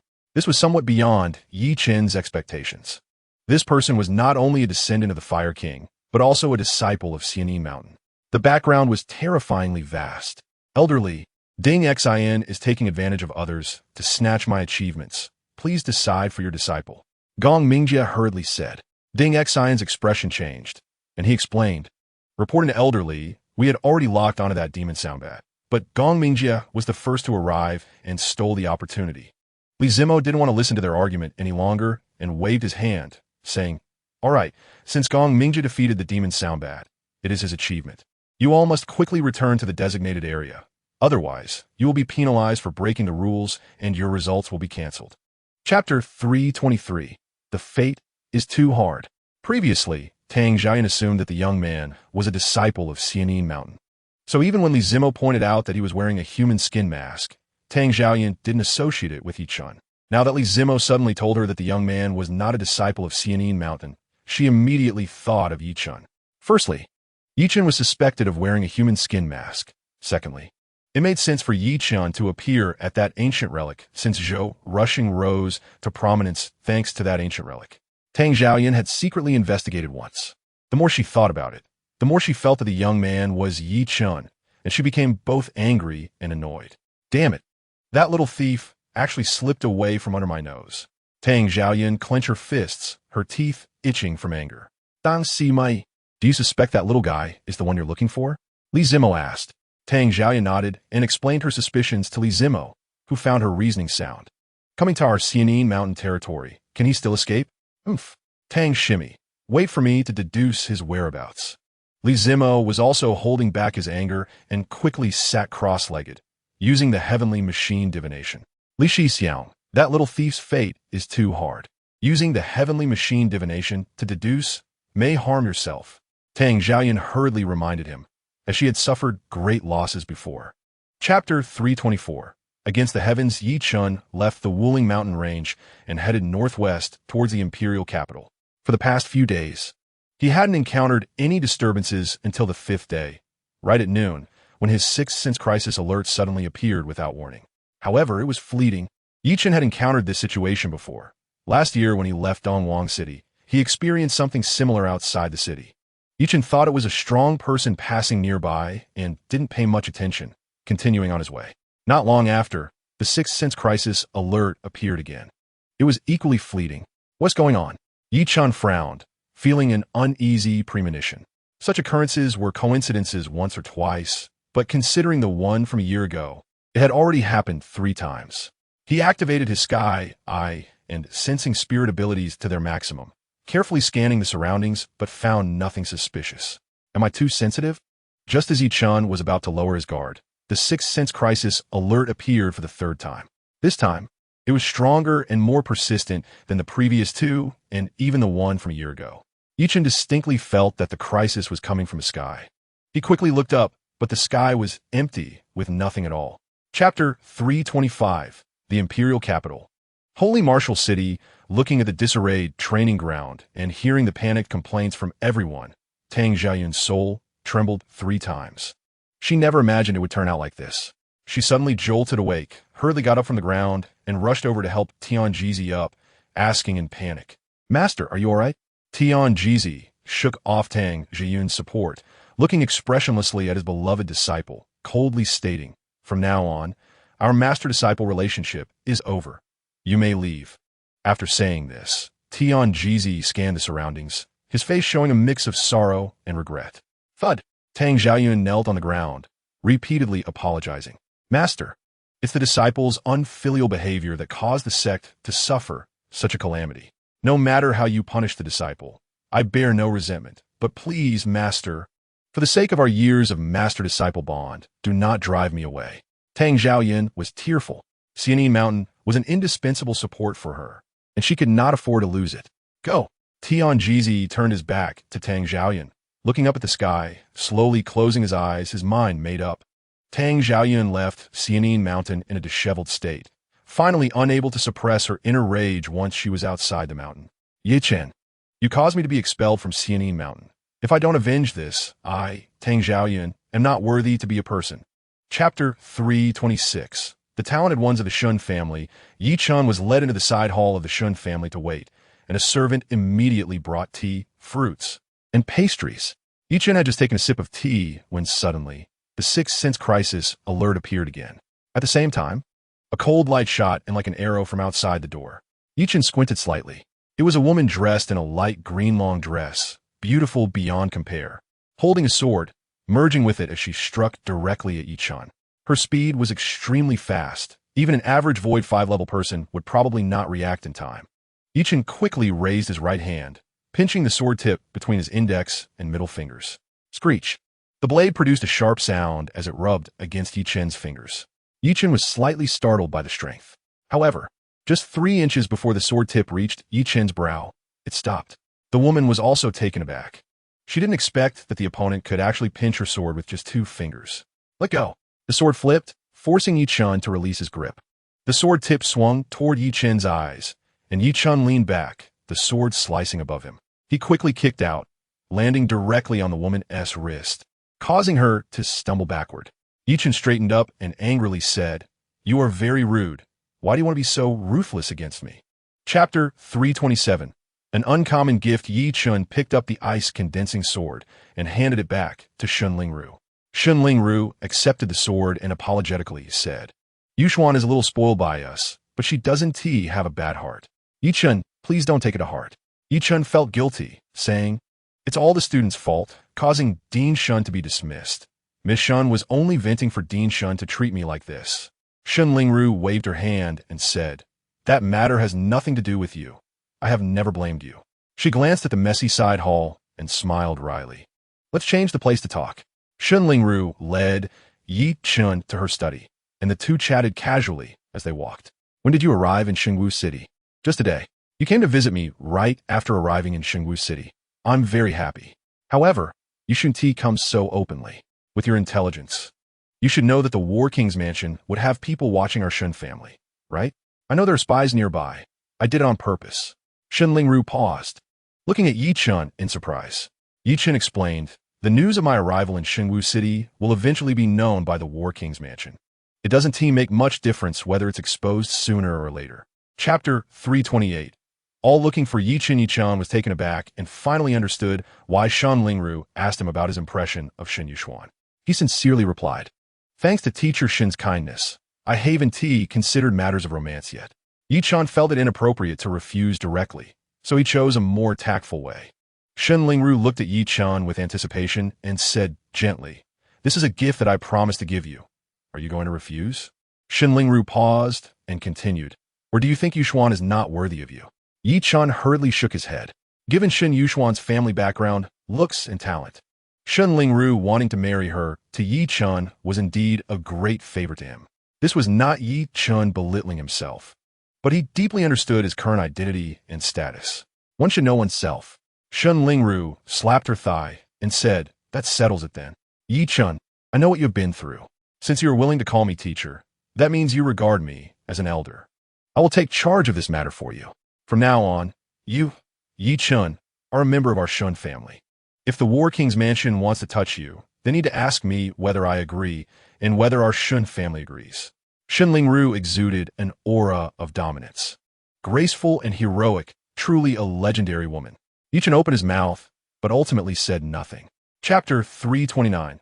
Using oneself as bait. The Shun family is a prominent family, and the area where the Shun residence is located is far from the bustling city center, making the surrounding streets very quiet at night. Ningfeng was already familiar with such an environment. He was a spy planted by the War King's mansion in Xingwu City, and since receiving the task to monitor the Shun family a year ago, he had spent countless nights here. At first, he was quite cautious, afraid of being exposed. Later, he discovered that the Shun family had long known about the existence of these spies, but had simply turned a blind eye.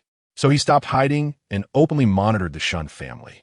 At this moment, he was sitting in a house 100 meters away from the Shun family, enjoying the night and drinking a bit of wine. The monotonous surveillance task became quite interesting. Occasionally taking a sip of wine, the corners of his mouth involuntarily lifted, revealing a slight smile. After a year of perseverance, he finally waited for Yi-Chen. After reporting this information, the higher-ups clearly stated that after this mission ended, he would have the opportunity for a promotion and a raise. Ningfeng had been waiting too long for this opportunity. Now over 30 years old, with only the cultivation of the Void Realm 4th level and an average family background, if he didn't get promoted soon to obtain more cultivation resources, he might not achieve anything significant in this lifetime. Chapter 330. Proposing marriage. Shun Lingru hurriedly arrived at the small courtyard and breathed a sigh of relief upon seeing Yi-Chen safe and sound. The spies outside. "Did you take care of them?" Yi-Chen nodded. Shun Lingru smiled wryly. "You really can't tolerate a speck of dust in your eyes." Yi-Chen said, "It's one thing for them to watch me, but monitoring the entire Shun residence is absolutely intolerable." Shun Lingru replied, "It's good. Let them learn a lesson. They should know this is Xingwu City, not Dongwang City, and they cannot act recklessly here." Yi-Chen smiled slightly. "Let us go. I'll take you to meet my elder brother," Shun Lingru said. Yi-Chen tidied up his clothes and followed Shun Lingru. "I've already discussed your engagement with Yuxuan with my elder brother. He neither agreed nor opposed it. He probably wants to evaluate you further, but don't worry. He will definitely like you." Shun Lingru turned her head and said gently, "I will follow teacher Shin's arrangements." Yi-Chen replied obediently.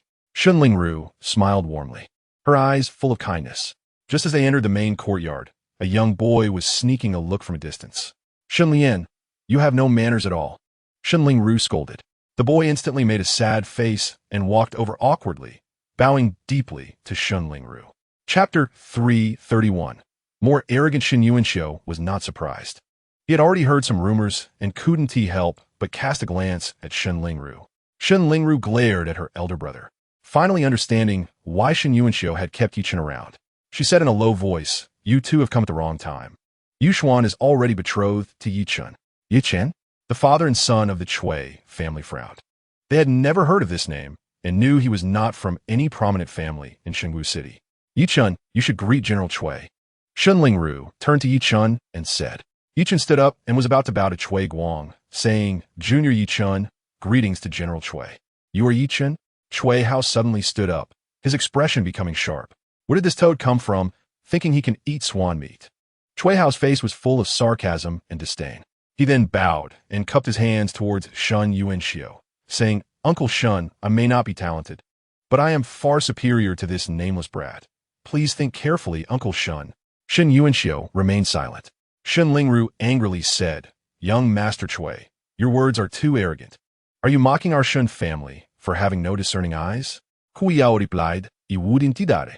The elders of the Shen family are all discerning people. They must have been deceived by this kid. Chapter 332. Poison 2 deeply miss. The student of third aunt, Yi Chen, and young Master Chui Hao got into a fight. Shen Yuxuan was studying martial arts in her study when suddenly her maid, Tower, rushed in. Yi Chen and Chui Hao are fighting? They are asking for humiliation. Shen Yuxuan curled her lips, showing no interest. What is Chui Hao doing at our Shen family? Just as Shen Yuxuan lowered her head, she raised her eyes in suspicion at Tower again. The Shen family and the Chui family were known for their literary and martial prowess respectively, and they usually had little interaction, but Chui Hao had been pestering her, which she found very annoying. "I'm not sure. I heard that General Chui brought Chui Hao to the main hall to talk with the family head, second master, and third aunt, and not long after, they left the hall for the training ground where Yi Chen and Chui Hao are going to have a duel. I heard the news and came to inform you, Mississippi. Do you want to go see the excitement?" Tower said, eager to see it. Because of Shen Lingru's influence, the servants and maids of the Shen family already knew Yi Chen was an extraordinary genius and had long wanted to witness his prowess. Today was a good opportunity. What's there to see? With Yi Chen's strength, he is not even a match for Chui Hao's single move. Shen Yuxuan continued to read her book. The image of Yi Chen's sword from yesterday unconsciously surfacing in her mind.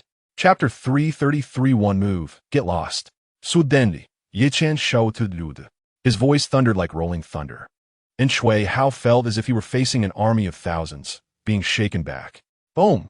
Immediately after, Chui Hao's mind felt as if it had been struck by countless bolts of lightning, turning his head into a mush. The world in front of him spun, then turned into a white blur, and in the blink of an eye, it became pitch black. He lost consciousness. What? Shen Yuanxiu, Shan Xianghong, and Chui Guang were all horrified and stood up from their seats, unable to believe what they saw on the stage. They saw Chui Hao charging towards Yi Chen with an unstoppable momentum. The power of this strike was such that even among those at the same level as Chui Hao, few could withstand it. However, Yi Chen merely roared and took a step to the left, causing Chui Hao, along with his spear, to fly past him and directly off the stage, crashing heavily to the ground, lying motionless like a frog. One move. Yi Chen really only used one move to defeat Chui Hao. Moreover, he didn't even move his hands.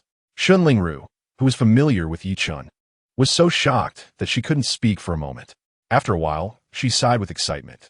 This kid always brings unexpected surprises every time he makes a move. Chapter 334. This person is very dangerous. Shen Lingru thought to herself that Yi Chen must be worried that Shen Lian would be unable to cultivate due to injury, hurting his self-esteem, which was why he said that. After all, the conditions for cultivating sound wave martial arts were extremely harsh. It not only required strong talent, but also consumed a lot of time and energy. To save Yi Chen from embarrassment, she glanced at Shen Lian and said, "It seems you have already mastered the sword technique I taught you. Otherwise, you wouldn't want to learn Yi Chen's martial arts. Now show me a few moves." Shen Lian quickly waved his hands and said, "Annie, I won't learn it anymore, is that okay?"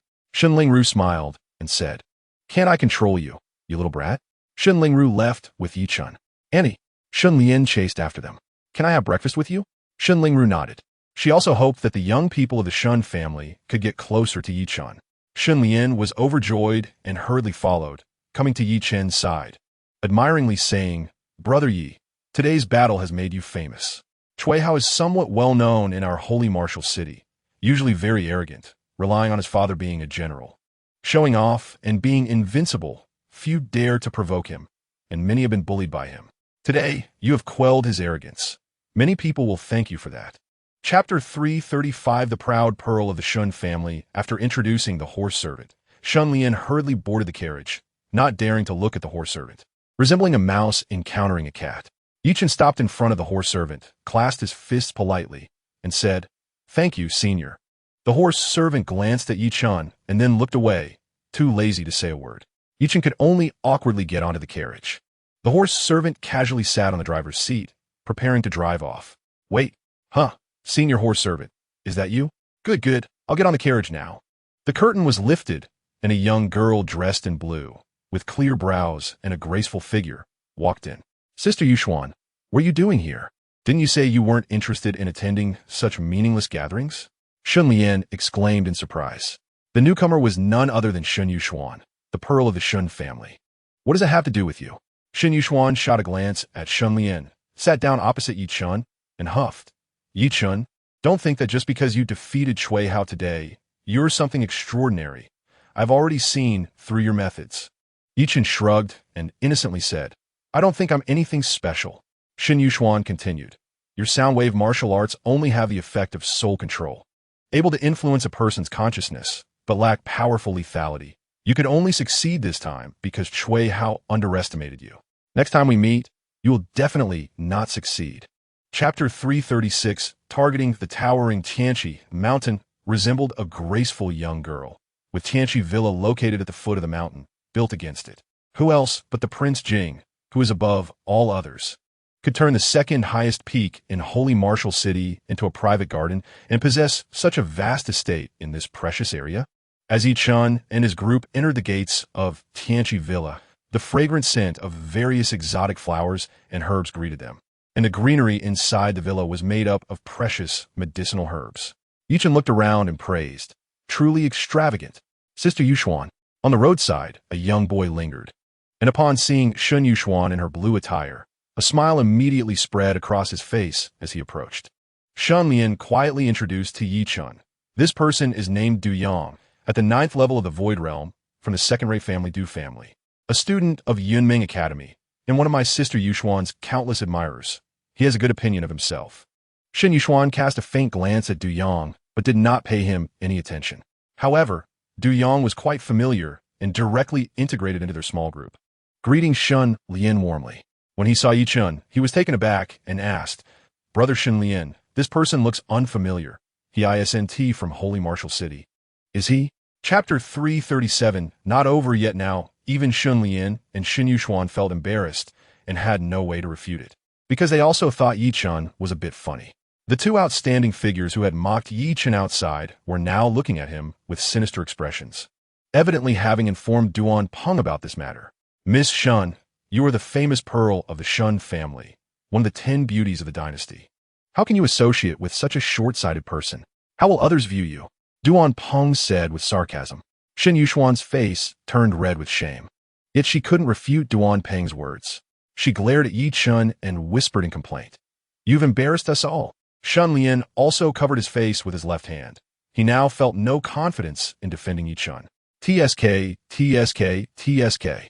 You actually said that the sign stone outside conceals a 5th-grade medicinal king. Your vision is truly shocking." Du Yang shook his head speechlessly.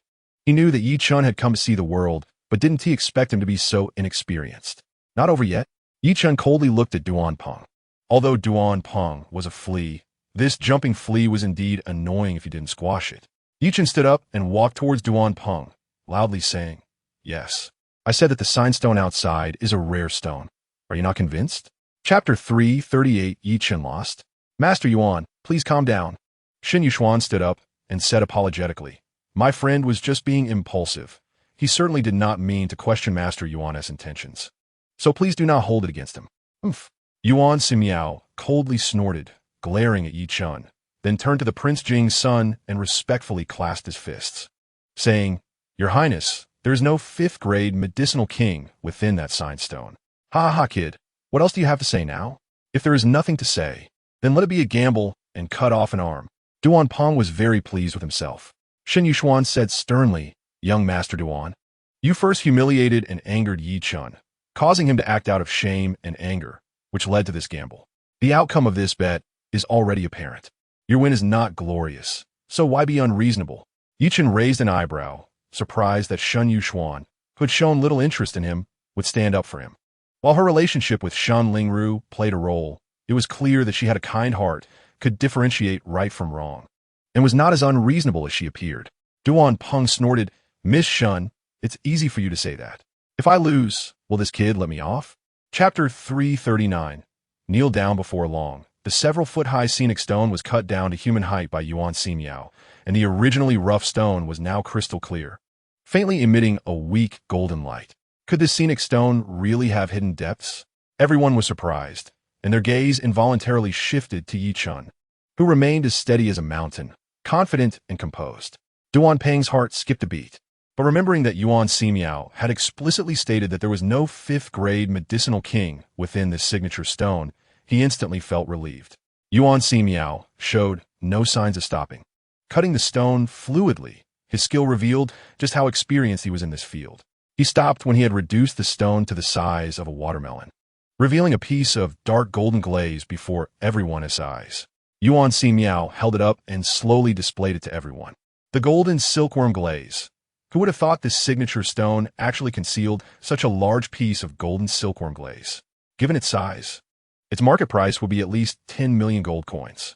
Everyone was somewhat astonished. This signature stone really did yield something. Yuan Ximiao's gaze swept over the crowd and finally landed sharply on Yi Chen's face as he huffed.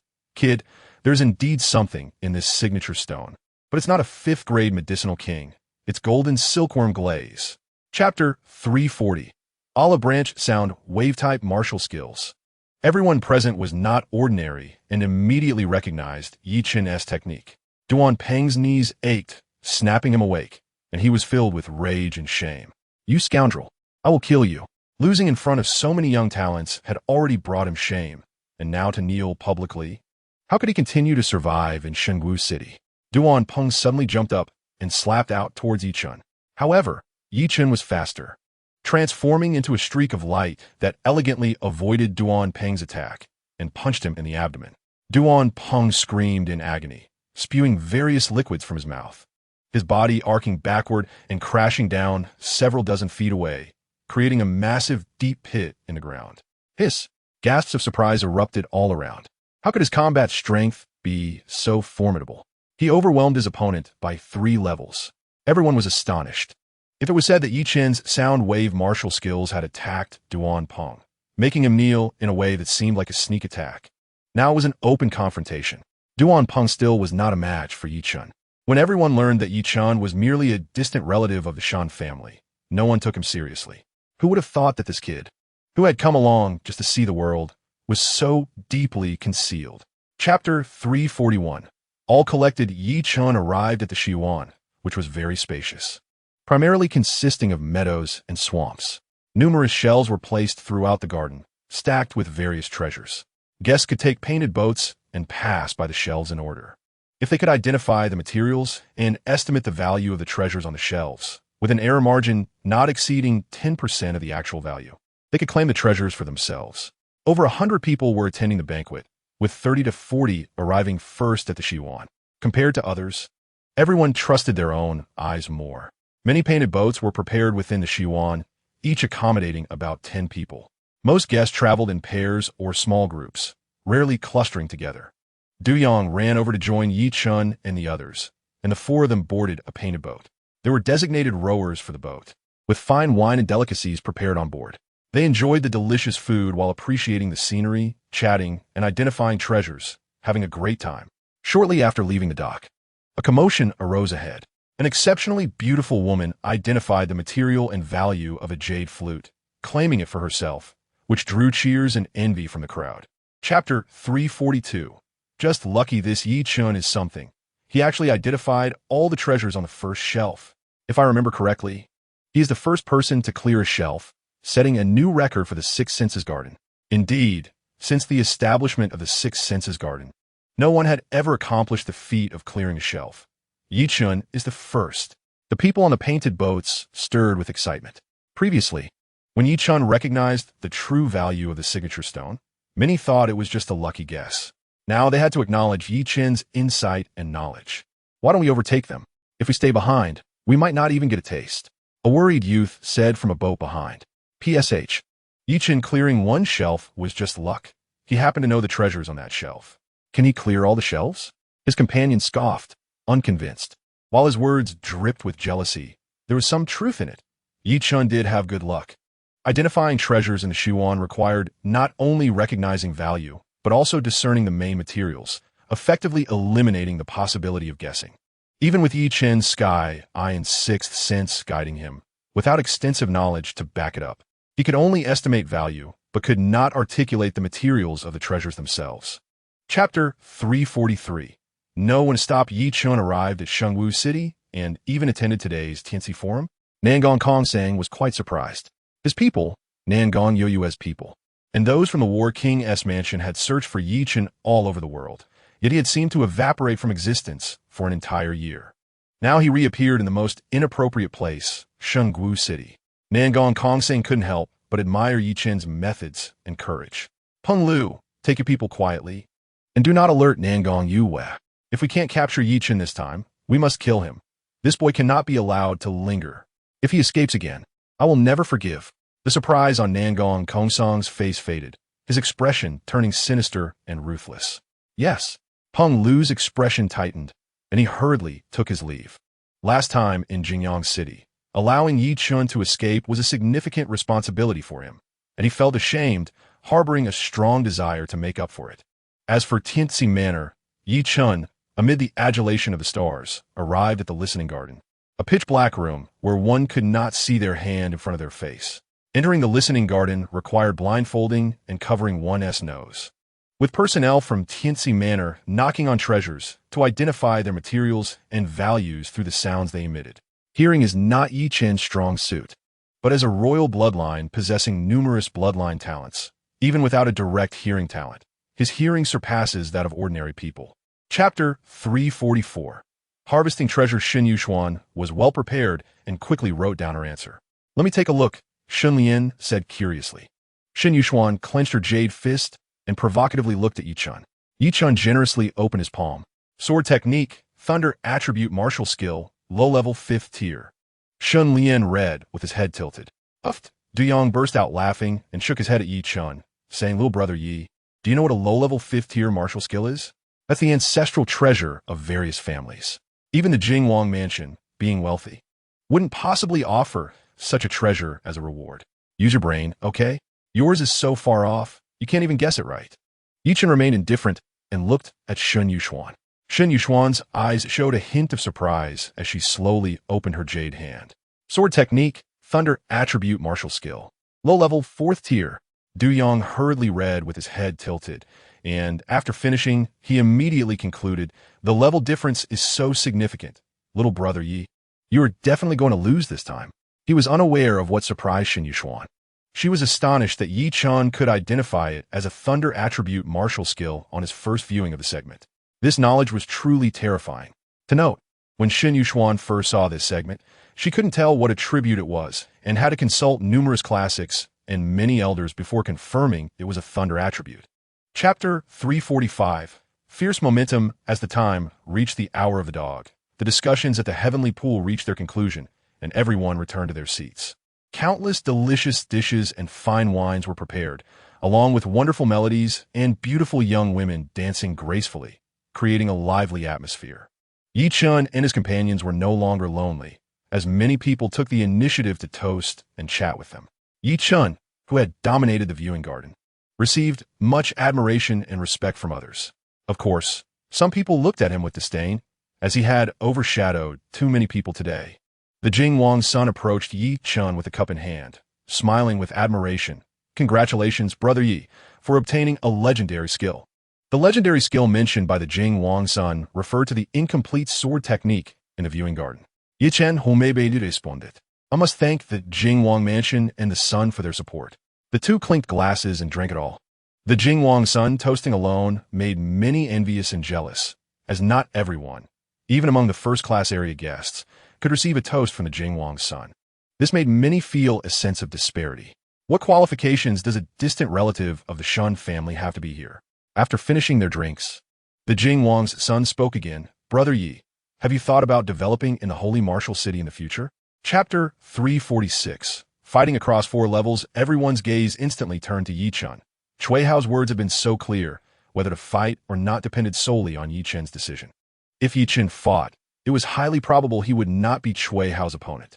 Fighting across 4 levels was too exaggerated, with almost no chance of winning. If Yi Chen chose not to fight, it would imply that he could win against Cui Hao in the morning only by using despicable means, which would greatly affect his reputation. Yi Chen, don't let him provoke you. This is Tianqi Villa. He doesn't dare to make a move. Shan Yuquan, Hurriedli Advisit Yi Chen. Do you also think my win in the morning was by luck? Yi Chen asked helplessly. Shin Yushuan did not answer, but her expression of "isn't that obvious?" said it all. Swish. Yi Chen stood up and walked to Shun Lian's side, snorting, just a defeated opponent. Barking for what? Hiss. Many people gritted their teeth. This was too arrogant. Cui Hao was almost furious enough to explode on the spot. Yi Chen's next words were even more infuriating. Last time, I defeated you in one move, using a sonic martial skill. You said I used despicable means. So if I defeat you again this time, and you keep spreading that I used despicable means to beat you, what can I do about it? Chapter 347. Shocking the whole city, Cui Hao gave Yi Chen a sinister cold smile and began to rapidly swing his spear. Swish, swish, swish. The speed increased, and in no time, the sound of the wind roared like thunder. Cui Hao created afterimages, and his spear became circular. The surrounding spiritual energy rapidly surged towards him, as if he wanted to drain all the power of this world. With the addition of this spiritual energy, Cui Hao's momentum began to rise sharply, giving off a feeling of wanting to break through. 4th tier martial skill. The onlookers were all moved. Only by reaching the 4th tier martial skill could one mobilize the surrounding spiritual energy when performing martial skills. The 4th tier martial skill was a sublimation of martial skills. 1st, 2nd, and 3rd tier martial skills were merely combat means and techniques, providing only power based on the martial skill itself. While the 4th tier martial skill not only had the power of the martial skill itself, but also incorporated the power of the world's spiritual energy. It was a method that could transform decay into wonders, a watershed in martial skills. Its destructive power reached an astonishing level, even a high-level 3rd tier martial skill, despite being only 1 tier lower, had a vast difference in might. Chapter 348. Sending the sword. Refusing. The rapidly flying spear suddenly ignited with black flames, erupting with an incredibly powerful demonic aura, as if an unparalleled demon king was quietly awakening. Under normal circumstances, this move from Cui Hao would definitely be shocking. However, in the face of the terrifying thunderclouds, whirlwinds, and lightning, it appeared utterly weak. Boom! The sword energy struck the spear, easily dispersing the flames on it. The spear flew back, unable to even block for a moment, let alone contend with it. Boom! As the spear flew back, it suddenly exploded, creating terrifying fragments that shot out like meteors in all directions. Cui Hao was pierced by 3 blood holes from the fragments, screaming as he heavily fell to the ground. Faced with the terrifying sword energy rushing towards him, he felt despair for the first time. Boom! The sword energy descended unimpeded, carving a huge, deep pit into the ground. Even the barriers formed by the surrounding strong beings were nearly shattered by the energy storm. After quite a while, the energy storm finally dissipated, leaving the scene in ruins. Where's Cui Hao? Is he dead without a complete corpse? Everyone's gaze swiftly swept across the battlefield, searching for Cui Hao's figure. Besides a striking sword scar, everything else had been utterly destroyed. Chapter 349. Profound and unfathomable. Yi Chen carefully examined the map, concentrating all his attention on the route back to the Shun family. Suddenly, Yi Chen confidently pointed at a point close to the Shun family. Shun Lian and Shin Yushuan were confused. This location was the Du Xian Bridge, 3 miles away from the Shin family. There were no residents within a mile radius, making it very quiet at night. They didn't know what Yi Chen was pointing at. Brother Yi, what exactly are you up to? Shun Lian asked suspiciously. Yi Chen pointed at the Du Xian Bridge and said seriously, Wait a moment, someone will try to attack me here. Shen Lian was surprised. Is it people from the War King's mansion? Do they have the guts to make a move on our Shen family's carriage? Yi Chen replied confidently. If it were a normal time, they might still have some reservations, but last night I cleared out the spies they left outside the Shen family. And with the Shen family's strong stance, they will definitely take the risk. Oh, as soon as Yi Chen finished speaking, he suddenly expressed doubt. What's wrong? Shen Yuxuan, who was not calm, asked. Interesting, it seems that it's not just the people from the War King's mansion who want to kill me. Yi Chen revealed a cold smile. What are you talking about? Shen Yuxuan didn't like Yi Chen's pretentiousness. Chapter 350. Easily resolving an ambush, Brother Yi. I feel like we're in a situation where we're taking off our pants to fart. If people from the War King's mansion make a move, they could just overturn our carriage. What do we do hiding in this secret compartment? Shen Lian, lying in the secret compartment, finally realized. Just wait and see. Yi Chen said mysteriously. Glop, glop, glop. The horse walked on the bluestone paved road, making a very rhythmic sound. As they approached the Dushin Bridge, the number of people on the road decreased, and when the carriage reached the bridge, there was not a single person around. The surroundings were very quiet. Apart from the sound of hooves and wheels, only the sound of the quietly flowing river below the bridge remained. Everything seemed so calm and peaceful. When the carriage reached the top of the Dushin Bridge, suddenly, terrifying auras erupted from all directions. Shen Yuxuan could clearly sense that no fewer than 8 powerful figures surrounded the Dushin Bridge. What courage! Shen Yuxuan gritted her teeth in secret. The horseman at the carriage reins tightened the reins, and the horse stopped. A cold light flashed in his calm eyes as he directly locked onto the black-clothed man in front of him, ignoring the others around. Chapter 351. The struggle escalates in the small courtyard of the Shen family. Under the starry sky, the black-clad Nangong Yue sat opposite Yi Chen and apologized. Young Master Yi, I'm really sorry. Due to my momentary negligence, you have repeatedly found yourself in danger. I feel very ashamed. Yi Chen kindly replied. Miss Yue is also trying to help me. This matter has nothing to do with you. I want to know who wants my life. A trace of anger flashed in Nangong Yue's beautiful eyes as she said coldly, Nangong Kongsang. Nangong Kongsang? Yi Chen silently remembered this name. Nangong Yue explained. This matter involves the struggle for succession in our Tianwu Chamber of Commerce. It was originally only known to core members, but since it now involves Brother Yi, I must explain it to you clearly. Next, Nangong Yue detailed the ins and outs of the matter to Yi Chen. Everything was as Yi Chen had expected. It all stemmed from the colorless stone. However, he did not expect that the colorless stone was actually the treasure of the Tianwu Chamber of Commerce and involved the struggle for heirs. Yi Chen made no comments on the internal struggles of the Tianwu Chamber of Commerce. However, Nangong Kongsang daring to send people to ambush him repeatedly was a debt that Yi Chen would eventually settle. Chapter 352. A moment of collapse. Yuxuan. Is it Yi Chen's performance that makes you feel pressured? Shen Lingru observed Shen Yuxuan's demeanor when she returned and realized her thoughts. After talking with Yi Chen, she immediately came to comfort her. Third, and it's nothing. I'm just a little tired. Shen Yuxuan forced a smile, unable to hide the loneliness in her eyes. Shen Lingru, understanding, gently patted Shen Yuxuan's head and said softly, Yuxuan, you are a rare genius in our Shen family for a century. You are enough to look down on countless talents in the dynasty. But you must remember, the world is vast. There are mountains beyond mountains. And there are people beyond people. Shen Yuxuan, feeling dejected, said, Does Third An also think I am not as good as Yi Chen? Shen Lingru replied, You right now are stuck in a dead end. Why do you have to compare yourself to Yi Chen? You are already excellent enough. Why compare yourself to others? Shen Yuxuan stubbornly said, Since ancient times, those who are called geniuses have always trampled their peers underfoot. If there is no desire to win, no courage to compete with others, how can one qualify to be called a genius? Shen Lingru said, What you say is the first. The first is a genius. But genius is not limited to the first. Do you understand? Chapter 353. Mastery of 100 skills in half a day. Swish, swish, swish. Blood within Yi Chen flowed like a river, filled with vibrant life. As he advanced to the imperial level bloodline, his blood changed directly from light gold to gold, exuding a regal aura that filled every inch of Yi Chen's skin and was released from his pores. The aura was grand and imposing, like a king reigning over the world. The strength of the bloodline power increased by more than 10 times. Along with this, his physical body underwent tremendous changes, with his limbs and bones undergoing a transformation in a short time. 5 kings and 1 emperor? Chen couldn't help but think of this saying in his mind, indicating that 5 king-level bloodlines could match 1 imperial-level bloodline.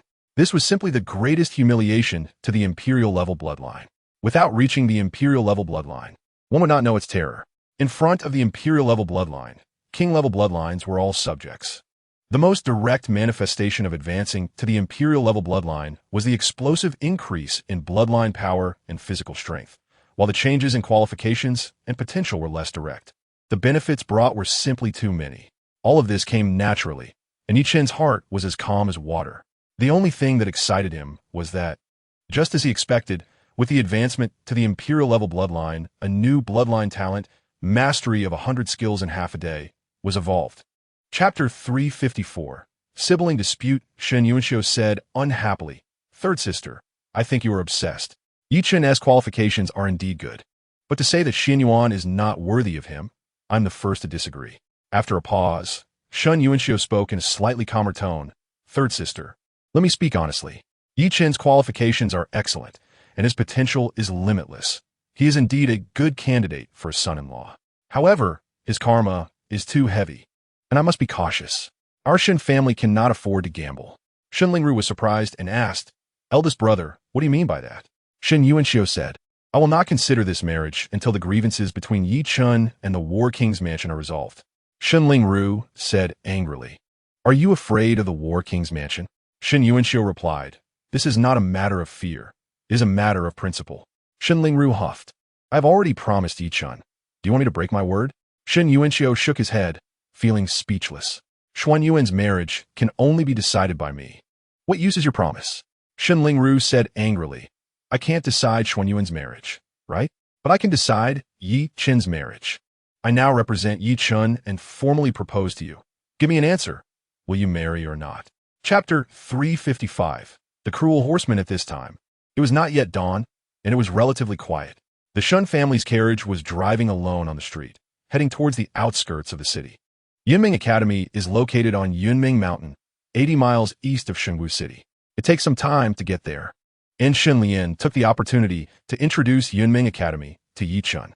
Yunming Academy is the highest institution of learning in the Jiang dynasty, and the students enrolled, apart from a few with connections, are mostly top talents within the dynasty. It can be said that experts are as numerous as clouds, and geniuses gather here. There are a total of 5 grades, with 1 grade per year, ranked from low to high as 5 jia, 4 jia, 3 jia, 2 jia, and 1 jia. As long as one studies at Yunming Academy for 5 years and graduates, anyone will be able to secure an important position. Those slightly less outstanding will be assigned to the governor's office of various states as chief clerks, while those with connections or exceptional abilities can take on important roles immediately upon graduation. When talking about Yunming Academy, Shen Lian couldn't help but mention the story of his third aunt, Shen Lingru. Back then, his third aunt was also a dazzling figure, the brightest pearl among the many talents at Yunming Academy. During the 5 years from when she entered her graduation, all the female students at Yunming Academy faded in comparison to his third aunt. Even now, many years after her graduation, there are still numerous legends about her circulating within Yunming Academy. Chapter 356. Sending Warmth. Boom. The carriage shattered with a loud noise, and it was empty inside. Where did the people go? Peng Lu stared wide-eyed, astonished. He had followed from the Shun family to here, having seen Yi Chun and Shen Lian board the carriage, and the two had not gotten off along the way. How could there be no one inside the carriage, as if they had evaporated into thin air? "Hey!" Suddenly, a loud shout came from the side. It was Yi Chen's voice. Before Peng Lu could react, he felt dizzy and disoriented. A sound wave martial technique. Peng Lu's expression changed slightly. Fortunately, the power of this martial technique was average.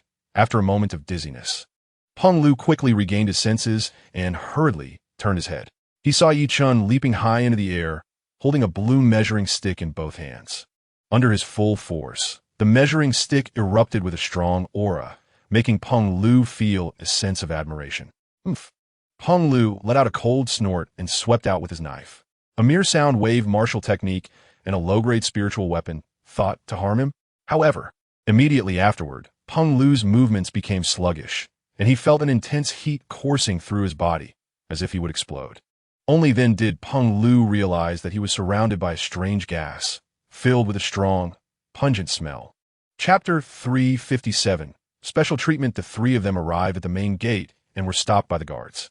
Shen Lian first presented his badge and then pointed at Yi Chun and Ma Nu, saying, "He is a talented disciple invited by the academy, here to report today, and he is a follower." Upon hearing that Yi Chun was invited by Yunmeng Academy, the guarding disciple immediately showed respect.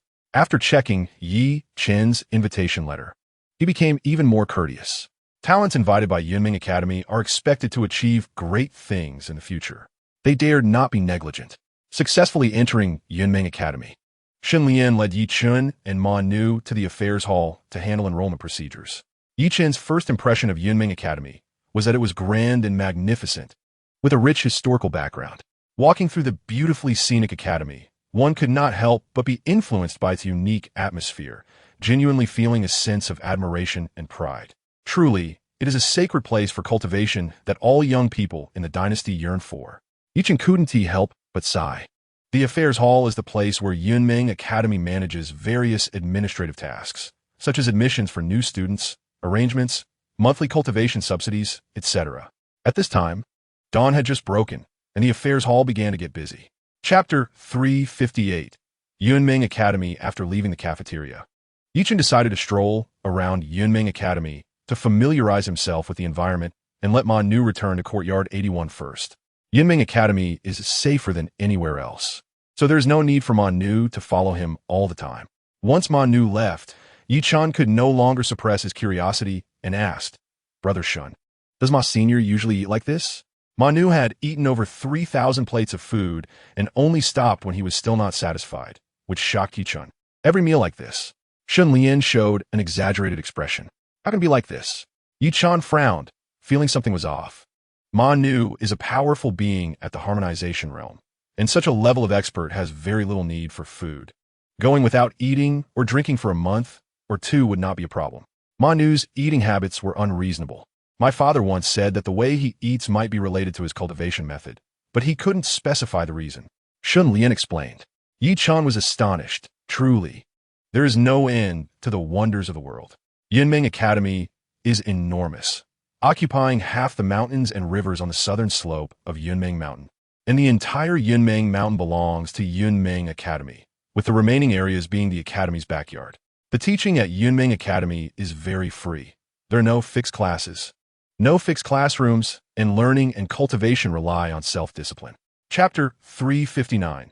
Martial Technique Challenge. List. The martial techniques in the Martial Technique Hall are all sealed with special seals. To obtain a martial technique, one must first break the seal. Moreover, one can only choose one martial technique per month, Shen Lian explained. He paused and continued. This is to prevent students from rushing in and choosing techniques that are difficult to control, to prevent students from trying to take on too much, and to prevent the theft of martial techniques. Yi Chen was surprised. He had planned to take advantage of Yunmeng Academy. Now that he had the bloodline talent of mastering 100 techniques in half a day, as long as the martial technique did not exceed the 5th tier of low grade, he could quickly cultivate it. It could be said that Yi Chen should be able to master any martial technique in the Martial Technique Hall within half a day. With such a threshold set, wouldn't he mastering 100 techniques in half a day be useless? Look at your expression. The Academy is just trying to prevent people like you from being greedy and rushing in, Shen Lian joked. If I'm not mistaken, without restrictions, you would probably have chosen many martial techniques today, right? Let us go in and take a look. Yi Chen ignored him. The Martial Technique Hall is large, divided into a consultation area, martial technique building, and training area. They headed straight for the Martial Technique building, which is a 7-story stone building. The first floor contains 1st and 2nd tier martial techniques. The 2nd floor contains low-grade 3rd tier martial techniques. The 3rd floor contains intermediate 3rd tier martial techniques. The 4th floor contains advanced 3rd tier martial techniques. The 5th floor contains low-grade 4th tier martial techniques. The 6th floor contains intermediate 4th tier martial techniques. And the 7th floor contains advanced 4th tier martial techniques. Chapter 360. With me here, you can rest assured the first martial technique, Great Thousand Illusionary Destruction Hand. Level, Advanced 3rd tier. Challenge qualification, limited to 5 Jia and 4 JIA students. Time limit and rewards. Half a month to cultivate to entry level. Reward of 1 3rd grade medicinal king. 3 months to cultivate to small success. Reward of 10 3rd grade medicinal kings. 6 months to cultivate to great success. Reward of 100 3rd grade medicinal kings. The second martial technique, frenzied overlord blade. Level, low grade 4th tier. Challenge qualification, all students can challenge. Time limit and rewards. 1 month to cultivate to entry level. Reward of 1 4th grade medicinal king. 4 months to cultivate to small success. Reward of 10 4th grade medicinal kings. 9 months to cultivate to great success. Reward of 100 4th grade medicinal kings. The third martial skill, ice and snow sword technique. First style, snow drifting in the world. Level, intermediate tier 4. Challenge qualification, all students can challenge. Time limit and rewards. 3 months of training for entry level. Reward of 1 5th grade medicinal herb. 7 months of training for minor achievement. Reward of 10 5th grade medicinal herbs. 1 year of training for major achievement. Reward of 100 5th grade medicinal herbs. And the second style, advanced tier 4 martial skill. Each level of martial skill has its own rewards, which are indeed plentiful. But the requirements are also extremely high. Everyone gathered in front of the stone tablet, discussing animatedly, but no one dared to casually propose a challenge. Chapter 361, A Liar and a Fool Teacher. If I manage to master the Great Thousand Illusionary Destruction Hand and the Berserk Overlord Blade in a short time and succeed in the challenge, can I then challenge the third martial skill? Ichi knew the other party meant well, so he wasn't angry. If you can succeed in the challenge, I will only not stop you from challenging the third martial skill, but I will also give you an extra reward. Less nonsense, don't block the way here. The teacher is already quite impatient. Yi-Chen nodded, bowed to the teacher, and turned to leave. The teacher didn't take Yi-Chen seriously at all, and the others quickly forgot about Yi-Chen, the clown, and shifted their attention back to the 3 martial skills. Brother Yi, you really dare to challenge all 3 martial skills at once. Do you have that much confidence, or are you using this opportunity to make a name for yourself? Shun Lian couldn't see through Yi-Chen's thoughts. What do you think? Yi-Chen joked, then seriously said, What else with that Sha Yushu? Why does he hold such animosity towards you and the Shun family? Shun Lian replied, This matter involves Sha Yushu's father, Shanning Tu, and my uncle's conflict. The head of the martial arts hall is about to retire, and Shanning Tu and my uncle are the 2 most likely candidates to take over. The current conflict has reached a point of no return, so Sha Yushu looks unfavorably upon our Shun family. Chapter 362, Anything is possible, Brother Shun. It took me 3 whole days to teach you to the entry level. I feel like a failure. Yi-Chen stood with his hands behind his back, looking like a strict teacher. In the backyard, Shun Lian was practicing the Great Thousand Illusionary Destruction Hand with great effort, vowing that he had never worked so hard on a martial skill in his life. But he felt very ashamed now. Brother Yi, don't say that. I admit I'm a fool, and I've let you down with your hard work in teaching. At this time, Manu walked in. He first glanced at Shun Lian, then looked at Yi-Chen and walked straight to his room. He was very punctual with his meals. And luckily Yi-Chen had no time to handle himself. Otherwise, Yi-Chen would be eaten poor. Think about it yourself. I need to drink some tea and rest. Take care. Yi-Chen greeted Manu with a smile. Senior Ma, you still haven't told me about your story with Teacher Shen.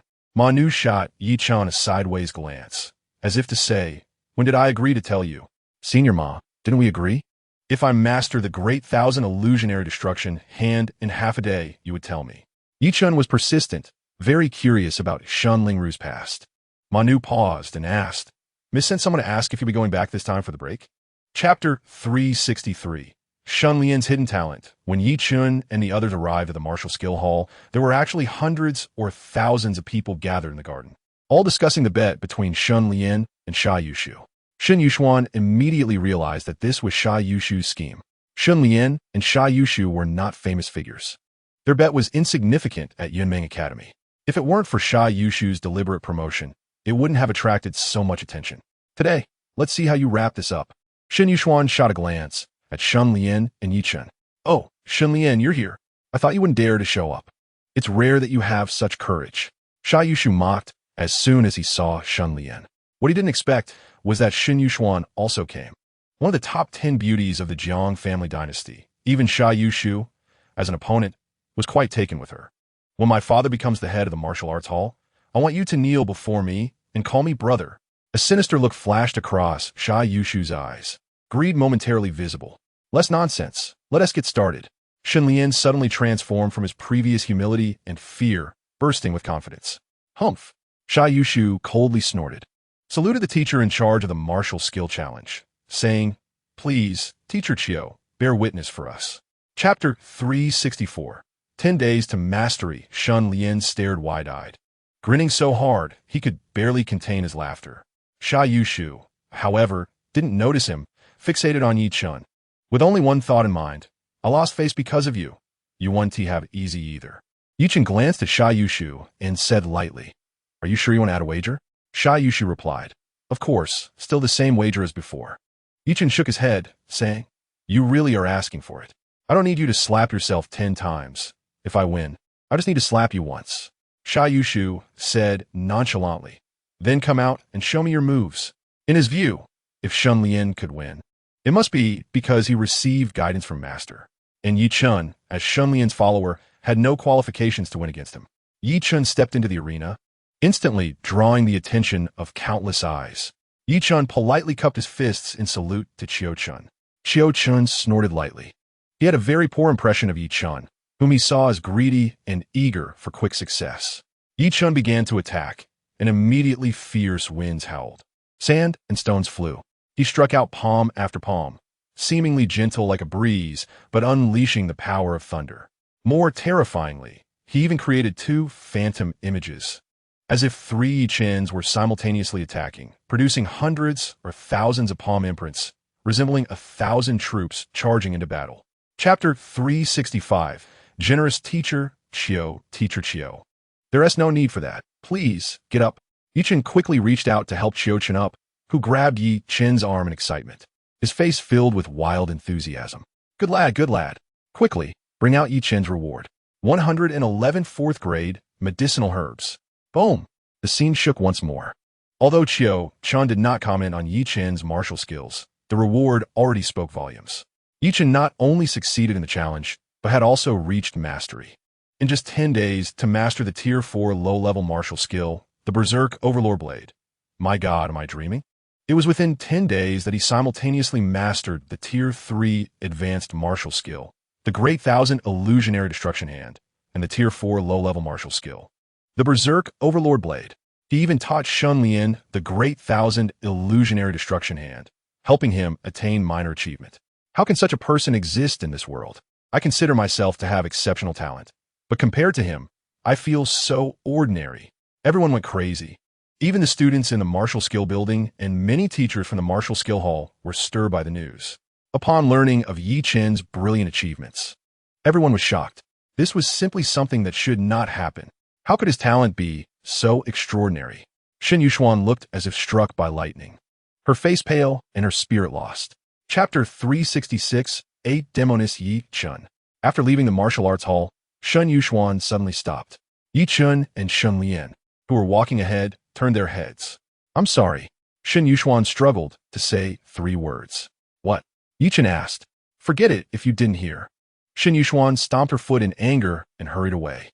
Shen Lian was shocked, his mouth agape, and after watching Shen Yushuan leave, he gave a thumbs up to Yi Chen and praised, "Brother Yi, you are the first to make the proud Yushuan's sister yield on her own." Yi Chen smiled slightly. Returning to the number 81 courtyard, there was still some distance to go when Yi Chen suddenly frowned. "Brother Yi, what's wrong?" Shen Lian looked at Yi Chen. "Some guests have arrived," Yi Chen said. "Dan dan da da." "Guests? Where?" Shen Lian looked around, puzzled. After entering the number 81 courtyard, he was stunned. There were indeed guests, and quite a few of them. How did he know from so far away? Shen Lian was secretly amazed. In the outer courtyard sat 1 person and 4 standing. The seated young man was dressed in brocade and luxurious clothing, with a strong physique and an extraordinary demeanor, clearly someone of notable background. He could be identified as a student from the 5 Jia Academy by his waist token. Among the 4 standing, one was behind the young man, arms crossed, clearly in a protective stance, and was actually a 3 Jia student. Chapter 367. Huang, Yin Yin, what powerful charm. Yi Chen was secretly shocked. He had previously encountered a woman with charm talent, but compared to the girl in the yellow dress before him, she was simply incomparable. Meng Lingjuan's charm came from her bloodline talent. But this person's charm seemed to pervade every inch of her flesh and skin. Even her hair and the dress she wore emitted boundless, seductive power. Gulped suddenly, Shun Lian uncontrollably swallowed. Are you tempted to? Come over. The girl in the yellow dress beckoned to Shun Lian, who, with a face full of surprise, was about to step forward when Yi Chun pulled him back, startling him so much that he fell to the ground, drenched in sweat. No fun. The girl in the yellow dress shook her head in disappointment, her figure floating into the courtyard, looking at Dan Xiongbao and saying, "Little leopard, this little brother is mine. You must not bully him anymore. Do you hear?" Dan Xiongbao's face instantly turned red, wishing he could find a crack in the ground to hide in, fleeing in embarrassment. "Stop looking. Hurry up and leave." Seeing that there were still followers staring at the girl in the yellow dress, Dan Xiongbao, in a fit of anger, kicked his feet and fled. Chapter 368, All Hardbones. I thought Dan Xiongbao's big show was to fight with the other young masters from big families. But I didn't expect it to be the Shun family's people. The Shun family is in for trouble now. If it were just against those two men, it would be fine. If it were against Shun Yuxuan, I would definitely step in to help. No one can touch my goddess, not even Dan Xiongbao. I heard they came for someone named Yi Chun. Yi Chun, a new student who shone brightly at the martial arts hall a few days ago. No matter what, Chun, he definitely won't leave unscathed today. People around were pointing and discussing, most of them looking like they were just watching the show.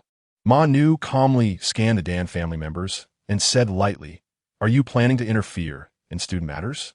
A cold-faced man said, "We won't interfere in student matters." Ma Nu scoffed, "So you mean you're here for me? I won't interfere in student matters." The man replied, "Fine, let's just be spectators." Dan Xiongbao pointed at Yi Chun and shouted, "Kid, do you know what the consequence of defying me is?" Jichen is Northith. No. Dan Xiongbao gritted his teeth and today. "Let me show you." Chapter 369, Openly Robbing Yi Chun. "Do you know what you're doing?" The Dan family man said angrily. "Ah." Responding to the Dan family man's question was Dan Xiongbao's miserable scream. Dan Xiongbao's other hand was also crushed by Yi Chun. "Hiss, where did this brat come from? He really dares." The Dan family must now be in a fight to the death with him. Everyone's face changed dramatically. Even Shun Lian and Shun Yuxuan were sweating nervously. This is not going to end well. "All right, here, all of it." The Dan family man did not dare to hesitate. Hurriedly took off his Chinquan bag and threw it to Yi Chun. The other 6, seeing this, followed suit. "And yours too." Yi Chun looked at the hesitant He Zhizhuan, Li Jianmu, and others. The faces of the 4 had turned ashen. They had almost all their assets on them, and they handed them over to Yi Chun. What will they use for cultivation in the future? "Give it to him. Your losses will be compensated by the Dan family," the Dan family man said coldly. The 4 no longer hesitated and took off their Chinquan bags and threw them to Yi Chun. Yi Chun was a man of his word. He did what he said and directly threw Dan Xiongbao away. "Ah, Yi Chun, I will make you wish you were dead." Dan Xiongbao let out a resentful roar. Chapter 370, Fate plays tricks on people. Smooth talker, come sit. Shen Lingru smiled slightly. "Yes." Yi Chun walked over and sat down beside Shen Lingru. "Are you very close to Huang Yinyan?" Shen Lingru suddenly asked. "I've only seen her twice," Yi Chun replied. "Only twice, and you call her sister?" Shen Lingru shot a sideways glance at Yi Chun. Yi Chun suddenly felt the awkwardness and small guilt of a child caught by a parent, not knowing how to explain. Should he say it's a tit for tat? He couldn't say that in front of Shen Lingru. Fortunately, Shen Lingru did not continue the topic. She withdrew her gaze and softly said, "About the Dan family, it's quite troublesome. Manu has incapacitated 7 people, and you have broken Dan Xiongbao's 2 hands. The Dan family will definitely want an explanation. I have an agreement with General Dan for a duel to settle our grievances." Yi Chun was shocked. Teacher Shun is going to duel General Dan? General Dan is the head of the Dan family, Dan Taishan, a high-ranking official, the top martial general of the Jiang family dynasty, a figure of immense power. Shen Lingru said lightly, "General Dan is highly respected. How could he bully a weak woman like me? He wants you to fight against the young representative of the Dan family, Dan Xionghu. If you win, the previous grievances will be wiped away. If you lose, you will lose an arm." Chapter 371, Nangong. "Kongsing, you go. I'll wait for you outside." The carriage stopped in front of the Nangong residence, and Shen Lingru said gently. Yi Chun nodded, got out of the carriage, and was greeted by a sense of grandeur, luxury, and indescribable wealth. The Nangong family's mansion was much more magnificent and vast than the Shun family's residence. Miss, Yi Chun is only at the 6th level of the Void Realm now. No matter how he improves in 25 days, he cannot be a match for Dan Xionghu. How can you let him duel with Dan Xionghu? Ma Nu finally voiced his concerns. He said that if he doesn't lose, he definitely won't lose, and I believe him. Shun Lingru looked at the departing Yi Chun with a faint smile. She didn't know when it started, but she had developed an unconditional trust in Yi Chun. As long as Yi Chun felt it was fine, she would not doubt it. Truly the Nangong family, who controls financial power. Yi Chun walked to the front gate and cupped his fists at the gatekeeper, politely saying, "Please inform Miss Yue that Yi Chun is here to visit." Understood. Young Master Yi, please wait a moment. The gatekeeper of the Nangong family was very calm and approachable, showing none of the arrogance typical of large families. Chapter 372. Disparaging each other. Nangong Yue looked much haggard, her originally plump face now thin and gaunt. Young Master Yi, I'm really sorry to make you come in person. I will arrange for Shun Jing to prepare it right away. Nangong Yue forced a smile, thinking Yi Chun had come specifically to collect cultivation materials. Miss Yue has misunderstood. I came to see if there is anything I can help you with, Yi Chun said. A hint of gratitude appeared in Nangong Yue's sunken eyes as she replied, "It's rare for young Master Yi to have such kindness. I am very grateful. But you might not be able to help." Nangong Yue suddenly paused, glancing at the stairs below where Nangong Kongsang had already gone down. Yi Chun said, "Why not let me try? Maybe I can really help." Shen Jing beside her advised, "Miss, why not let young Master Yi give it a try?" In her view, it was worth a shot, and letting Yi Chun try wouldn't be a loss. Nangong Yue thought for a moment, and said, "Then I will trouble young Master Yi." Under Nangong Yue's lead, Yi Chun followed her into a room on the 3rd floor, and Shun Jing closed the door behind them, remaining outside. The atmosphere inside the room was heavy and oppressive, filled with a strong, pungent smell of medicine.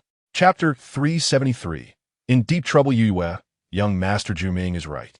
You can't just let anyone come to treat the old president. Tian Hu reprimanded. Nangong Yue shot a cold glance at Tian Hu. This person had long been bribed by Nangong Kongsang and now spared no effort to belittle and disgust her. Although Nangong Yue didn't believe Yi Chun could save her grandfather, he came to help out of kindness.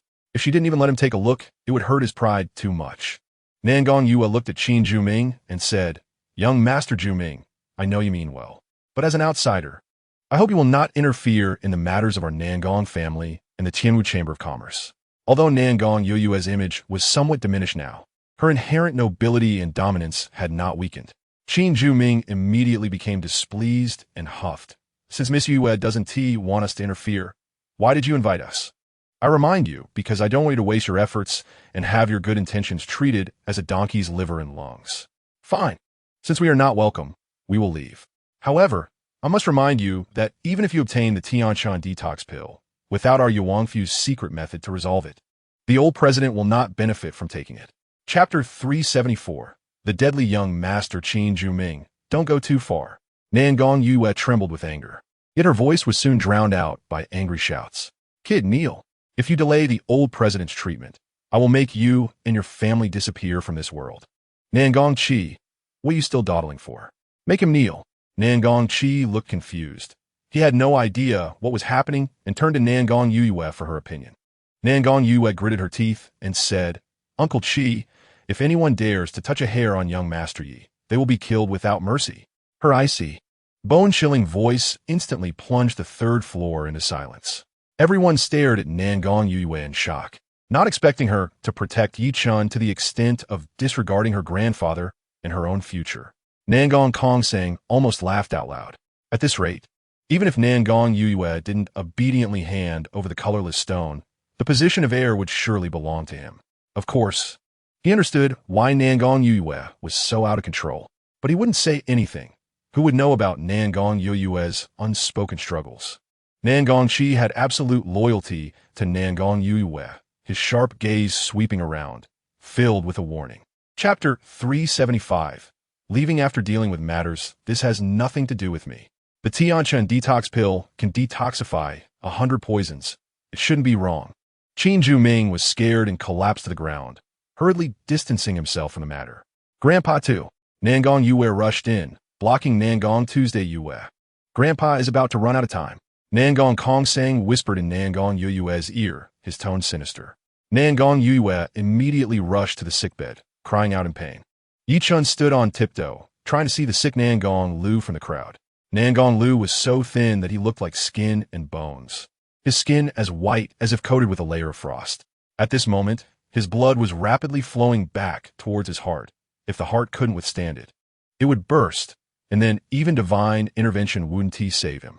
Nangong Kongsang glanced at Yi Chun, who looked grave, and suddenly came up with a plan. Yue, ISN, to your friend, a famous doctor? Hurry and let him take a look. He not only wanted to suppress Nangong Yue, but also wanted Yi Chun to be unable to leave the Nangong family alive. Young Master Yi. Nangong Yue looked at Yi Chun with tearful eyes. Yi Chun realized that the Tianchun detox pill was ineffective. His medical skills must be extraordinary. And Yi Chun was now her only hope. If Yi Chun couldn't do it, she would have to bow her head to that beast, Nangong Kongsang. Chapter 376. Undercurrents the Prince Jing's Mansion. Yi Chun tracked Nangong Kongsang's aura to a majestic and imposing mansion, which turned out to be the Prince Jing's mansion. Is Nangong Kongsang a person of Prince Jing? Meanwhile, inside the Prince Jing's mansion. Young master, I've been exposed. The Tianwu Chamber of Commerce is hunting me down all over the city. Please save me, Nangong Kongsang said, panic-stricken, looking imploringly at the young master of Prince Jing. He couldn't imagine what kind of disaster awaited him once Nangong Lu woke up, so he chose to flee at the first opportunity. How could it be exposed when everything was already set? The young master of Prince Jing was very surprised. In 2 days, Nangong Kongsang could become the heir of the Tianwu Chamber of Commerce, and the financial power of the Nangong family would smoothly transition to the control of the Prince Jing's mansion. Just one step away, and such a change occurred.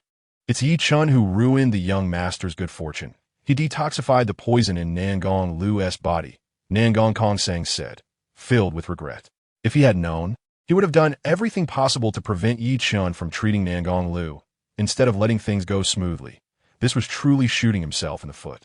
Naturally, Nangong Kongsang dared not say this. Otherwise, the young master of Prince Jing might send him to meet the king of hell in a fit of rage. Yi Chun. Chapter 377. The murderous intent of the horse slave. Why are you here so early? As dawn broke, Shen Lingru was meditating in the courtyard when Yi Chun walked in. I'll come to pay my respects to you. Good morning, teacher Shen. Yi Chun cupped his fists in greeting. You little rascal. Shen Lingru forced a smile. Come and sit. Yi Chun walked over and sat next to Shen Lingru, who said without looking away, Speak. What do you want from me? Yi Chun grinned and replied, Nothing much. Just wanted to keep you company. Shen Lingru glanced at Yi Chun and said irritably, I think you've lost your mind. If you want to accompany me, then just do it. The two then sat cross-legged without saying a word, and in the blink of an eye, an hour passed. Shen Lingru suddenly said, I've received your intentions. You can go back now. Yi Chun replied, All right, teacher Shen, then I'll head directly back to Yunming Academy. Shen Lingru slightly nodded. Yi Chun stood up to bid farewell and left. Shen Lingru watched Yi Chun's departing figure and shook her head with a bitter smile. After leaving Shen Lingru's courtyard, Yi Chun encountered Ma Nu and they walked out together. Yi Chun, Ma Nu suddenly called out to him. Senior Ma, is there something you need? Yi Chun turned to look at Ma Nu. If you want to inquire about the young lady and the crown prince, I advise you to curb your curiosity, or I will kill you. Ma Nu's voice was cold and indifferent. Chapter 378. Let us out. We are the direct descendants of the Medicine King's mansion. In the damp and cold dungeon of the Nangong family, Chen Sini shouted at the iron door all night. Her voice hoarse. Stop shouting. If they wanted to respond, they would have done so long ago. Don't be afraid. We are the heirs of the Medicine King's mansion. They wouldn't dare do anything to us. By the wall, Qin Jueming sat cross-legged, speaking confidently. Yaij, Minga is right. If Minga isn't afraid, what do we have to fear? A timid voice suddenly came from the corner. Qin lying squatted with her knees hugged. Shivering slightly, Qin Jueming turned to glare at Qin lying and scolded. What nonsense are you talking? Qin lying, emboldened, said, Minga, am I wrong? Before using the medicine, you already clarified that this matter is your personal action and has nothing to do with me and Yaij. Qin lying. Qin Jueming nearly ground his teeth. Say less. Qin Sini hurriedly comforted Qin Jueming. Minga, is just being ignorant. Don't take it to heart. Qin lying mumbled aggrievedly. If I had listened to young Master Yi back then, we wouldn't have ended up like this. Chapter 379. A long way to deliver a great gift, as the sun set. Ma Nu headed to the dining hall, as usual, starting his wolfing down of food. During this time, he had become a sight to behold in the dining hall, almost always seen during the 3 meals a day. Some thought he was a starving ghost reincarnated, needing to eat so much every meal. Others found it strange that such a strong person had such a large appetite, especially since many had seen Ma Nu displaying his might outside Yunming Academy. With Zhang Zhong's efforts, Tang Xiaoyun successfully became a teacher in the affairs hall. And upon seeing Ma Nu already at the dining hall, she hurried to Wujia Garden without hesitation. She carried a teacher's special waist badge and entered Wujia Garden smoothly, with passing students greeting her politely. Tang Xiaoyun strolled leisurely, looking like a teacher from the affairs hall, checking on the living environment in Wujia Garden, raising no suspicions. Soon, she arrived at Courtyard 81. Tang Xiaoyun secretly smirked. Heaven is helping me. Such a secluded place is perfect for murder. With a movement, she entered Courtyard 81, quickly checking the outer courtyard, finding no one, and then sneaked into the inner courtyard. Chapter 380. Night Princess in the Quiet of the Night. The bright moon hung high in the sky, silently watching the myriad states of humanity. Chen stepped out of his room, looked up at the bright moon, feeling heavy-hearted. Tang Xiaoyun was dead, but Chen felt no happiness or relief. Before her death, she revealed a huge secret to him. Zhou Rushi might have been possessed. Chen was not unfamiliar with possession. Back when he entered the 7-star tower at Yun Cliff Academy, he almost fell victim to a remnant soul's possession. After a while, Chen sighed quietly, withdrew his gaze, and called out to Ma Nu's room. Senior Ma. Creaked the door opened, and Ma Nu walked out, looking coldly at Chen. Let us go for a walk. Chen led Ma Nu away from Yunming Academy to a mountain peak on the west side, where he took out the night whistle and blew it. The sharp whistle was not very loud and could only be heard in a small range. After 3 blows, Chen silently waited, and in less than an incense stick's time, a rustling sound suddenly came from the forest below. They came quickly. Chen's gazish sharpened. 2 blue lights shot from his eyes, and the dark forest instantly became clear. He saw a figure swiftly darting through the trees, and soon arrived in front of Chen, kneeling on one knee with cupped fists. Chapter 381. Life-threatening intelligence. Chen left Yunming Academy with Ma Nu and met Night Princess on the earlier mountain peak. I have seen the master. Night Princess quickly knelt on one knee. What do you need from me? Chen asked, wondering if they encountered trouble while on a mission. Night Princess replied calmly, reporting to the master, aside from the spies placed in the royal palace, all other spies from the War King's mansion have been eradicated. And I have come to report to the master. Really? Chen was somewhat surprised. According to what Tang Xiaoyun said, the intelligence network of the War King's mansion in Shengwu City was solid and secretive, and many forces had failed to eradicate them multiple times. Night Princess previously said it would take 10 days, and Chen thought she might have exaggerated. He did not expect them to act so decisively, completing the task in just 5 days. Night Princess added calmly, thanks to the important clues provided by the master, we were able to peel back the layers from top to bottom, allowing us to complete the task assigned by the master so smoothly and quickly. As for the spies in the royal palace, we asked the master for a bit more time. Chen exclaimed, you don't mean to eradicate the spies in the royal palace as well, do you? Night Princess countered, does the master have new arrangements? Chen shook his head, feeling delighted. Chapter 382. Cloud Illusion Cicada clothes. Returning to Yunming Academy, Chen entered the Demon Dao space. He felt very restless, unable to calm down for a long time. Regarding the matter between Shun Lingru and the former crown prince, Ma Nu had told him everything. If the news of the former crown prince's death being related to Shun Lingru were to spread, the Shun family would surely face annihilation. Chen wanted to cultivate to calm his mind, but he just couldn't settle down. Your heart is in turmoil. The voice of the swallowing heaven demon lord echoed. She had never seen Chen's state of mind so chaotic before. Senior, what should I do?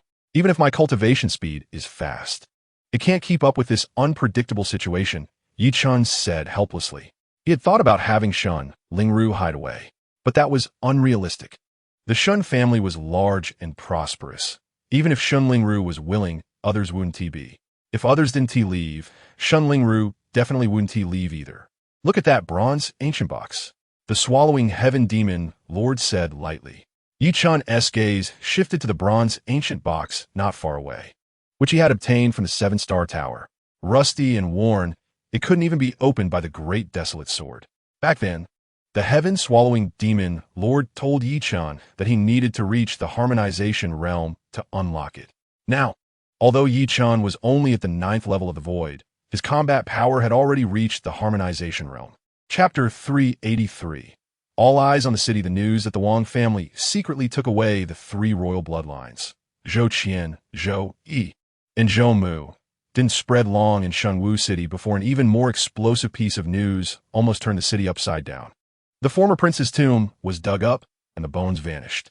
The emperor was furious and ordered a thorough investigation. Then, the Jing Wang conspired with civil and military officials, using the pretext of the will of heaven and the national fortune, to pressure the emperor to establish a new heir. Over half of the ministers submitted petitions requesting the establishment of Jing Wang as the heir, making him the crown prince. The series of blows left the emperor with a surge of blood to the head, falling ill. Yet, all of this had nothing to do with Yi Chen. After purchasing a relatively private residence in Shunwu City, he returned to Yunming Academy with Ma Nu Senior Ma. Was that really the prince's tomb? Didn't you see the epitaph? Why is it empty inside?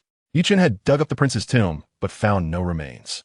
In a fit of anger, he took away all the burial goods to vent his frustration. How would I know? Ma Nu was still in shock. He realized that this kid was simply insane. Back at Yunming Academy, Yi Chen let Ma Nu return first while he went to the martial arts hall. The martial arts challenge list was still there, but it was now guarded by a different teacher, and there weren't many challengers anymore. Chapter 384. Drawing the line as the duel time approached. The rumored big shots began to arrive one after another. The head of the Huang family, swordsmanship master Huang Jinjiu, head of the Nangong family, former president of the Tianwu Chamber of Commerce Nangong Lu, and head of the Shan family, the current Prime Minister Shan Taishan, all came without exception. Even more shocking was that Shan Taishan had brought the Shan family army with him. The Shan family army, the first army of the current dynasty, stood in the martial arts arena, exuding an aura of dominance and killing intent, instantly silencing the previously noisy venue. With big shots continuously appearing, the master of Yunming Academy, Zheng Hanhai, had to personally entertain them. By this point, 4 of the 5 great families had sent their heads. Compared to Yi Chen's duel with Shan Xionghu, it seemed trivial. When the heads of the 4 families sat on the main stage, how could it not be more exciting than any competition? In such a scene, even the head of the Shun family, Shun Yuanxiu, could only sit in a regular seat. TSK, TSK, TSK, for heads of the 5 great families have come. And I've heard the Jing Wang's heir is also coming. Big brother, this isn't just a simple competition anymore, the second son of the Shun family, Shan Xianghong, said, feeling a bit uneasy. Shen Yunxiu's face was already dark enough to drip water, and compared to the excitement, emotion, and awe of those around him, he was thinking of something deeper. Chapter 385. It doesn't matter, Yi Chen coldly said to Shun Yuanxiu, head of the Shun family. I understand your meaning. From now on, Yi Chen, will have no ties with the Shun family. After speaking, he looked at Shun Yuxuan. Miss Yuxuan, rest assured, I won't entangle you or affect your pursuit of greater ambitions. Yi Chen then turned to Shun Lingru and deeply bowed. Teacher Shun, I know you are doing this for my sake, but everyone has their own aspirations. Let this matter end here, how about it? Yi Chen, Shun Lingru's voice trembled. You can rest assured, I'm fine. Yi Chen smiled broadly. He was very angry that Shun Yuanxiu said such things at this time, which was very out of place, and any ordinary person would be in big trouble. Moreover, he did not care about Shun Lingru's feelings at all. But Yi Chen was not sad.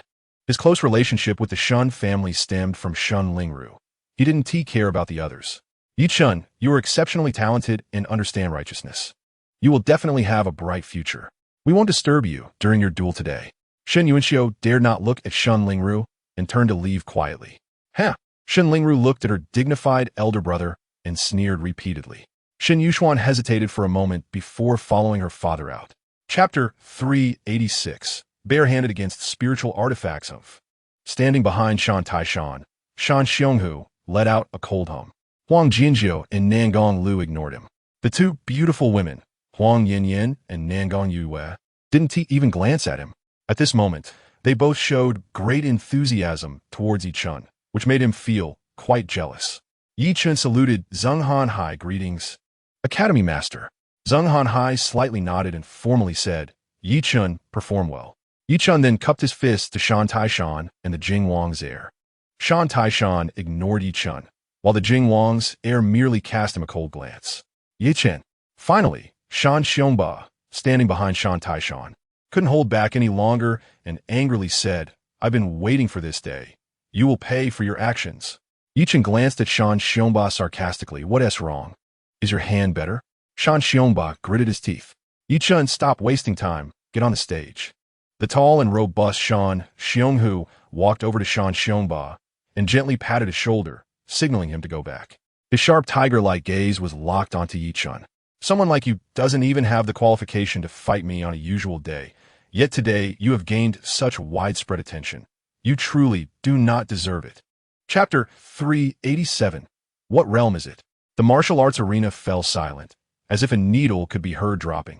Everyone stared wide-eyed, incredulous, as they looked at the proud and carefree young man standing on the stage.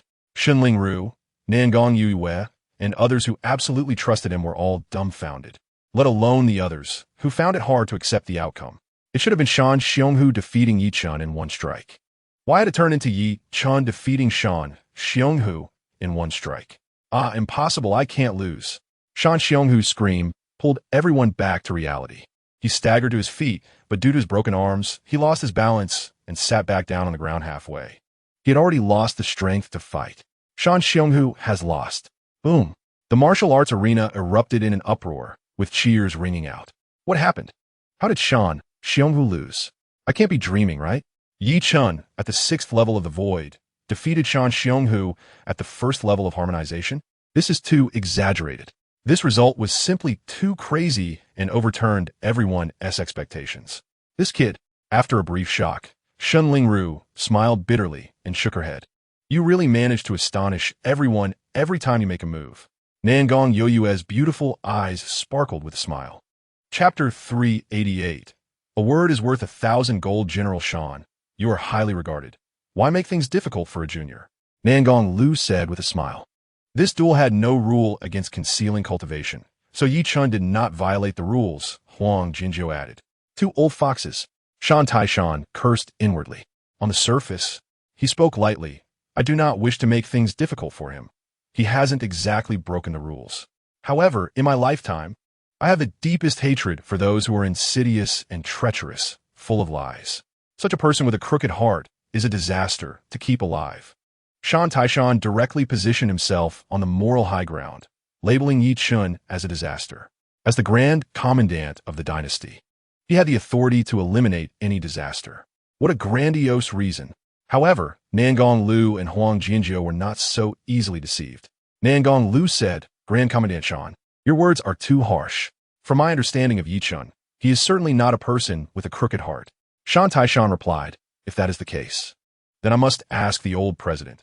This child has already been seen through by me, yet he insists he is at the 1st level of the harmonization realm. Do you believe his words? Nangong Lu was taken aback. He did not believe it, as he felt that Yi Chen was at least at the 4th level of the harmonization realm. Chapter 389. Rubbing on the ground, let me show you what I can do. Yi Chen tire, a punch. Bang.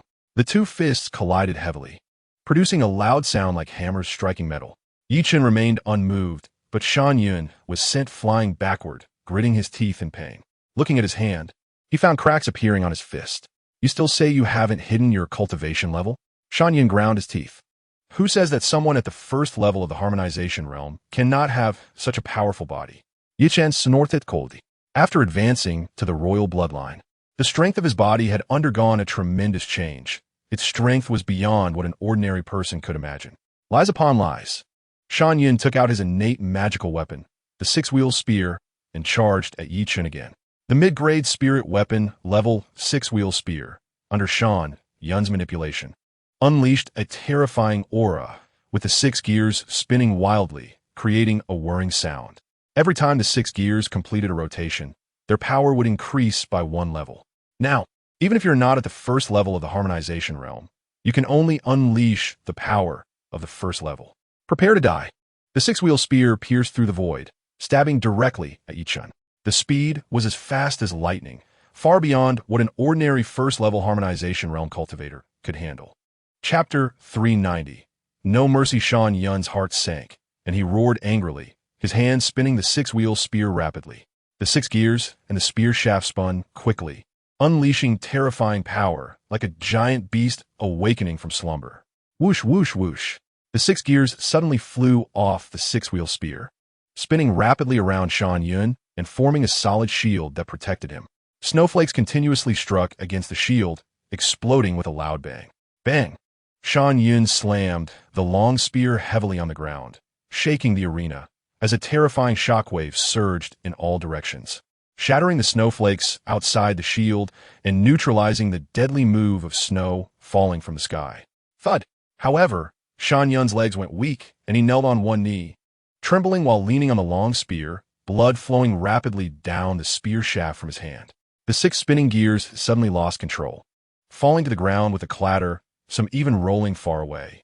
Shan Yun had been defeated.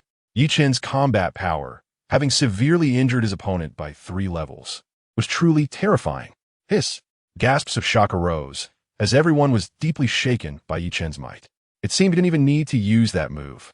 Huang Yinyin was dumbfounded, realizing how little she knew about Yi Chen. Chapter 391. Truly exhausting. The duel had ended, but most people were reluctant to leave. Savoring the battle of the day, the more they reflected, the more horrified they became, discovering Yi Chen's incredible abilities. On the arena, Yi Chen was the center of attention, shining like a star. The two beauties, Huang Yinyin and Nangong Yue, along with the two elder figures, Huang Jianjiu and Nangong Lu, all willingly played supporting roles. Zheng Hanhai flew onto the stage to personally congratulate Yi Chen. In today's battle, Yi Chen not only became famous in Shengwu City, but also attracted the close attention of important figures. Young Master Yi, my grandfather, and I would like to invite you to our home tomorrow. I wonder if you have time? Nangong Yue looked at Yi Chen with hopeful eyes. For the younger generation, being invited to visit the Nangong family and meet Nangong Yue and Nangong Lu was a tremendous honor. They were taking the initiative to invite Yi Chen. Little brother, my grandfather, and I also want to invite you to our home tomorrow. You must come, Huang Yinyin insisted. The two beauties, ranked among the top 10 in the Jiang family, exchanged glances, the atmosphere suddenly filled with tension. Nangong Lu and Huang Jianjiu smiled without speaking. In the end, everyone looked at Yi Chen, eagerly awaiting his response. On one side was Nangong Yue, and on the other was Huang Yinyin. One side was the wealthy Nangong family, and the other was the martial arts family, the Huang family. Chapter 392. Poison Demon Qin Sini suddenly clapped her hands excitedly. I know what young master you wants. Qin Lang asked, what does he want? Qin Sini pointed at Qin Lang and said, silly sister, he wants you. You're one of the top 10 beauties. Who wouldn't be envious? Qin Lang shyly replied, really? Get lost. A furious shout came from inside the door, and the two hurriedly apologized and fled in a panic. In the courtyard, Yi Chen had a dark expression, feeling speechless. How did these two feel? A bit silly. Is this still the genius of the Medicine King manner? Especially that Qin Sini. What does she take him for? Why is she so angry? Shen Lingru curiously asked. It's nothing. They're asking me to save Qin Jueming, Yi Chen said with a wry smile. He then briefly explained the matter of Qin Jueming. After hearing this, Shen Lingru showed a thoughtful expression and suddenly nodded, saying, the Nangong family is indeed sincere. You might as well seize this opportunity to establish some connections with the Medicine King manor. Although the Medicine King manor is the weakest among the 4 noble families, its influence is significant, having always stood at the pinnacle of medicine, with many great families and powerful forces maintaining good relations with it and owing it favors. Yi Chen said, Teacher Shun, I understand the position and role of the Medicine King manor, but why do you say the Nangong family is sincere? Chapter 393. Unable to close eyes, this noble and beautiful woman was none other than Shen Lingru. Shen Lingru snorted coldly, and with her left hand, she struck towards the poison demon's heart. The poison demon let out a loud roar, a terrifying shockwave bursting forth from his body, causing Shen Lingru to be knocked backward, while Yi Chen was also thrown against the eaves, unable to help but spit out a mouthful of blood. Is this nothing? Yi Chen was greatly alarmed. With such a severe injury, an ordinary person would have been waiting for death. The poison demon gripped the sword blade with his right hand, enduring the pain as he slowly pulled the sword that pierced through his body out and casually tossed it aside. With just you think you can kill me? The poison demon said with a face full of malice, like an eagle pouncing on a chick. He lunged at Shen Lingru, his right hand curling into a claw and reaching for a crown. Instantly, a chilling wind howled around, and it felt as if Shen Lingru was trapped in quicksand, unable to move. Bang! As the right hand of the poison demon descended, about to touch Shen Lingru's head, a powerful force caused his hand to bounce back. His fingers ruptured and blood flowed profusely. What was going on? The poison demon was puzzled. How could such a strong defensive force suddenly erupt from Shen Lingru's body? Chapter 394, A Talent. Qin Sini's confidence instantly vanished, and she awkwardly scratched her head, saying, "The true essence annihilation powder is the poison demon's renowned poison. Only the poison demon knows how to refine it. We don't understand." Qin lying hurriedly shook her head. Yichen took out a small vial and said, "What essence inside is the true essence annihilation powder? Can you study the finished product and develop a prescription for mass production?" Qin Sini showed a look of surprise and quickly looked at Qin Lang, whose eyes suddenly brightened and weakly asked, "Young Master Yi, will this kill people if taken?" Qin Lang's question left Yi Chen dumbfounded, and he tentatively replied, "It shouldn't kill anyone, right? That's good. Can I try it?" Qin Lang said with anticipation. "What did you say?" Yi Chen was astonished. This was the true essence annihilation powder, a potent poison that would cause one's true energy to stagnate and lead to a state of exhaustion, not flower. Even Shen Lingru was baffled and warned. "Miss Qin, are you joking? As a direct descendant of the Medicine King's mansion, don't you know whether the true essence annihilation powder is edible?" Chapter 395. A heavy gift. Nan Gonglu personally went to the door to welcome Yi Chen. Few could enjoy such a privilege in the Jiang dynasty. After a brief exchange of pleasantries, Yi Chen presented the prepared congratulatory gift. "Young friend Yi, you are too polite. I haven't had the chance to thank you yet, and you've already spent so much." Nan Gonglu happily accepted the gift, and, upon discovering it was a longevity-enhancing dragon and phoenix rebirth pill, was even more delighted, warmly taking Yi Chen by the hand and welcoming him into the Nangong residence. He directly took Yi Chen to his quiet courtyard, clearly considering him one of his own. Everyone in the courtyard was dismissed, leaving only Nangong Yue to accompany them. The young lady of the Nangong family personally brewed and served tea, acting as a server. Yi Chen asked about Nangonglu's health, while Nangonglu inquired about Yi Chen's background. They chatted happily without any pretense of seniority, as if they were old friends meeting. Nangong Yue sat beside them, occasionally serving tea, but mostly listening.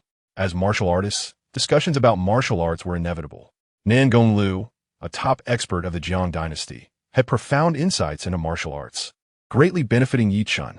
Chapter 396. The enchantress faces defeat since entering the Nangong family. Nangonglu had never directly expressed gratitude, but every word and action of his conveyed sincere thanks. This was his exceptional skill and cunning. Yi Chen was in awe, feeling inferior. Just after finishing lunch, Nangong too entered to report that Huang Yinyan had arrived. Nangonglu sighed. "The Huang family really insists on competing with us for young friend Yi today." Yi Chen smiled silently. Nangonglu continued. "Since young friend Yi has already agreed to the Huang family, we cannot let you break your promise. It's a pity that we haven't tea-chatted enough today." Nangonglu expressed regret. Yi Chen said, "I will definitely come to bother you more in the future." Nangonglu laughed heartily. "Then it's a promise." Nangonglu and Nangong Yue saw Yi Chen off. Outside Nangonglu's courtyard, Shun Jing and Ma Nu were already waiting. Ma Nu had a blank expression, like a statue, while Shun Jing wore an indescribable expression. Seeing her face, Yi Chen knew she must have been stunned by Ma Nu's astonishing appetite. They chatted and laughed as they walked toward the gate. Suddenly, Nangonglu said, "Young friend Yi, I will have Yue come to the Huang family to pick you up tonight and take you back to Yunming Academy." Chapter 397. That move. As soon as Yi Chen entered the Huang family, a man in black blocked his path like a spear. Yi Chen frowned slightly, wondering what this meant. Was this a show of strength? "Yi Chen, do you dare to duel with me?"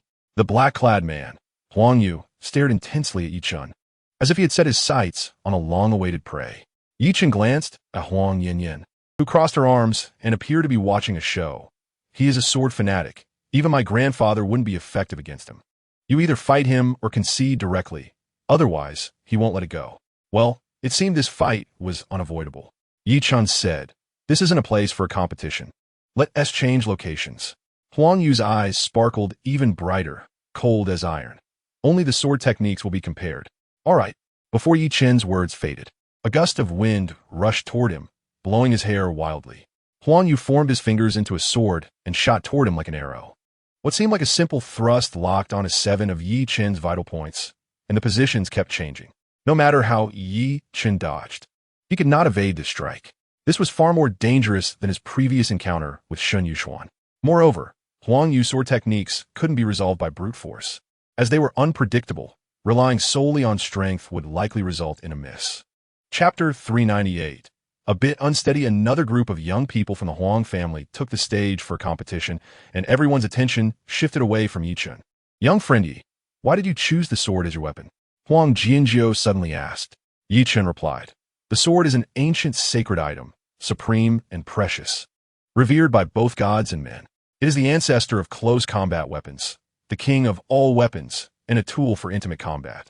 With deep mastery of the way of the sword, one can enter the realm of the mysterious. I have loved swords since childhood, so I chose to use one. Huang Jianjiu asked again, what is your view on the way of the sword? Yi Chen humbly replied, I am just beginning my journey in the way of the sword. My knowledge is shallow. I hope Elder Huang can give me guidance.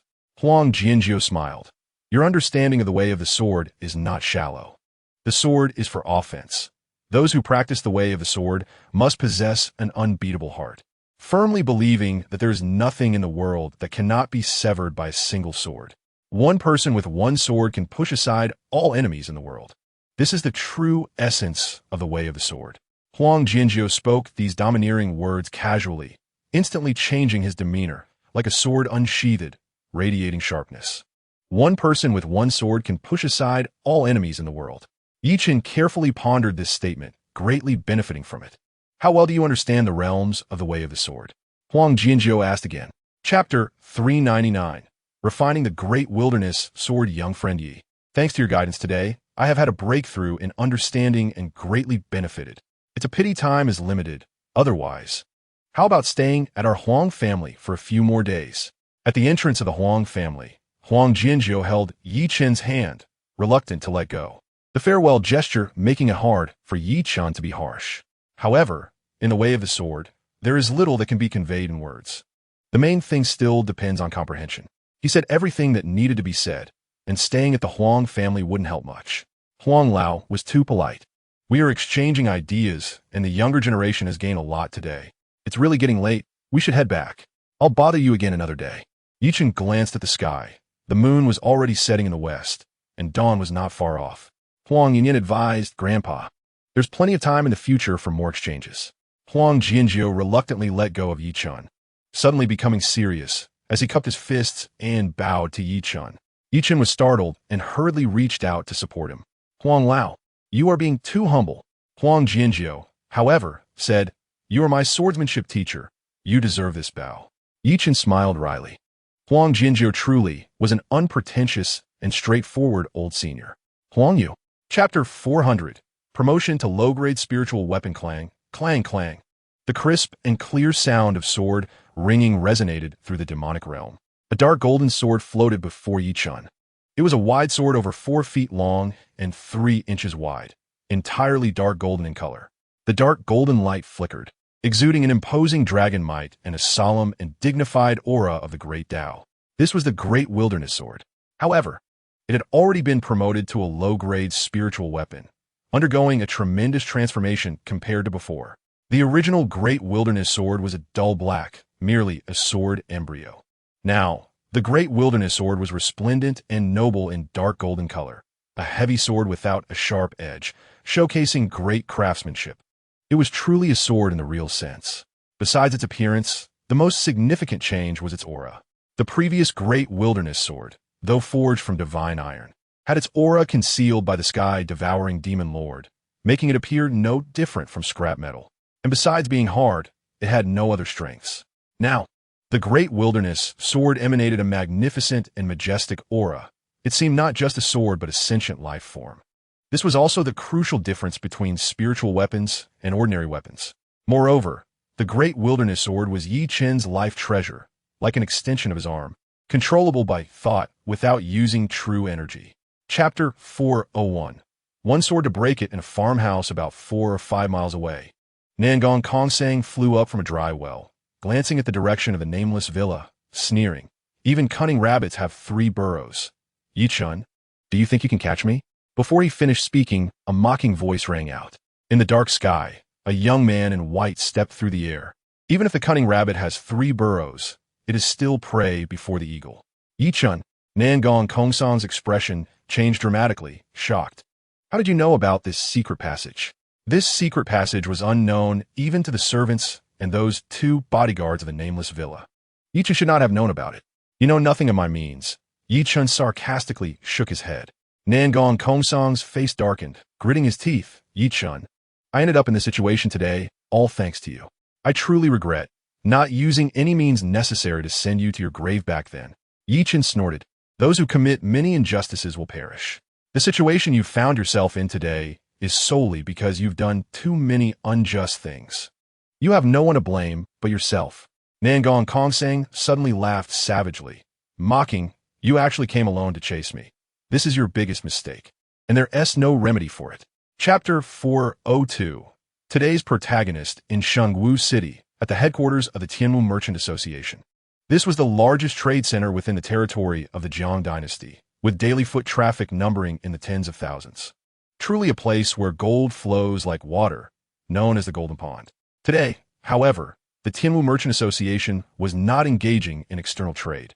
It was welcoming prominent figures within the Jiang dynasty. Inside and outside, the place was festooned with lights and decorations, filled with exuberance. The current Grand Marshal Shan Taishan, the current Minister of Culture Gu Huaqing, the martial arts master Zheng Hanhai, and swordsmanship master Huang Jianjiu, among other top figures, were all honored guests. Royal relatives, civil and military officials were coming and going in droves. Even heads of second-rate families like the Shun family, Chui family, and Duan family could not enter the core area in such an occasion.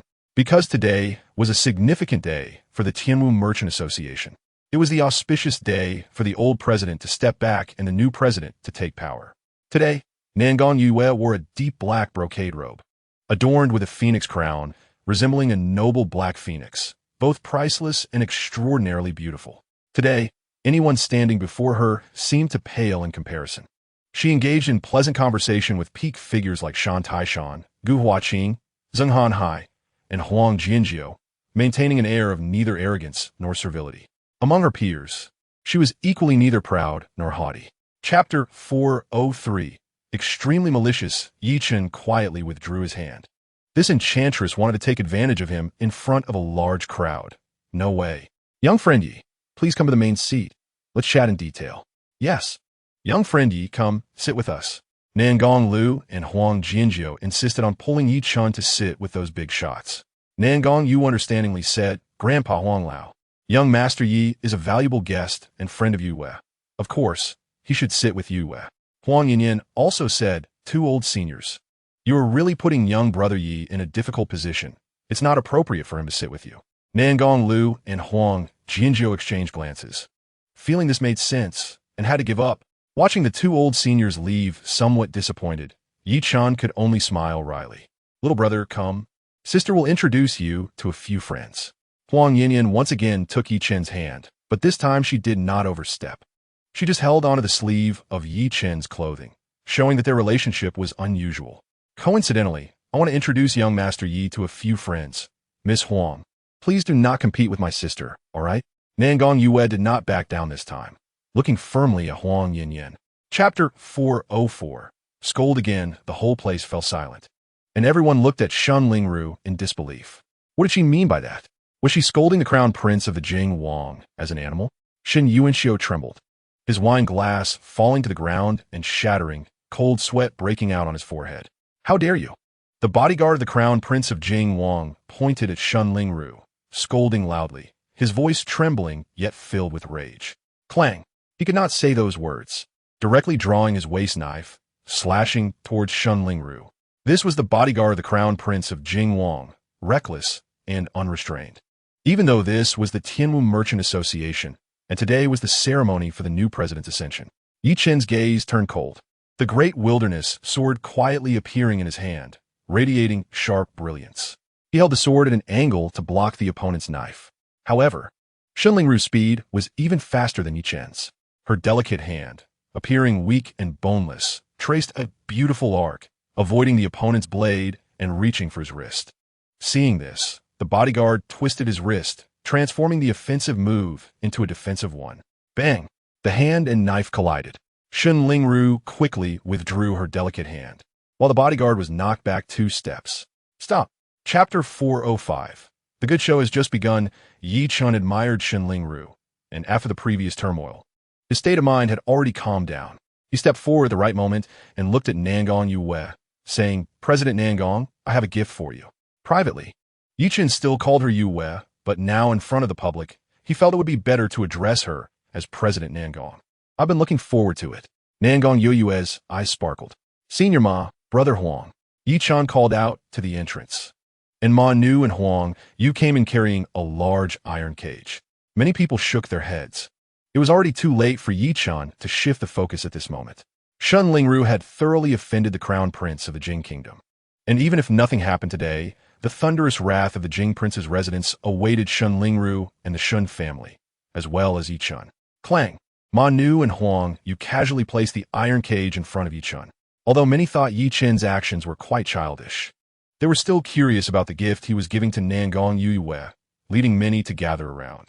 Yi Chen looked around at the crowd, reached out to pull a corner of the black cloth, and with a gentle tug, the cloth flew off like a wave. The gift inside the iron cage appeared before everyone. Chapter 406.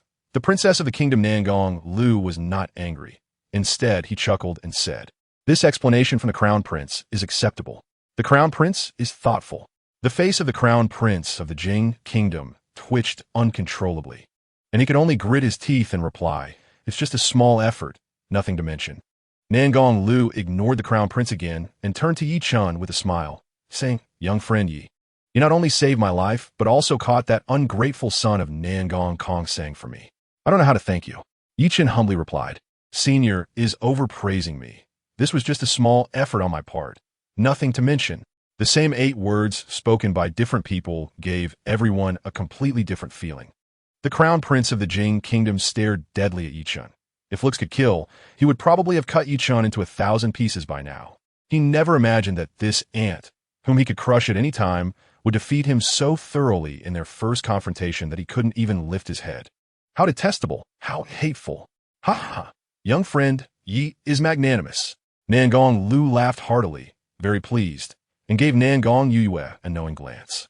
Nangong Yue immediately understood and commanded with authority, "Bring the corpse of Nangong Kong Sang and hang it outside the main gate so that everyone can see what this ungrateful scoundrel looks like." Chapter 407. Yi Chen wins big, everyone was stunned. So it turns out that the princess of the kingdom, who was so domineering and insulting the crown prince of the Jing kingdom, was not doing it because they were rivals, but to vent her anger for Yi Chen. Who exactly is Yi Chen? Many people felt a tempest brewing in their hearts. Huang Yinyin and Nangong Yue, 2 young ladies, were jealous of Yi Chen, while Huang Jinjiu and Nangong Lu, 2 peak figures, were fond of him. Now, the princess of the kingdom was also standing up for him. Such a situation and such a network of relationships were simply terrifying. The princess understands the greater good and maintains the dignity of the royal family. How can this be said to be standing up for me? Yi Chen Simideth. This princess of the kingdom was, of course, Yi Chen's old acquaintance, Chu Ran, whose original name was Jiang Churen. The name Chu Ran was derived from the homophonic pronunciation of Churen. Jiang Churen pouted, clearly dissatisfied with Yi Chen's response. Yi Chen then cupped his fists in greeting towards the old man behind her, saying greetings seniorly. The old man who had just beaten the crown prince of the Jing kingdom was naturally Li Daoyuan. Li Daoyuan smiled and nodded, saying, "Young friend Yi, we meet again." A casual term of young friend, and the word again made many top figures feel dizzy. Li Daoyuan, a renowned master of formations in the Jiang dynasty, was a loose cultivator, yet held an identity that made everyone look up to him as an imperial teacher. Chapter 408. 2 major matters, President Yi. You are quite impressive today. When Yi Chen returned to his original position, Jiang Churen coldly mocked. "No matter how impressive, it can't compare to you, princess of the kingdom." Yi Chen laughed. "Oomph." Jiang Churen shot Yi Chen a sideways glance before saying seriously, "I'm preparing to return to the palace." You will come with me. Are you ordering me? Yichen raised an eyebrow. Are you going or not? Jiang Churen threatened. I'm not going. Yichen decisively shook his head. Jiang Churen's silver teeth nearly ground to dust, and with a huff, she angrily left. You two really are enemies. Li Dou Yuan Siga. Patting Yichen's arm as he followed Jiang Churen out. President Yi, from now on, my sister will need your care. Another mocking voice rang out as Huang Yinyin swayed her waist and approached Yichen, looking at him curiously. What do you want? Yichen frowned it. You're quite handsome. Perfect for living off a woman. Huang Yinyin teased. Yichen's face darkened, but he quickly regained his composure and joked, Sister Huang's living off a woman must be delicious. How about I give it a try? Yichen's hand mischievously reached towards Huang Yinyin's curvy figure. Chapter 409. Sister wants to be the Empress. Time passed quietly. In the demonic space, Yichen sat cross-legged, rapidly turning medicinal herbs into ashes in his hands, devouring and refining the powerful essence. If anyone were present, they would be utterly astonished. Such a speed of cultivation was simply abnormal. Suddenly, Yichen's body shook violently, his aura erupting like a volcano, unstoppable. Boom! A breakthrough.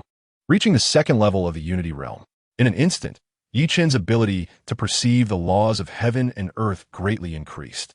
He casually grasped at the void and refined 2 heavenly path patterns. With a thought, the great wilderness sword appeared, floating in front of him, as he continuously refined the heavenly path patterns to temper the sword. After several days, he finally stopped. Although the great wilderness sword remained a low-grade spiritual weapon, the sharp aura it emitted had become even more powerful. Satisfied, Yichen put away the great wilderness sword and left the demonic space after stabilizing his realm. In the vast back courtyard of the Yi residence, mist swirled like a fairyland, silent and serene. The back courtyard had been arranged by him into a large maze, becoming his private territory. Given the scale of this formation, without Yichen's permission, even a master at the 3rd level of Unity Realm would find it difficult to intrude. Yichen stepped out of the back courtyard and heard the sound of sword winds howling from the training ground, curiously walking over. Chapter 410. The Curse of the Throne. Do you want to be the Empress or my wife? Yichen asked curiously. If you become Emperor, Sister will be your Empress. But if you can't become Emperor, then Sister can only be someone else's Empress. So, you have no choice. Huang Yinyin said confidently. Then I definitely can't become this Emperor. Yichen laughed. Huang Yinyin's face darkened, nearly spitting out curses at Yichen. Yichen didn't continue to joke with her, looking at Huang Jianjiu and saying, Old Huang, haven't you thought about helping the royal family?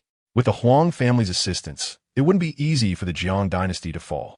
Huang Jianjiu glanced at Huang Yinyin and said helplessly, Yinner has already made it very clear to you. She wants to be the Empress, so he naturally cannot support the princess of the state. As for the Jing Wang lineage, Yinner cannot marry Jing Wang. The other princes are too mediocre, like useless mud that cannot prop up a wall. Therefore, we have no choice in the entire royal family. Yichen said, she can marry the heir of Jing Wang. Huang Yinyin angrily twisted Yichen's arm and said angrily, What do you mean?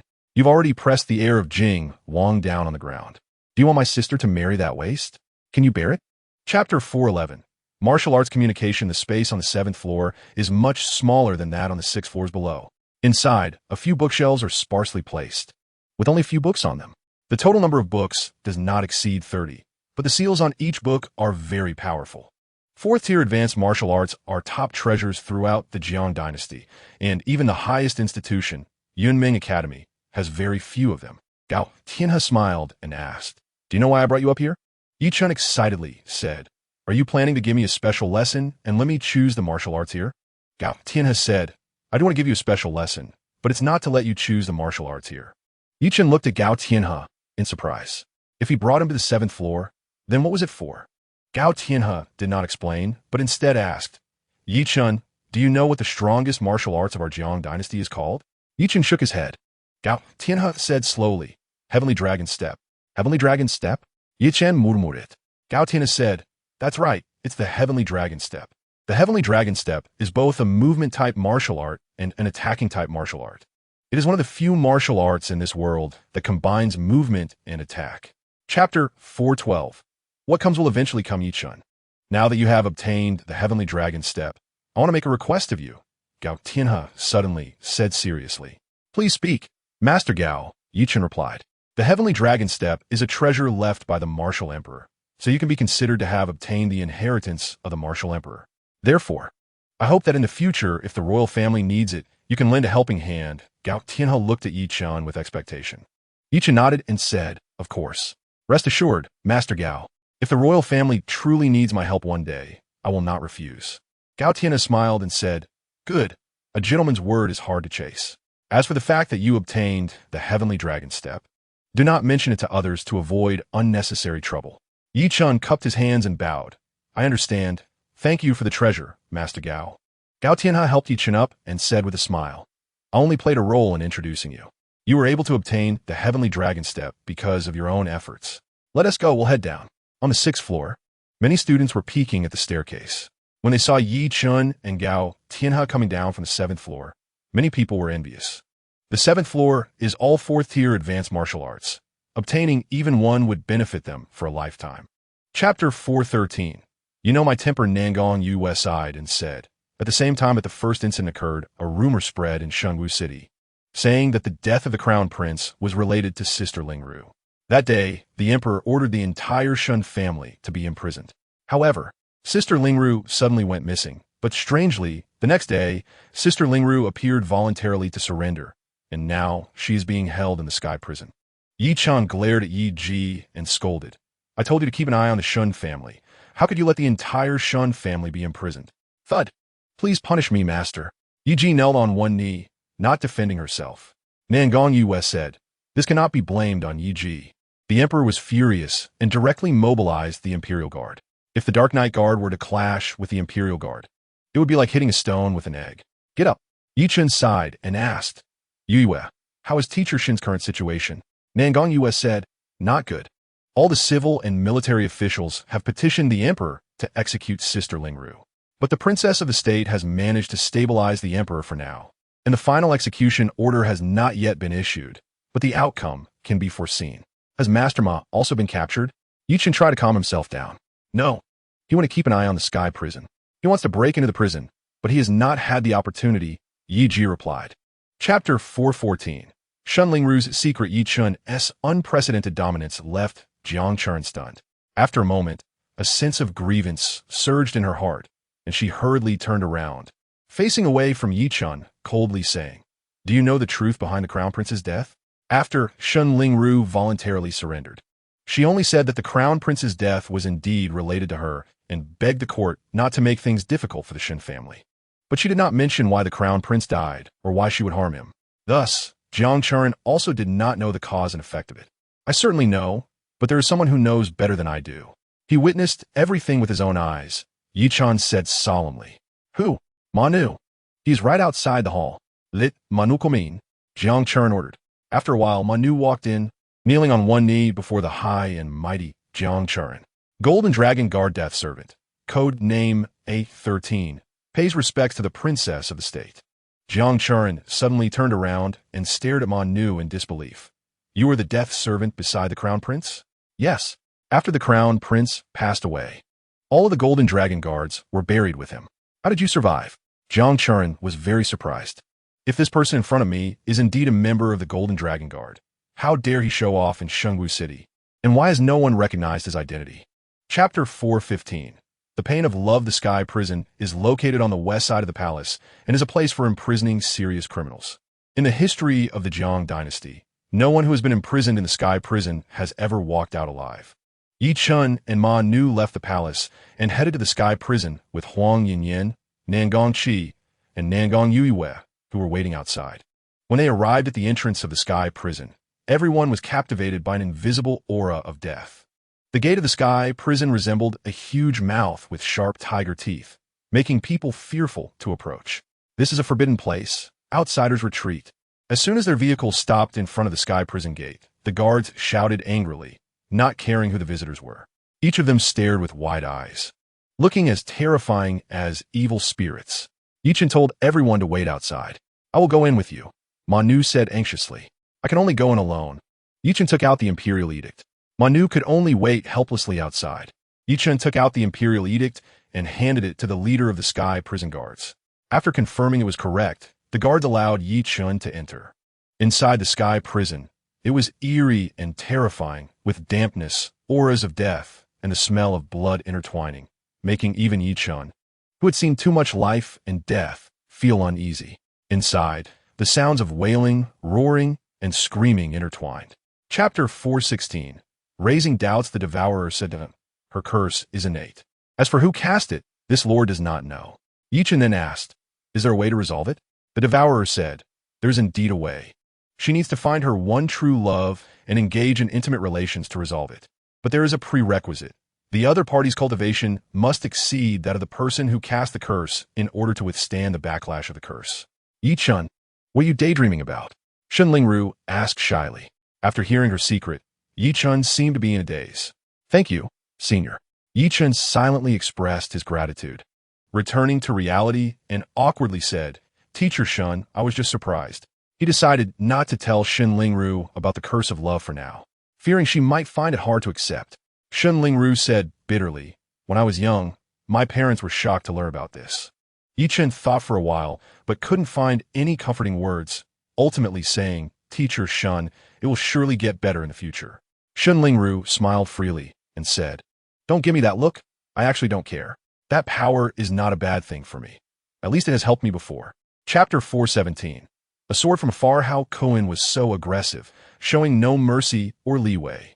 If Yi-chun didn't use his strength to break the doubts, such things would happen many times in the future. If he dared to reach for a spot in the martial Dao conference, he would have to bear the wrath of others. Clang! Suddenly, a bright sword sound rang out from the Yi residence. Is Yi-chun about to make a move? Whoosh! A dark golden light shot out from the Yi residence. Not Yi-chun, but a sword. Like an arrow, it shot towards Hao Cohen. Yi-chun, without showing himself, wants to scare me away with just a low-grade spirit weapon? You must be dreaming. Hao Cohen sneered. The others also felt that Yi-chun was being too arrogant. Hao Cohen was a master at the 5th level of harmonization. What low-grade spirit weapon could deter him? But soon, Hao Cohen's expression changed. This was a heavy, unsharpened broadsword, exquisitely crafted, exuding an incredibly sharp aura, as if it were an unparalleled divine sword capable of cutting through everything in the world. It rapidly approached, the fierce energy enveloping Hao Cohen, causing his hair to stand on end. He had never seen a low-grade spirit weapon with such momentum. Hao Cohen dared not be careless and took out his life treasure, the Qingming sword, and thrust it straight out. Chapter 418. Martial Emperor Flag. Brother Yi, I brought you a lot of delicious food. There are phoenix blood fruits, monkey juice, and Tianshan snow pears. Wang Xiaoa opened her bag and pulled out dozens of types of food at once. There were priceless wild fruits, juices, wines, pastries made from wild fruits and flowers, each with extremely high nutritional value. Boss, these things from Xiaoa are treasures. Even Grandpa Wang and Master Zhu rarely get to eat them. Jia Huwei praised, while secretly reaching for the monkey juice. Slap! Wang Xiaohe quickly slapped Jia Huwei's hand away, angrily saying, "These are all prepared for Brother Yi. You can't steal any." Jia Huwei awkwardly retracted his hand, looking at Yi-chun with hopeful eyes. Yi-chun unceremoniously put all the food into his bag, happily saying, "I'll enjoy them slowly by myself." Jia Huwei's face darkened, lamenting that Yi-chun was heartless. Yi-ji stood at a distance, watching everything unfold. She didn't expect that the gifted and clever Yi-chun would also have such a childlike side. With family arriving, Yi-chun was very happy, and everyone gathered to chat a lot. Wang Xiaohe chattered non-stop, completely turning into a little chatterbox. And Yi-chun also enjoyed the joy of her voice echoing in his ears. Chapter 419. The ruler and the subject retreat, pretty much what I guessed. Yi-chun similite confidently. The Fire King Mansion is no longer what it used to be. Tang Nanxing, as the heir of the Fire King Mansion. Even if Yi-chun had never seen him, he could roughly guess his strength. Yi-chun, Tang Nanxing's cultivation is indeed not too high. But you only have the 2nd level of harmonization. How can you compete with him? Even if your combat power is terrifying, it's difficult to surpass 5 levels. Jiang Chun warned seriously, "Even I can't surpass 5 levels. Don't be reckless." Yi-chun raised an eyebrow. "Do you think I'm not as good as you?" Jiang Chun proudly said, "You know I am of royal blood." Yi-chun rolled his eyes. "All right, I appreciate your concern. As the princess of the nation, you're busy with state affairs, so go back to your work. Besides, with your current identity, if you stay here too long, it will inevitably attract criticism. I don't want to bring unnecessary trouble upon myself because of you." What kind of attitude is that? Jiang Chuan was almost furious. She left the palace to warn Yi Chun, yet she didn't even receive a thank you. Truly ungrateful. You better die in battle. I won't collect your body. Jiang Chuan angrily left. Chapter 420. Unstoppable power. Tang Nanxing rode the flame lion, holding the martial emperor flag, entering the holy martial city as if it were uninhabited. Whether it was royal relatives, city guards, or the citizens of the city, all retreated, and many knelt on the sides of the streets. At that moment, Tang Nanxing resembled an emperor on a swift journey, looking down on all beings. Tang Nanxing couldn't help but sneer. The grand capital of the holy martial city was nothing more than this. Suddenly, a luxurious carriage blocked the street, and Tang Nanxing raised an eyebrow, recognizing it as the transport of the Tianwu Merchant Association. From its luxurious appearance, he knew it must belong to the president, Nangong Yue. Under normal circumstances, even as the Fire King's heir, Tang Nanxing would have to bow down before the president of the Tianwu Merchant Association, but today was different. He held the martial emperor flag, ignoring everyone. The carriage opened, and a graceful and noble woman emerged. It was Nangong Yue. Tang Nanxing looked down on Nangong Yue, not stopping his steps. President Nangong wants to stop me? Tang Nanxing arrogantly questioned. Nangong Yue bowed gracefully, but she was not bowing to Tang Nanxing. She was bowing to the martial emperor flag. After bowing, she raised her right hand, and a treasure box quietly appeared in her hand. Chapter dort 121. Heavendi restraint Yi Chen. Tang Nanxing roared, his overwhelming killing intent erupting like a volcano. He directly leaped onto the arena, thrusting the martial emperor flag heavily into the ground. Boom! Seeing the martial emperor flag, why aren't you kneeling? Tang Nanxing bao lao. Yi Chun snorted. The martial emperor granted the Fire King mansion the martial emperor flag to show respect, not to let you act recklessly and tyrannically. I advise you to go back where you came from, and don't let Zhou Rushing use you to trap yourself in the Fire King mansion in a hopeless situation. Yi Chen's voice rolled like thunder, shaking everyone's hearts. So domineering. Since Tang Nanxing arrived in Holy Martial City, gods and demons have retreated. Only Yi Chun dared to confront him with such fury. Arrogant brat. You dare to speak so boldly when death is at your doorstep. Today, I will use your head to honor my sister's spirit in heaven, using your blood to sacrifice the flag. Tang Nanxing released the martial emperor flag, which stood unwavering in the wind. He then charged towards Yi Chun with a momentum that could pierce the sky. Boom! Tang Nanxing's body trembled, and fierce flames erupted from his pores.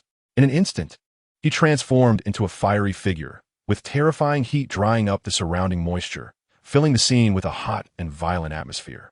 Chapter 422. Exploding Qi Pill Yi Chun. You are too much. Tang Nanxing was almost furious. He came carrying the martial emperor flag, like a flood, with everyone retreating and no one daring to stop him. He should have used his heavenly talent to crush Yi Chun into the ground. But unexpectedly, Yi Chun not only showed no fear, but also repeatedly mocked him. This is intolerable. It is you, the Fire King's mansion, that bullies others. Ice ceiling 1,000 miles.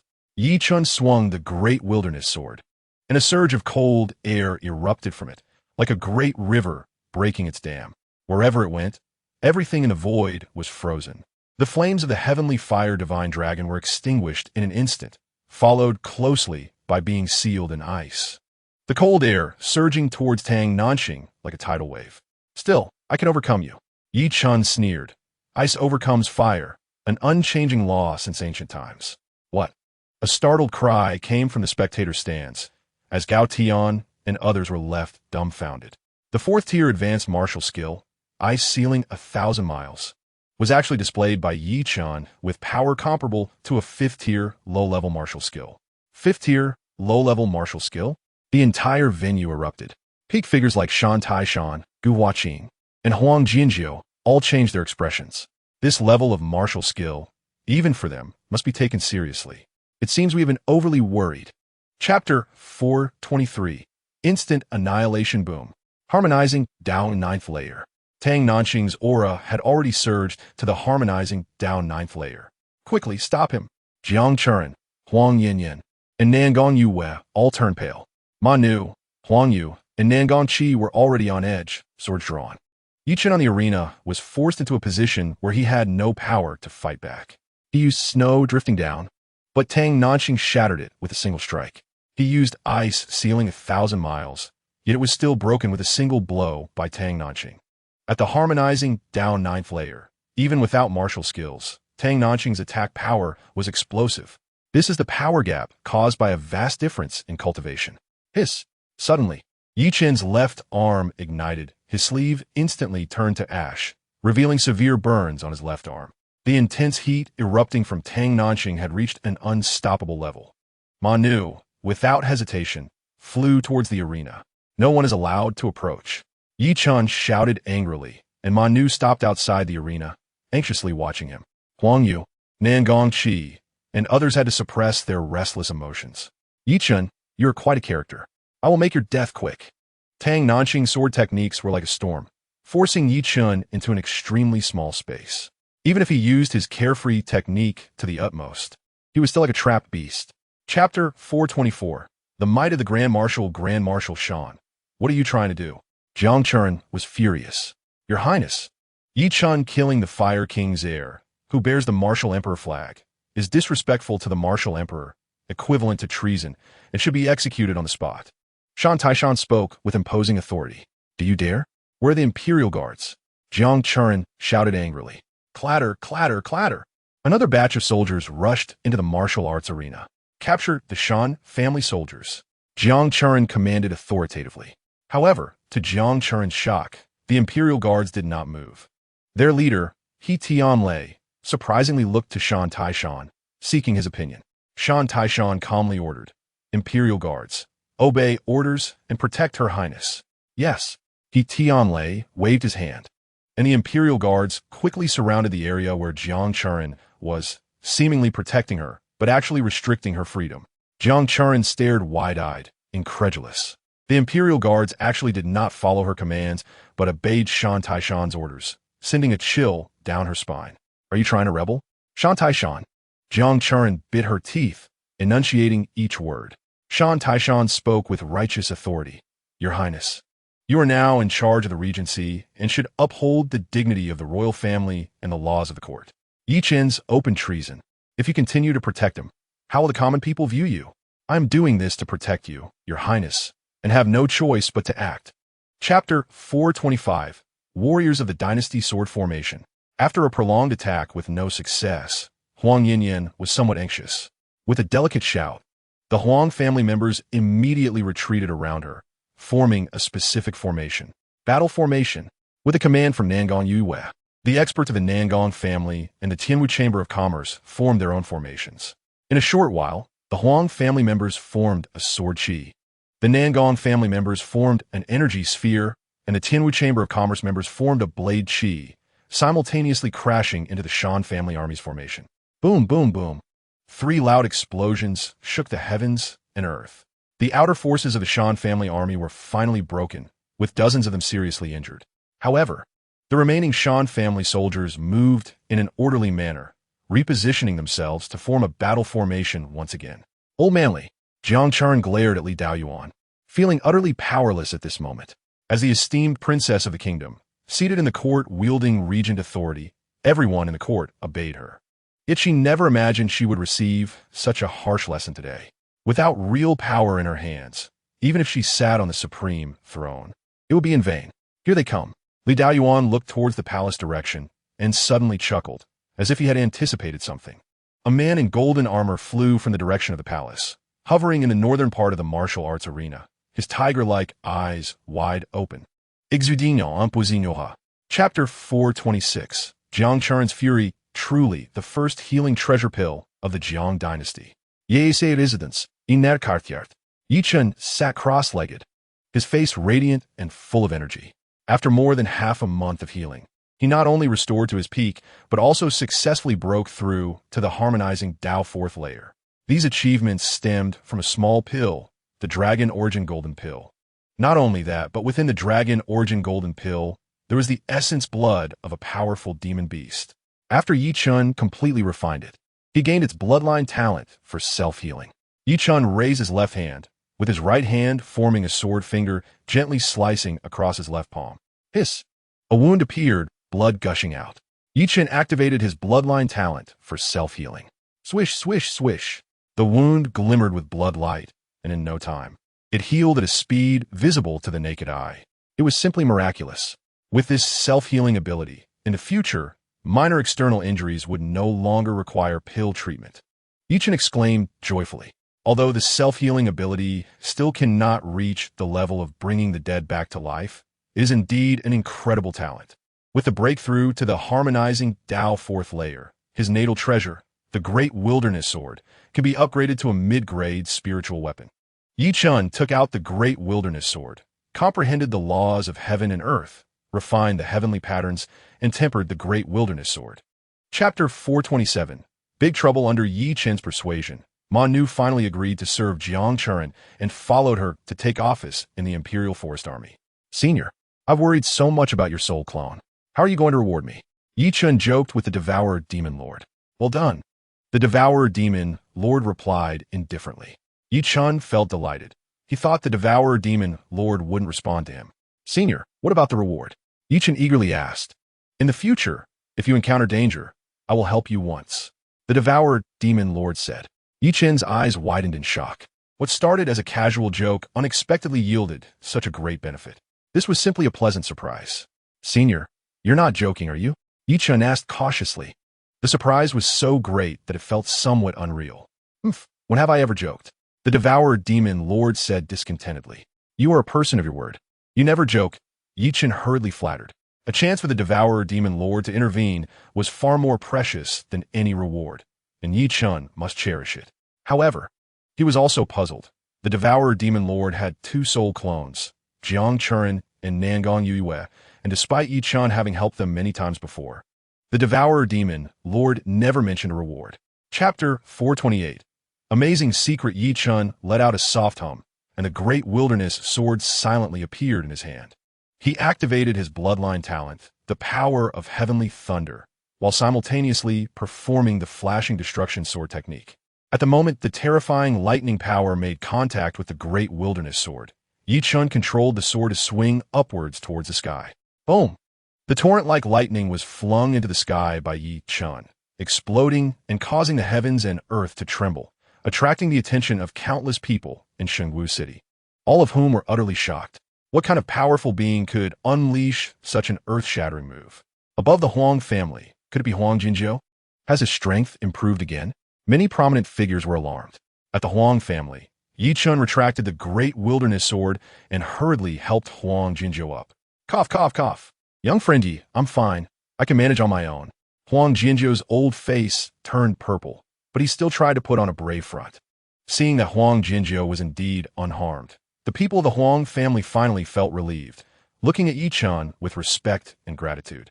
Even Huang Jinzhou was stunned by the terrifying power of the lightning, yet Chen easily directed it into the sky. This skill was truly astonishing. At this moment, no amount of words could describe Chen's extraordinary talent. Even without your help, I could have suppressed that lightning power. I'm fine, so everyone disperse, Huang Jinzhou said, clasping his hands behind his back, putting on an air of having no issues at all. Chapter 429. The last Pure Land Yunmings is a relatively independent small world, shrouded by a great formation. Surrounding Yunmings are walls of clouds. From the outside, it appears ethereal and unreal, hence the name Yunmings. People from the outside world can only enter Yunmings when the walls of clouds thin out, and the stronger one's power, the more dangerous it is to cross the walls. This is also why I was sent to Yunmings at just over 3 years old. At that time, our Huang family sent out 11 people, but only 2 made it through the walls to Yunmings. The other person who brought me here died shortly afterward, Huang Yinyin said calmly, recounting her past experiences as if discussing something unrelated. Perhaps it was because she was so young at the time that she now has little memory of it. Huang Yinyin paused and continued. At that time, many forces from the outside world sent people, and I guess that the ones who survived were all children. So those children should be around my age now. Is there really such a great formation in this world? Chen found it hard to believe. He was a formation master, but couldn't imagine what scale of formation could encompass the vast mountains and rivers of Yunmings. It simply exceeded his understanding. Chapter 430. Descendants of a Dragon. Chen nodded. This had always been a question in his mind, and now that he knew Huang Yinyin's origins, he was even more puzzled. Let me answer that question for you, Huang Jinzhou said. Chen looked at Huang Jinzhou. Huang Jianjiu continued. Young friend, you should know that the five-clawed golden dragon is the totem of our Jiang dynasty, representing supreme authority. Yichen nodded and said, It is said that the citizens of Yunmings are all descendants of dragons, and the martial emperor is the true dragon's son, which is why he could unify Yunmings, ascend to the throne, and wield imperial power. After unifying the world, the martial emperor revered the five-clawed golden dragon as the totem of the Jiang dynasty. Huang Jianjiu said, That's right. The citizens of Yunmings are all descendants of dragons, and only the citizens of Yunmings can become the emperors who govern Yunmings. Yi Chun asked in confusion, Why is that? Huang Jianjiu explained, This is related to the curse of the throne.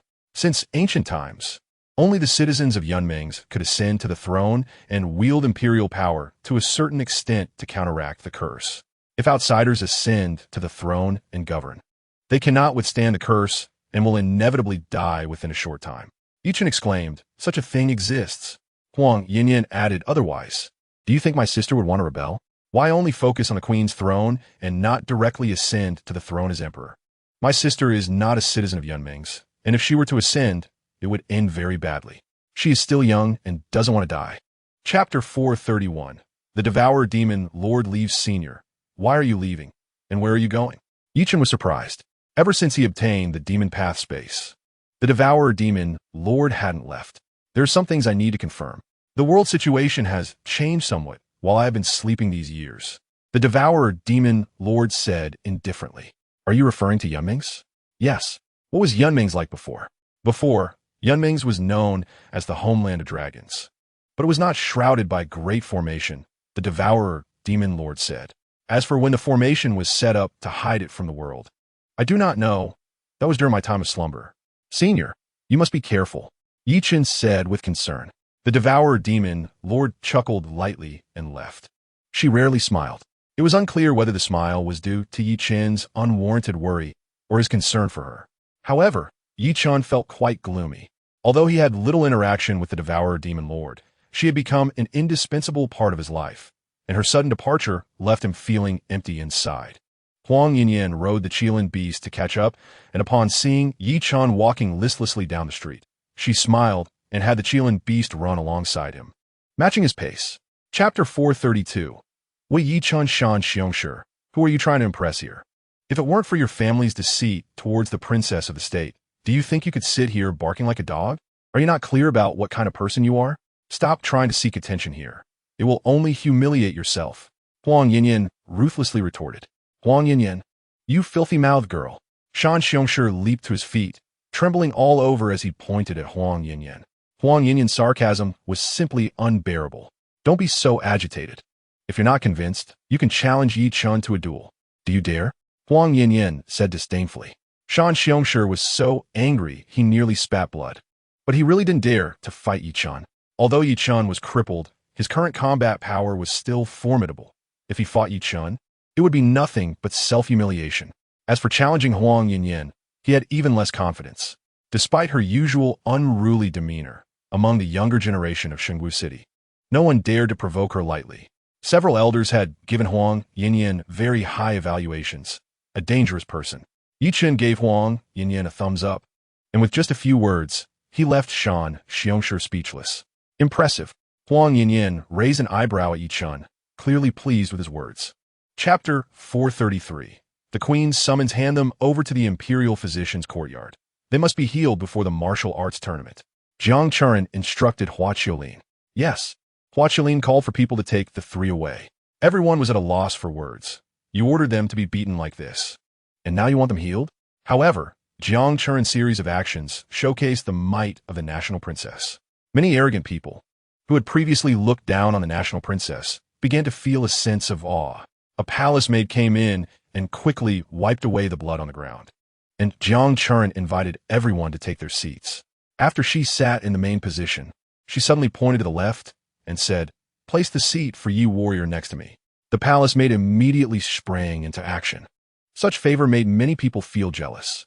Jiang Churen arranged for Yi Chun to sit beside her, but placed Huang Yinyan and Nan Gongyue at the end. The expressions of the two beauties turned extremely ugly. Was this a declaration of sovereignty? The palace maids quickly brought out delicious dishes. And after Jiang Chuan raised her glass to toast everyone, they began to get to the main topic after a few rounds of drinks. Today, I specially summoned everyone to the palace mainly to discuss 3 requirements. Chapter 434. The heart of a parent. You accept this first. I have other matters to discuss with you, the queen said unequivocally. Chen could only reluctantly accept it. He opened the jade box, revealing a dark red pill that emitted a faint smell of blood. Chen was somewhat surprised but didn't ask further. He closed the jade box and thanked her with a bow. The queen nodded in satisfaction and advised, Chen, pills like the explosive chi pill are harmful to the user and offer no benefits. You must be cautious in the future. As Chen had expected, the commoner remembers the queen's teachings, Chen said, cupping his hands in salute. Regarding Shen Lingru and the crown prince, I'm also aware of the situation. All causes and effects stem from the crown prince and have nothing to do with Shen Lingru. However, the crown prince's death is of great importance and cannot simply be dismissed. Although Ranan is currently in power, she cannot choose to release or not release Shen Lingru based solely on her subjective will. So I hope you can understand her difficulties. The queen explained with reason and emotion. She did not come off as a lofty mother of a nation, but rather perfectly embodied the image of a mother deeply concerned for her daughter. The queen is wise. The commoner can certainly understand the princess, Chen said earnestly. Chapter 435. Devouring all directions. Chen exerted all his strength and finally opened the 4th level of the heart method. And the 4 big characters that came into view left him shaken. Devouring all directions. The 4th level of the heart method was called devouring all directions. After reading through the contents of the 4th level, he was even more astonished. After cultivating the 4th level, many spiritual materials in this world could become Chen's cultivation resources. The spiritual energy of heaven and earth, medicinal herbs, and pills go without saying. Flowers, trees, strange stones, and spiritual liquids could all be used for cultivation by Chen. From now on, the vast majority of materials in this world could become Chen's cultivation resources.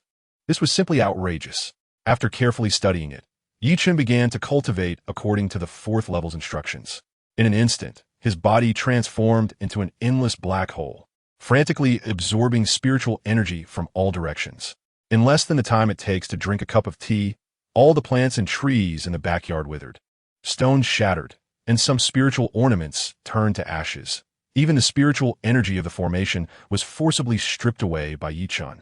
Chen hurriedly stopped, his eyes wide in shock as he scanned the surroundings. The backyard was barren, with not a single blade of grass growing. Fortunately, the formation was still intact. Otherwise, if someone saw it, they would be terrified. How frightening. Chapter 436. The sincerity of Xianin Mountain President Yi. I am here to apologize on behalf of Xianin Mountain. Wei Yuanzhong said with shame. He had a square face, and his demeanor was serious, making him appear to be a reasonable person. Chen pretended to be surprised and said, Elder Wei, what do you mean? I have no grievances with Xianin Mountain. So why do you need to apologize on their behalf? Wei Yuanzhong sighed. Our Xianin Mountain produced the rebellious Tang Zhaoyun, causing much trouble for President Yi. I am truly ashamed. Chen waved his hand generously. Tang Zhaoyun is Tang Zhaoyun, and Xianin Mountain is Xianin Mountain. I have already moved on from dealing with Tang Zhaoyun. Elder Wei shouldn't blame yourself too much. A strange look flashed in Wei Yuanzhong's eyes. Could it be that Chen didn't know that Xianin Mountain had made a big fuss about him? But then again, it made sense. Xianin Mountain had only secretly used the heavenly mechanism divination on Chen, and it was reasonable that Chen was unaware of it. However, since Wei Yuanzhong chose to come and apologize, he must have come with sincere intentions and could not let Chen's ignorance slide. President Yi is magnanimous. I admire you. However, we at Xianin Mountain still feel a bit guilty, Wei Yuanzhong said, taking out an antique wooden box and handing it to Gong Mingjie. This is a small token from Xianin Mountain. President, you must accept it. I hope we can turn enmity into friendship and become friends in the future. Chapter 437. Guanishan Taibai Lake is a scenic spot in Shengwu City, usually bustling with tourists, but tonight it was particularly quiet, as it was reserved by a noble princess. The night breeze gently blew, and the surface of the lake sparkled under the moonlight, as if countless fish were rolling, revealing their white scales. In the pavilion by the lake, Chen leisurely savored fragrant tea, while Yi Ji obediently served him. Yi Ji, do you want to live forever in darkness? Chen suddenly asked. The dark night guards, with their name, seemed destined to live this way. Yi Ji looked up in surprise at Yi Chen and asked, "What do you mean, young master?" "Yi Chen Sigit. I just feel that you are so beautiful and have good talent. You shouldn't be so buried." Yi Ji's face flushed, shyly saying, "Young master, you don't mean to take me as a concubine, do you?" Yi Chen sprayed the tea he had just sipped, looking at Yi Ji in astonishment. He never expected that the usually serious and cold Yi Ji had a naive little deer hidden in her heart. This was getting interesting. "Are you willing?" Yi Chen asked tentatively. Night Ji immediately lowered her head, her face turning red to the roots of her ears, and weakly said, "The servant is already the young master's person. Whatever the young master decides to do with the servant will obey." Chapter 438. Willful Guan Yishan was horrified. The words from the outside world weighed heavily on him, making him dizzy. He had long since cast aside the identity of an outsider, and now to have it mentioned and exposed was undoubtedly a bolt from the blue. Night Ji was equally stunned. The term the outside world was too distant for her. Why did the young master conclude that he was from the outside world based solely on Guan Yishan's youthful experiences? "Who exactly are you?" Guan Yishan asked again, this time completely different from before. This time it was filled with shock and a strong sense of wariness. As an outsider, he had always looked down on the people of Yunming's with a sense of superiority. The person before him was the only one who made him feel wary. Yi Chen remained silent, only coldly staring at him. Guan Yishan took a deep breath and helplessly said, "You don't have to speak. I truly mean no harm. I highly regard that young girl's abilities and potential." Yi Chen said leisurely, "Show your sincerity." Guan Yishan was taken aback and then overjoyed. "You don't oppose?" Yi Chen replied, "If you truly care for her and can provide her with great help, why would I oppose?" Chapter 439. A good gun. The Zicheng Hall is the place specifically used by the palace to host grand banquets. Due to the emperor's poor health, there hadn't been a grand banquet in the palace for many years, and Zicheng Hall had been vacant for a long time. However, today the Zicheng Hall was very lively, as young talents from various states and major forces arrived one after another, and by noon it was already bustling with activity, with no empty seats. Everyone enjoyed the unique delicacies of the palace and appreciated the beautiful dances and melodious music performed by the imperial dancers and musicians. When Yi Chen, Huang Yinyan, and Nangong Yue arrived, all the contestants participating in the martial arts conference had also gathered. As the music stopped and the musicians and dancers retreated to the side hall, Yi Chen led everyone to the center of the hall, cupping his fists and bowing politely to everyone present, saying, "The princess of the state has important matters to attend to, so I will temporarily host everyone on her behalf. Please feel free to drink and chat without any restraint." Jiang Churen held the martial arts conference not only to intimidate the petty characters, but also to win over various forces, which is why she organized this banquet before the conference to welcome everyone. The princess of the state didn't come? Many people showed expressions of disappointment. Chapter 440. The two beauties strike. Could it be him? Facing the disciples of the Sacred Sword sect, the disciples of the Purple Cloud sect sat opposite them. The genius Guan Yishan from the Purple Cloud sect stared at Yi Chen, always feeling a sense of familiarity about him. Last night, after returning home, he tossed and turned, and only later realized that the person he met seemed to be wearing a human skin mask. Although the mask was very exquisite and could almost pass for real, it still had some flaws. While it might be hard for an average person to detect the oddities, Guan Yishan still noticed something unusual. That was the facial expressions of the person from last night, which seemed somewhat stiff. Just now, Yi Chen had his back to him, and without seeing his appearance, but relying on his feelings, he really felt it was quite similar. Of course, this was just Guan Yishan's feeling. If he were to list the similarities between the two, he couldn't articulate it. Besides their similar builds, their auras were completely different. Did he discover me? Yi Chen turned to look at Guan Yishan, politely smiling and nodding as a greeting, and then subtly moved away, leaving no trace of a flaw. Guan Yishan didn't even have the opportunity to gaze into Yi Chen's eyes. With just a glance, Yi Chen confirmed that Guan Yishan was merely suspicious and had not recognized him. Chapter 441. So dominant, this is simply a great humiliation. Ji Qixing nearly bit his teeth to pieces but dared not act recklessly. "Miss Huang, I'm sorry for dirtying your hands." Ji Qixing lowered his head in apology. "You shouldn't apologize to me," Huang Yinyan huffed. Ji Qixing glanced at the lofty Yi Chen and with difficulty said, "Young Master Yi, I'm sorry." "President Nangong, Miss Huang, are you both satisfied now?" Hang Dao said coldly. Huang Yinyan and Nangong Yuiwei exchanged glances, said nothing, and floated back to their positions. Useless thing.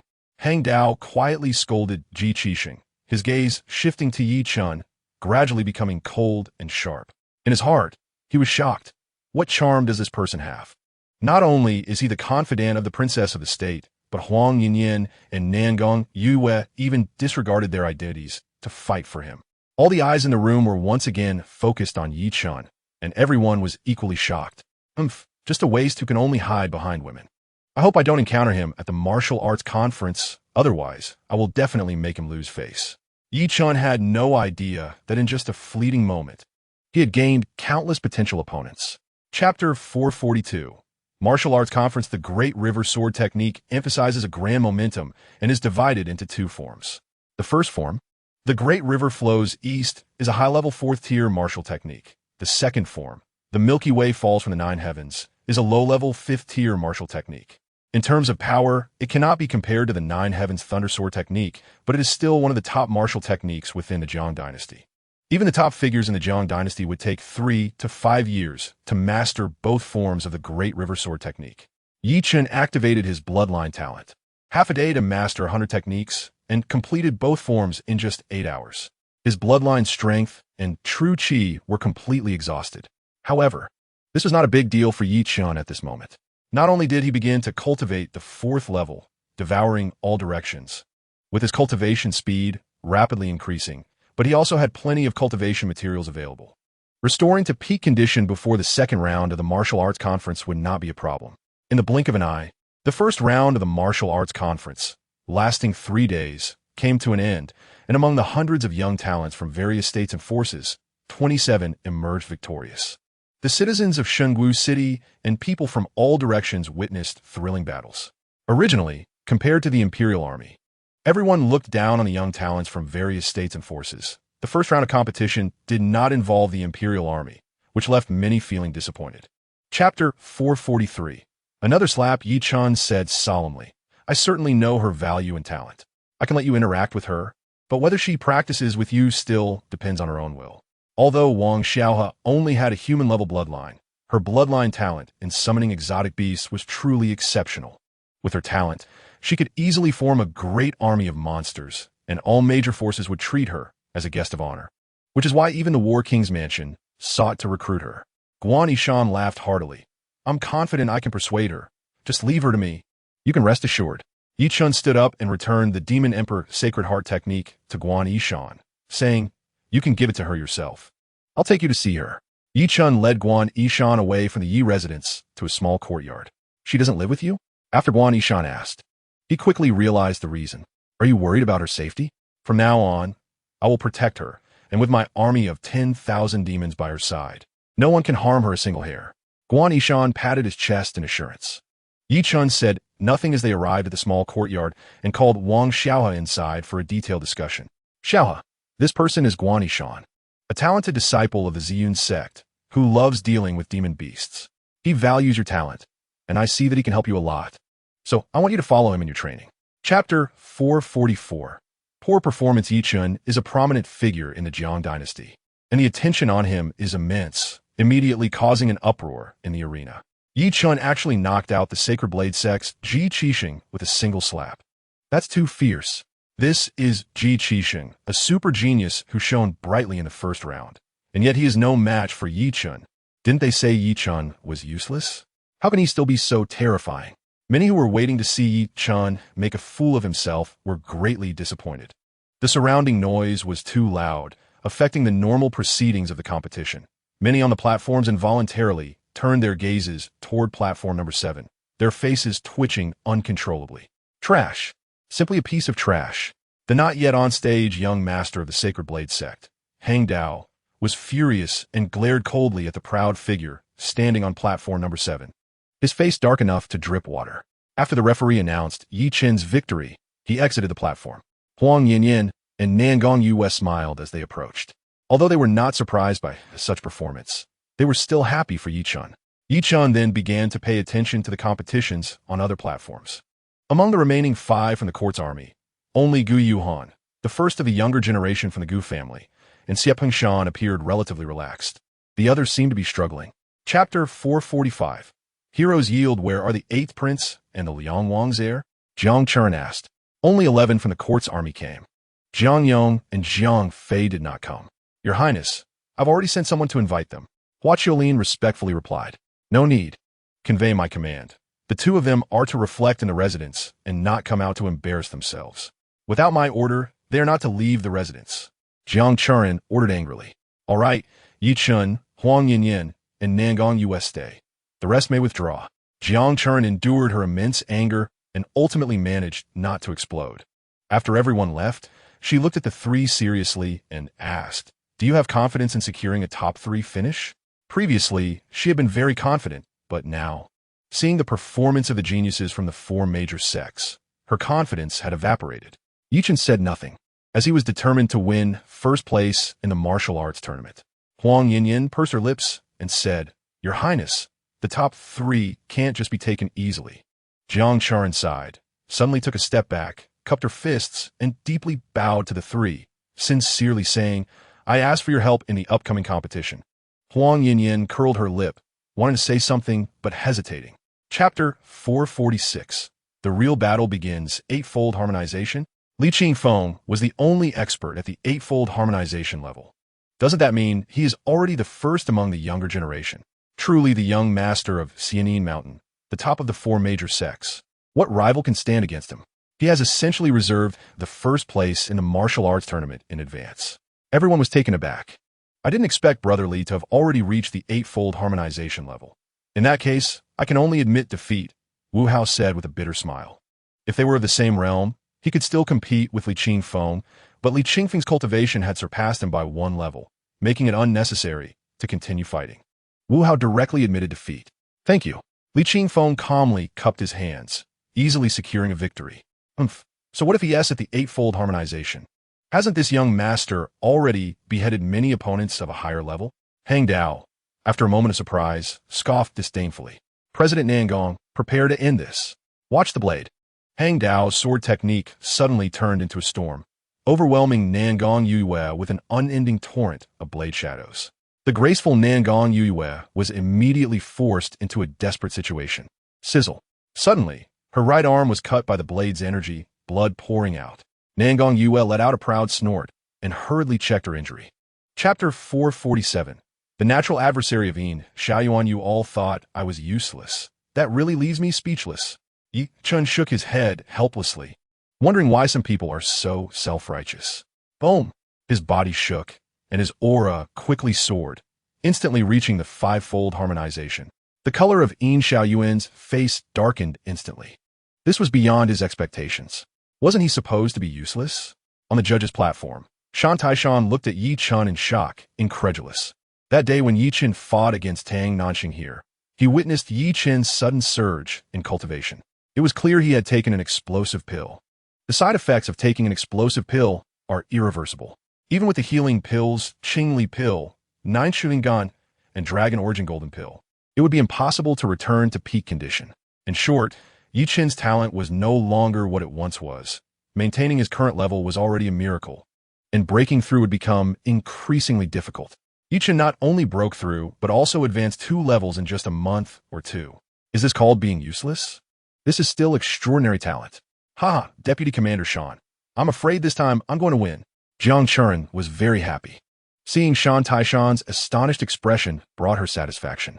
Chapter 448. Shan Taishan becomes silent. How long has it been? Young friend, he has already mastered the rolling Great River and east-flowing water. This talent is truly... Huang Jianjiu found himself at a loss for words. He could no longer describe Yi Chen's astonishing talent and his own turbulent emotions. Is he human or a monster? Huang Yinyin's beautiful eyes sparkled, her facial expression changing unpredictably. Finally, she bit her lower lip, looking extremely charming. Rolling Great River and east-flowing water? How does it possess the power of a 5th-tier, low-level martial skill? Shan Taishan suddenly stood up, finally unable to maintain his composure, exclaiming in surprise. The Shan family and the Huang family are both among the 5 great families and know each other very well. Shan Taishan immediately recognized that this was the rolling Great River and east-flowing water, but its power had increased a level. Because rolling Great River and east-flowing water is a fourth-tier advanced martial skill. Deputy Commander Chen, mind your manners. Jiang Chuan reprimanded sternly, though she was secretly delighted. With such a mighty sword technique, can I withstand it? Li Qingfeng, Guan Yishan, Wu Hao, and others all had serious expressions, their eyes fixed intensely on the arena, their shock reaching an unprecedented level. Fortunately, I didn't challenge him, otherwise I would have been defeated terribly. Yang Ming, a disciple of the Ziyun sect, secretly felt relieved. Chapter 449. The Peak Battle. Hang Dao. Yi Chun and the Huang family were all furious. Hang Dao was too despicable. Huang Yinyan had already admitted defeat. Yet he still struck ruthlessly. This wasn't a life-and-death battle. It was a competition. Once one side admitted defeat, the other side should stop. Hang Dao's actions were not only vicious, but also despicable and shameless. Jiang Chuan was so angry that she stood up, and Shan Taishan sarcastically said, "Your Highness, in a competition, blades have no eyes. Casualties are inevitable. As the regent, you should remain calm." Jiang Chuan shot a cold glare at Shan Taishan and had to sit back down. "Miss Huang, I'm terribly sorry. I didn't hear clearly just now." Hang Dao looked down at the injured Huang Yinyan with a playful expression. Huang Yinyan, covering her wound, slowly stood up and huffed. "Very well, Hang Dao. I will remember this strike." Huang Yinyan left the arena and returned to the observation platform. Yi Chun, Nangong Yue, Huang Jinjiu, and others from the Huang family immediately surrounded her. Upon seeing the injury on Huang Yinyan's arm, many gasped. It was much worse than Nangong Yue's previous injury. With bones exposed, "I'll heal your injury," Yi Chun said with concern. "You still need to continue fighting. What are you healing for?" "I'm fine, you don't need to worry." Huang Yinyan glanced at Yi Chun. Although her words were harsh, she was thinking of him. Chapter 450. Yi Chun vs Hang Dao. Boom, boom, boom. The sound of war drums shook the heavens, like thousands of troops in battle. Woo, woo, woo. The sound of horns echoed long, creating a tense and murderous atmosphere. Yi Chun and Hang Dao faced each other from a distance, and suddenly, a sharp cold light flashed in both their eyes, and they moved simultaneously. The Holy Blade's three absolute moves, sweeping through the armies. Hang Dao wielded his precious sword, spinning and sweeping out. The terrifying sword energy swept across the world. Whoosh! Yi Chun transformed into a beam of sword light, soaring into the sky. Soaring to a height of 100 zhong, he then dove downward. The sword pointed at the vast earth. Perhaps the Milky Way was falling from the heavens. Boom! With a loud noise. It was as if the Milky Way poured down from the 9 heavens, dazzling white light piercing the eyes, causing the sun above to dim. Countless people raised their hands to shield their eyes, unable to bear the extreme brightness. Amidst the strong light, dozens of sword energies gathered, crashing toward the arena like a waterfall. The small space of the arena was entirely within the collision range of the sword energy. What? Huang Jinjiu was dumbfounded. In just over 20 days, Yi Chun had fully mastered the first form of the Great River sword technique, the rolling Great River eastward, which was already a miracle.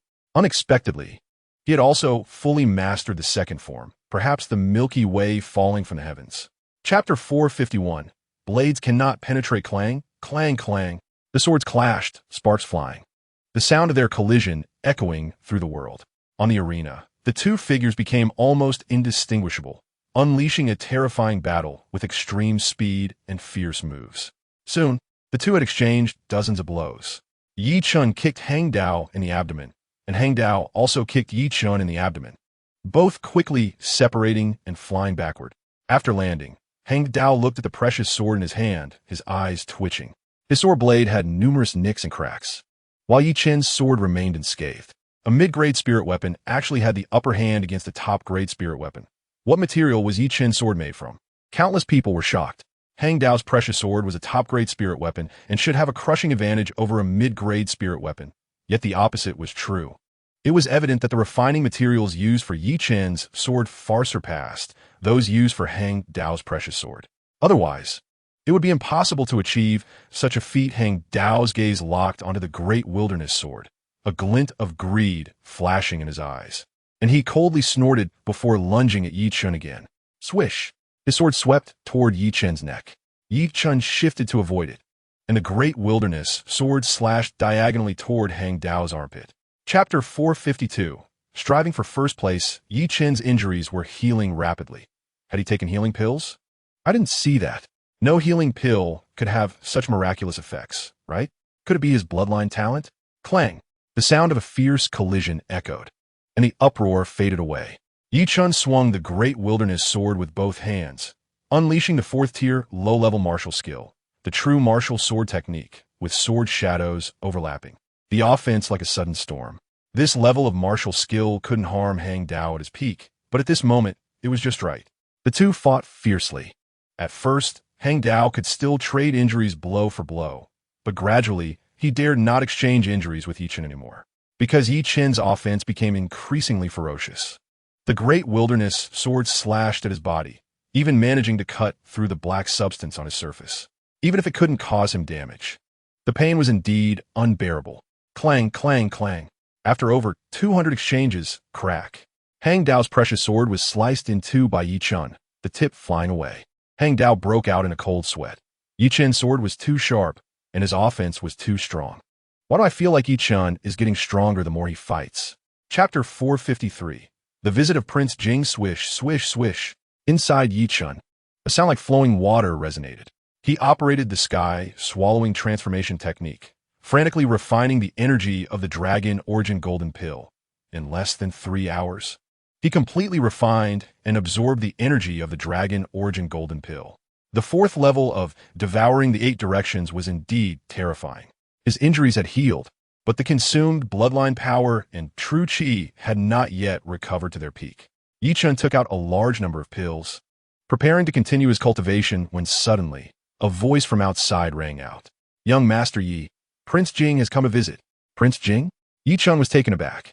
This was unexpected. Only someone of Prince Jing's status would come to visit, which is why Huang Yu would disturb Yi Chen. Ordinary visitors would be directly turned away. Prince Jing was the younger brother of the current emperor, a figure who stood above all others except the emperor.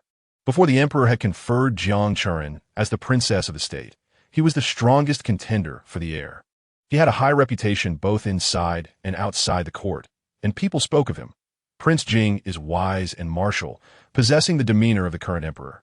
Even now, with the princess of the state managing the government, many still supported Prince Jing. Originally, Yi Chen had no interest in participating in the struggle for imperial power. But Prince Jing was two-faced. On the surface, he appeared wise and benevolent, but behind the scenes, he associated with poisonous demons and other vile characters. Chapter 454. The Reward Before Dawn. Huang Yinyan rode a Chilan beast, and Nangong Yue arrived in a treasure carriage, both appearing at the door of Ye's residence. "Sister Yue, you came quite early," Huang Yinyan said unhappily. Sister Huang didn't come late either. Nangong Yue replied lightly. The two looked at the tightly closed door of the Yi residence, momentarily speechless. Glop, glop, glop. A horse-drawn carriage circled from the side of the Yi residence to the front gate, driven by Huang Yu, instantly attracting the attention of the two beauties. "Brother Huang Yu, what happened? Are you hurt?" Huang Yinyan's expression changed drastically. Huang Yu's complexion was not good. His breath was weak, clearly having sustained serious injuries. Nangong Yue's face also changed drastically as she fixed her gaze on Huang Yu.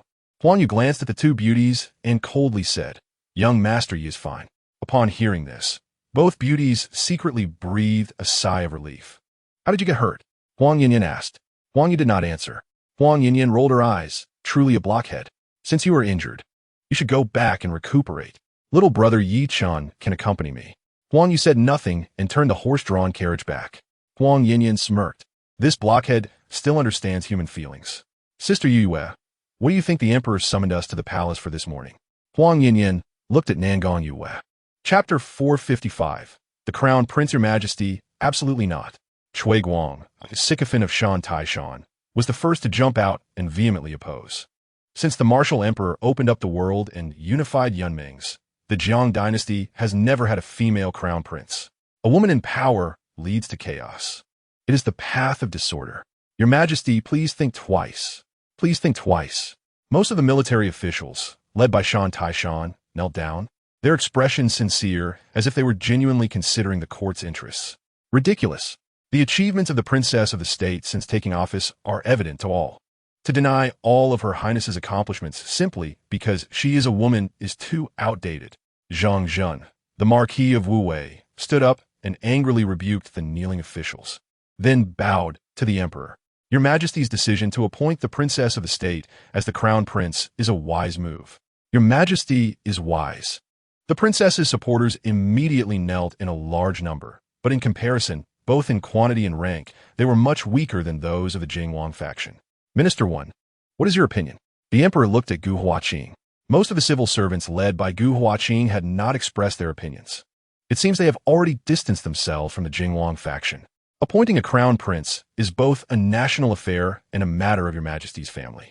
This minister naturally follows Your Majesty's orders and does not dare to speak recklessly. Gu Huaqing said respectfully.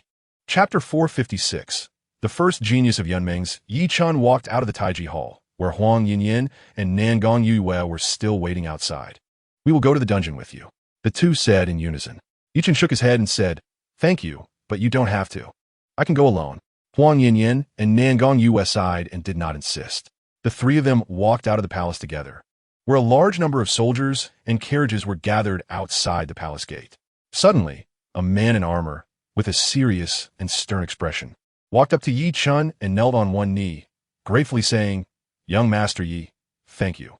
From now on, my life belongs to you. Senior Ma, there is no need for that. Please get up. This person was none other than the former horse servant, now the commander of the Imperial Guards, Ma Shisan. Let's go pick up Teacher Shun, Yi Chen said.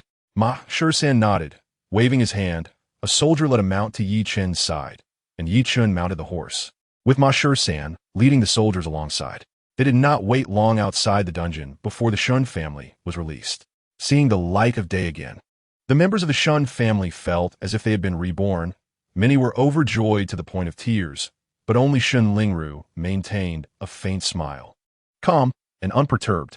Yi Chen, thank you for saving our Shun family. Shun Lingru bowed gracefully to Yi Chen, expressing her heartfelt gratitude. Chapter 457. Manipulating Hua Qiulin. After Yi Chen left the customs, he hurried to the Tianwu Chamber of Commerce and met with Nangong Yue. He discussed the situation regarding the fragment with Nangong Yue, and after listening, she said, based on your description, if I'm not mistaken, that fragment should be a piece of the Hunyuan Spirit Pearl. Hunyuan Spirit Pearl? This was the first time Yi Chen had heard this name. Nangong Yue nodded and said, the Hunyuan Spirit Pearl is a gem formed from the essence of heaven and earth, evolved over millions of years, containing pure spiritual power, and is known as one of the most suitable cultivation materials in the world. Long ago, we in Yunmeng's also had this treasure, but it gradually became extinct, and now it seems only the royal family might possess it. Yi Chen nodded. No wonder he had never heard of it. It had become extinct. You know so much. Yue, Yi Chen praised. I have just read a few inconsequential books. Nangong Yue humbly replied. By the way, young Master Yi, how is your injury? Nangong Yue showed concern. It's already fine. Yi Chen similed. Nangong Yue was completely relieved. Reporting to the President Yi. The commander of the Phoenix Guards says that the Crown Princess requests President Yi to enter the palace for an important matter. Xinjing's voice came from outside. Chapter 458. Taking risks. It's the son of Jing Wang, Jiang Chan. He has captured my brother and is using my brother's life to coerce me into faking an imperial decree, waiting for you to lay your guard down and then kill you. But Marquis Yangwu, I never thought of killing you, nor did I ever think of betraying Her Highness the Crown Princess. I just wanted to take you to a deserted place first and then find a way to negotiate with Jiang Chan to rescue my brother. Hua Qiulin said shamefully. She now realized that Yi Chen had been testing her. Yi Chen was not interested in her beauty, nor did he intend to betray Jiang Chen. Naive. Yi Chen said bluntly, do you think your plan can succeed? From the moment I followed you out of the Tianwu Chamber of Commerce, spies from the Jingwang's residence have been watching in the dark. You think you can succeed? Moreover, even if you killed me, do you think Jiang Chan would release your brother? Don't be naive. They will silence you. Hua Qiulin immediately broke out in a cold sweat, murmuring, then what should I do? From now on, listen to me. I will arrange everything. Yi Chen said decisively. Hua Qiulin nodded. She had no choice but to obey. Yi Chen quickly outlined his plan, and Hua Qiulin exclaimed, you want to take risks? Chapter 459. It's all small tricks originally.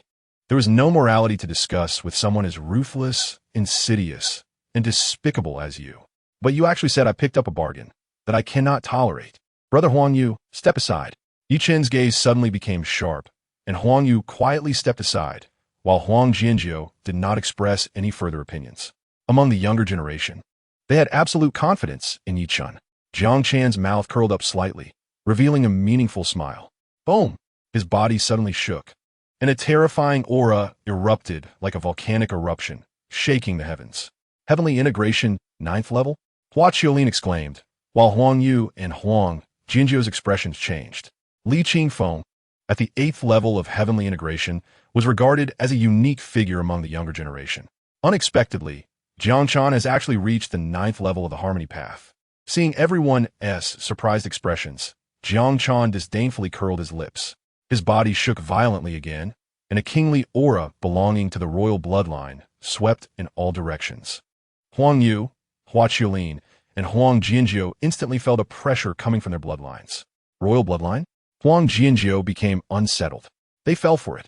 They had been tricked by Jiang Chan's provocation. 9th level of the harmony path, royal bloodline. Can Yi Chen really defeat Jiang Chan? Chapter 460. The uncontrolled King Jing, the head of the guards of the Jing Wangfu, charged straight in and quickly arrived at the back courtyard entrance. Their momentum was like a flood, suddenly crashing into a wall.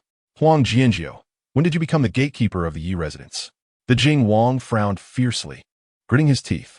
He finally understood why Jiang Chan, with Jiang Gu assisting him, could still make mistakes. It must be that old bastard causing trouble. I just happened to come to discuss swordsmanship with young friend Yi. Do I need to go through the Jing Wang as approval for that? It's you, Jing Wang, who has led your troops to attack the Yi residence. What do you want? Huang Jianjiu snorted. What do you think I want? The Jing Wang was furious. Swish, swish, swish. 4 oddly shaped figures sprang out from behind the Jing Wang. An old hunchback, a one-eyed old woman, a skinny monk, and a chubby boy in a red belly band.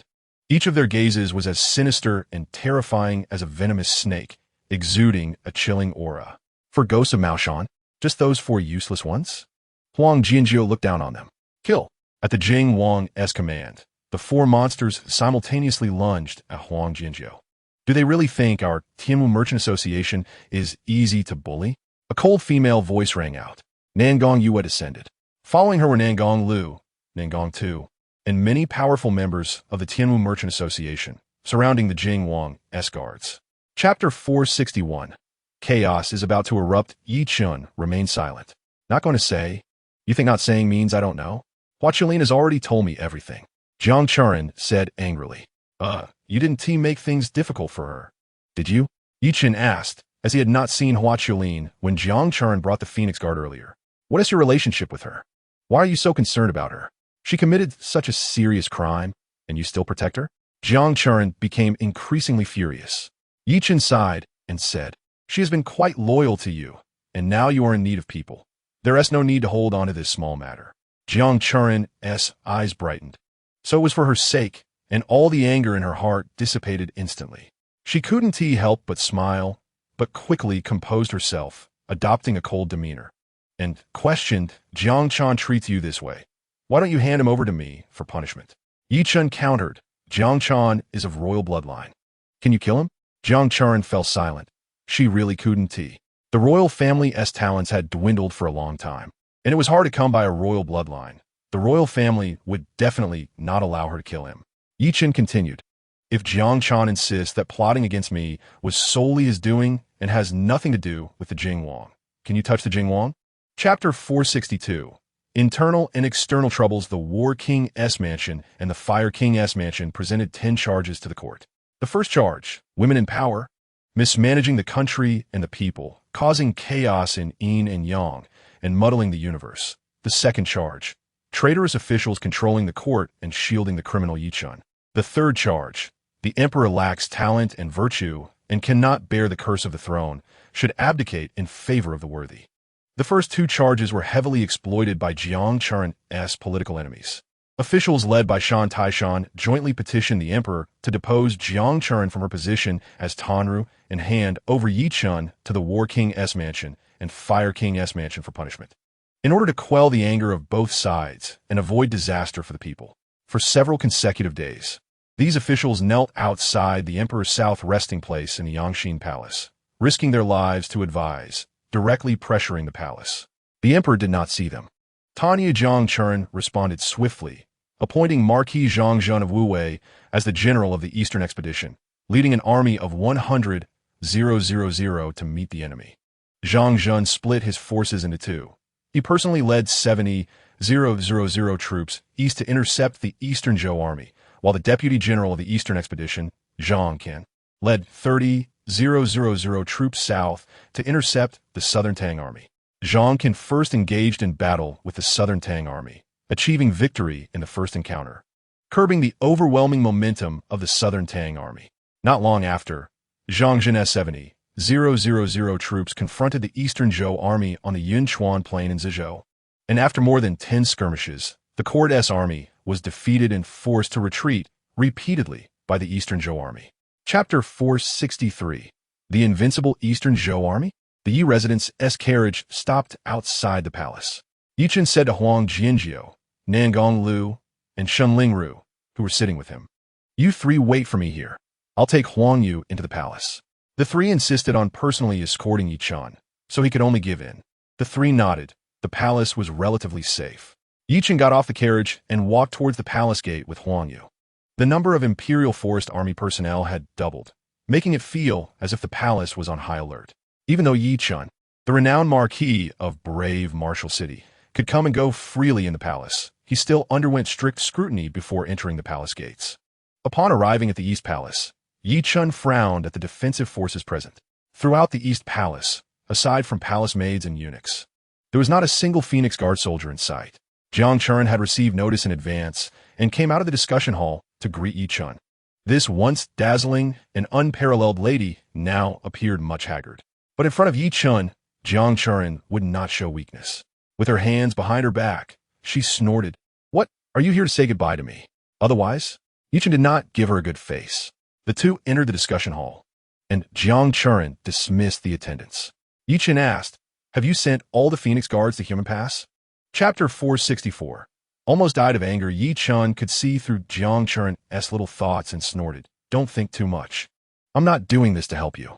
You know better than anyone about my grudges with Zhou Rushan. I have a fated battle with him. Now, the time has come." Jiang Chen gritted her silver teeth and said slowly, "You're going to your death. What does that have to do with you?" Yi Chen glared at Jiang Chen. "You Jiang Chen almost made me die of anger. If you can't mobilize the troops, I'll have to go to Human Pass alone." Yi Chen turned to leave.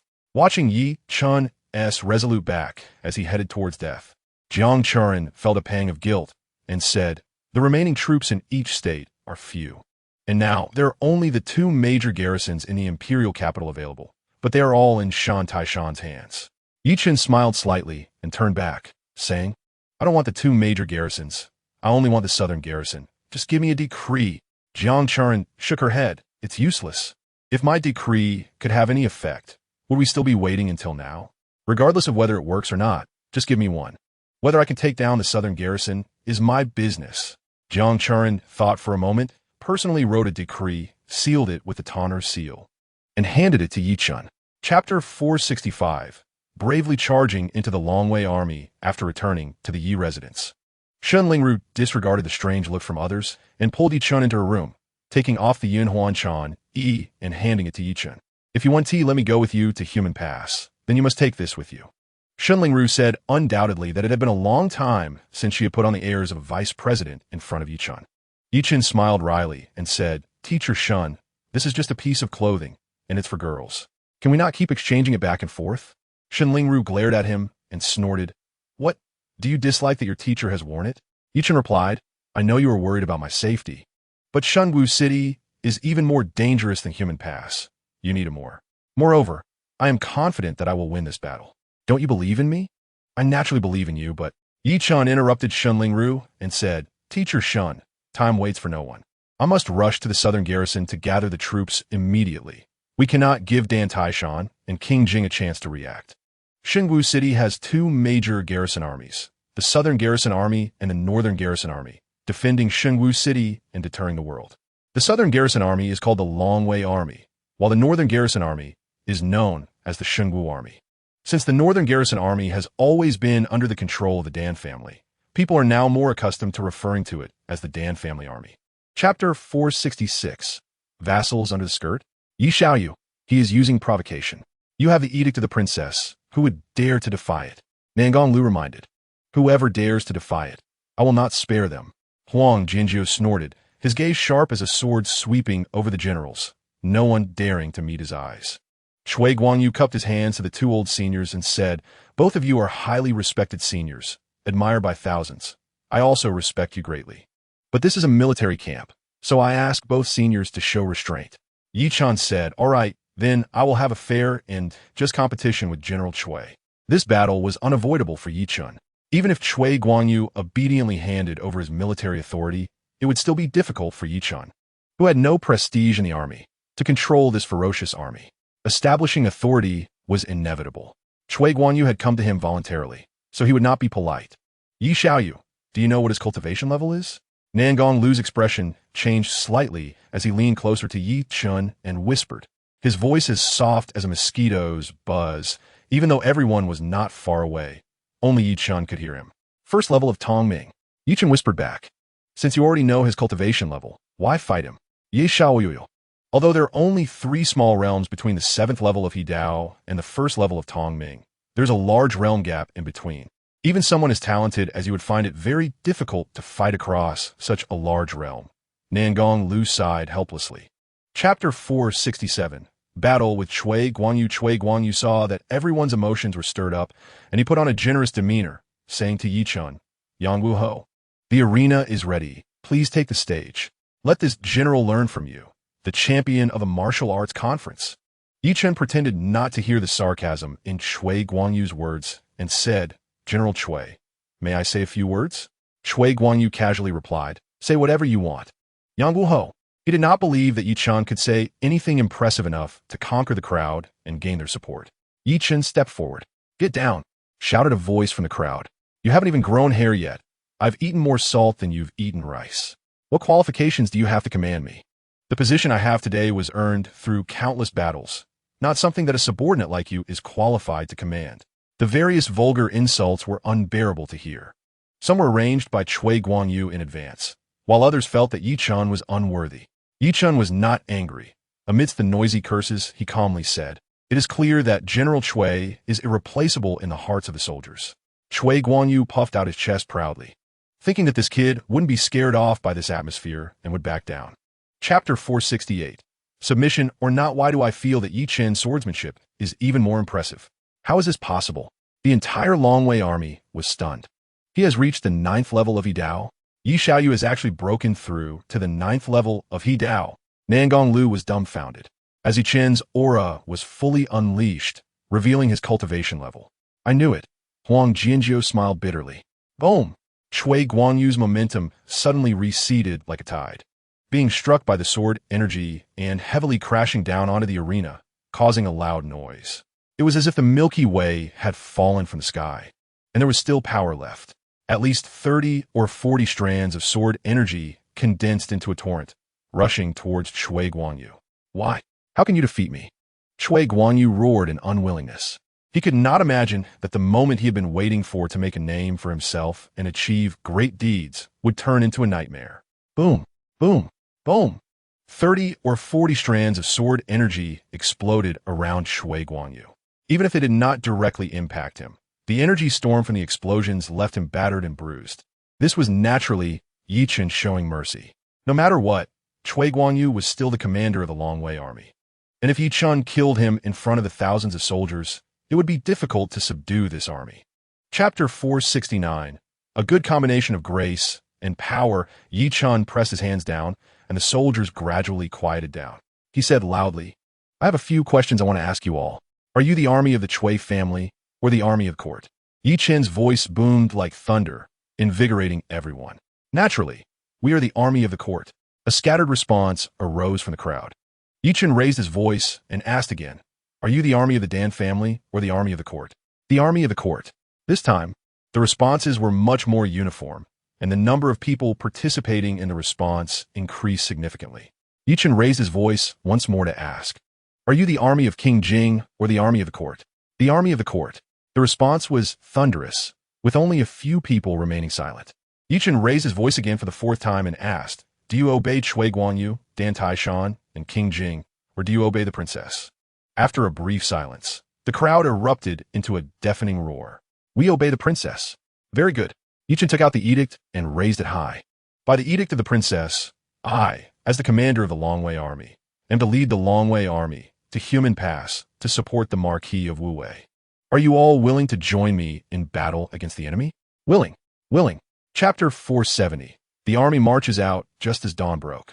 A group of people appeared outside the Longwei army camp. After receiving the report, Chen personally went out to welcome them. The visitors were from the Shen family. A total of 45 people, led by Shen Yuanxiu, and even the Pearl of the Shen family, Shen Yuxuan, was present. They wanted to enlist and follow Chen to Human Pass to resist the enemy. Chen naturally welcomed them warmly. Not long after, another group came to join, led by Xie Pengshan, Ding Jun, and others from the Yunming Academy, and Chen welcomed them as well. Wei Yao, Gu Wei, Ding Jun, and Xie Pengshan were now also under Jiang Churen's command, but their studies were not yet complete, so they remained at Yunming Academy. Once their studies were finished, they could serve in the court and assist Jiang Churen. Their enlistment at this time showed that they were also passionate young talents.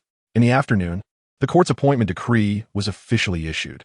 Chen was officially appointed as the Grand Marshal of Longwei, not only commanding the Longwei army, but also having the authority to deploy Zhang Zhen's troops upon reaching Human Pass.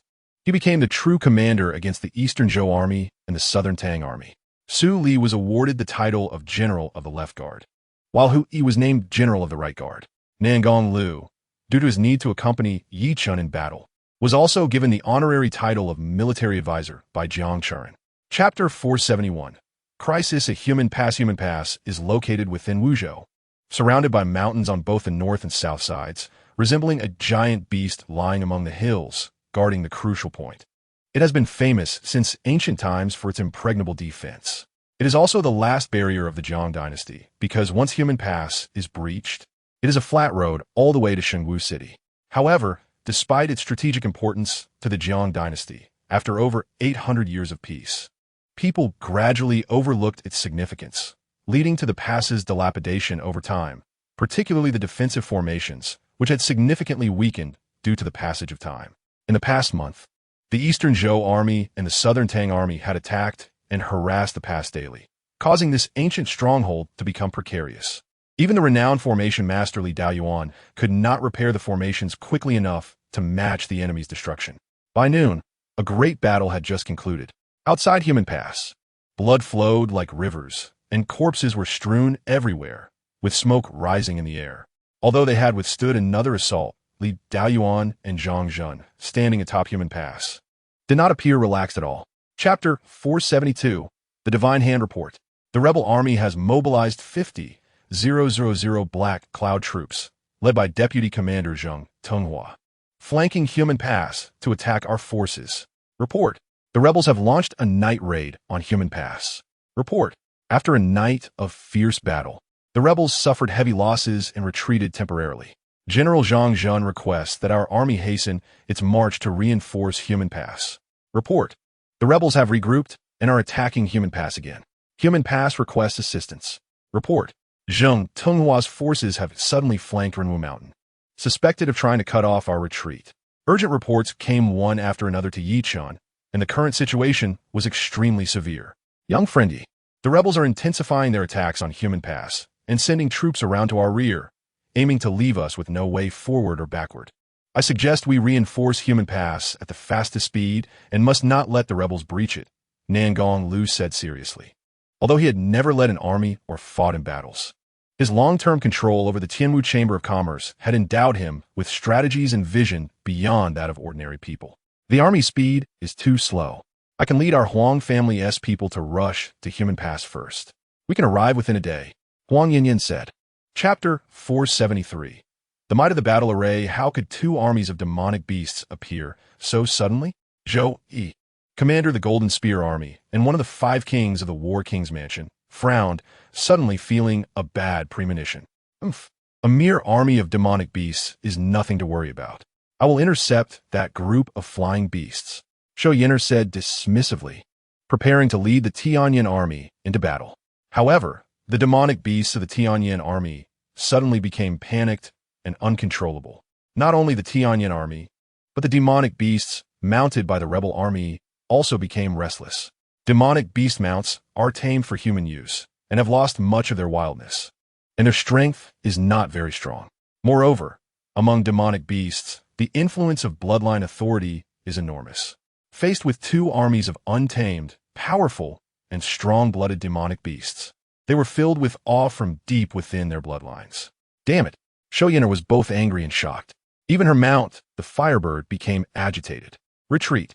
Zhou expression grew serious. The situation on their side had already fallen into chaos. It was not suitable to continue fighting. Meanwhile, signals to retreat were sounded from the Eastern Zhou army's camp in the rear. They had no choice but to fall back to their camp. The two armies of demonic beasts did not pursue, but lined up outside Human Pass, gazing menacingly in the direction of the rebels, forming an impenetrable barrier. Chapter 474. A great victory in the first battle. The battle array possesses the power to turn decay into magic, gathering the strength of all beings to unleash terrifying might. Strong individuals like Nangong Lu are nearly invincible in one-on-one combat, but when facing thousands of troops, they must avoid their sharpness. This is also why the current emperor, despite being gravely ill and with little strength left, can still sit firmly on the dragon throne, as long as one possesses a powerful army. Even a person who is powerless can become a local tyrant. Defensive battle array. Yi Chen ordered, and thousands of soldiers immediately moved, forming circles to protect Yi Chen within. Each soldier steadied their stance, holding shields while long spears thrust out from between shields. At the same time, they circulated their true energy. Boom! The heavens and earth shook, and a massive bowl-shaped shield formed, enveloping the Long Wei army. As everyone continuously urged their true energy, the bowl-shaped shield grew stronger, thicker, and harder, appearing unbreakable. Among the 100,000 soldiers of the Long Wei army, over 90 had cultivation levels below the Void Realm. However, with thousands of people exerting their strength simultaneously and reinforced by the battle array, their power was beyond imagination. It can be said that within the Jiang dynasty, no one could break through the defensive battle array of the Long Wei army with just one person's strength. Chapter 475. Hope. The sky was clear, but inside and outside Human Pass, the situation was bleak. This crumbling pass had no idea how many times it had repelled enemies at its gates. The rebel army's assault on Human Pass failed once again, and the retreat signal was sounded. On the walls of Human Pass, Guan Yishan gazed at the retreating rebel army, his expression extremely grave and serious. How could such a powerful battle array exist within the Yunmeng Marsh? Guan Yishan had always prided himself on the fact that his myriad demons army was absolutely the strongest army within Yunmeng Marsh, even more so than the famed Shan family army. However, after multiple encounters with the Eastern Zhou army over these 3 days, he realized that there are always people beyond people and mountains beyond mountains. The Eastern Zhou army was incredibly powerful, and their various battle arrays were remarkable. If it were not for the innate intimidation that the myriad demons army had over the Eastern Zhou army's demonic beast mounts, and the fact that every demonic beast in the myriad demons army was carefully selected, they might not have been able to hold out for so long. Meanwhile, on the Eastern Zhou army side, everyone was gritting their teeth in anger. Damn it! A mere army of less than 5,000 demonic beasts has blocked us for 3 days. Once Human Pass falls, I will tear Guan Yishan to pieces. Shoyinner was extremely furious. The greatest advantage of her Tianyan army was its agile and versatile demonic bird mounts. However, under the intimidation of the myriad demons army, their power was greatly diminished. Chapter 476. Yi Chen's decision. After a brief exchange of pleasantries, everyone immediately rushed to the east gate of Human Pass, the main battlefield, where Yi Chen needed to quickly understand the situation. Wang Xiaohua hung onto Yi Chen's arm like an accessory, and Yi Chen naturally allowed her to do so. The situation at Human Pass was even worse than Yi Chen had anticipated. The city walls had fallen into disrepair over the years and were almost defenseless, and the formation had only one remaining remnant. After learning the specifics, Yi Chen summoned the commanders of various divisions to the temporary commander's office to discuss countermeasures. Each division reported their current troop situation first. Zhang Zhun stood up first to report. Reporting to the Grand Marshal, Human Pass currently has only 7,000 troops left. Both deputy generals of the Eastern Expedition Army have perished in battle, and more than half of the remaining soldiers are old, weak, ill, or disabled. Only 3,000 troops are actually usable. Zhang Zhen felt deeply ashamed. He had led an army of 100,000, recruited many along the way. And combined with the original defenders of Human Pass, the total number exceeded 130,000. After the battle, only 7,000 remained, marking one of the most disastrous defeats in the history of the Jiang dynasty. In terms of military performance, it would not be an exaggeration to have him executed. However, considering the disparity in strength between the enemy and the allies, it was indeed not easy for Zhang Zhen to hold on until now. General, please sit down. This is not your fault. Yi Chen's secret. Chapter 477. Astonishing secret. Everyone put away their papers and looked at Yi Chen curiously, wondering what secret he had to explain so solemnly. Actually, Zhou Rushing and I are father and son. Yi Chen found it difficult to speak. Everyone stared at Yi Chen in shock, their eyes wide open. This revelation was like a bolt from the blue for those present. The commanders of the Eastern Expedition Army, including Hua Qiulin, felt their heads buzzing. The traitorous chief they hated to the bone and feared so much was actually the father of their commander. What was going on? Guan Yishan, Huang Yinyin, Nangong Qi, and others were dumbfounded. A father-son confrontation seemed surreal. Those who knew about this, like Li Daoyuan and Nangong Yuyue, were also speechless. Why would Yi Chen choose this moment to reveal such a secret? This could shake the morale of the army. Who would dare entrust their life and property to the son of a traitorous chief? Grand Marshal, is this true? Zhang Zhen suddenly stood up, his eyes bloodshot, filled with killing intent. Over 100,000 soldiers of the Eastern Expedition Army had died at the hands of the traitors, and the culprit was Zhou Rushing. Zhang Zhen dreamed of dismembering Zhou Rushing and turning his family to ashes. Now Yi Chen was telling him that he was Zhou Rushing's son. Chapter 478. Father-son confrontation. This formation pattern is vast and profound, with endless mysteries. Without 3 to 5 years, I'm afraid I won't be able to comprehend its essence. Li Daoyuan sighed, deeply fascinated by the formation pattern. Yi Chen didn't know what to say.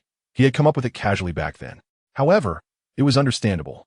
For instance, some people could draw well with little effort due to talent, while others might not be able to create a good drawing even after a lifetime of practice. Moreover, engraving formation patterns was hundreds of times more difficult than drawing. Others could only provide guidance. Whether it succeeded depended on one's own understanding. Therefore, Yi Chen couldn't help Li Daoyuan much. The idea of collaborating with Li Daoyuan to set up the Great Formation was directly dashed. As the commanders of various divisions dispersed, the news that the enemy and ally commanders were father and son spread throughout Human Pass, causing quite a stir. The commanders believed in Yi Chen without doubt, so they spared no effort in explaining and reassuring their subordinates. And soon the turmoil was quelled, bringing hope back to Human Pass. The commanders returned to the temporary commander's office to continue discussing countermeasures against the enemy. General, how many troops do the traitors have left now? Yi Chen asked Zhang Zhen. Without hesitation, Zhang Zhen reported. The Tianyin army has 15,000. The Yinhugo army has 15,000. The Tianling army has 10,000. The Xuanjia army has 10,000. The Jinxiang army has 10,000. And the Heiyun army has 100,000, totaling 160,000 troops. Chapter 479. Is it a human or a ghost? Ha ha ha. Suddenly, Zhang Zhen threw back his head and laughed, tears streaming down his face. He and T laughed so heartily in a long time. His laughter triggered a chain reaction. And soon the entire Human Pass erupted in laughter, the sound echoing through the air. Zhou Rushing frowned tightly. He felt very uncomfortable, as if he were being mocked and ridiculed as a clown. He couldn't understand why they could still laugh, knowing Yi Chen's relationship with him. Even the Eastern Zhou army behind him was confused. Should it be the Eastern Zhou army laughing, since Zhou Rushing and Yi Chen were father and son? Why was it the court army? Was Yi Chen not a hidden pawn planted in the court by Zhou Rushing? But rather Zhou Rushing was the hidden pawn planted in the Eastern Zhou army by Yi Chen? No. Zhou Rushing was the commander of the Eastern Zhou army and the head of the traitors. How could he be someone else's pawn? Many people's minds were boggled. Zhou Rushing, do you want us to lose faith in the Grand Marshal and incite a rebellion? Dream on. The Grand Marshal is a step ahead, predicting that you would use this shameless tactic to sow discord among us, and has already made your relationship public. Now, who in Human Pass doesn't know about the Grand Marshal's relationship with you?